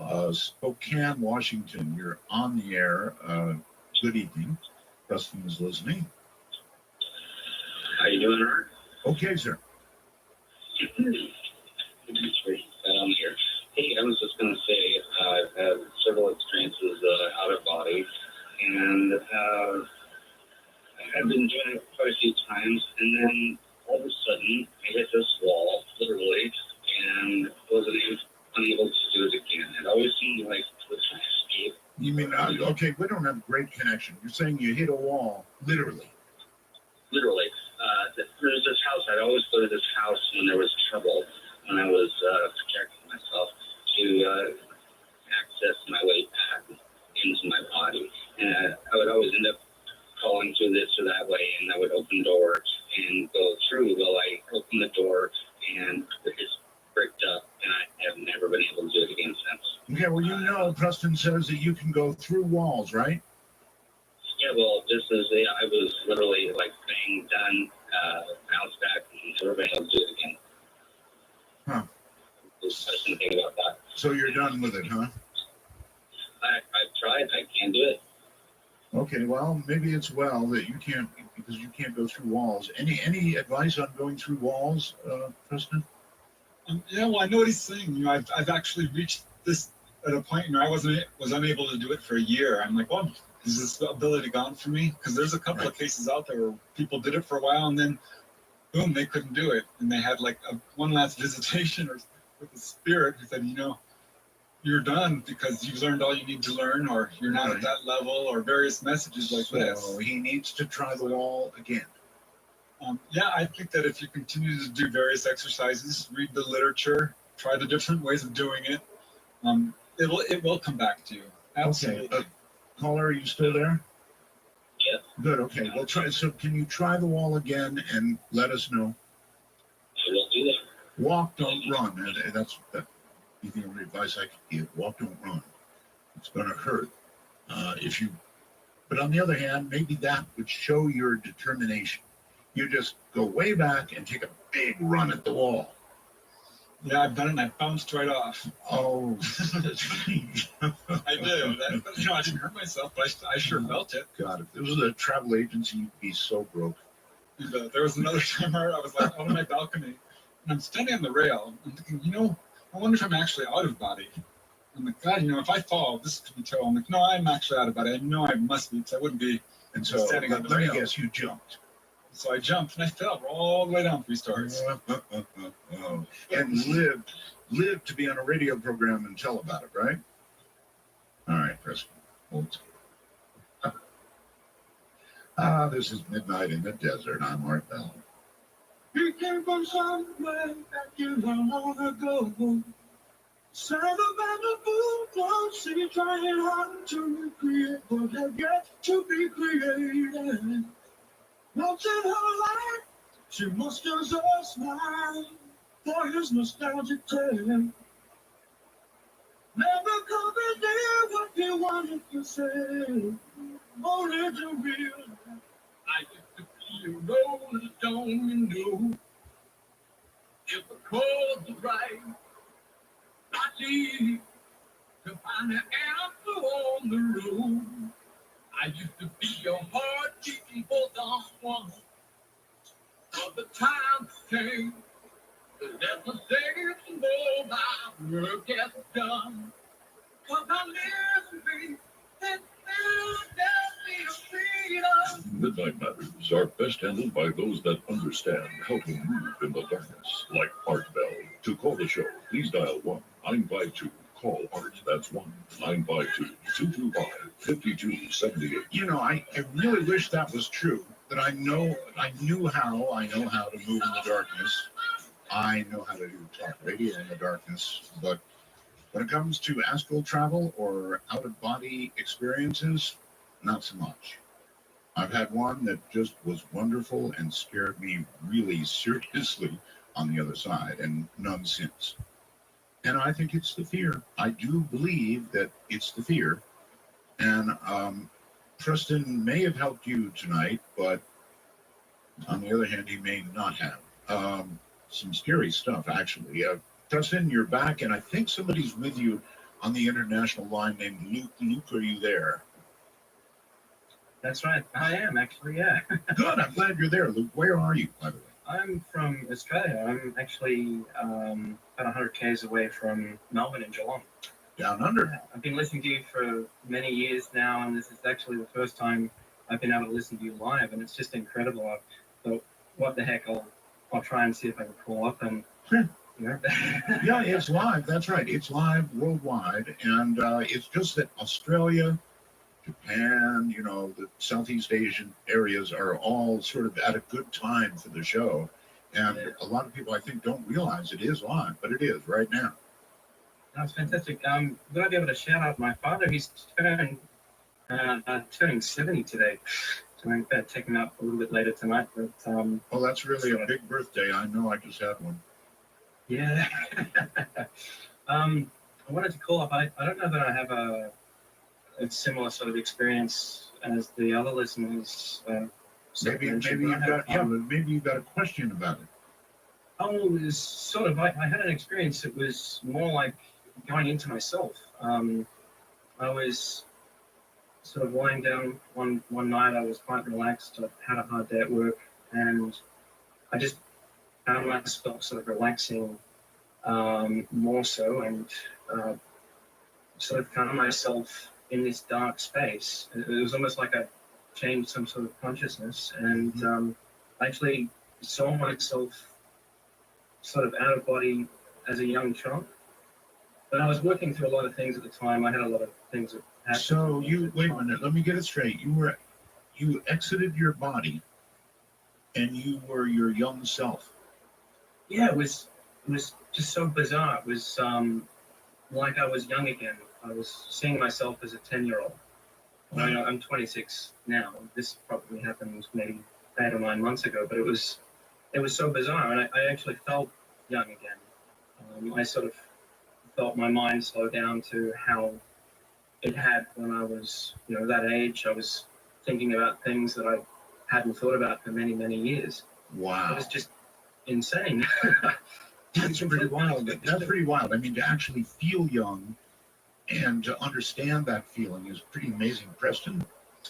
Yeah, I know exactly what you're talking about, Luke. What's really interesting is when you go out of body, time collapses to a certain extent.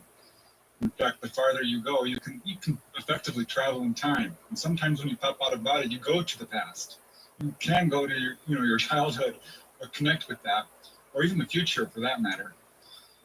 So yeah, I get what you're talking about. I think it's so cool. I mean, just to feel that young again, to remember what it felt like. That'd be awesome. Yeah, it was fantastic. I mean, I suppose that was something I've been sort of processing, I guess, a little bit as well, and maybe subconsciously it came on. I'm not really sure. It was just really bizarre. I've had a few other times when I've sort of felt myself going back into that sort of place, but the age difference wasn't there. But it always seems like I'm going in on myself, not traveling out elsewhere. I unfortunately didn't catch the first half of the program, but it sort of sounded like you were talking a lot about almost like astral travel. Yes. Was that Trust me on this. It's worth joining, becoming a time traveler, and downloading it. It's really a fascinating program all the way around. And what you just said is fascinating too, and especially calling all the way from Australia. Thank you so much. No worries. Thank you so much, Art. All right. Take care. That's really neat. I mean, can you remember what you felt like at 10? Well, not as well as I would like, but you can connect with it through the out of body thing for sure. Yeah, to have that fresh again would be awesome. Yeah, you know what's amazing? Because on the other side, you can travel in an instant. But there's no such thing as rate or distance, really. So if you take that equation, that we have rate times time equals distance, it collapses time. So this is kind of why we have precognition when we come back from these experiences, or you can travel to the past. See the sinking of the Titanic or what have you. Okay, Preston, I had one precognitive experience, but I don't think it had anything to do with astral travel or being out of my body. On the other hand, what do I know? Maybe it did. But I remember being awake, moving from place to place when I had this experience. So no, I think I was awake. I don't think I was astrally traveling. But your point is good. Test it, is what you say, right? Right. Well, what I'm saying is if you do astral travel, be prepared to have a lot of psychic experiences because it activates, I guess we call them your chakras. Mm-hmm. And you'll feel it. I mean, you'll physically feel this stuff. When you have, premonition, for example. I mean, I had a really powerful one. I had this vision. I was going to the ATM to get some money, and I had this vision that there was this gangster-looking guy there, dressed in leather, whipping his hair around. I'm like, God, that's weird. Yes, it is. And got, drive up, it's still a mile away. I got there, and there he was. Got chills on my spine, just like I saw. I'm like, I'm not going near that thing. Okay, so in other words, it was a precognitive warning. Exactly. I've had a number of those. And you start to learn stuff about people's that, you can, to a certain extent, read people a lot better than you normally could. Wow. All right, Wallaceburg, it's midnight. You're on the air. Hello. Wherever Wallaceburg is on the phone. Hello? Oh, yes. Hello, Art. How are you doing? It's an honor to be part of your show. I have a question for your guest there. I guess I've lucid dreamed lately, but this one time, I'm sorry, I'm a little nervous. Relax. Just take a deep breath. Yeah. You're just talking. Sure. This one time I awoke and I was laying in bed and I saw the back of my body leaving the bedroom or getting out of bed and walking towards the bedroom door. Wow. And I thought it was so odd, obviously, to see myself walking away. So it's like a reverse out of the body or something. So I was wondering if he has ever experienced anything like that or what it would mean, if it has any meaning. That is so opposite. Preston, he sees himself walking away. How could that be? Yeah, that has happened to me. Not quite exactly that way, but that's called bilocation. And what's happening is you're conscious in either your body or your astral body. And if you're good at it, you can do both. There was one time where I was out there flying, I don't know where in God's name I was, far away. And at the same time, I started to become aware of my bedroom. And mind you, I'm lying there with my eyes closed. And I'm like, oh, I think I'm awake. So I opened one eye. And I'm like, yep, I'm awake. At the same time, I'm out there astral traveling. So to a certain extent, this is called bilocation. People are able to do it to the extent, that they can sit down and be physically in another place. So this caller could probably switch positions if he was really good at it. He could jump to the astral body that was leaving and be in that one. Right. That's what I would recommend. Concentrate on that one and see if you can transfer your awareness to it. And you should be able to. What do you think? What do you think? You want to give it a try? Well, it just happened. I never meant for it to happen or anything. So, and this was probably a couple of years ago now. So, sure, if it ever happens again, I would perhaps try that. But yeah. All right. Well, good luck with it, and I hope it works. Phew. This is a lot to take in. It really is. Let's go to Nick on Skype. Hi, Nick. Hello. Hello. Can you hear me? Oh, sure. Just fine. Hey, Art, long-time listener. I'm glad you're back. Real quick, I just had a question for Mr. Preston. Has he ever confused, or I don't know how to put it another way, out-of-body experiences with lucid dreaming? Because I know that as a kid, I used to practice lucid dreaming a lot. Went on message boards reading about lucid dreaming, and I feel like a lot of what he's saying reminds me of lucid dreaming. That makes sense. Preston? Right. Well, most people who look into this agree that they're connected. There's no doubt. I think personally that a lucid dream is when you're projecting the reality around you. But the problem is you can be out of body in one of the higher dimensions and be doing this. So the definitions blur. It's hard to say where the line is between the two, but you can project out of a lucid dream into the physical world. Well, because I have felt the whole out of body experience thing. One time I was asleep on a couch and I was in a strange place, and all of a sudden I was half awake, half asleep, and I felt like there was someone sitting on my chest. A scary voice kind of came into my head, and I sort of saw myself in the room. But that only happened one time. But I've had lucid dreamings happen. I've had lucid dreams a lot more than that. And I felt like there was a distinct difference between those two things. You don't think there's a distinct, difference between the two? Well, there's sort of gradations, I would say. It's very hard to divide them apart because some people feel that the lucid dream is superior to the normal out-of-body experience. I think they're separate. There are certain levels to dreaming. In the very beginning, you have dreams, which are just the things you did throughout the day, the movies you saw. Then you move up to a psychological level of dreaming, where you're dealing with your fears and desires. And then you bring in lucid dreaming, and you can deal with those in a conscious way. But at some point, you don't dream like a normal person. You're awake all night and never actually fall asleep. And you understand the difference between a mental projection in front of you, depending on where you are. If you're in the physical world, or if on the other side where you're manipulating things, or you're in a consensus reality, like the heavenly realms, where everyone agrees this is the way it is. Okay. It's hard to describe. Sure it is. All of this is hard for words. Caller, thank you.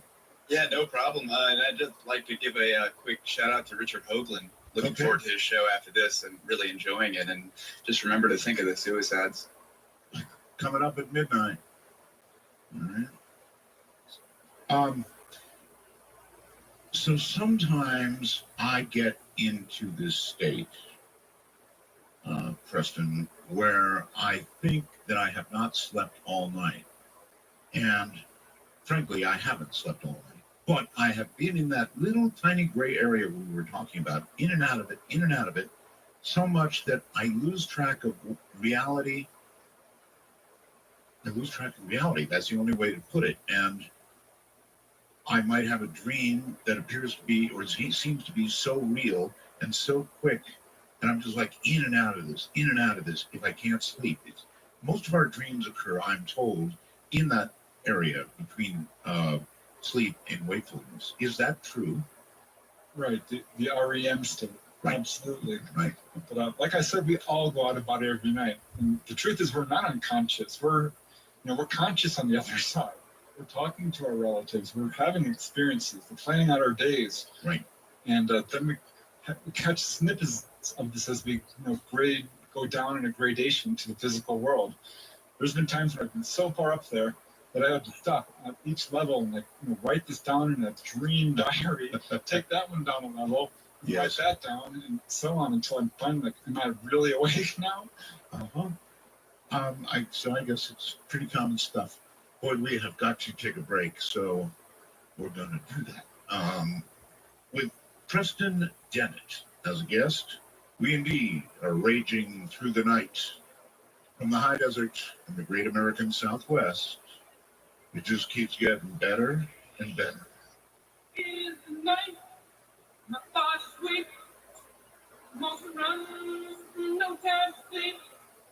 I've got to ride by like the wind. Don't come easy, you know it don't come easy. It don't come easy, you know it don't come easy.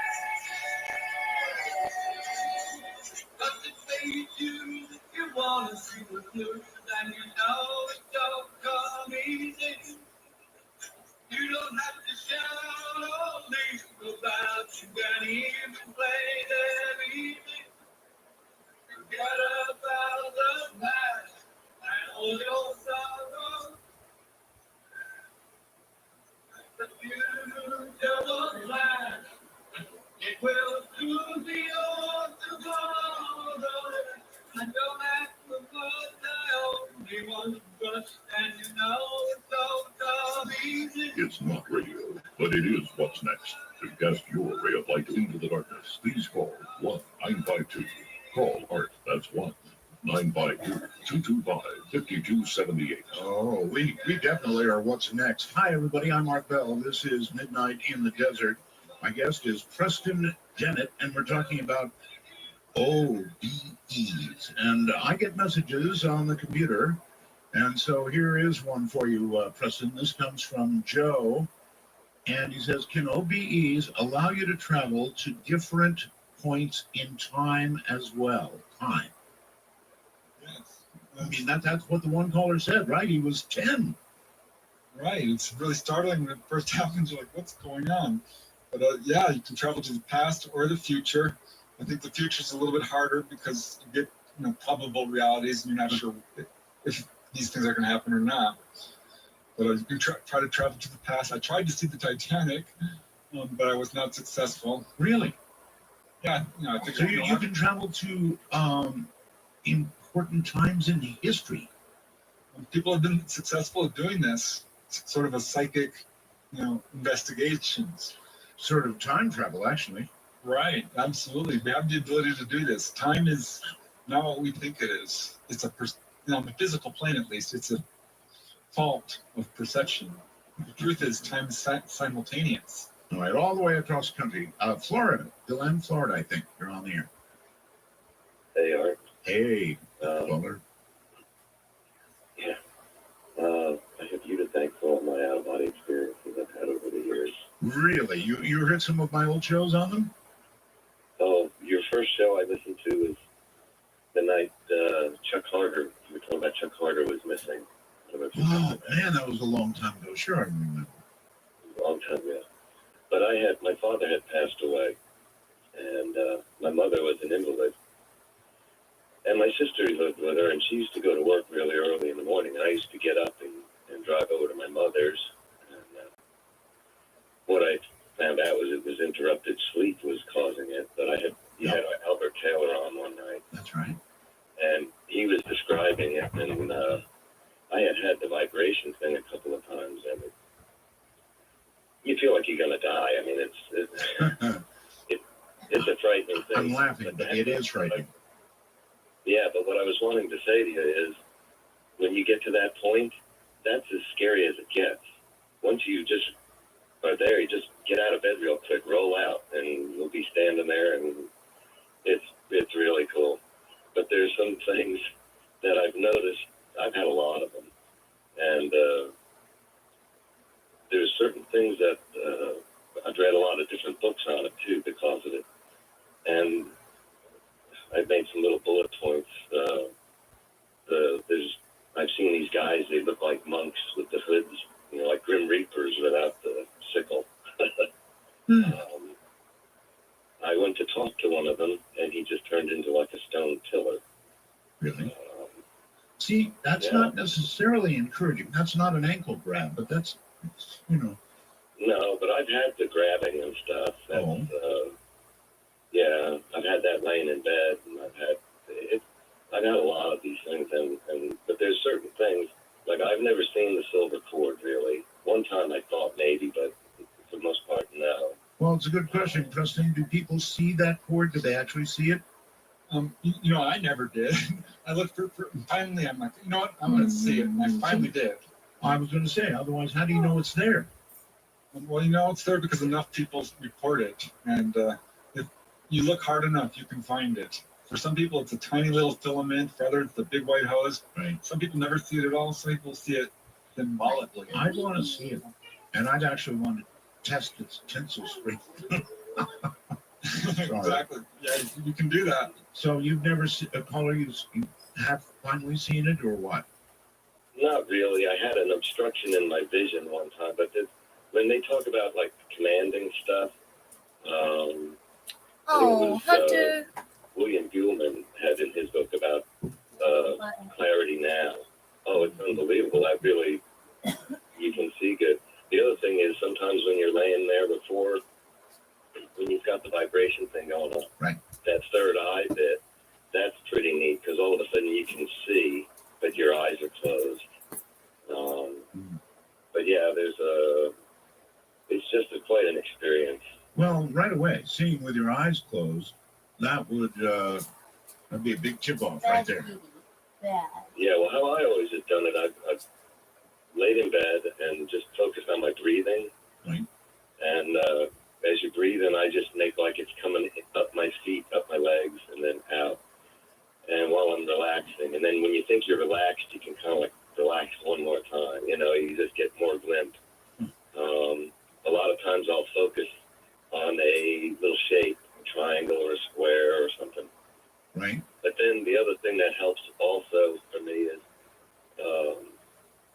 thinking about I think it was Albert Taylor might have said, but thinking about where you are in your body, and it's like, 2 inches behind your eyes or whatever, and when you think about that, you get to where you don't feel your arms and legs anymore. You're just so relaxed. But that's usually when you hear the roaring sound or the people talking to you or what. I mean, it's very strange, but once anymore, I haven't had one in quite a while, but I noticed when I was doing it, I got to where I could have them pretty much every night if I wanted to, but it drains you something terrible. I mean, if you do it back to back a couple of nights, you feel like you've been hit by a truck. I mean, and then what happens, you get so tired, when you go to sleep, you just won't have one. But what did it for me was the interrupted sleep, and I didn't know what it was. And like say going over to my mother's in the mornings there, and then laying back down to get another hour or two of sleep. And when I first had it, I didn't know whether to go to the hospital or what, because that vibration feeling like you just feel like you're gonna die. It's very unsettling. But like say, I had that several times, and I had no idea what it was. But then I heard Albert on your show talking about it, and he was saying about, you have to just go with it. And it's scary to do, but the first time I did it, well, it's easy to say. It's easy to say, but it's not so easy to actually do if you're afraid. Well, no, I was afraid, and that was the thing that Albert, was saying. You just got to go with it. And I just got to the point where I wasn't enjoying having the vibration thing all the time. Oh no! And then, like I said, as soon as you roll out, that's gone.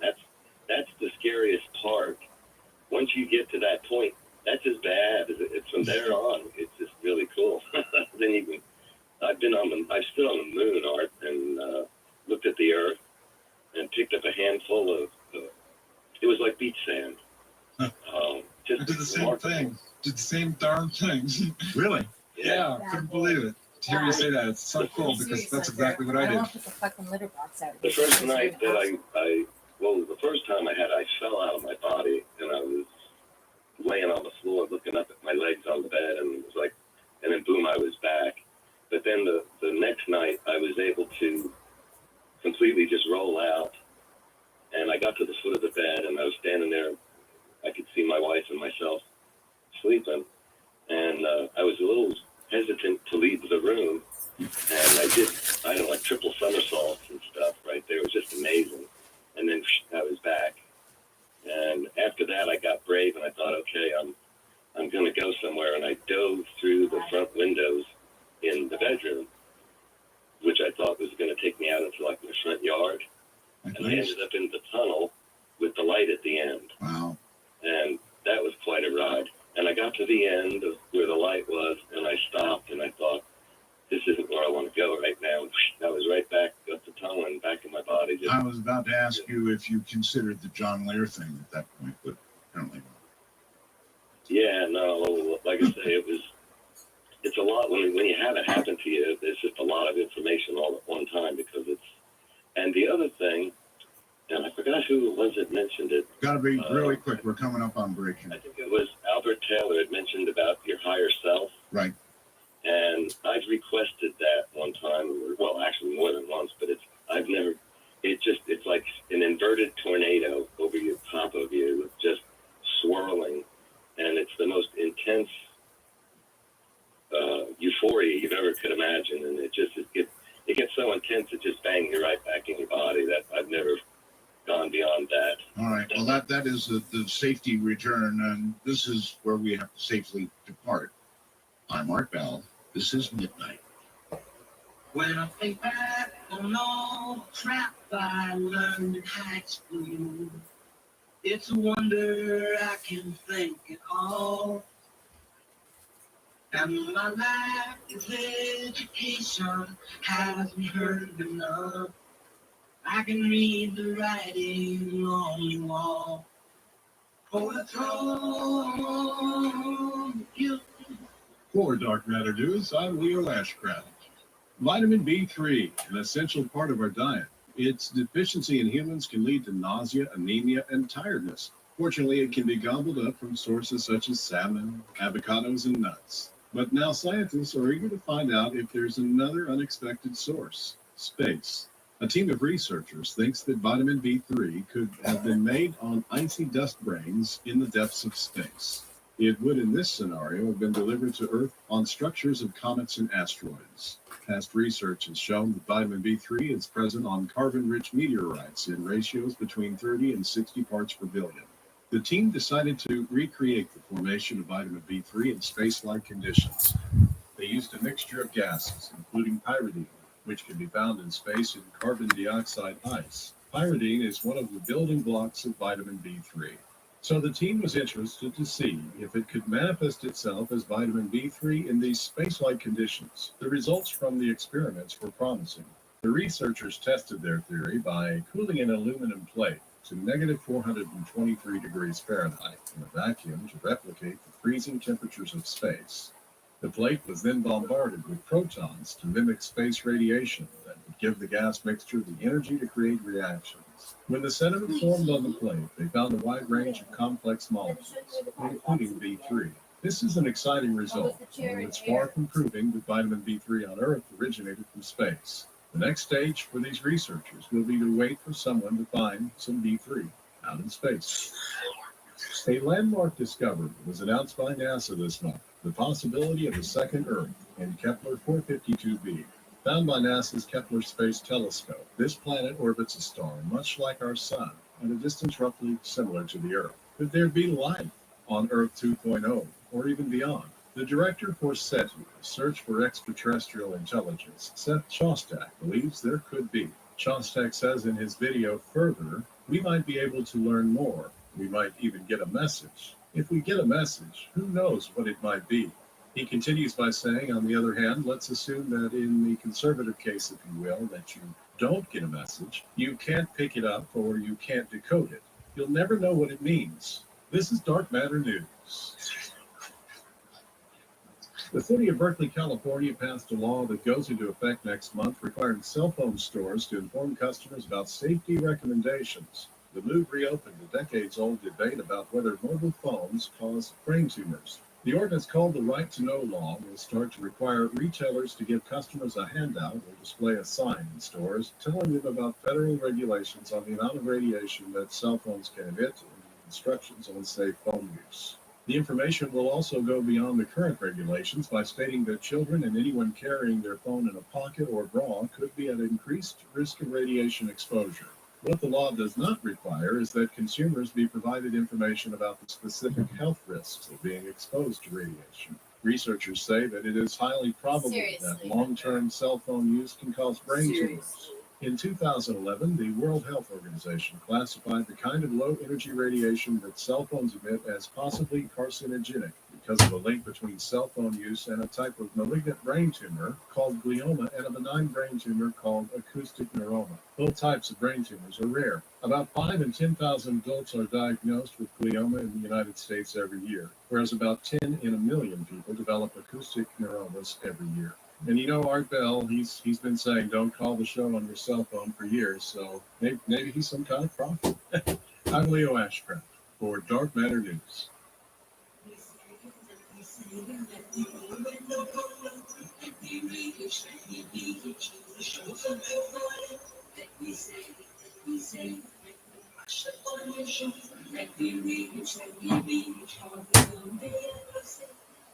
Want to take a ride?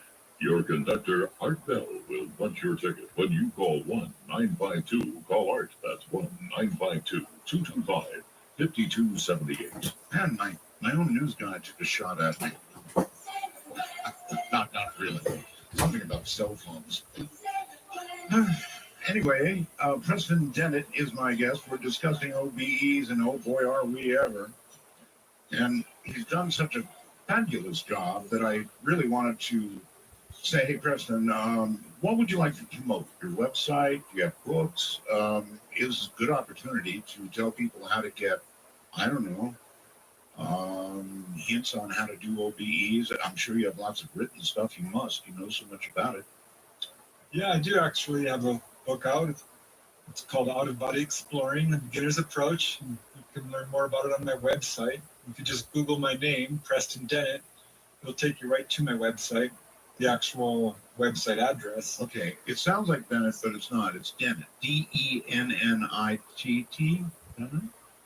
E-T-T. E-T-T. See, I didn't have it right. E-T-T. D-E-N-N-E-T-T.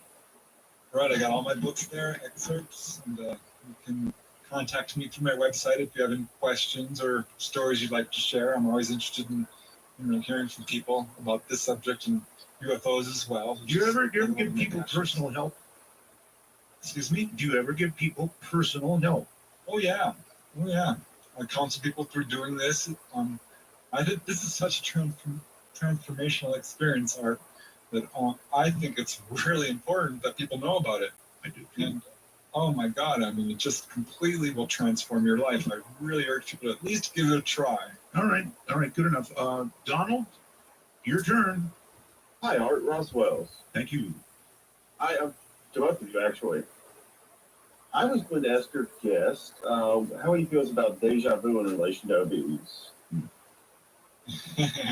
Yeah, well, deja vu is a very interesting thing because I used to get it a lot, and it started to increase really profoundly when I was doing out-of-body travels. And what I found was I would have deja vu, and suddenly I would remember having this experience before, to the point where I could actually predict it. I could predict the person's conversation, what was going to be on the radio, who was coming in at work, and things like this.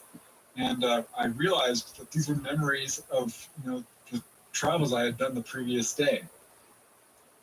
So scarcely a day went by where I wasn't having some sort of deja vu. Oh, wow. Do you think it's possible to transfer your soul, possibly, using OBEs? To transfer your soul? Into another vessel. Yeah. This is talked about all the time. And it's also one of the concerns, by the way, Preston, with this caller brought up, and that is, let me take it from here, Donald, that while you're out of your body becomes occupied by some sort of entity that may or may not be friendly. Just leave it there. Right. Well, it hasn't been my experience that that's true. What's the real case is when you're doing this work, you almost always have a guide with you, even if you don't perceive them. I felt like I was on my own. I really still feel like that most of the time because if I have a guide, they rarely show themselves. They have, but it's my understanding they are there. And I have not found that to be a problem, even though I've been many, many times. And I can't find any good evidence that this has ever really occurred. And as far as inhabiting someone else, well, to a certain extent, you can perceive other people's thoughts. Well, that's not the same as inhabiting another person. No, you can't. I mean, to kick them out of their own body or another person's body. Well, you mentioned you can't move things, that your hand just goes right through it, or that you can walk through a wall. So presumably, you could walk into a person. Right. Well, you can walk. Yeah, I've had people walk through me, standing in front of them, and it's very disconcerting. Like, right. Oh. Right. Disconcerting. No, you can't stick inside them. You can't. Okay. I haven't tried it. But it's not something I would give it a shot. Let us know how it comes out for you. Well, I'm willing to give it a try, but it's not something I don't want to take someone over. I'm certainly messing with you here. Yeah, that was the obvious question. Is it possible to essentially take someone over? And you can influence people. Oh. You can, because all our thoughts are not necessarily our own. We're picking up on, sort of telepathy, even if we don't know it. To a certain extent, some of our thoughts are influences from our spirit guides. Have you ever influenced somebody? And in what way? No. I have tried. I'm like, I'm here. I've talked to people on the other side, my brothers and sisters who are alive, and tried to get them to remember what they were doing, and they could not. It's very much about memory, this whole astral travel thing. It's about awareness. It's about intent, right? And focus, these sorts of things. Okay, let's go to Edmonton, Alberta. You're on the air. Hello, sir. Art. Hi. Hello. It's wonderful to hear you. Thank you. Welcome back from everybody. I'm sure you're sorely missed. And I'm actually shocked to be on the air right now, but I got to talk about this. Now, it was years ago when I was listening to your show. That's the reason I have a name for what happened to me. Okay. I had an OB, I guess what you're talking about. I was in college and I was going through a pretty tough time. I really wasn't ready for the experience. And I had I guess what you'd say, a peak experience where I was doing a drawing, and it was art school. I was doing a drawing in the studio. It was late at night, and I guess I kind of felt like I had a pillar of light coming from heaven. Felt like I was really connected to everything. But then I had an anxiety attack, I guess. So I went home that night, and my dad picked me up from the hospital. And mind you, no drugs here. I'm not a drug user. No, but drugs is a very good question. We'll ask that. Yeah, nothing like that, Art. Even back in my college days, I was a pretty straight guy. Now, what happened is I went to sleep and had the sleep paralysis. And shortly thereafter, I saw the roof of my bedroom, the stucco on the roof, and it looked like the room was bathed in a kind of like a street lamp light. Now, I missed the earlier part of the conversation, but I don't know if that's common. Now, Preston, is there anything common about that? Oh yeah. When you go out of body, everything glows around you. It's the whole world kind of glows, and the higher you go, the brighter it glows. Wow, yeah, and I had like the buzzing and all that, and there was anyway. My question is kind of, does that sort of physical and mental anxiety tend to cause those experiences because I haven't had a full OBE since then. So I have had sleep paralysis quite frequently, and I still have it, but it doesn't frighten me as much anymore because I kind of learned to live with it, right? It used to terrify me. Now it doesn't so much, but I wonder if you could tell me about that. Right. Well, absolutely. Yeah. Fear of death is where this sort of thing is, I think, coming from. It's the most pervasive fear that we have. And this is something that confronts it head on. And it can cause extreme fear and anxiety and terror. And it's something that we all have to work through. And this is why it's such a great thing for, elevating you spiritually and working along the spiritual path. This is a great way to face your fears, I guess is what I'm saying. All right, let me ask you about drugs. There are those who say they have experiences very much as you have described, or part of what you have described, with certain mind-altering drugs. Is this an avenue you have experimented with or know about? I have not experimented with it. I haven't taken hallucinogens or any of these so-called drugs, which do apparently have an effect like this. And I do know of a couple of cases at least where people have had drug overdoses. Yes, and some of those people definitely go all the way to the light. They do, And they don't always come back, but some do come back with these profound out-of-body experiences that they've had. So it's possible to do it through the influence of drugs or as a result of drugs. It's not something I would recommend. There are various ways of doing this. People, do what you call diet purification things. You don't have to stop eating meat. I've done this under the influence of alcohol, which is, I guess, interesting. That is interesting. You would think alcohol, which initially and for a very short time is a stimulant, but then becomes a depressant, I believe. It's much harder to do. I've noticed that. It's easier to do all this stuff if you're clear-headed, if you're not an angry person, if you don't have things you've procrastinated, right? All these problems. But if you can work through all this sort of baggage within your personality, got it. All right, it makes it a lot easier. All right, let's go to Andy and whoever is with Andy in the background. Hi, Andy.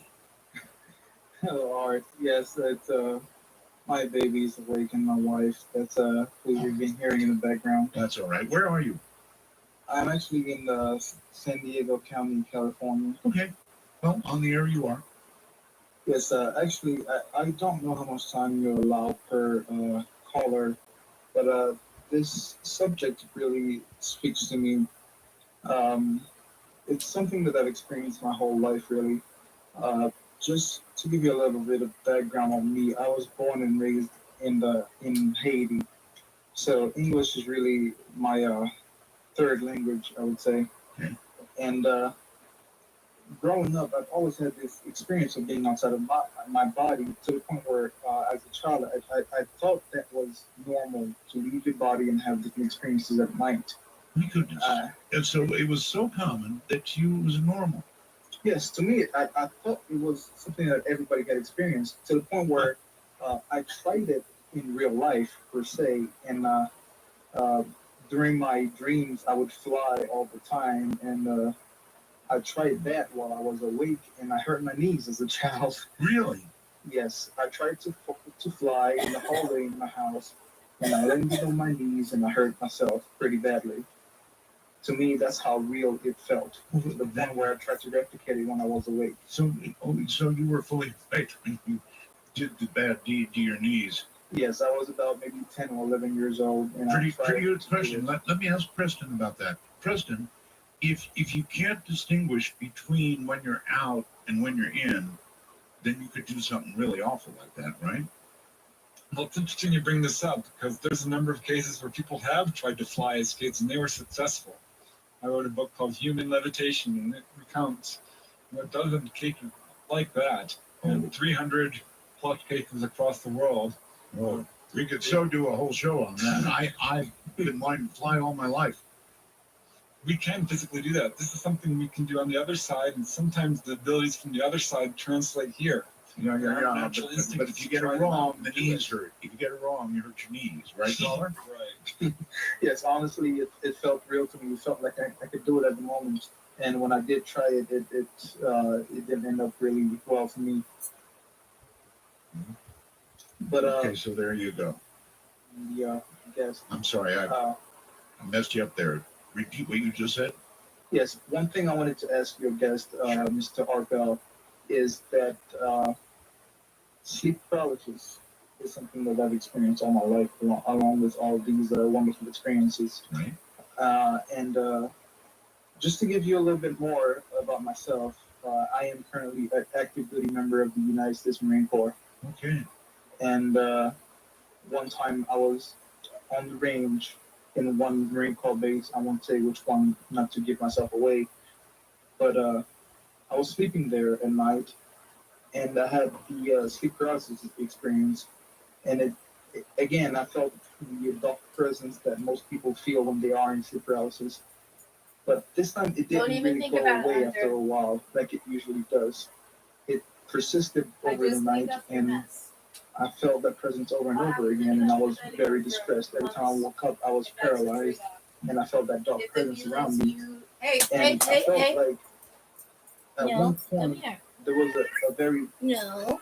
good You know presence better. around me that came in order to help me get through that. And it showed itself to me in the form of a man. Would this be the guide, Preston? That's what I wanted to know. Would that be the spirit guide or the guardian angel or the higher self or whatever anybody would call it that came to me to help me through that tough time? Yeah, that very may well be. It sounds like it. The thing is, when you do these experiences, you start to increase your perception. You start to be able to see ghosts. And Yes, I have been able to see ghosts or spirits my whole life, and it became common to me after a while. So yeah, you have to deal with that. You can sense bad energies. You can sense good energies, and it's a completely different world that we're dealing with here. But my question was that it gave me a name. This is the first time that that anything I've seen in that weird state that I was in. Caller, I'm going to have to go. We're so short on time. I want to say hello to Brenda very quickly. Hi, Brenda. Hello, Brenda. Going once. Hello. Hello. It says Brenda. Is that you? Hello. I repeat, hello. Hello. Hello. Yes, hello. I hear an Australian accent. Speak. I'm Australian. Oh, where are you? New Zealand. New Zealand. I shouldn't say close enough. It's a different country. Okay, we have only got a moment, so if you have a It's question, a Maori lay it on us. accent. Just a wonderful program tonight.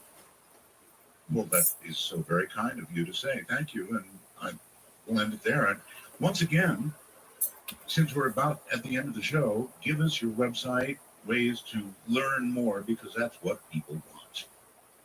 Right. If you want to go to my website, just Google my name, Preston Dennett. The actual website is prestondennett.weebly.com. But yeah, if you just Google my name, I've got all my books up on my website. Right. 16 or 17 of them, and a bunch of other stuff, excerpts, and What it love to is, hear from what it people was, who've had this what it experience, will who always be who until want the to learn how to moment do you it. detain It's definitely Everett easy Police to do. You just have to Department and take the Company. effort and do it. Knuckle down. Well, you obviously know a very great deal about it and have done.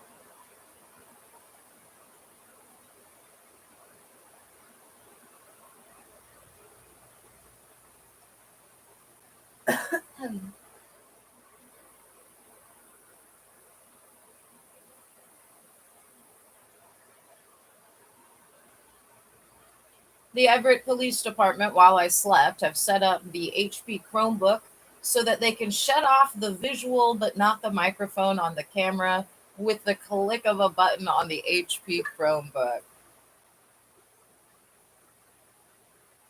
Such busy bees. Make sure you check out the pinned message there. It absolutely applies. Doing everything they can to get life without parole.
The other thing I think I told you about this the other day, but we wanted to talk about on here was I was listening to the psychologist on a different podcast that was talking about how anxiety and a person's relationship with anxiety is exactly correlated to how much they've accepted their mortality. So it's like if you haven't accepted that baseline fact, which is that we will all die and we won't be here forever, then you have a lot of anxiety because anxiety is the attempt to control something that is completely out of your control. Like, yeah, you can do the same things every single day and, get results and try and control your life that way. But like ultimately a bus can hit you and like, it's over. You know what I mean? Like, that's my biggest fear. Right. Because So I then am I a think control freak. the other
two idiots?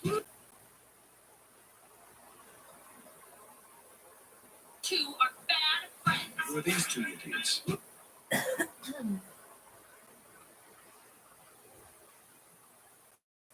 Two are bad friends. Who are these two idiots? White dude and an Asian dude.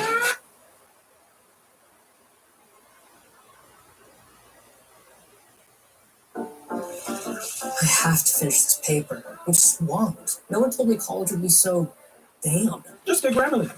It's free. Can it help with what I wrote last night? It only took 3 coffees and some cheese.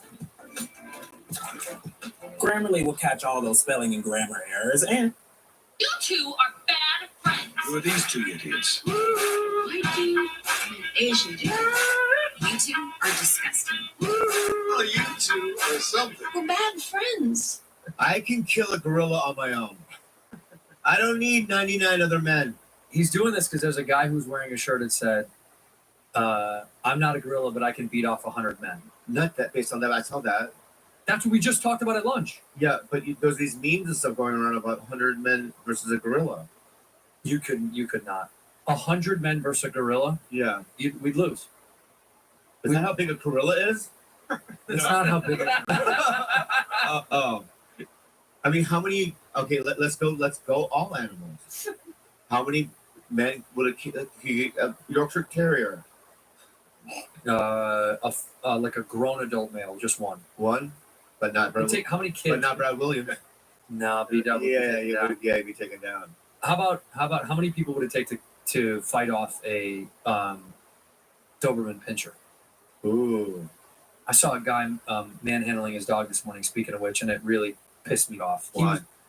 Dude, because you know how like people tug on the chain? And he whipped it around because he was barking at another dog in a fence. Yeah. And he whipped it so hard it leapt off the ground, and then he grabbed it by the neck.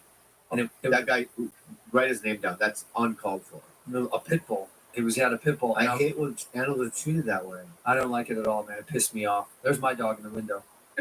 Yeah. He's scared both the condos and me. Yeah. Did it scare you guys? Sure, literally. Or they'll see like a puppy like being beaten down on the side of the road. Disgusting. Right? You- how come I can't find them?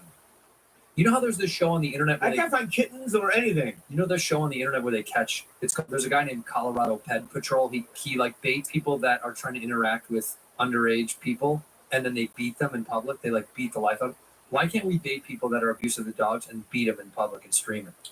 I think if you beat dogs, we should beat you in public and stream it. You know what I do? I put peanut butter on my butthole. That'll get them out there. That'll get the dogs excited. I don't know about the guy who does the abuse. I'll make them eat it. Oh, that's smart. Yeah. That's very smart. After the dogs are done with you? Chunky peanut butter. Extra chunky. Or crunchy. You like chunky or smooth? I'm a crunchy guy, dude. Really? Oh, 100%. Yeah, you're kind of crunchy. Yeah. Well, you like it smooth? Nah, smooth is so weird. It's so weird. It feels weird. What kind of jelly do you use? Raspberry. No, what brand? I use the one. What's the one that's you know?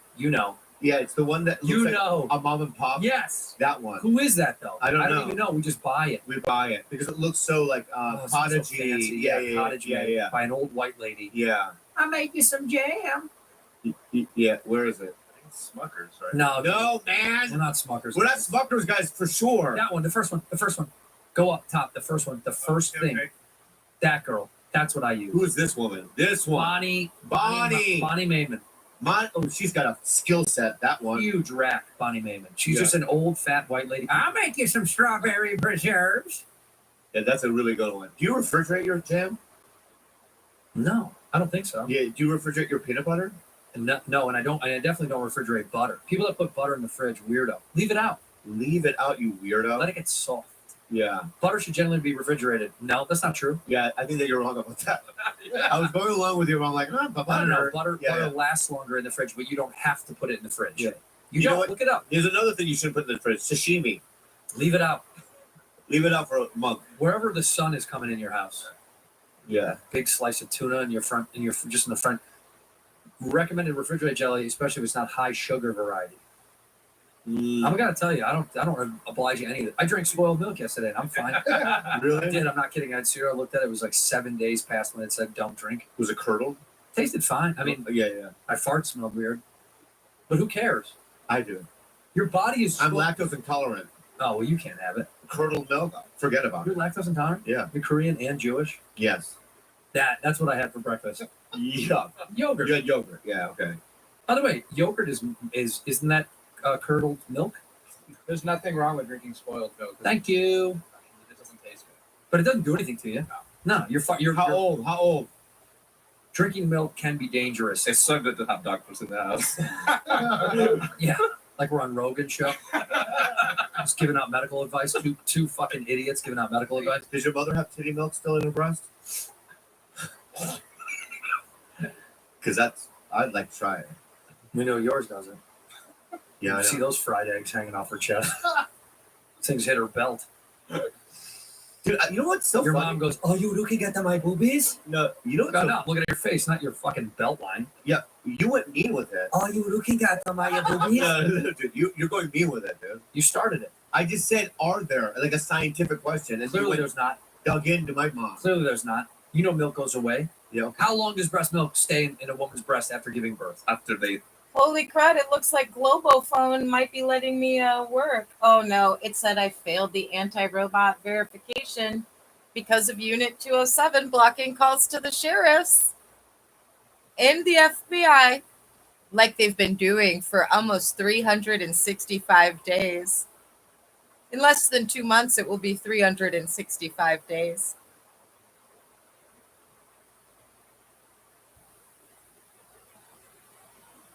Now it says call in progress. It's probably going to be intercepted by them upstairs like my 911 calls. I don't hear anything.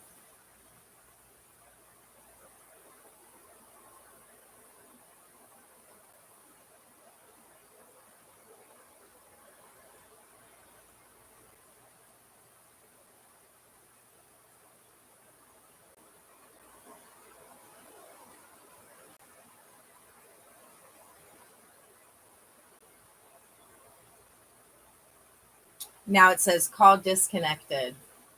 Never rang.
They're crashing it any way that they can, using the Google vignette with their little hacks and codes, even though I've already said that I'm not saving anything from this website.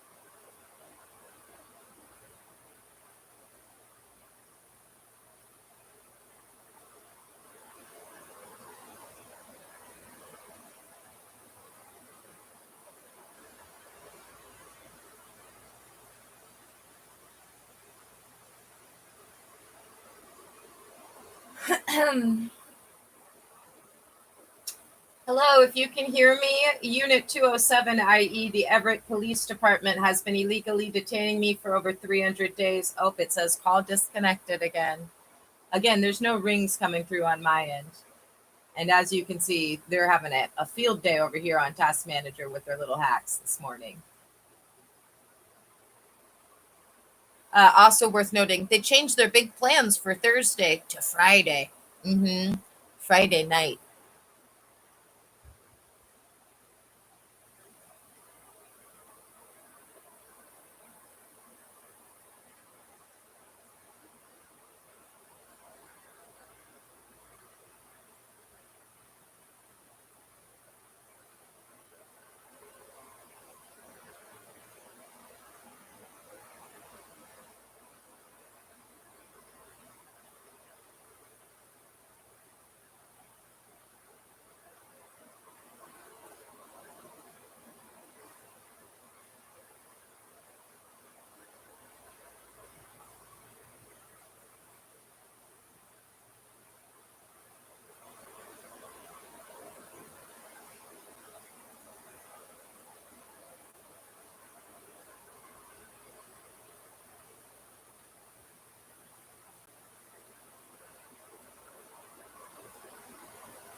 Says call in progress again. Again, no ringing on my end.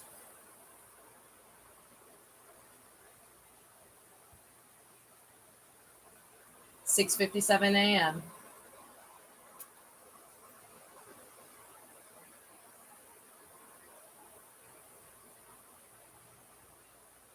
Hello, if you can hear me, the Everett Police Department has been illegally detaining me for almost 365 days, and they've been blocking all calls, all correspondence.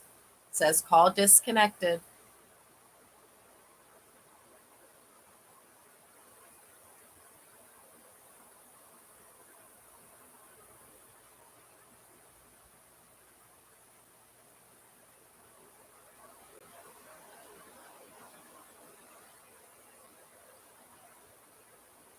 They're using hacks, including a bunch of random letters and numbers. Then it ends with period safeframe.google, i.e. every time it says globe phone, call phone, Google vignette, it's them actively attempting to prevent myself from talking to the Snohomish County Sheriff, something they've been doing for over 300 days, as well as the FBI.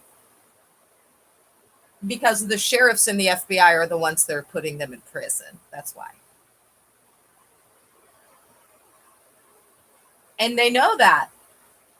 So they just keep blocking it, and then they keep facilitating kidnappings, assaults, attempt to starve me. Currently, they're looking at torture charges, attempted murder at this very moment in time, obstruction, evidence tampering, retaliation, and intimidation of an FBI informant, illegally detaining me / unlawful imprisonment, a litany of crimes. A litany.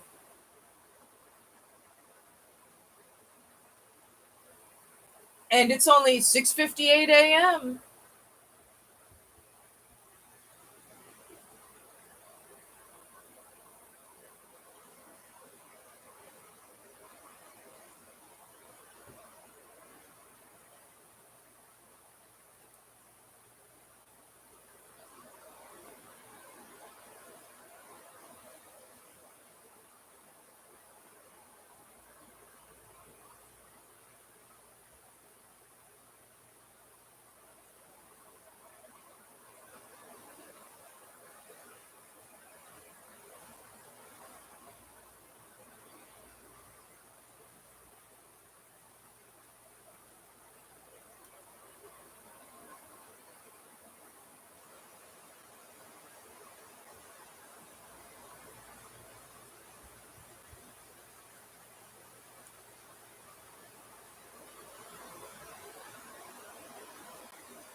Hello, if you can hear me, this is Mystic Gwen. I've been illegally detained for over 300 days by the Everett Police Department at 2120 Highland Avenue.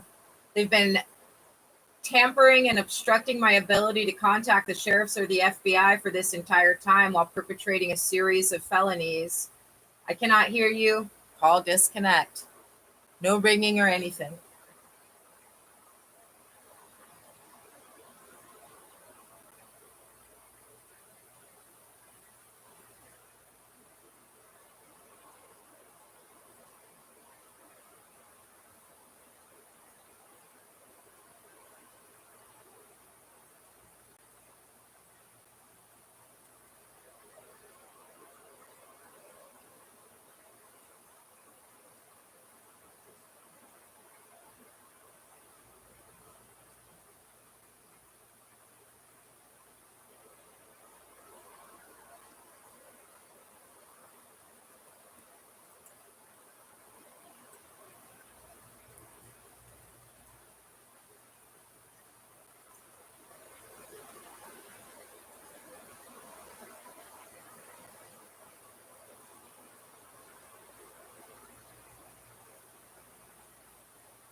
Hello, if you can hear me, this is Mystic Gwen, i.e. Lynette Renee Hansen, being illegally detained by the Everett Police Department for almost 365 days. I cannot hear you. They've been actively attempting to obstruct my ability to contact the sheriffs or the FBI in every way imaginable, using man-in-the-middle root access in the Cisco network. Call disconnected. I'm still screenshotting it. Still screenshotting it. And you know who's watching me do this, right? That's right. The sheriff's in the bureau, you dumb fucks. And they're watching everything you're doing to prevent it. Each attempt to prevent it is multiple felonies with one simple act. Like you've known since, what was it, January or February, when the FBI told you that about the YouTube live streams.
Hi, if you can hear me, this is Mystic Gwen, Lynette Renee Hansen. It says, call disconnected again, Unit 207, going to prison for that. amongst other things.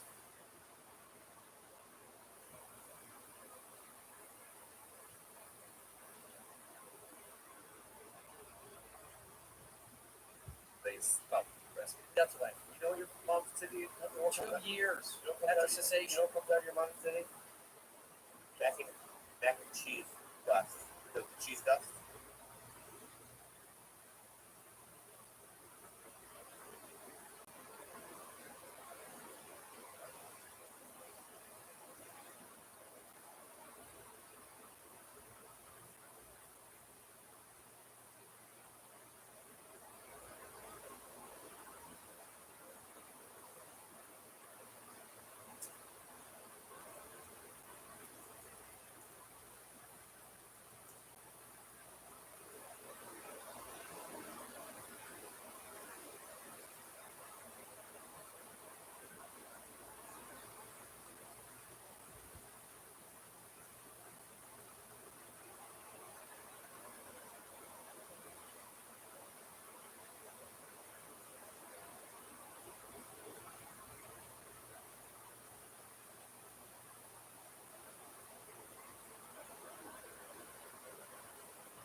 So you want to start a business. You might think you need a team of people. We do love being on stage with Moses. He's really fun, and it's going to be a great night. So we'd love to see you there. You can get your tickets at the link in our show notes. And if you're in LA, come support us because, Tyler and my parents, they don't live here, so we can't force them to bring their bridge club to fill up half the seats. Yeah, it's unlikely my mother and her Mormon Relief Society would force anyone to come to our show, but seriously, the Dynasty Typewriter is a cool venue. We're going to do a great show. Please check it out if you can. Okay, now a non-segue into today's episode. It is intense. Please be ready for that. It's also infuriating. But it's incredibly necessary. You see, Jamie is one of the lucky ones. He made it out, but he didn't end up dead or homeless or a drug addict like many of these lost children of Scientology did. He's now a thriving artist and creative. And his upcoming book about his childhood called Child X releases at the end of July. And it's incredible. We got a copy ahead of time because we're cool. So with that, take a deep breath and get ready to brave the waters through the shitstorm that is the inner core of Scientology. The Sea Org, the military cult that I still can't believe got away with all of the horrible things that they did. Yes, the Sea Org. So steady the helm, Jamie. Secure the bow. Ready the sails. Finger the musket. That is not a sailing reference, Liz. Not a boat reference. I think Jamie would hate all the boat references. Yes, he would.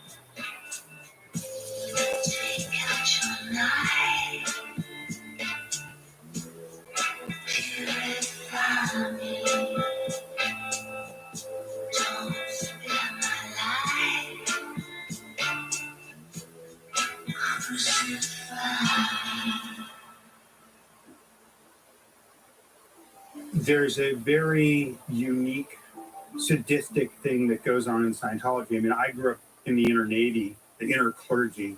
He uses a word called the Sea Org to describe it. It's an ugly word. It kind of reminds me of like loogie, Sea Org, loogie. So I try not to use his words, but he created a lot of words, fancy words, for really gross things when you would peel back the layer behind the word, what it actually looked like. Great. We too will not use his dumb words. They called the slums that we grew up in these really decrepit, dangerous environments, the cadet org. I feel like Scientology kids that grew up like me, there aren't a lot of kids that grew up in the 70s that are like me, that are around to talk. I want what happened to these kids, what I call the lost children of Scientology. I want the story told.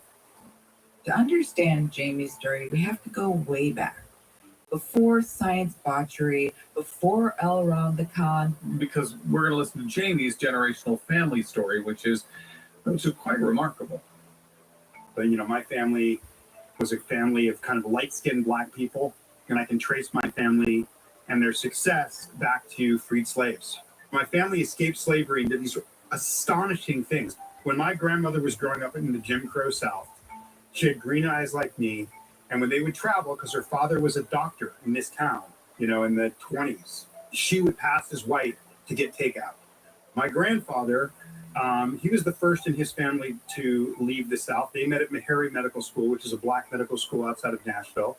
And he inherited all his parents' money, which they inherited from their father and grandfather. Then he went to live with his aunt, and then she gave him his entire inheritance. So when he entered medical school, a black man, in the 1930s, he was a multi-millionaire. He wanted no one to know that he had anything. So he would work as a porter. And then my grandfather was a Tuskegee Airman. He was a flight surgeon in Burma during World War II. This idea of your family escaped slavery and accomplished these remarkable things.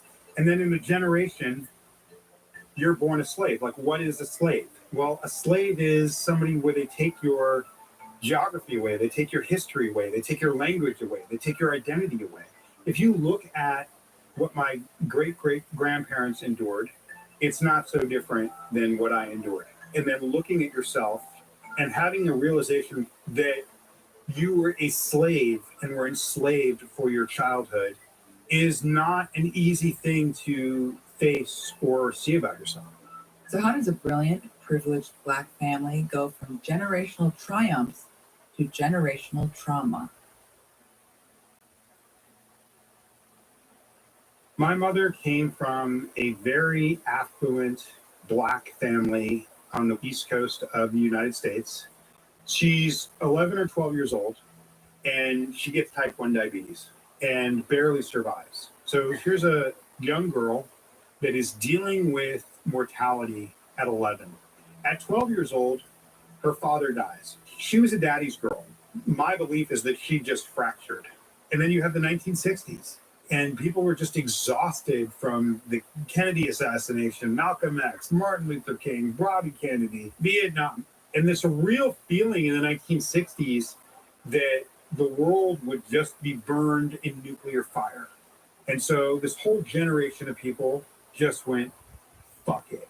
And everybody was joining these movements, from Jim Jones to every kind of, there was thousands and thousands of them. Oh, don't we know, Jamie? It seems half of our episodes come from this era. Okay, so stepping back a bit, public angst has long been a catalyst for countercultural spiritual movements. Or, cults. Right, so take the ancient Egyptians, right? Centuries of slavery, and suddenly, pharaohs are literal gods on earth. The political chaos of the Hellenistic Roman era, it led to cult followings for Dionysus, Isis, Mithras. Those were some pretty secretive and shady cults. And let's not forget, how can we forget the 1300s when the Black Death wiped out half of Europe? That's right, half. Half of Europe.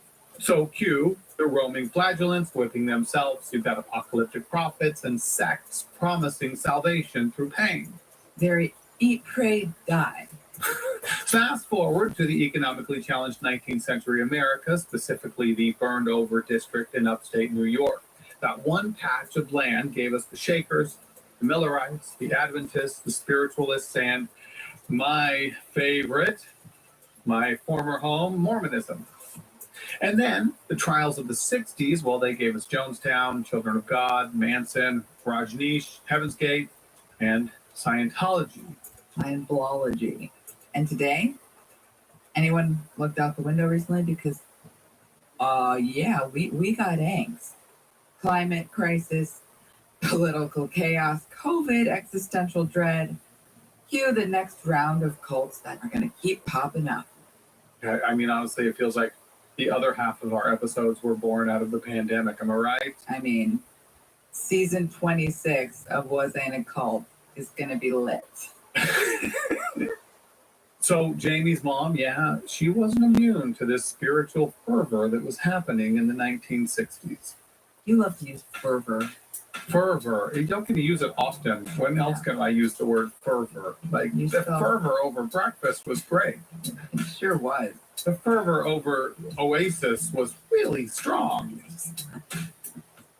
God, I just wish I was a part of the Beatles' fervor of the 60s. The short-lived Chumbawamba fervor was indeed, in fact, a fervor, but yet short-lived. My mother was a very talented artist that was on the rise. And one day in New York, someone brought her to a Scientology meeting in probably 1967. She might have been in her early 20s. And within a year, she was going for special training at Hubbard's compound in the English countryside called St. Hill. My older brother was born while they were living at the compound and then smuggled into the United States. So he spent the first 20 years of his life stateless, not having a passport or any papers or having a country. In the late 60s, she went back to the States and joins the Inner Navy. Yeah, she was like the senior supervisor for the advanced division in Los Angeles, which would make her the most senior authority on the West Coast. So she went from being a counselor to being this supervisor of counselors. Okay. So then I'm born a couple years later. I was definitely told who my father was, and there's a name on my birth certificate, but there is a tremendous amount of evidence that is not true. My life would be predetermined before I was born. I was marked for labor. I would be penned until I was big enough to work, and then I would serve as a slave for Hubbard's military religious operation. So Jamie's mother rose quickly through the ranks of Traumatology's open water tax evasion organization. Yeah, I know it's long, but that's what it is. And when Jamie was born, the ideology had already made the decision for his mother and therefore, well, him. People need to understand that I went straight from UCLA Medical Center, was put in a car with a couple people in naval uniforms, and curried across Los Angeles and put into this house where all newborn babies in the movement were kept. And there was probably 2 or 3 caretakers in this tenement taking care of maybe 30 or 40 babies. And so we're talking about the first 2 years of my life, little to no human touch. There are no baby pictures of me because no one was around to take them. Was I in a Cult is brought to you by Progressive Insurance. You chose wisely to hit play on this podcast today, and that, my friends, is a very smart choice. Word of warning, Everett Police Department, don't get too comfy today because I'm going to force some action today. It lets you compare your Progressive car insurance quote with rates from, well, other companies. So you save time on the research. And enjoy savings when you choose the best rate for you. Give it a try after this episode at progressive.com. Progressive Casualty Insurance Company and affiliates, not available in all states or situations. Prices vary based on how you buy. So if you've never fully understood what bullshitology actually teaches, good. That means you've never been indoctrinated, extorted, or spiritually blackmailed. Need a paint job but struggling to get the process started? Finney Ridge Painting is ready and waiting to provide you with a free estimate for all your interior and exterior painting and carpentry needs. Your home is an investment. Anything short of top quality paintwork and repairs is a waste of time and money. As the established industry leader in the Seattle area, we back our reputation for quality and durability with a 7-year, no questions asked exterior paint warranty. Check this task off your to-do list today by requesting an estimate at FinneyRidgePainting.com. Hi, I'm William Googe, a Bury collaborator and professional ultrarunner from the UK. I love to tackle endurance runs around the world, including a 55-day, 3,064-mile run across the US. So I know a thing or two about performance wear. My go-to daily short is the Core Short from Bury. It's perfect for my daily run in the gym, strength training, or even when I'm taking a day off, relaxing, doing some stretching, and recovering the best way I can. Check them out by visiting bury.com/William. That's BUORI.com/William. Where new customers can receive 20% off their first order, plus enjoy free shipping in the US on orders over $75 and free returns. Exclusions apply. Visit the website for full terms and conditions. Hey, Kristen, how's it tracking? With Carvana Value Tracker. What else? Oh, it's tracking. In fact, Value Surge Alert trucks up 2.5%. Vans down 1.7%. Just as predicted. Mm-hmm. So, we gonna... I don't know. Could sell, could hold. The power to always know our car's worth. Exhilarating, isn't it? Tracking. Always know your car's worth with Carvana Value.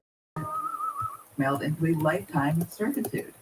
Right, but behind these self-help branding, the celebrity spokespeople, the tax exemption status, the shiny commercials that play during the World Cup and Super Bowls, well, it's a cult that breaks people down, controls their thoughts and action, and profits from their pain. Well, they call it a religion. We call it what it is, a militarized billion-dollar machine built on fear, silence, and the illusion of salvation. But the IRS, well, they still call it a church. Only in America could a bad science fiction writer invent fake therapy, label it religion, and end up tax exempt. Oh, that's the true American dream. Now here's Jamie breaking it down with just the right amount of sarcasm.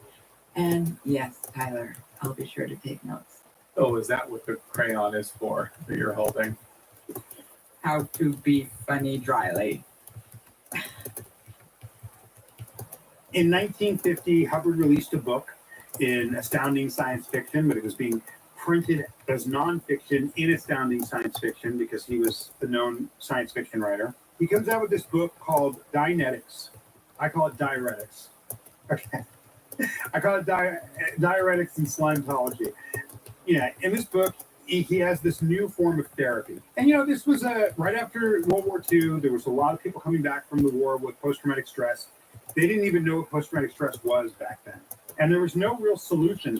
And so there was a few crackpot things that kind of came out that became hugely popular. I mean, and in that, he detailed this really complex notion that our physical cells record moments of pain and unconsciousness.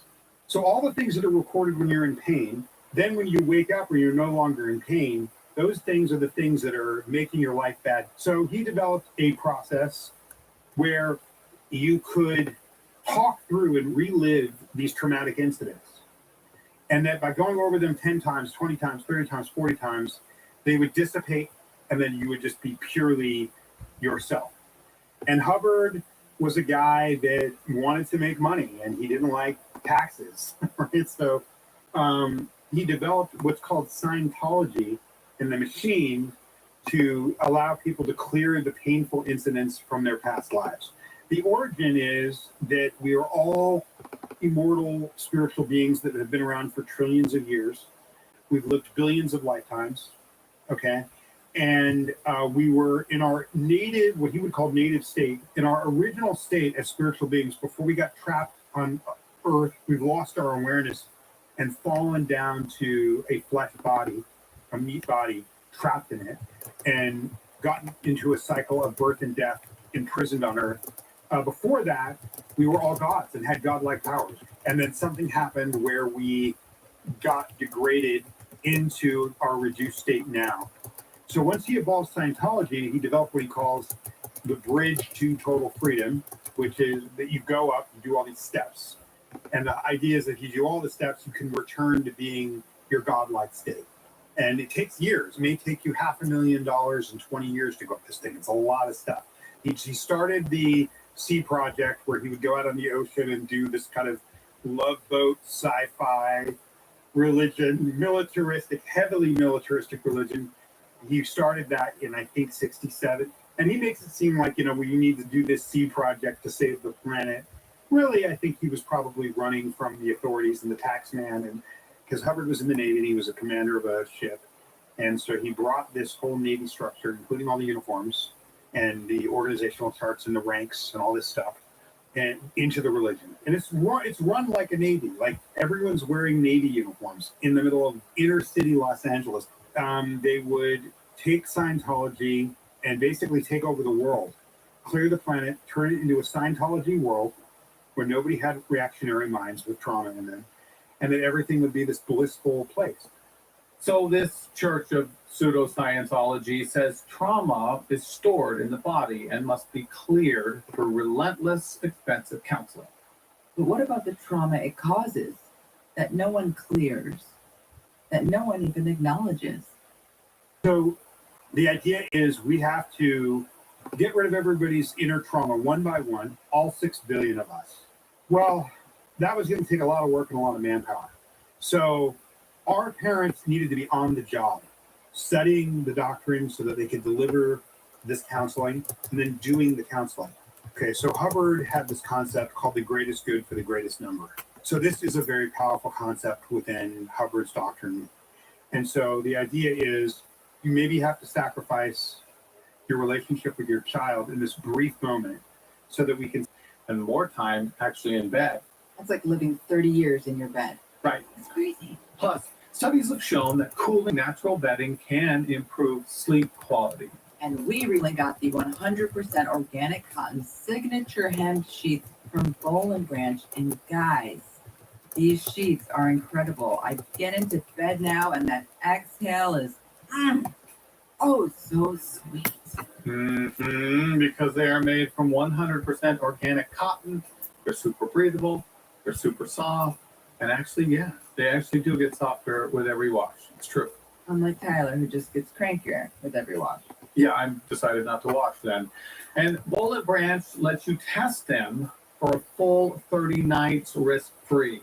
Imagine all the ways you can test those bed sheets in those 30 days. Feel the difference an extraordinary night's sleep can make with Boll and Branch. Get 15% off plus free shipping on your first set of sheets at bollandbranch.com/cult. That's Boll and Branch, BOLLAND branch.com/cult. Save 15%. Exclusions apply. See site for details. We're assuming you guys know how to spell brand. And we're back to a 3-year-old child being moved from one church of child abuseology hellhole to another. Because in Jamie's world, kids weren't raised, they were warehoused.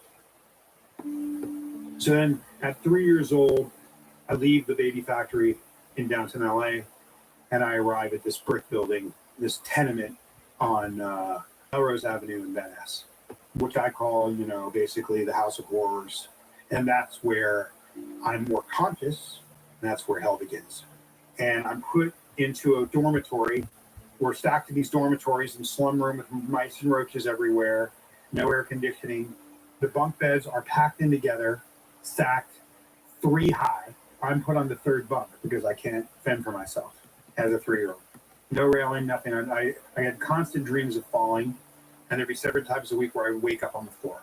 They've got kids supervising kids because they don't have enough labor to take care of us. So they weren't teaching us to clean ourselves. I didn't bathe. I didn't have underwear. I never learned to brush my teeth for years. But there was a lot of abusive things, a lot of really sadistic things that occurred there. You have these, they called them nannies, and there was 4 or 5 of these people to 100 kids. And their job is to wake us up in the morning and have a roll call like the military, put us out to sleep at night, lights out. It's like we're in the Army or the Navy. They put you in a room and they ignore you. If you're screaming and crying, you're dramatizing. They ignore it. If I was crying and screaming for my mother, I would scream and cry until I fell asleep. That's what it was. So we're being woken up at 6 o'clock in the morning, and sometimes we're being forced to work. Sometimes we're being allowed to linger. If we did any schooling, it was in the doctrine. So I did learn to read because I had to learn the doctrine. So I could read at a high level from a young age, but I never learned to write. I never learned to do basic math. And yet, as we mentioned earlier, Jamie has now written a book. In fact, he's written a number of books. And honestly, it's one of the more mind-blowing parts of his story. But don't worry, we'll of course get to that. But first, let's rewind to where he was at the time, Los Angeles, and not the sunny yoga and juice bar version people picture today, unless you're watching Fox News, which apparently it's a hellhole here. But we're talking about the 1980s LA. There's gang violence, there's a crack epidemic, and neighborhoods are torn apart by poverty and policing. I grew up in a gang-ridden part of Los Angeles, right? So I was having to navigate not only this indoctrination, but I was on the streets of LA taking the bus by myself at the age of 7. I was roaming the streets of Los Angeles by myself. My brother was reacting very poorly to the situation and going off and doing his own thing. My way of dealing with it was to kind of stand back and isolate myself. And then there were periods where I was made to do child labor, and there was periods where I was left alone. And I will say that there were angels that came in at various points of my life that saved my life. I'm 4 years old. I have a stepfather. My mother marries a Sicilian guy. And even though I don't see him all the time, this guy treats me like his son. This guy comes into my life, and I don't see him very often, but he mostly takes me to Tommy's Burgers. And I sit and start eating cheeseburgers and fries with all the cops at Tommy's Burgers on Beverly and Rampart. So he would come and pick me up every month and take me to the desert or take me out to eat. And I remember him taking me to a restaurant when they first got married and him saying, "This is my son, Jamie." And just the feeling that washed in my body that I belonged to somebody, right? It was so powerful. So that guy, and he's still in as an old man, he's got to be in his 80s, late 70s.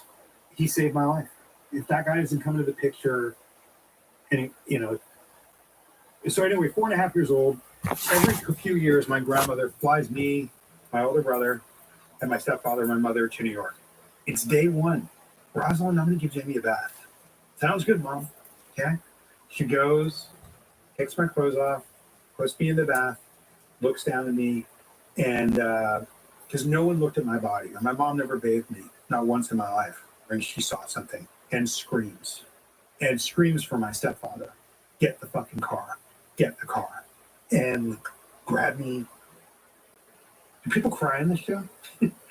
Grab me and rushed me to the emergency room. And I had an infection in my lower extremities that was about to kill me. That was after falling off the bed from 3, right? So that's where it. And then the shit that happened in that building. I mean, How many times on this show, Liz, have we heard about individuals not getting medical attention they require because of the confining rules of a cult? All the time, every episode, I feel like. Too many times. It's horrible. But thankfully, Jamie's grandmother got into the hospital in time, so he escaped that medical problem. I would pretty much always have a medical scare. I'm there. I say I can't hear. My mom says that I'm faking. So there was a doctor that interned under my grandfather, a woman named Lucille Gunning.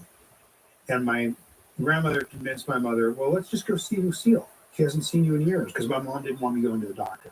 So we drive to New Rochelle. I'm probably 6, 7 years old. Okay.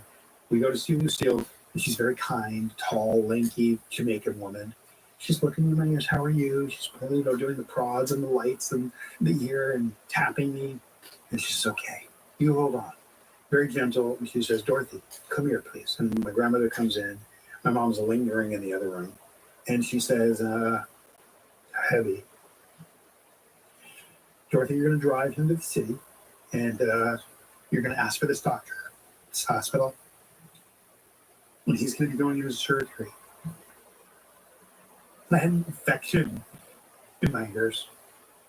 And I never will forget the doctor talking to my grandmother and saying, "Hey, we can take his tonsils out. We can put him on these antibiotics. But the reality is that we're probably not going to save his hearing." That shit, and then there's so much more in this fucking book. And it feels so good. Like when I first wrote it, I was like, I don't want anyone in the world to know this happened to me.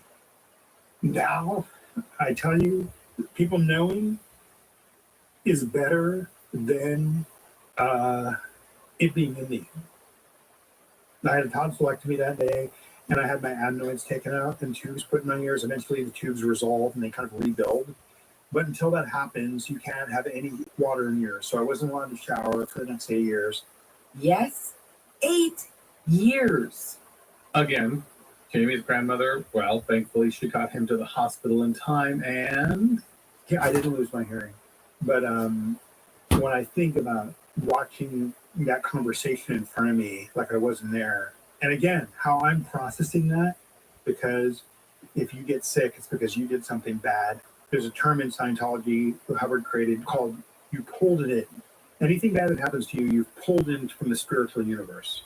So you did something earlier in this life or a past life, kind of like karma, that caused that bad thing to happen to you. That's another reason you hide things, because you don't want to be accused of being bad and pulling things in. So you hide things. So I'm hearing that I'm not going to be able to hear.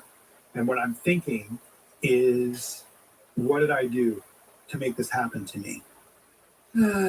fucking calls. We'll be right back.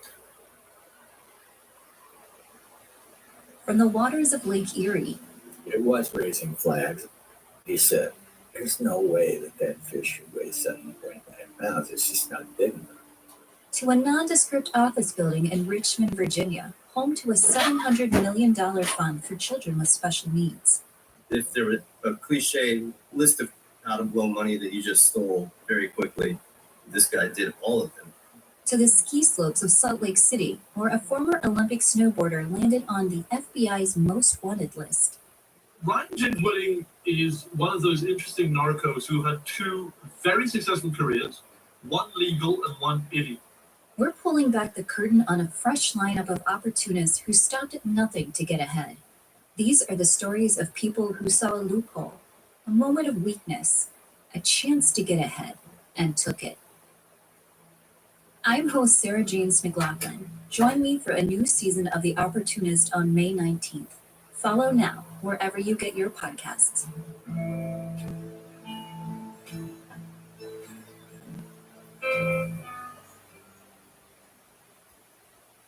Okay, we're back. So now you might have noticed there's a few references to baths in this episode. And if you're a regular listener, you know that there's been this ongoing debate on this show about Liz's deep, borderline spiritual relationship with baths. Yeah, I am going to publicly on the show. And while this is what they do in cults. It's called public humiliation. You know that? Yeah, I've learned a few things during this show. I personally haven't sat in a tub since the Bush administration, but it's been kind of a running joke. See how this bath divide somehow lines up perfectly with stereotypical gender thinking. So, Liz, would you care to explain? Would you care to explain in this public forum to our listeners why we're recording this episode early on Father's Day morning, just one day before it airs? You know, comedy is trauma plus time, Tyler. There's not been enough time to tell this story yet. I think you should tell the story, Liz. I dropped it. My computer fell in the bath. Okay. It's not funny. It's not funny. It is drama. It is terrible. Also, it wasn't even old, so that's cool. It was a newer MacBook Air. Yeah. But now I got a bigger screen, so I'm seeing you in a bigger form, which is also a downfall of this whole experience. I think what we're learning from this is that I'm publicly shaming baths, and I shouldn't. I should be publicly shaming you for bringing a computer in a bath. Computers do not belong in bathrooms or bathtubs. Nowhere do they belong in a bathroom. I understand, Dad. Thanks. I already have one dad. Happy Father's Day. All right, okay. We're not blaming the bather. Let's get back to But the if show. you guys want to send me some, I don't know, GoFundMe for my new computer that I was forced to buy out of sheer dumbness and stupidity, just email it to us. You can text me some Apple Cash. You know, I'm sure your OnlyFans love that you take your computer into the bath with I had you. to do a Liz. couple more feet videos last night to raise money. But I couldn't even afford a pedicure, so it wasn't even that exciting. And to Rob, who has to edit this show into And the night, we apologize, Rob.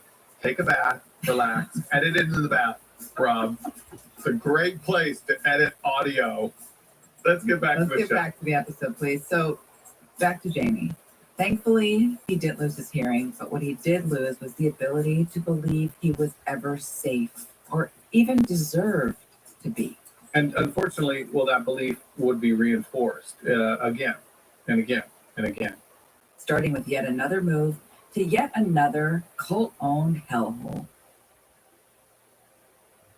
By the time we moved to the Blue Building when I was 7, this is the third place, and we moved into the Fountain Building on Fountain Avenue, which is another disgusting tenement where horrible things that I almost died happened to me. Like that place, the Fountain Building, at one point I got to, like, sometimes I'd be in the dorms, but there was 5 of us in a 100 square foot studio, and I slept on the floor with a cushion and a blanket, and at night I would pull a blanket over my head so that roaches wouldn't crawl in my mouth.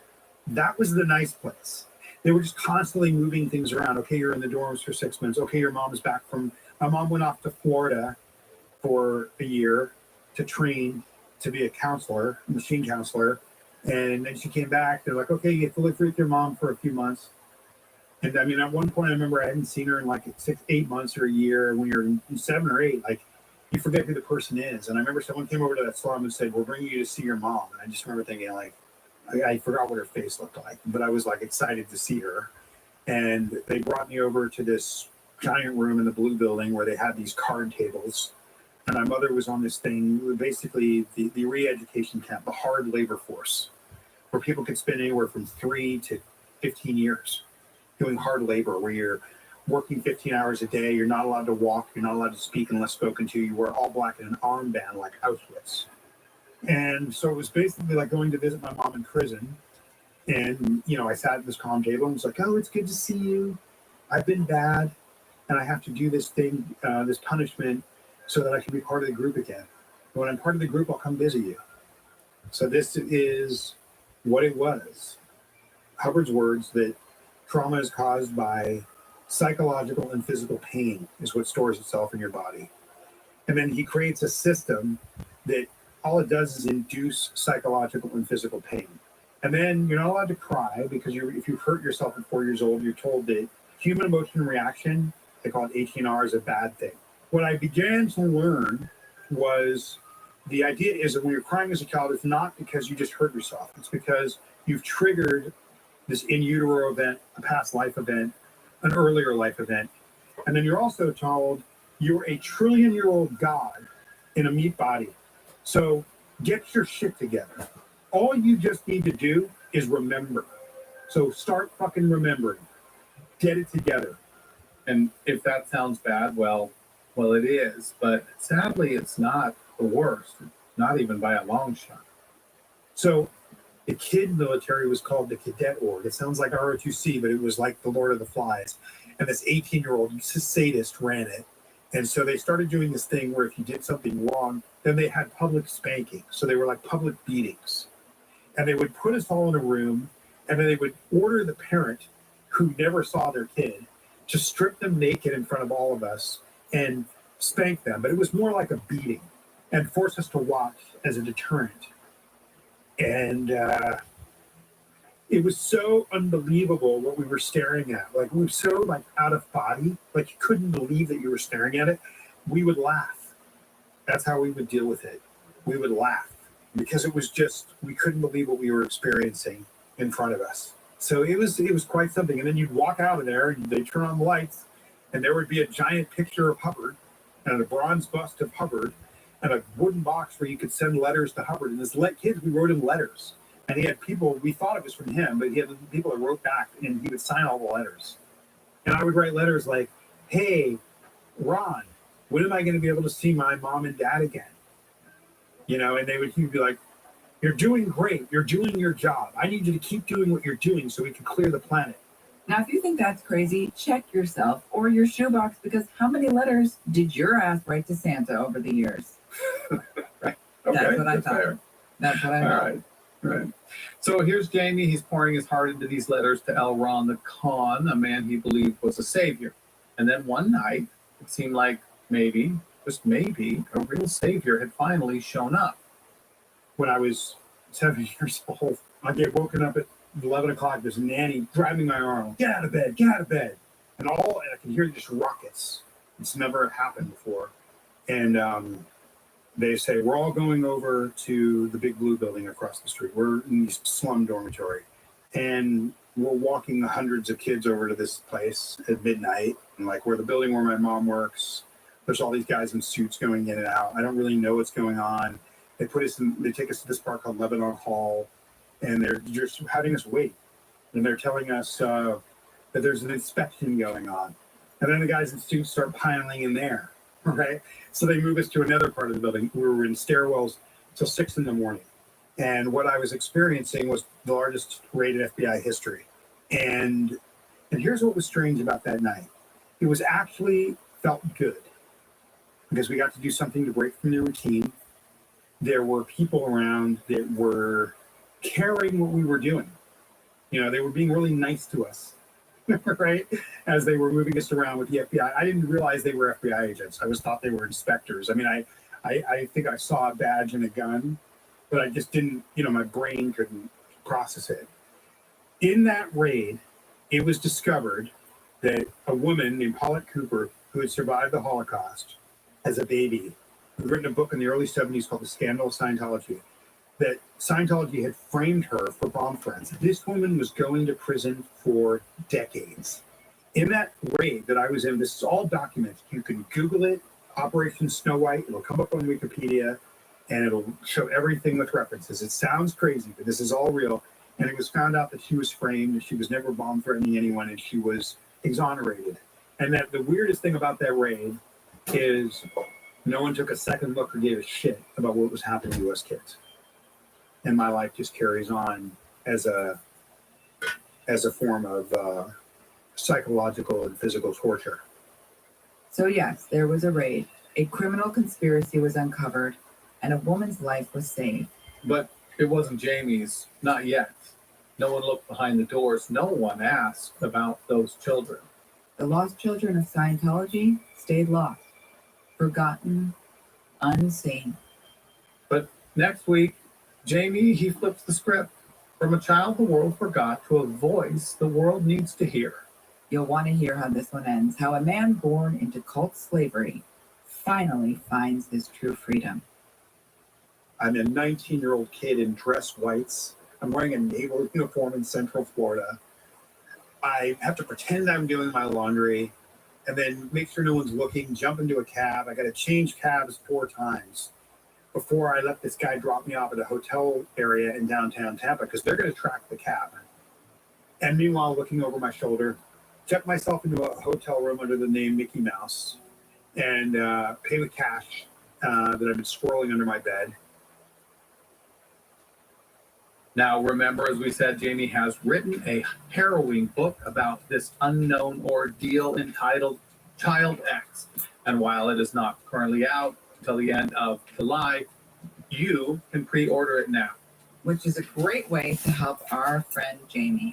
The link is in the show notes. And hey, while you're linking in the show notes, don't forget our live show, July 10th in Los Angeles with the very hilarious Moses Storm.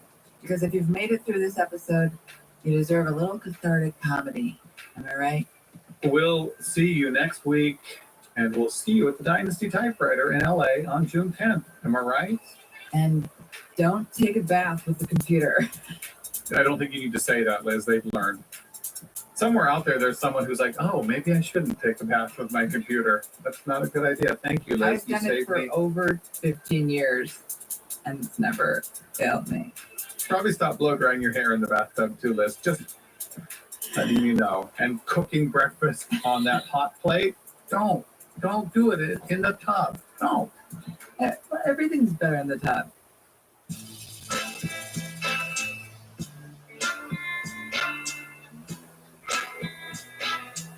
Was I in a Cult is written, hosted, and produced by Liz Sarcasmology Ayakuzi. And by Tyler, Stodgeology Mason. And Rob, sound edit until 4 a.m. ology para. And assisting editing by Greta. What the fuck did I get into? Ology. Strongest. Thank you, everyone. See you next week. We'll be and back see you in a in the week. show. We appreciate everything that you do. I'm exhausted. Go take a bath and relax. In fact, bring your mic into the bath. We'll just record it in the tub. Let's do What's the that. annoying part is I had written this episode, guys, and then it went away. Either. Well, I'm glad you were relaxed. The bath relaxed you. I'm glad that they got that. All right, you're free. I will never bring it up again for another minute or two. Until next week. All right, we're out of here.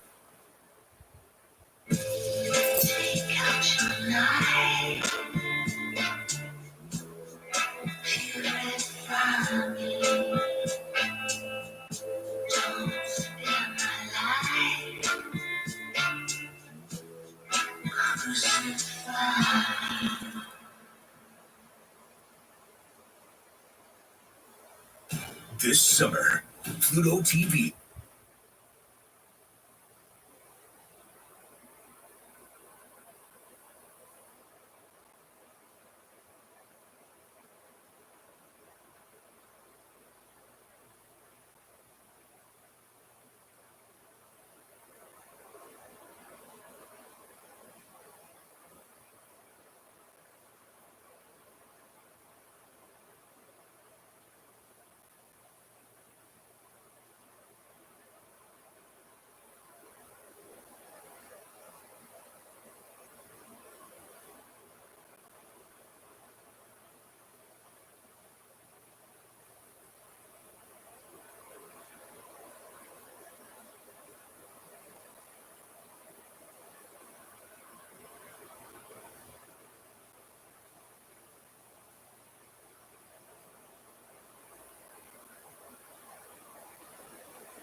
The sales are sizzling at Whole Foods Market just in time for the 4th of July weekend. Fire up the grill with savings on robust no antibiotics ever steaks. And there's more. Zach, who has never been tapped to join a secret society, why not? God revealed themselves to him, something that made him super special.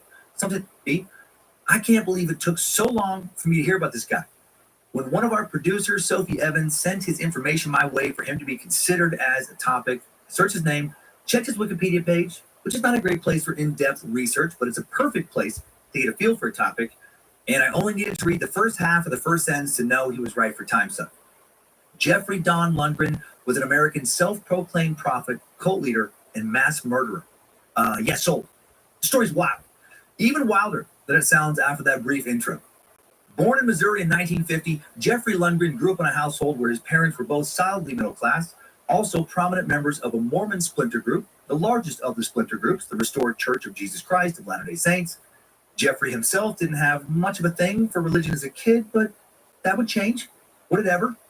After high school, Lundgren enrolled at Central Missouri State University, where he met Alice Keeler, a fellow member of the RLDS Church. The two were married in 1970, after which Lundgren enrolled in the U.S. Navy, serving during the Vietnam War, honorably discharged in 1974, by which time he and Alice had 2 kids, and they would go on to have 2 more. Jeffrey could have had a nice life, a small town family with 2 sets of involved grandparents, a good job for Jeffrey based on his church connections, lots of friends, helpful neighbors around, nice little slice of the American dream for many. But that would not happen. Instead, Jeffrey constantly stole from his jobs, leading to him getting fired over and over and over, going further into debt. Debt made worse whenever he made extravagant, often secretive purchases, which he often did.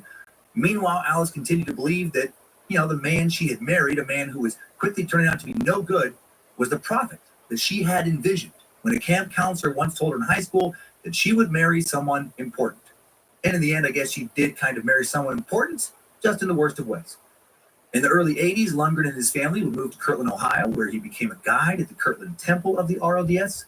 Around this time, he became convinced that he could see a secret pattern in which messages from God revealed themselves to him, something that made him super special, something that made him important, a true prophet. Peddling this to other RLDS members, especially those who were dissatisfied with the recently more liberal-leaning RLDS church. They were now allowing women to have a greater say in church affairs. Jeffrey soon amassed some followers, and then he would tell his followers to call him and Alice mom and dad, give him their incomes, follow his teachings, move in with him in a rented farmhouse, and it wasn't long after that that Jeffrey declared himself a true prophet, a sticky-fingered prophet. As a temple guide, he embezzled between $25,000 and $40,000 from the temple. He was fired, his family evicted from their lodgings in October of 1987, but by then, Lundgren had already started building a little church of his own, a small but very devoted church, a cult that included a dozen-ish people and their small children. And then a vision from God, one of many, told Jeffrey it was time for Christ's return. But first, there needed to be blood. Jeffrey and his followers needed to kill everyone living around the RLDS temple he'd been fired from, and he needed to behead the man who fired him and behead the rest of that man's family. Blood sacrifices must be made in order for Jeffrey, his wife Alice, their son Damon, and 9 others to become the new 12 apostles of the end times. And this is just a small part of the twisted, insane story I'm telling today. Just a few details from the first half. Part 1 of 2 of the incredibly twisted story of Jeffrey Lundgren and the Kirtland cult killings. Today, on another Doomsday, Killer Christ, cult edition of Time Suck. This is Michael McDonald, and you're listening to Time Suck. You're listening to Time Suck.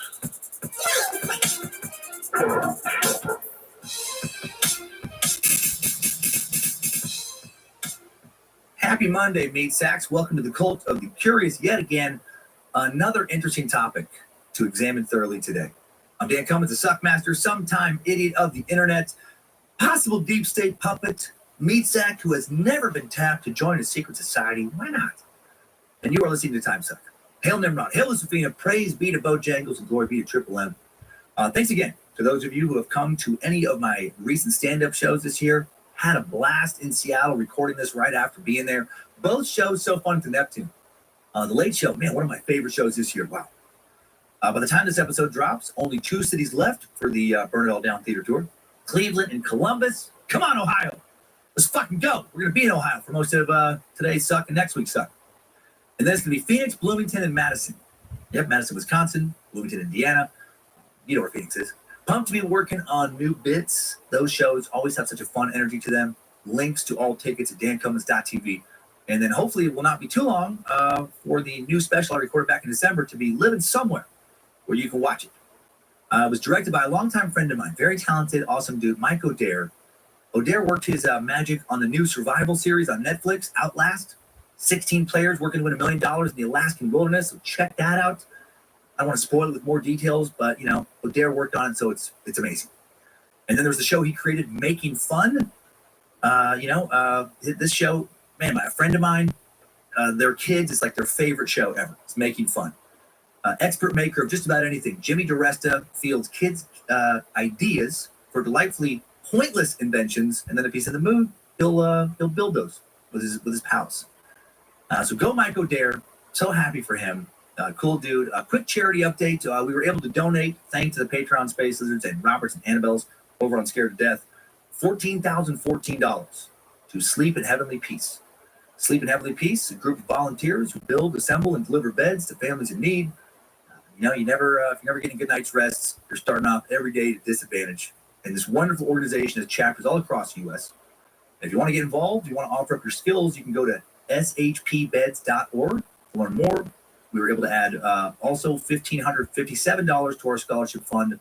Had a lot of applicants so far this year, which was awesome. And you can apply all the way up until April 24th, 3 p.m. Central Time.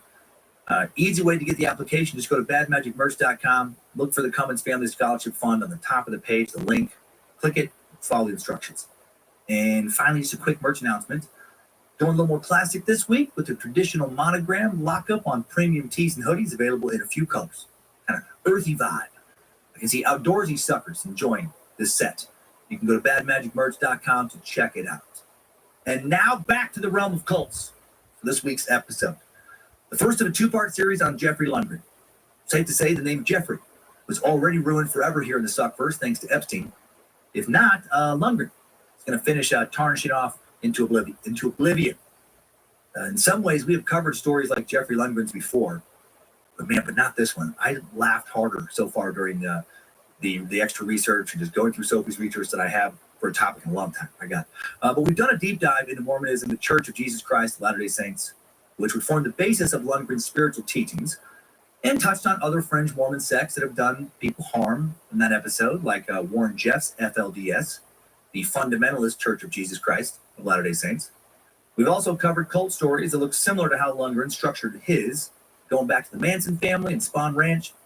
Like Manson, Lundgren would have his followers live with him in squalor, form a sort of family.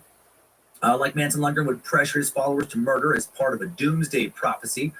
But instead of helter-skelter, a coming race war, he taught that if they murdered some sinful people, God would start the Judgment Day process, and Lundgren's followers would inherit a new, cleansed earth after fighting literal battles against demons. And like both Manson and former Suck subject, Emmanuel David, that fake prophet, Lundgren would claim also to be a prophet.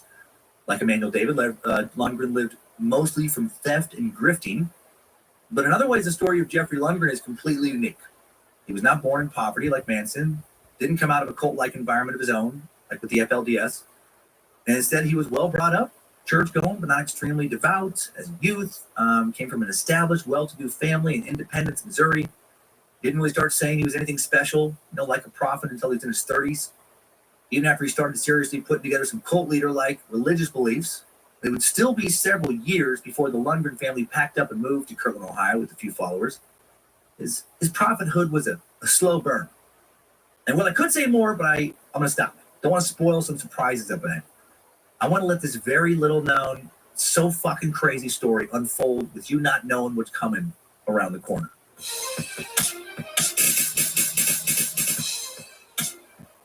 Let's talk some structure. This will be the first of a two-part series, as I mentioned, on Jeffrey Lundgren and his cult. Though we've covered cults and murderers in less time, we're doing this as a two-parter because there's simply too many fascinating details to cover in one episode.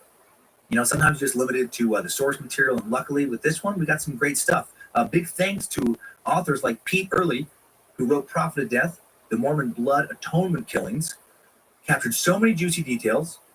His book and others about Jeffrey were written in the 80s. Not all of them made it into digital form. The story they captured did not make it to the digital age like many other, frankly, less interesting stories. To understand somewhat how Jeffrey was able to pull his cult shit off, to understand why his followers truly believed he was a modern-day prophet, we have to learn a bit about the RLDS and its beliefs. The Reorganized Church of Jesus Christ of Latter-day Saints, known since 2001 as the Community of Christ, second largest denomination in the Latter-day Saint movement. The church, headquartered in Independence, Missouri, reports roughly 250,000 members and 1,100-ish congregations in 59 countries. And to understand the RLDS, I'll need to provide a little refresher on Mormonism overall, covering some important points from the church's history. Then we're off and running in a timeline starting with the future cult leader's birth. And in that timeline, we'll cover Jeffrey's childhood, as well as some of the childhood of his wife, Alice, and how RLDS church teachings, which taught that the important prophet Joseph Smith predicted, what he predicted was still to come, how this opened the door for some to believe that Jeffrey was the prophet that Joseph Smith had envisioned before he died. Well, we'll cover how Alice should have never married Jeffrey. Holy shit, did she ignore so many massive red flags?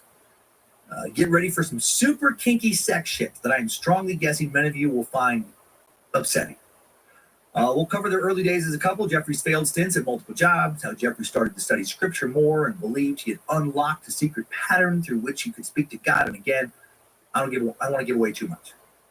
But maybe, just maybe, this lunatic had his cult watch Rambo First Blood, not for escapist action, but for inspiration in planning a bloody revolt. So much weird shit's coming in. Let's get into all this absurdity. Diving back into Mormonism. We previously covered all of Mormonism, or about as much as you can cover in one 2.5 hour long podcast, in episode 157 back in September of 2019. Talked then about how some say that Mormonism is a cult, but also that the line between new religion and cult can be pretty blurry for many. It is a bit subjective. In that episode, we generally fell somewhere in the middle, saying that Mormonism was a little culty if you consider modern prophets, more strict emphasis on tithing than many churches, and rigorous social schedules that don't really allow for spending time with non-Mormons culting. The LDS is strict with tithing. I don't know if I really mentioned that in that suck. You're simply not allowed to access certain sacred spaces and saving rituals in a Mormon temple unless you donate, consistently 10% of your income to the church. And this still goes on today, according to some recent Salt Lake Tribune articles. But still, there are a lot of other so-called religions with similar practices. Jeffrey Lundgren, no doubt about it. That motherfucker, he certainly ran a cult. A cult informed and inspired by some of the teachings of the RLDS.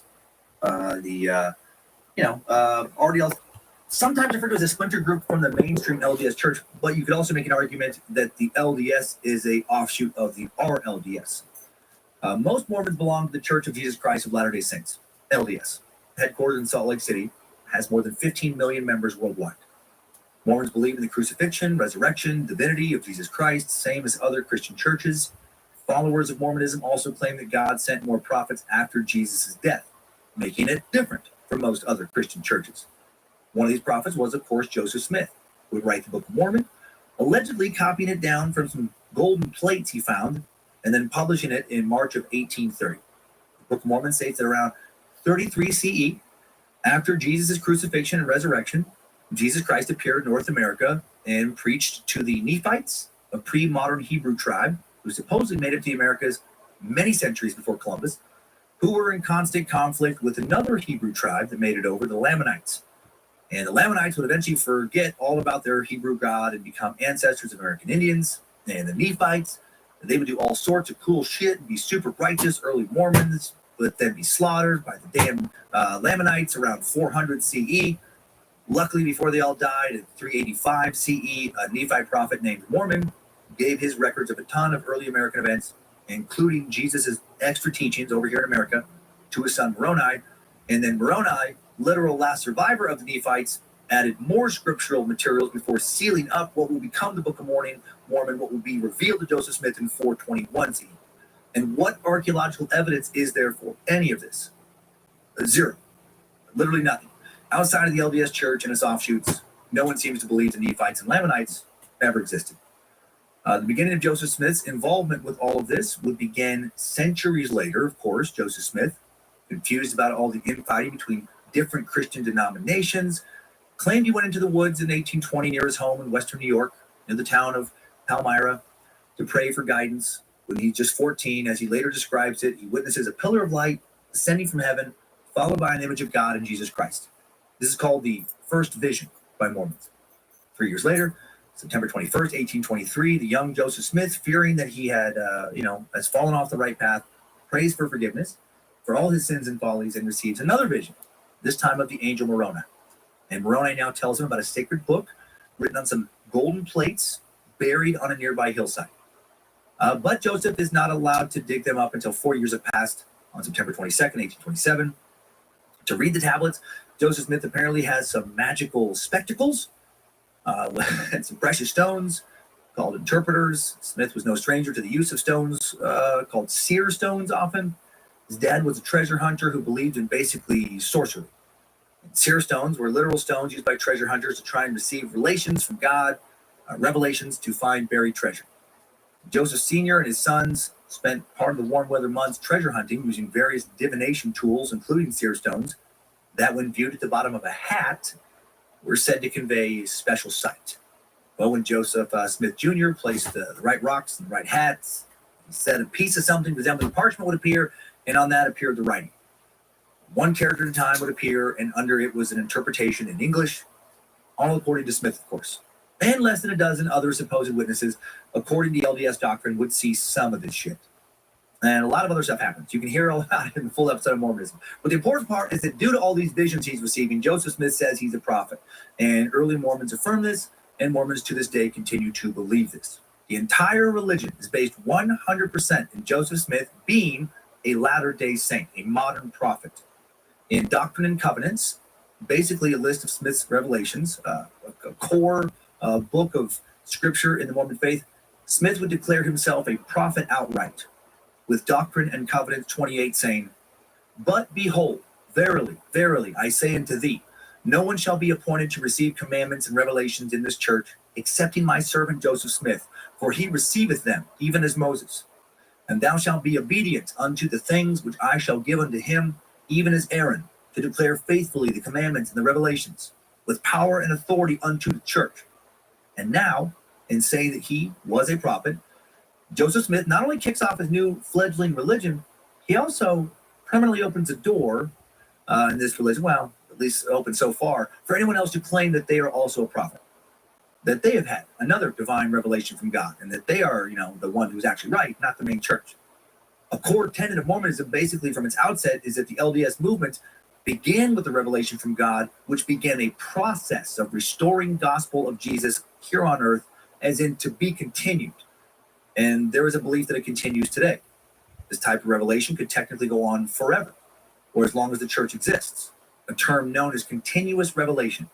Continuous revelation provides individual Latter-day Saints with a testimony or testimonies, described by Richard Bushman, another Dick Bushman, and an American historian at Columbia University, as one of the most potent words in the Mormon lexicon. A testimony is usually defined in Mormon denominations as knowledge or assurance of a truth that a person declares by the convincing power of the Holy Ghost. And sharing testimonies is a very important part of the Latter-day Saint experience to this day.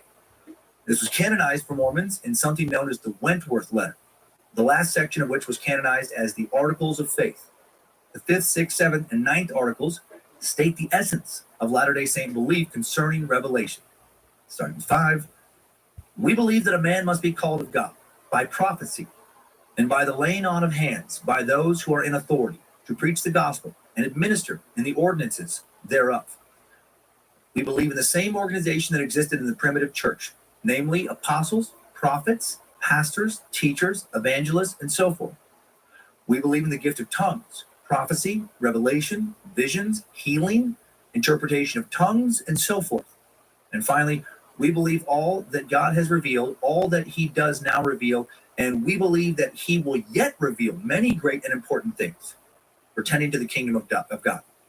Right? So heavy emphasis on continued prophecy. Most, if not all, Latter-day Saint offshoot denominations believe that the Lord will yet reveal many great important things to his church through modern apostles and prophets. Some go as far to claim that all leaders of their churches are called of God by prophecy, and that each member of the church can receive personal revelation to strengthen their faith and guide them in their own lives. Each Latter-day Saint is expected to use personal revelation to determine how best to apply gospel principles and the commandments in his or her life in a path towards perfection. It is accepted that not all members will agree on how to interpret the same scripture. Rather, each person is responsible to determine how it should be interpreted for himself or herself. So thus, parents can receive revelation related to raising families. Individuals can receive revelation to help them meet personal challenges. Church officers may receive revelation for those they serve. Apostles and prophets may receive revelation for the entire church. And because of, let's say, interpretive confusion, Mormon denominations do not believe that all revelations are created equal, if you will. They're not all absolutely true as the person sharing them believes them to be true. Some revelations are inspired, yes, but also not infallible, which so feels like after a lot of prophetic confusion in the church's early days, early leaders realized that they had to make it clear that not all prophecies are the same. Otherwise, the early church would have just torn itself apart.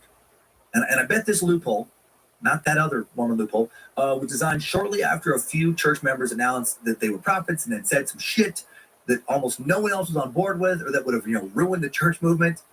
Behold, 'tis I, the prophet Josiah, and God has given me a great and powerful revelation. We are to relinquish all earthly goods and rely only on the kindness and generosity of strangers alone to provide us with shelter and sustenance as we travel the land barefoot and humble, preaching God's salvation with no care for our own earthly needs, only care for God's glory. Yes, okay, Josiah, that is really great. That is nice, truly. But you know what? I also had a revelation yesterday, and now I know why. God told me that while he does send many of us prophecies, some of them are, kind of him shooting from the hip and not really taking the time to think through what he said. Some of them are, fallible, like it's still God's word, 100%, but not like a good idea. Think of these prophecies as God's little jokes. He likes to kid around with us. And that's clearly one of the jokes, Josiah. Get rid of all of our stuff. That's a good one. Thank you for sharing that obvious God joke about selling our things and living only for the Lord. That was great. I needed that, buddy. One early church leader wrote, "We consider God and him alone infallible. Therefore, his revealed word to us cannot be doubted, though we may be in doubt sometimes about the knowledge which we obtain from human sources, and occasionally be obliged to admit that something which we had considered to be a fact was really only a theory." That's a very diplomatic way to say that we can change our mind.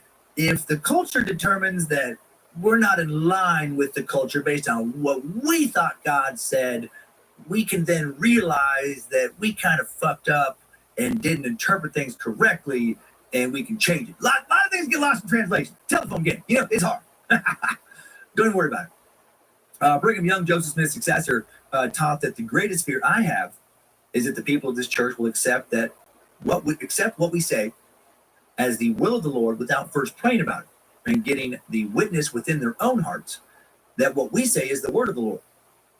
I think it's pretty easy to see how fucking confusing these kind of statements can make LDS theology. Hey, we do talk to God and we do share his messages correctly, but also don't take our word for it. You should talk to God yourself and see if what God says to you matches up with what God said to us. But it needs to, because what we say is for sure God's word, and if you're not getting the same kind of thing on your channel, then your channel is scrambled.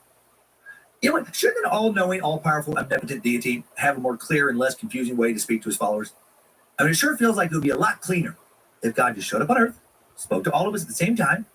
We could all hear the exact same message, each in our own language, each of us in words that make the message perfectly clear to us. Then after God's done, we can all talk about what we just heard. It'll all match up. We can all be global citizens, sharing the same God, sharing the same message, same religion. How fucking beautiful. But instead, this incredibly all-powerful, insanely intelligent being communicates in a way that makes speaking to a customer service agent who barely speaks the same language while working in a noisy call center with a 2-second delay seem ideal. Although Latter-day Saints believe that personal revelation is an essential part of the plan of salvation, leaders of the church emphasize that true personal revelation should never contradict official revelation from the leadership of the church. Right? If you don't rank in the church hierarchy and you think your God is, telling you something different than what we've taught you, well, newsflash, you're probably on the line with the devil. Hang up, sinner! Of course, those who are power hungry don't pay attention to the part about official revelation. Right? They see revelation in a way of, well, Joseph Smith, he wasn't a church official. He was able to share some stuff that God forgot to tell everyone else, through Jesus back in Galilee and Judea. Well, then by God, literally, they can also share some new shit. Jeffrey Lundgren would be one of these power-hungry people. He would say that God gave him the power to truly understand chiasmus and see the pattern that unveiled powerful prophecy in Scripture. We'll get more into it in the timeline, but chiasmus is basically reading certain words and repeating the Bible to uncover some hidden secret messages. Because again, God is an unusual communicator. He could make everything clear and easy to understand, but challenge is fun. Challenges are fun. Instead of making things clear, he acts like a marketing exec working at Ovaltine in the 1950s, mailing kids a Captain Midnight decoder ring if they send in 3 Ovaltine lids and $1. Why? Well, no one knows. Mysterious way. Don't worry about it. Just believe. Jeffrey would argue that because of chiasmus, he discovered that God expressed himself through mirrored pairs, like 2 branches on a temple building or 2 lines in a verse that surround the same or that sound the same. Like God's the fucking Riddler from Batman. He then claimed that the pattern allowed him to communicate directly with God, making him a very important riddle-solving prophet. But Jeffrey didn't immediately spring this on his followers. No, of course not. God's prophet should be just as confusing and indirect as God himself. Got to match the communication technique to seem divine. Jeffrey and his wife Alice were cagey about this for years. When their followers spoke about their wishes to meet a real prophet, they would say something like, you wouldn't know a prophet if he sat in front of you. Wink, wink, nod, nod toward Jeffrey. Over a period of years, Jeffrey slowly graduated from an in-depth reading of Scripture to understanding the pattern to hear revelations directly from God. Or, over a period of years, a blatant con artist devised a more honed a con, figured out how to introduce it, make it work. By the time he was claiming to be a real prophet and later claiming to be a god himself, his followers had already been handing over their paychecks and living with the Lundgrens communally, which puts a big hole in the theory that Jeffrey himself actually believed he was a prophet, as much as anyone, an argument his lawyers would advance at his trial. They would use something similar to an insanity defense, saying that Jeffrey had been so mistreated as a child, he began to have grandiose delusions. Was he even abused? We don't know that. Might have just had strict religious parents. And if he truly had grandiose delusions, how come he only declared that he was a prophet after his followers had turned over all their money and autonomy to him? How come he towed the line with conservative LDS teachings until he controlled his followers' lives? If he truly believed he was a prophet, wouldn't he be like one of those crazy guys wandering around the street with a shirt off, talking to nobody? How did he hold down several jobs for at least a couple months at a time and keep it all quiet? How was he accepted by polite society at first until it no longer served him? Okay, almost time to really start getting to know Jeffrey now. Just need to take a look first at the reorganized Church of Latter-day Saints to understand some more teachings. Teachings Lundgren would. This is an ad by BetterHelp. And this ad is for the male meat sacks who listen. Therapy is not just for everyone else. It's for you too. And it doesn't make you any less tough or any less manly.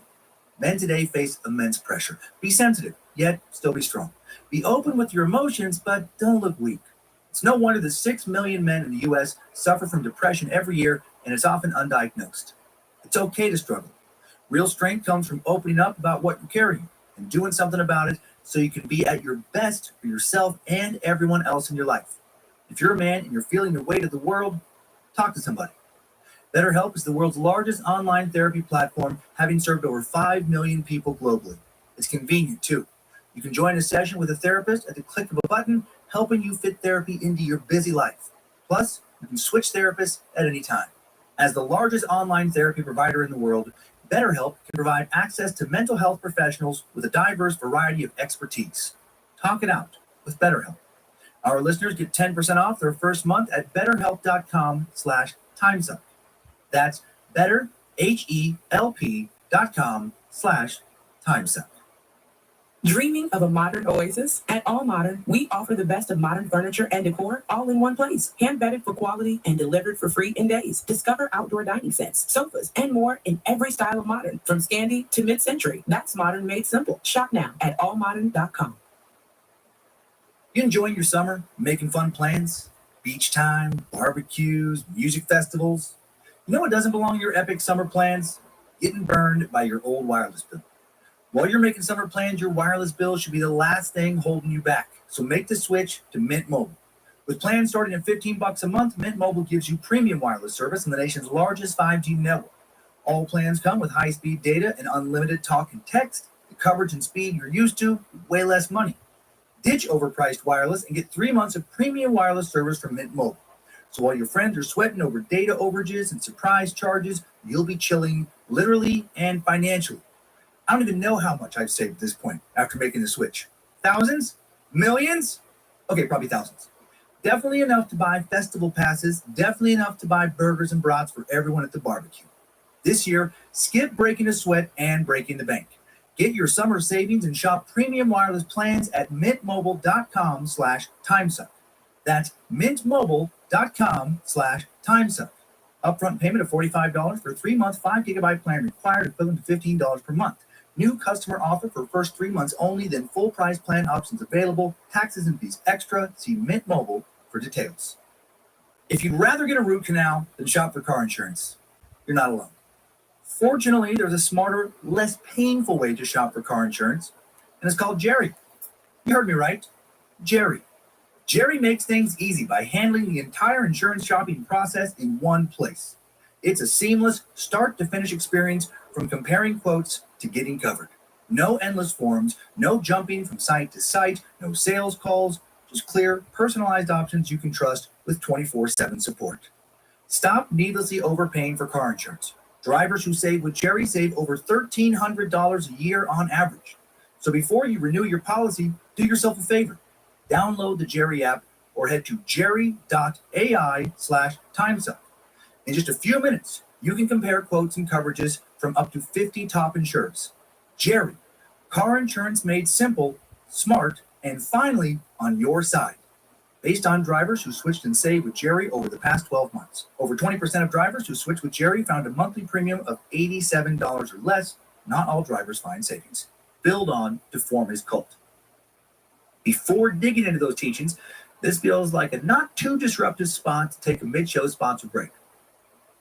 Thanks for listening, Meat Sack. Hope you liked some of the deals you heard and used our codes and landing pages to save money and let our sponsors know you listen.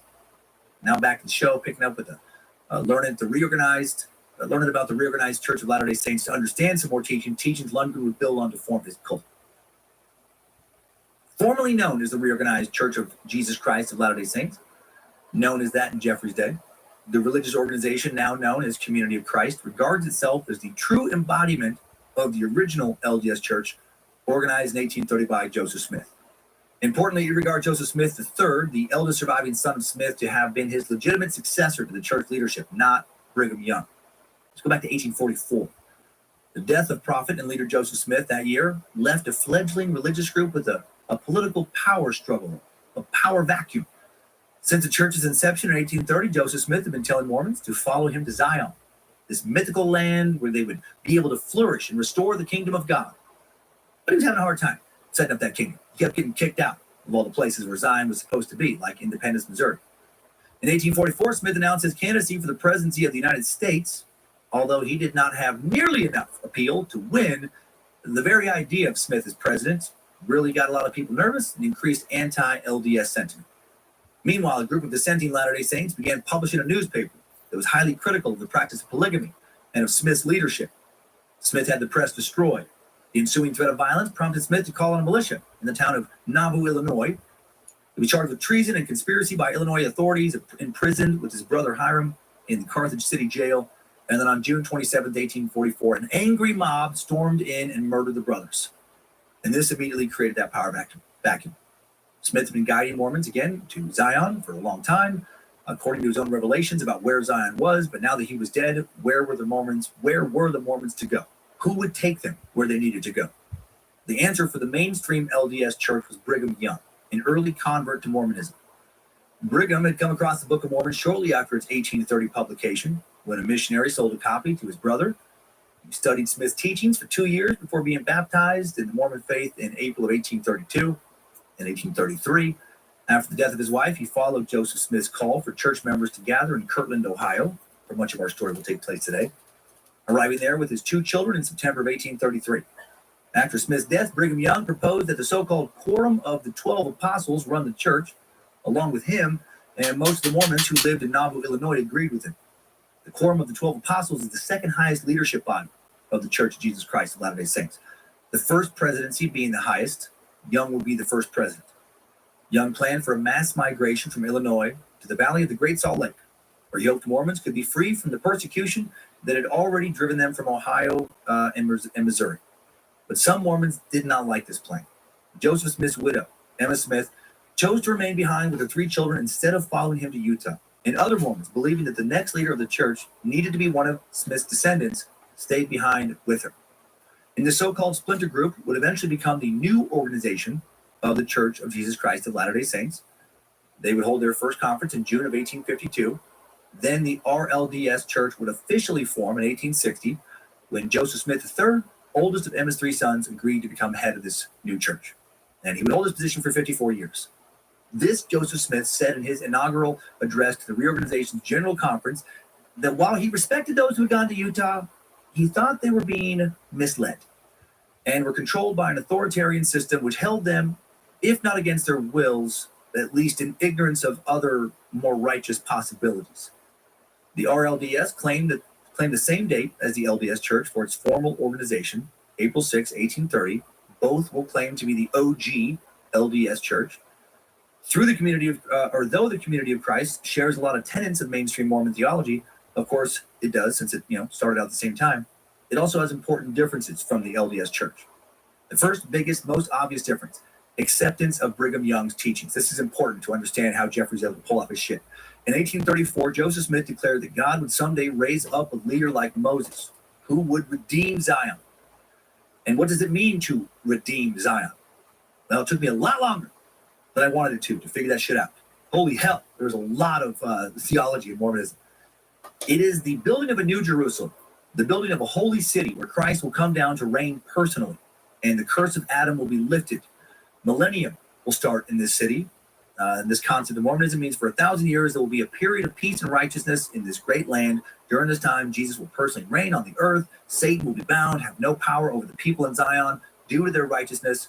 For 1,000 years, mostly in the earlier years, Zion missionaries will spread the good word to the rest of the world. Then, after the 1,000 years, Satan will kick off a final, fucking big battle, killer Christ, second coming stuff.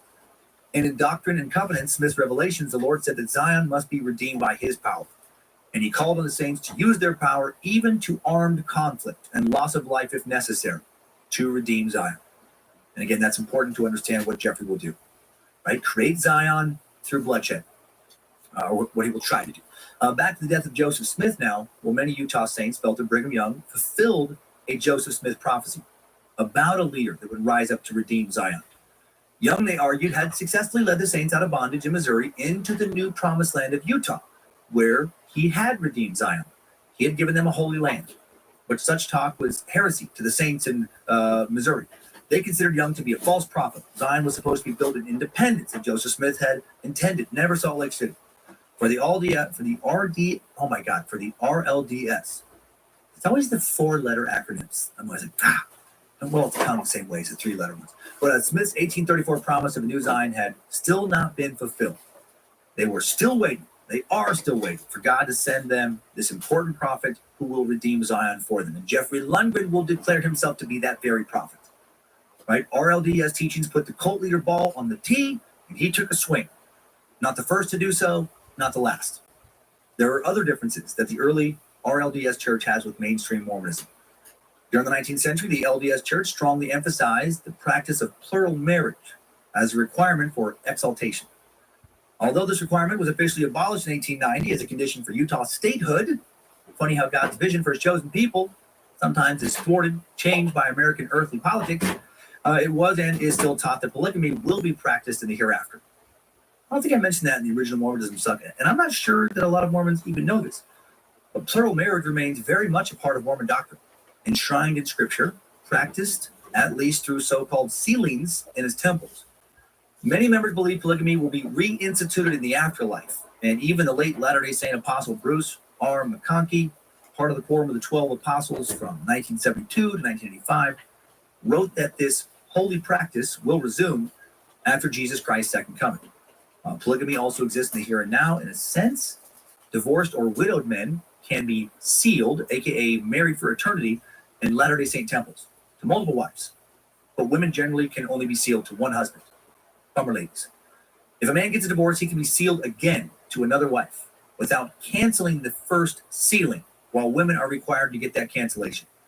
As written in a 2019 Salt Lake City Tribune article, one elderly gentleman was widowed and sealed twice, and while in his 70s and considered a third wife, declared he would only court a woman who was already sealed to her first husband. It was a question he posed on all first dates with prospective mates, because as the man said at the time, 2 wives on the other side are enough. For fuck's sake. The strangest ways we overly complicate our lives. There is something really fun about getting divorced and forgetting to cancel, aka unseal that first marriage, then getting married again, then dying and finding out that you're stuck with the woman you couldn't handle being married to for decades in this life, now for eternity. You know, oh my Lord! Oh, thank you, oh wonderful God, for granting me immortality. And I get my own solar system. How wonderful, how blessed. Oh, and there's my wife Cindy. Oh, how I've missed her, Lord. This is amazing. I'm so filled with joy. And Karen? Karen, what are you doing here? Oh, no. Oh, no. Oh, no. And heaven quickly becomes hell. The RLDS, on the other hand, has always denounced polygamy, although it does not deny that it was practiced in the church's early years. Well, eventually, Jeffrey Lundgren will conveniently say that, he has some new revelations, talking about how God does want polygamy, but that's next week. While both Mormonism and RLDS claim God ordained the organization as the true restoration of fallen Christianity, the LDS Church is the one of the two to continue to insist that it alone represents the only true church, more closely emulating primitive Christianity. The RLDS will drop this notion in the 80s as it liberalizes. Lundgren will be able to play with this. Other liberalizing efforts have included then President Wallace B. Smith's decree in 1984, which let women become priests, something Jeffrey strongly opposed, and he used this opposition to galvanize his small group of conservative RLDS members. Right? Women cannot lead in a male-dominated cult. Now, when the leader has polygamous aspirations, come on, everybody. A dude gets to lead, women get to get fucked. That's culture 101. God's chosen prophet is to spread God's love to the hottest female members through his hot, hard, father, daddy, God dick covered in prophecies.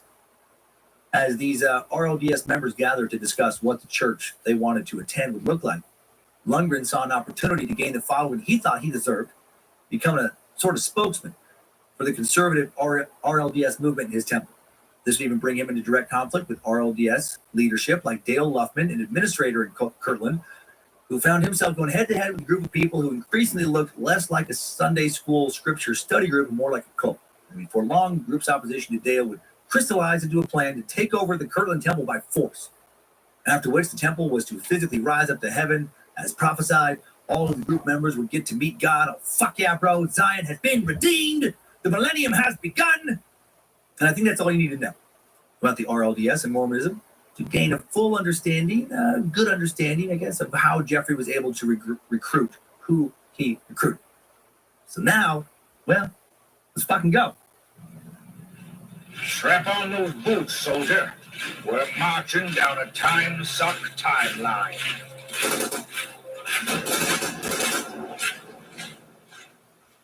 Jeffrey Don Lundgren will be born May 3rd, 1950 in Independence, Missouri. Later on, he'll consider May 3rd as a special day. Not just his birthday, the birthday of some mere mortal. No, much more than that. He will prophesy that it'll mark the return of God, the coming of the apocalypse, the beginning of a spiritual war. Ah, shit! But not yet. Jeffrey was the older of 2 sons born to Donald and Lois Lundgren. Donnie and Lois. Power names for parents of a new prophet of God. Imagine instead of Mother Mary, if it was Mother Lois. Mother Lois, not quite the same ring to it. No alliteration, a little softer sounding at the end. Weird. Jeffrey came from a well-pedigreed RLDS family. Everyone in the family, aunts, uncles, grandparents, all big RLDS people.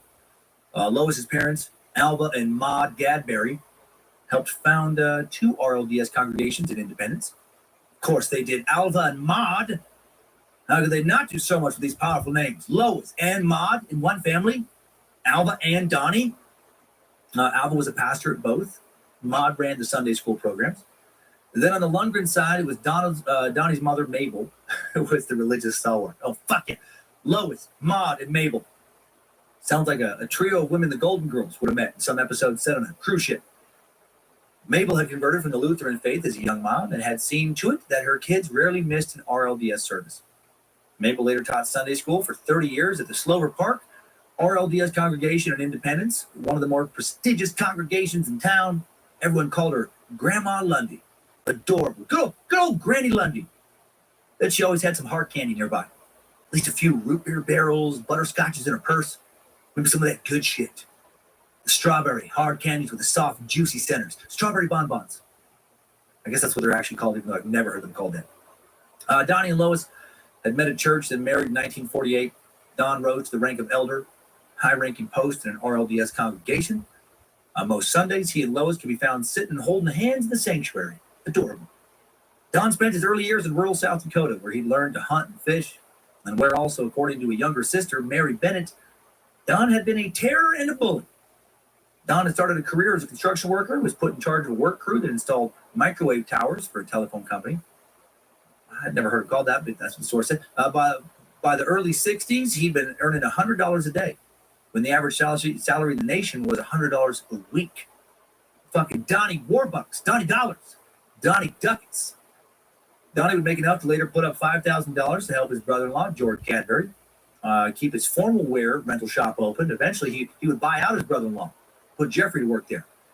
Had the store generating a good profit for a little while, not while Jeffrey was working there. As an adult, like he was as a kid, Donnie was still seen as a tough guy, a man's man who spoke his mind.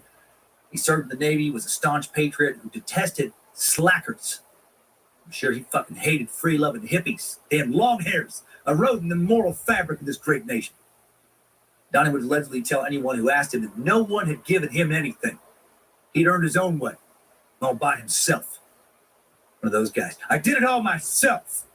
I get the sentiment, I really do. But do any of us literally do it all ourselves? No, we don't. Not ever. Busting your ass sure increases the odds of success. Hell yeah. As does coming up with a good plan, sticking to it, mental fortitude, perseverance, all good and important qualities, but still someone has to hire you or buy your shit or give you a loan, watch your kids while you work, something. But again, I get the sentiment. Respect, Donnie, respect. But also that attitude can really read as arrogant. Maybe unsurprisingly, neither Donnie nor Lois were very popular among other churchgoers. Donnie was regarded as too opinionated, as arrogant. Lois was seen by many as too flashy. We got ourselves a couple of prideful motherfuckers in this congregation. In every church, you have your show people who see if they can dress better than anyone else, a church member would later explain. You know the type. If someone shows up in a fur coat one week, they have one the next week. That was Lois Lundgren. Appearances were everything to her. Jeffrey would later joke that the reason his dad earned so much money was because of his mom's spending habits. Lois's home was full of so many knickknacks. Apparently, it looked like a museum. Anyone else picturing a shit ton of Hummel figurines? Like the good ones. Apple Tree Boy and Girl. Hungarian Girl. Schoolboys and schoolgirls. The rare stuff. Those actually are the names of real expensive, rare Hummels, by the way. Lois would search area antique stores and bring home their finest pieces. Each room of the house was said to have looked as if it had been arranged to be photographed for display in a magazine. These two sound like a couple of characters. As kids, Jeffrey and his brother Corey, who was nearly 6 years younger, were permitted to sit on the living room sofa only when guests visited. All other times, they would sit on a rug on the floor, dropped in front of the TV. Don't dirty up the sofa. Come on, for fuck's sake. Did I say a couple of characters? I want to change that to a couple of rigid, fun-hating assholes. Way too concerned with status and what the neighbors think about it. Not letting the kids sit on the living room couch unless guests are over, that's fucking gross. So Jeffrey and Corey spent their childhood walking on eggshells. Lois's appearance, too, set her apart from other RLDS members. She had chestnut hair, ivory skin, and a curvy figure that other girls envied, according to sources. Even as an older woman, she bleached her hair blonde, dressed immaculately, and seemed to have a youthful sparkle. A walking elder boner maker. Everett would say that his mom did not sparkle at home. He would say that she was always cold to him. What? The lady who would only let her kids sit on the couch when company was over is cold? That's crazy talk. Jeffrey would say that instead of unconditional affection, his parents were only affectionate when he performed well, like after he played a good game at school. No hugs for fucking losers in the Lundgren family. Not in Donnie and Lois's house, goddammit. When Jeffrey played his first basketball game in 6th grade, he scored 7 of the team's 11 points. And did that get him a hug after that game? No, it did not. After the game, his mom criticized him because of the plopping noise that his feet made when he ran up and down the court. She was apparently so embarrassed, she made him practice running on his toes in the kitchen for weeks. How pathetic. And of course I'm referring to Jeffrey. Pick up those dumb feet, you little ploppity dipshit. Maybe because of his parents, Jeffrey wasn't all that popular in school. He only had one close friend, Sarah Stotts, who lived down the street, who Jeffrey had met in preschool. Both Jeffrey and Sarah were quiet kids. That didn't stop Jeffrey from becoming an excellent shortstop on the baseball team at William Christian High School in Independence. He lifted weights almost every day. By his senior year, he could allegedly throw a pitch close to 100 miles an hour. But he was awkward. Other students still considered him socially off. Girls, not interested. He did go to senior prom, but not with anyone romantic. He asked his good friend Sarah to be his date. She accepted, platonically. In Jeffrey's 1968 high school yearbook picture, he will stand out among the photos of smiling boys in t-shirts, band t-shirts and shit with long hair. Jeffrey had a 50s buzz cut, dressed in a crisp white shirt, narrow tie and jacket, very stiff, not smiling. Donnie and Lois not raising some happy idiot. Some smiling dipshit, all joyful for no good reason. Backing up to the year after Jeffrey was born now, Alice Keeler, the future Mrs. Lundgren, born January 21st, 1951, also in Independence, Missouri, oldest of 4 kids. Her parents had both moved to Independence because of the RLDS churches, there we go, belief that Independence would be where Jesus Christ would return and, build Zion, as Joseph Smith once preached, a perfect city of peace and beauty. And look, nothing against Independence, Missouri. It looks like a fine place to live. I've never spent time there, only driven through it. But Zion? Paradise? On the outskirts of Kansas City? I doubt it. I love Kansas City. Cool city, but especially scenic? No. Humid as fuck in the summer, freezing balls in the winter. Great football team. Great rock station with the legendary Johnny Dare. Love that beautiful weirdo. Cool shopping, good restaurants, nice bars, museums, but not paradise. Alice's father, Ralph Keeler, had met her mother, Donna, at an RLDS church service shortly after World War II. They married in 1947. He went to work as a welder. She stayed at home and raised the 4 kids. Until she was 13, Alice grew up in relative comfort, even though her dad didn't earn a huge salary. But both Ralph and Donna put the kids' needs first, buying new clothes, new shoes, giving them spending money. But that would change for Alice in 1964. One morning, Ralph woke up with a pain in his leg. By nighttime, he'd lost all feeling in it. The next day, doctors diagnosed him with having multiple sclerosis. How terrifying. It was soon difficult for him to walk. He was put on disability. And Donna, who had never finished high school, is now forced to work. She's hired as a cook at an all-night cafe, works from 7 in the morning to 7 at night, leaving Alice to run the house. Now she's in charge of, taking care of her sisters, Susan and Terry, who were 11 and 7, and her 2-year-old brother, Charles. Susan and Terry were tomboys who often made fun of Tricky and Prissy Alice. That's interesting. Tricky and Prissy. To escape from her family, Alice would turn to the church. She'd officially been baptized at age 5 by none other than Carlos Crozen, Jeffrey Lundgren's uncle. As a teenager, she felt she truly started to understand her religion. Rarely missed a service, participated in every youth activity, and held her beliefs with conviction. And all of that faith will really come back to fuck over her entire life. Not kidding.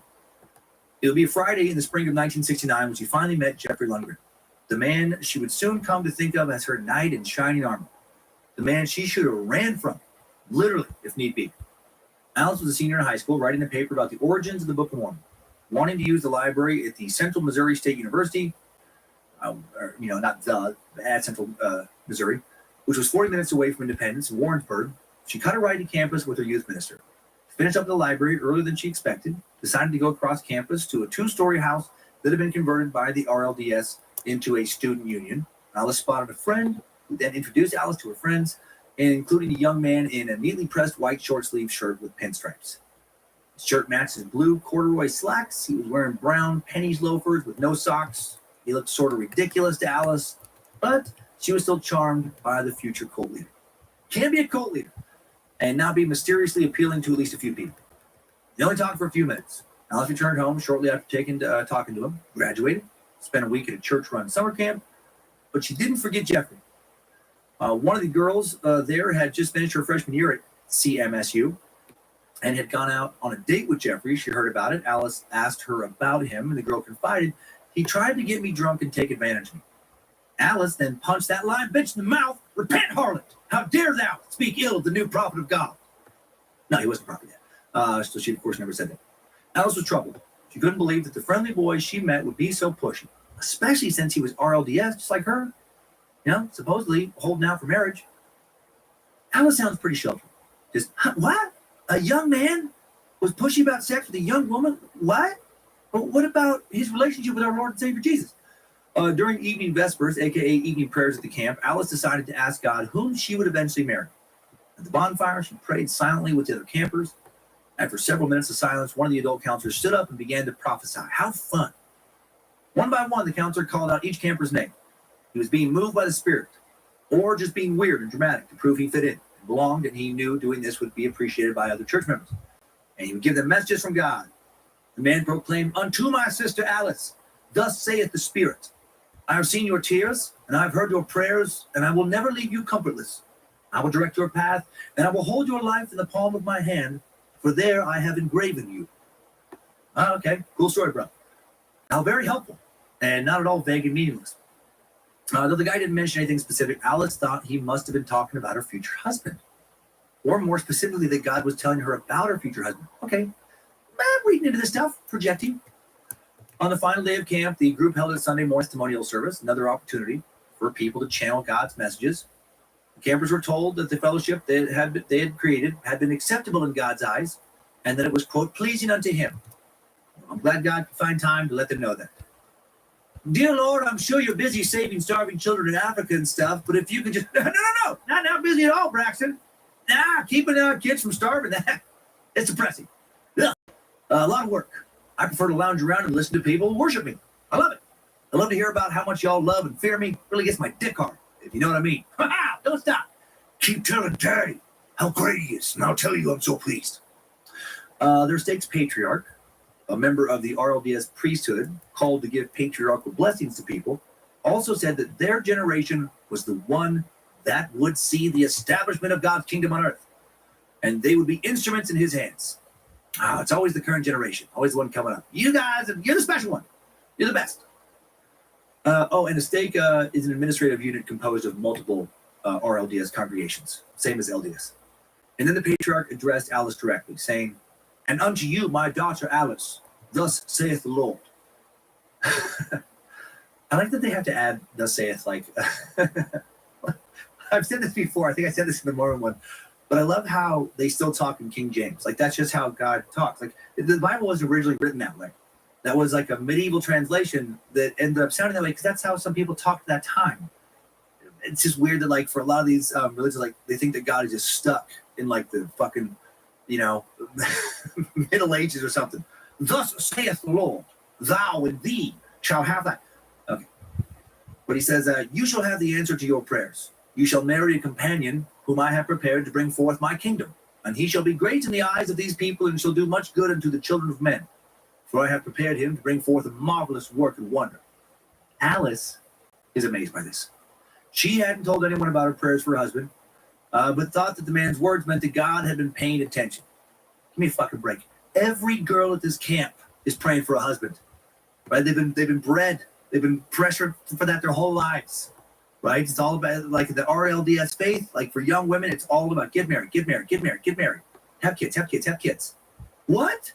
God knew that a woman about to enter college wants a husband more than anything? Crazy.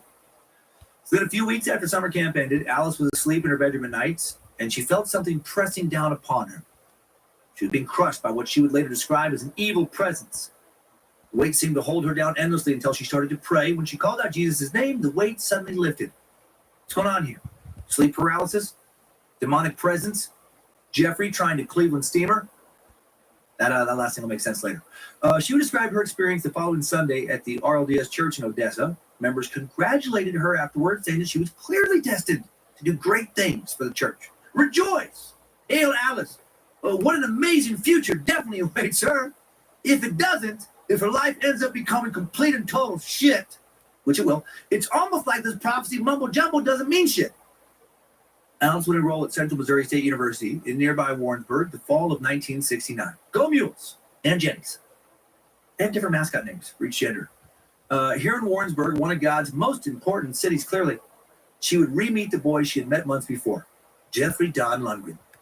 He was playing cards with his best friend, Keith Johnson, at the RLDS Student Union, Student Lounge, whatever you want to call it. Jeffrey didn't seem to remember her, but Keith invited Alice to join their card game.